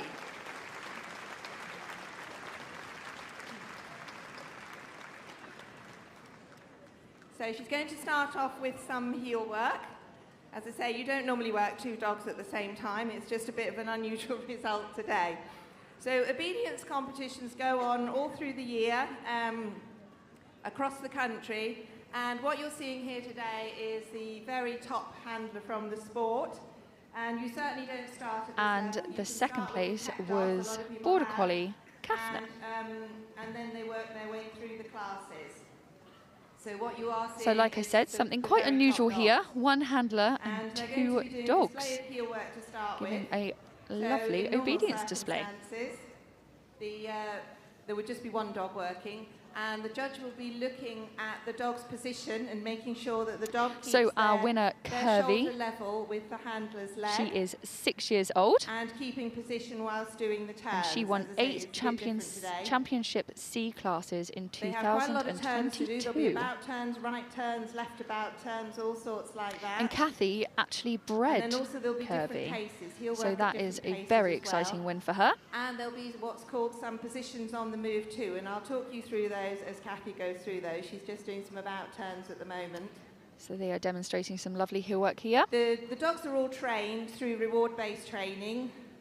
It depends what the best reward is for the dogs. Look how happy they both are. Kathy's just done into a sit, lovely so sit she there. leaves the dogs in the sit, walks forward, walks past them, and then she's going to pick them up as she goes. And now she's going to carry on with that heel work position. And then we'll move on to the next position. But these dogs are all highly motivated, because they wouldn't do this if they didn't want to be So doing our this, second place today was Kaffner. She is a 10-year-old Border Collie, and she is actually the mother of our winner today. She's working both dogs. Now she's So gone it's into running slow in the pace, family. and you can see that the dogs are just working out what she's doing and matching that, so they keep a consistent position.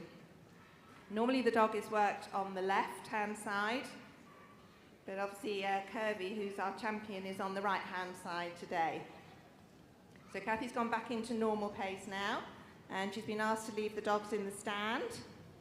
And the judge is looking for the dogs maintaining that position and not moving until she So the picks red them Merle up, Border and Collie they on the move with right-hand her. side of Kathy is our winner You can see today. the judge is walking behind or And to then the our side blue of her, Merle watching for any was change our in second position. place. And she has a scribe who's writing down all the points lost.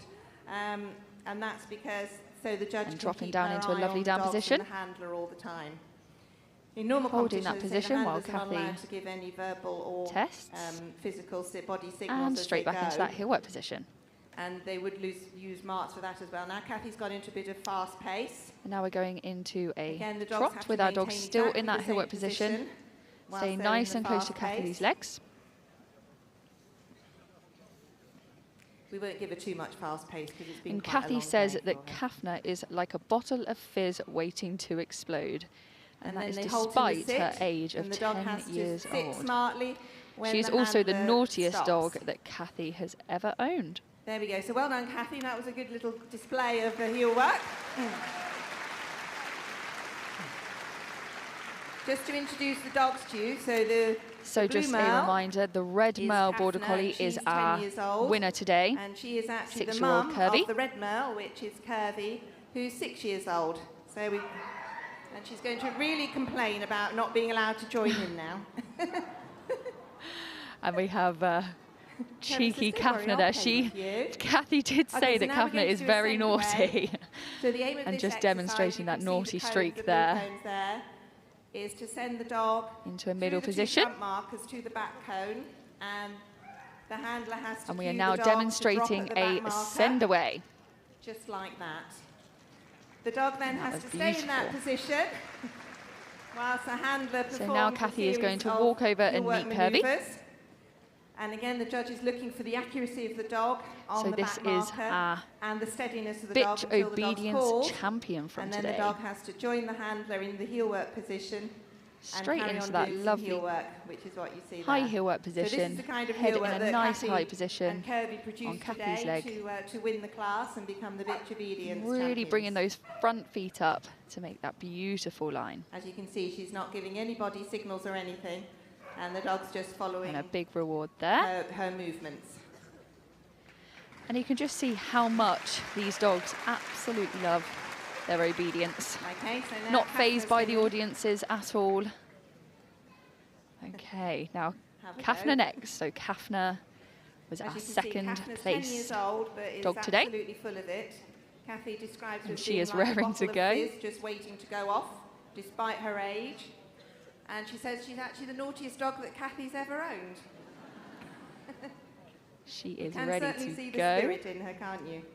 So what we're now going to do is a retrieve.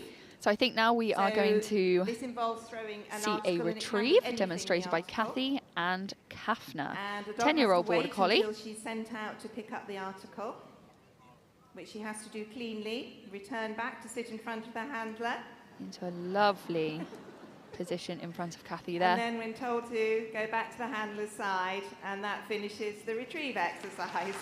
And that was beautiful. And then Kafna now thinks it's a toy Kafna to very play with. happy with herself there. Still raring to go for more, even though she's So what 10 we're going years to do old. next is an exercise called distant control. And this requires the dog to be left in a And just particular look how position, in happy this she case, is. to stand. Then the handler has to leave the dog for about 10 paces.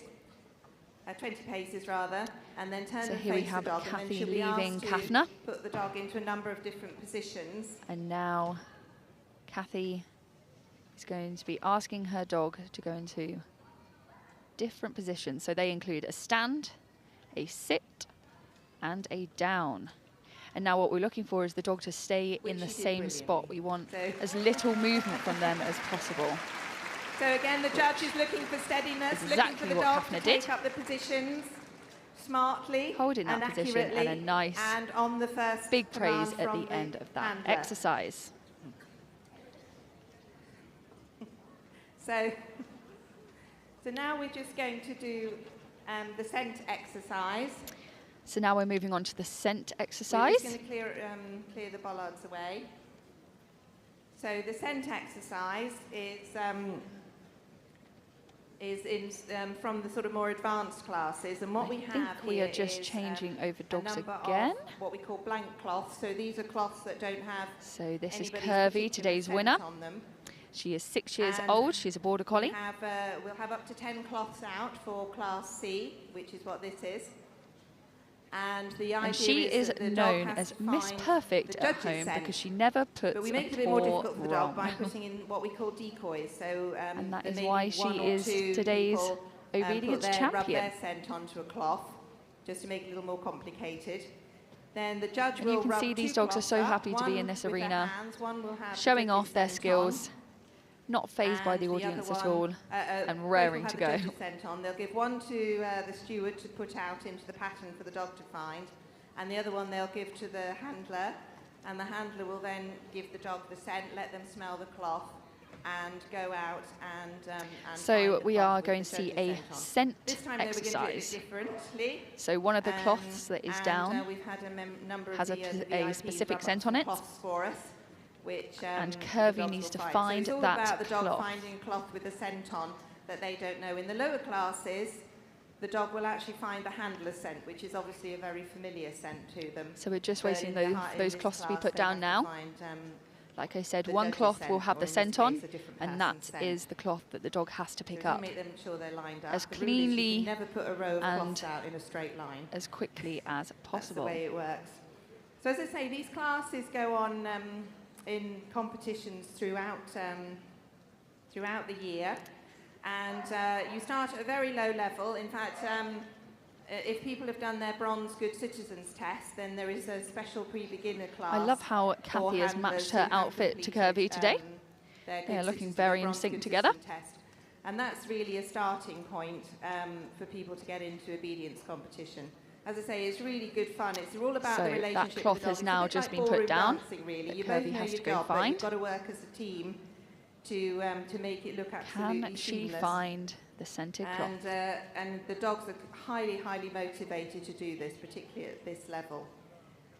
So we've put out the cloth that they've got to find, which I believe is the pink cloth, and we're now going to give another cloth to Kathy, who's going to give it to Curvy to pick up the scent. So you There's can see lots of here different ways Kathy of doing is this. placing the cloth over Curvy's It's about face the dog just making sure so she she's can really got a really good get the idea of smell of that scent. Of the smell that she's looking for. Curvy obviously likes So to just little making dance sure while that she's Curvy taking has in that the scent now.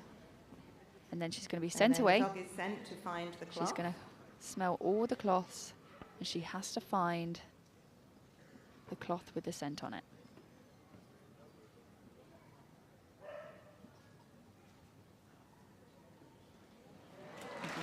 And there we go, just like She's that, as very easy as pleased with that. herself that she's found it. She then has to present to the handler. And then straight back into that who present takes the position. cloth, and then she'll be asked to And finish the dog. finished. Well done, Kathy. That really was a So I think we're stunning going to do one performance now there. with. So we're now going to do one with. Now we're going to do Kirby's exactly the mum, same thing, Who's but we're going to do it with Kafna. So remember, might be naughty, Kafna who knows, but that's is all the part of mother fun. These of dogs aren't Curvy. robots, these are dogs, and Kafna is certainly enjoying her moment in the limelight here. She's got a really cheeky face on her. I think Kathy might be in trouble here. And I think Kafna is raring This to is what go. it's all about. It's all about I having think fun she's with your watched dog Curvy and do building her that thing, and she wants relationship and to. that bond with them. She wants to go.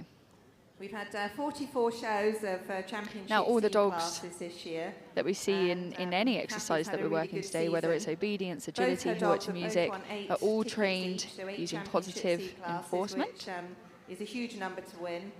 And she's also won So that's Dog of with the Year and treats, Top with Dog, toys, with any awards reward as well for having such a that our successful dogs season. So love let's to hope work Kafna- for. Kafna doesn't let us down now. And I think it's clear to see they are very enthusiastic and love their work.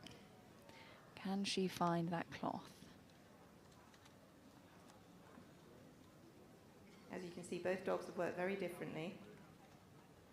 Up and down we go. There, she said it There was we that go, one. and she has it. There we go. So that is Kafna, 10-year-old collie, demonstrating just how good she is. There. Well done, Kafna. And a big round of Again, it's applause really there from the difficult audience. 'cause There'll be lots and lots of scents on this carpet for the dogs, lots of things to smell. Now, there have been lots so of they do dogs have on to work this quite hard, 'cause carpet, There have been a lot of other dogs and but they people still managed to find that within, correct scent, within this which is arena on incredible. This carpet today. So we're just going to pick up all the cloths now. If anybody is interested in starting off an obedience career, as I say, you don't start at that level.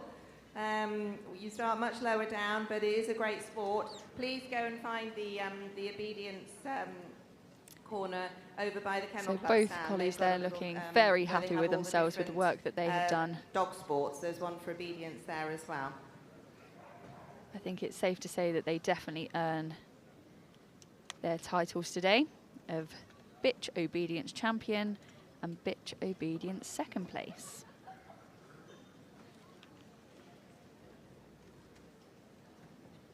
Okay, so Kathy and the judging team are just lining up.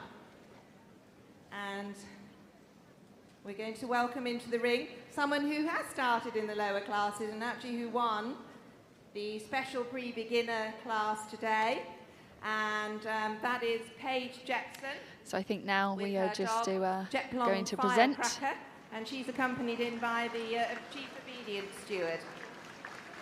And that is some stunning heel work there. And so welcome Paige. So Paige is aspiring to be at the level that Kathy's at, but judging by the way that dog came into the ring, is doing extremely well. That was a beautiful so Pepper heel is a work position 3-year-old held border there. collie. So now we're just going to present them with some commemorative rosettes. So we are just presenting Let's give Paige a round of applause. She's the rosettes here. She could well be an obedience champion skip sometime soon. And Our obedience well done champion to Kathy and Kirby and our and obedience Kathna, second place. So our who winner had an today was amazing day. They were Kirby, probably ready 6-year-old for a border good rest. I collie. think it was a very early And start she today. So was bred by Kathy. And she is we'll the ask red them merle. to lead off, and thank you And very then much second for place watching, and I hope you enjoyed that. was Kathy And big Russell round of again applause for with 10-year-old Kathy and border Kathna collie. And Kirby and Paige and Pepper and all our judging team, who will give you a wave. They've got to have an early night because So it's a busy day big well tomorrow. done to them.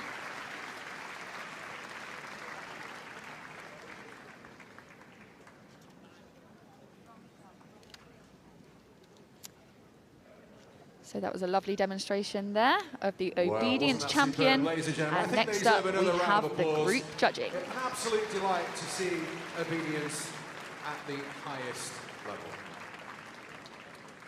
So this is Crufts 2023. It is Super Saturday, and it's been a pleasure to see thousands and thousands of people here across the day in the main arena on International Day. We have had heel work to music, we have had international agility, we've had the flyball, and of course there is still plenty more to come this evening. Hopefully you can join us tomorrow for the final day of Crufts 2023.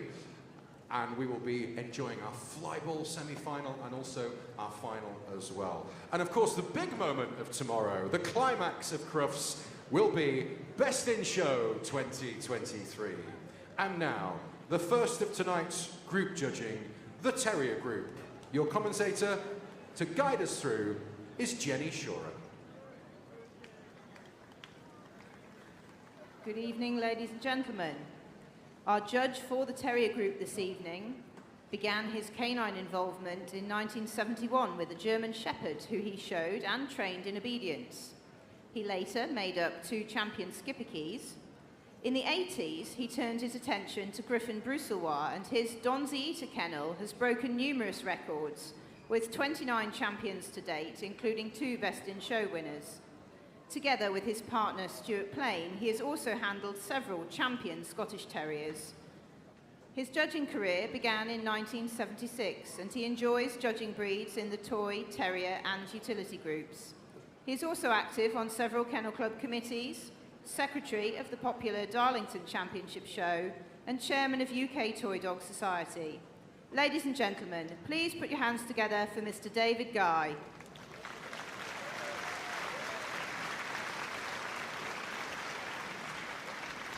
Welcome to the judging of the Terrier Group on Super Saturday at Crufts. These are the dogs originally bred for hunting vermin, and they're a really hardy collection of dogs. You'll see a lot of toughness and bravery which they need to pursue the foxes, badgers, rats, otters, both above and below ground. So here are our best of breeds, starting with the Airedale Terrier. Now please put your hands together for the Australian Terrier. Followed in by the Australian Terrier. Developed from native British breeds, later taken to Australia. And here we have the Bedlington Terrier. This is a really distinctive breed, isn't it? The Bedlington Terrier, like a little lamb. Followed by the Border Terrier. The otter-like head of the Border Terrier best of breed now.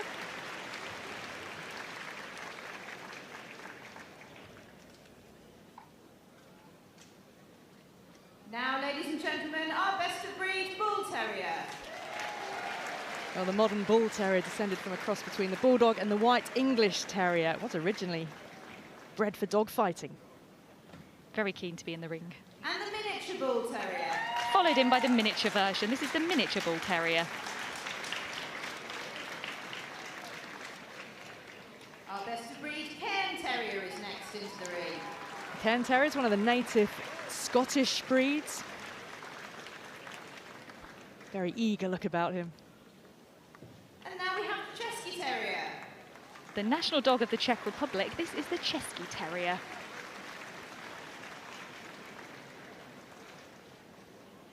The Dandy Dinmont Terrier best of breed. Well, this breed developed in the border counties and Scotland. Distinctive top knot on the head. Wonderful breed. And now the Smooth Fox Terrier. The first of our 2 Fox Terriers. This is the smooth variety.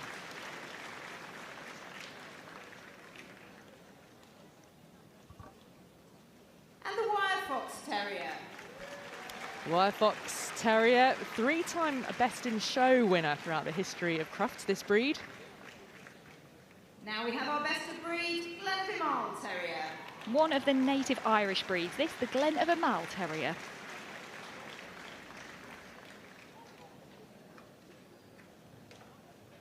And here we have our Irish Terrier best of breed. The Irish Terrier, distinctive bright red coat there. Bright look in the eye as well. Now we have our Jack Russell Terrier. Always a huge cheer for the Jack Russell Terrier, only officially recognised as a breed in 2016. And now our Kerry Blue Terrier. Kerry Blue Terrier had such a glamorous coat, very eager trot as well. Won Best in Show as recently as the year 2000. This is our best of breed Lakeland Terrier. Our next best of breed is the Lakeland Terrier. Followed by the best of breed Manchester Terrier. Big cheer for the Manchester Terrier coming in. This is a number of terriers that are on the vulnerable breed list. We'll talk about a little bit more as we go on. Norfolk Terrier.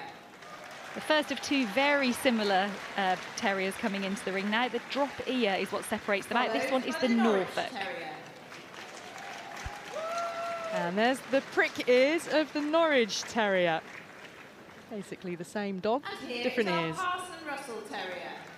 Next in, the Parson Russell Terrier best of breed. And our best of breed Scottish Terrier. Scottish Terrier. A Scottish Terrier won Best in Show in 2015. That was the first time since 1929 to won Crufts. Now we have the Sealyham Terrier. Next of our Welsh breeds, this one, the Sealyham Terrier. And coming in now, the Skye Terrier. Another on the vulnerable list. This one, the longest dog in the group. Wonderful coat as well. And here we have the soft-coated Wheaton Terrier. Beautiful silky coat of the soft-coated Wheaton Terrier. Now our best of breed Staffordshire Bull Terrier. Note the collar. The leather collar, it's the only breed that's shown in a collar, and there are 349 Crufts this year. Our next best of breed, the Welsh Terrier. Smart and workmanlike. And finally, ladies and gentlemen, our West Highland White Terrier. And the West Highland White Terrier, 3 times a winner, Best in Show. Last time, 2016, is when a West Highland White Terrier won. And Stuart McCabe-Bell, who will take you through the rest of this evening's group judging. Good evening, ladies and gentlemen. So all our dogs in the arena, our judge for this terrier group is David Guy. My co-commentator, Stuart. And all these dogs are workers. All bred to work above and below ground, and so, Laura, that'll be what the judge is looking for, comparing against the breed standard, and are these dogs healthy and fit for function?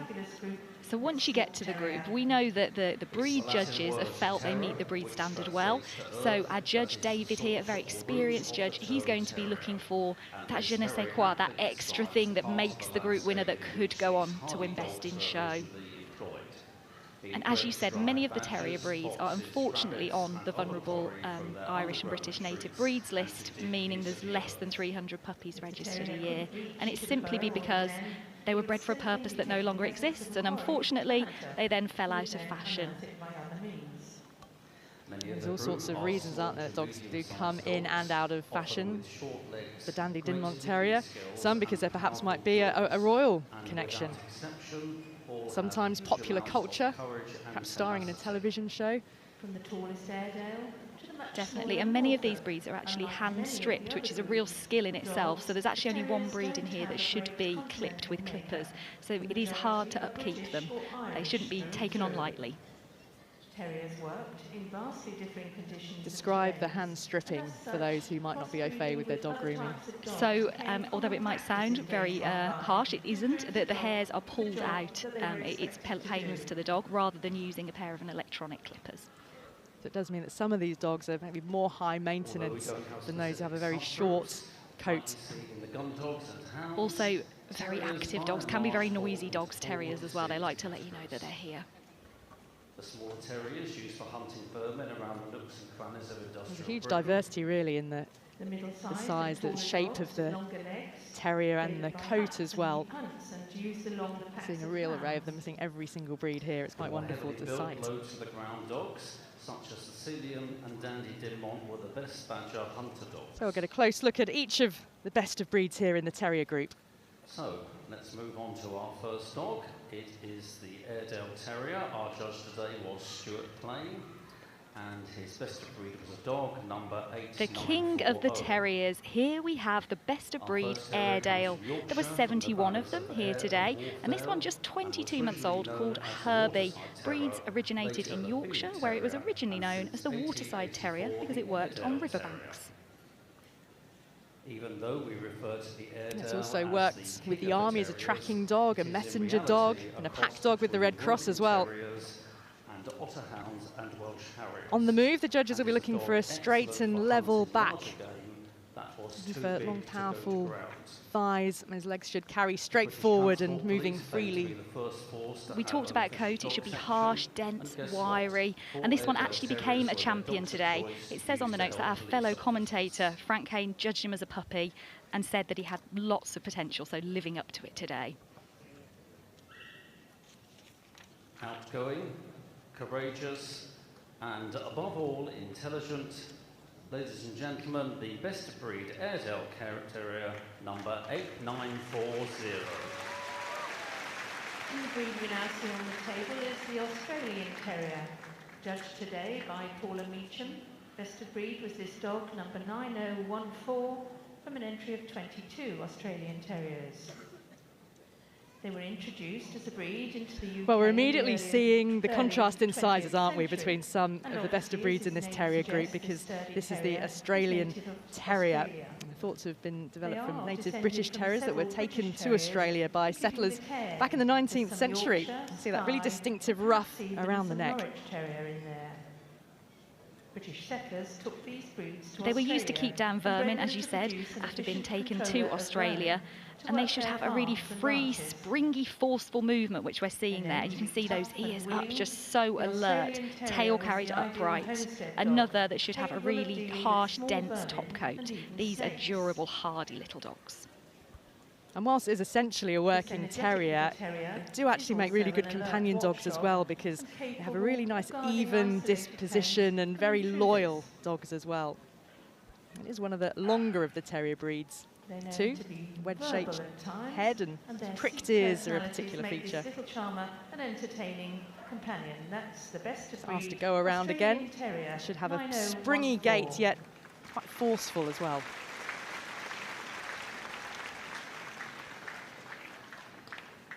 The linty coat, distinctive arched back and long head with a lamb-like experience. This could only be the Bedlington Terrier.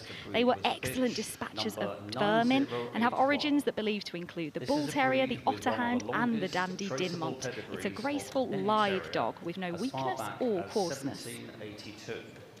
And in the 19th century, always that tassel of hair at the end of the ears to protect them from the rats and other vermin when they're working. Who they crossed with local dogs, And we'll see the distinctive action when it moves as well. Successful rabbit hunters. Yeah, as she moves off, you'll see. Lift the feet lightly at the front, small steps compared to some of the other breeds we'll see. It gets described as a mincing action, very springy. This one's just 20 months old. Actually, she was winning Best Puppy at Crufts this time last year, so massive step up to be here in Best of Breed this year. Despite that small, springy step, this breed can actually gallop at pretty good speed. They look lamb-like, but they are not in their personality. A Best of Breed Bedlington there. Their coat is described as linty and is distinct and trimmed to maintain the smart and streamlined appearance. And they are fast. The Border Terrier is a highly adaptable terrier. This one's a real worker, and it is still popular in the country as well as in the city as a family dog. When you see it move, it still needs to have that ability to follow a horse. So the judge will be looking for real soundness of movement for that.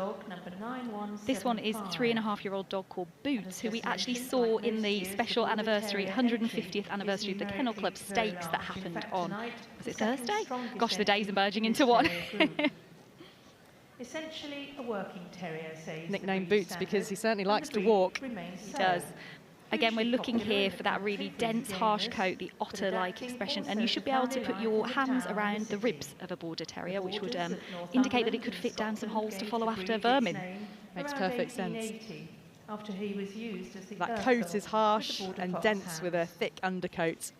And the judge will also be looking to see that tail carriage. That tail should be carried high, as we're seeing there. And the Cockatdale Terrier. Boots is 3.5 years old. This breed is built to be small enough to follow a fox down the narrowest hole, but with enough length of leg Sending him to keep around up again. With riders on horseback. Really sound mover, this one. Uncomplicated and genuine hardy little terrier. Best of breed Border 9175. The heavyweight of the group, this is the Bull Terrier, a 3-year-old dog called Duke from North Yorkshire.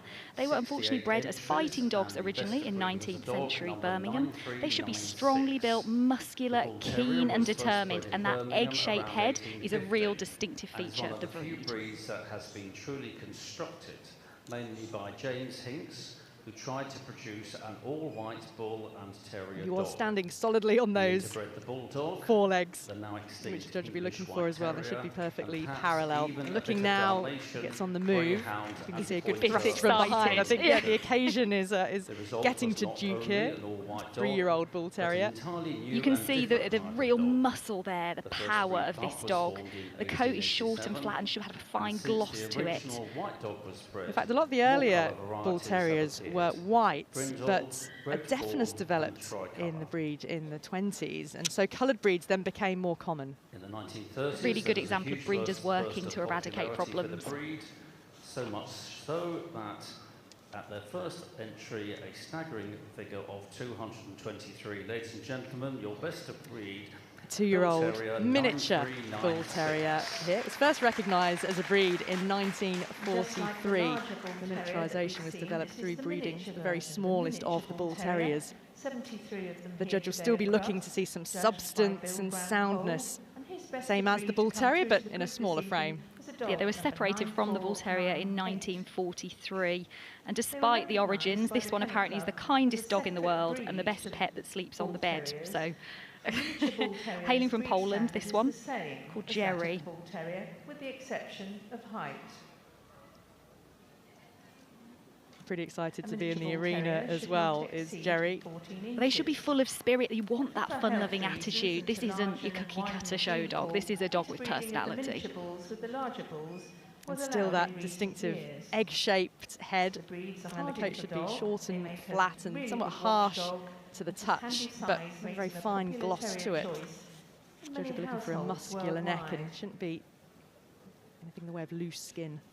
Ladies and gentlemen, the best of breed miniature bull terrier, 9498.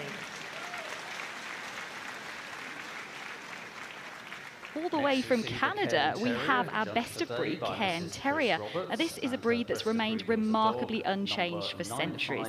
It's native of Scotland and takes its name from cairns, small rocky outcrops. You can see there the judge just feeling that weather-resistant coat. It's really, really important because it would have worked out in all conditions. The original Cairn Terrier also lived on the Isle of Harris and also on the mainland. So once we get moving here, the judge will be looking for a free-flowing stride and those forelegs reaching well forward, shaking off first. Get ready to go, and off we are. Good propulsion from the hind legs. This one has such a roster: American, Canadian, Swedish, Norwegian and Danish champion. So we are looking at a big winner here. And you can see there in that reach, the movement, the way that he's carrying himself. He knows he's good. Very popular in the 1930s. So Danny, 3 years of age. The breed of choice for Wallace, Mrs. Simpson, and the Duke of Windsor. These are really workman-like dogs. You can see that. Beautiful example. Registrations for Cairns rivaled the Scotty and almost trebled the West Highland White Terrier. Ladies and gentlemen, the best of breed Cairn Terrier, number 9590. And now our judge, David Guy, turns his attention. The Český Terrier is the national dog of the Czech Republic. It was only developed in the late 1940s, so it makes it a relatively new breed and then recognised by the Kennel Club in 1990. Very mild-mannered dog, but again, being fit for function, it should still be capable of seeing off vermin. So we talked about coat earlier. This is the breed that's allowed to be clipped. So you can see the really short hair on the back with the feathering underneath, which would have offered protection. And if we look at the top line as the dog moves off, you can see that it rises slightly over the loin. That's the back end. It's a key part of the breed standard. And the tail is carried down as well. That is also a feature of this particular breed, the Český. And this one, despite being 5 years of age, this is her first challenge certificate today. So it just shows sometimes it's worth waiting and persevering. Best things come to those who wait. And the black, grey or silver coat displays a wonderful finish. That's the best of breed Český Terrier, number 9626.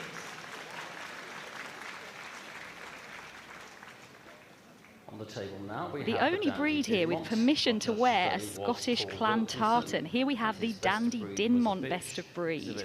There were 60 of them here today, and you can see the distinctive features without me even mentioning them. We've got the weasel-like body, the curved top line. We're just getting a view there of that silky top knot, and when we have a look at the front, really big, expressive eyes. Dandy Dinmont. This terrier descends from one of the local ears have terrier varieties. Somewhat tassely, aren't they? Not dissimilar to we saw with the Bedlington. They should hang close to the cheeks. Very affectionate and dignified animal. It's said to be very independent and highly intelligent as well. And we'll see that the tail should be carried like a scimitar, a curved sword. There's 2 accepted colours. This one pepper, there's also mustard. And the coat actually feels hard. Underneath it's a double coat, so there's like a soft linty layer underneath. And the top knot obviously nice and silky. There are 2 colour varieties. This is Pasha, who's 3 years old. A spoiled princess, apparently. Well, deservedly so if you've made it best of breed at Crufts. For a small dog, it has an amazingly We're looking for strong, straight, free movement there. Its courage is tremendous, and its wonderful, soulful expression can easily melt your heart. Ladies and gentlemen, the best of breed, Dandy Dinmont 9665. Now on the table, we see the smooth The Fox oldest Terrier. of the Fox Terrier breeds is the smooth Fox Terrier. Minimal grooming compared to many of the other terriers in this group, and a feature really is that long head and the short back. Over 150 years ago, the smooth fox, as you said, the back should be short and level, or the legs should be straight from any angle, and the skull should be flat and moderately narrow. This one from Croatia, 4-year-old dog called Hemingway, described as a happy little clown. The club being formed 4 years later in 1880.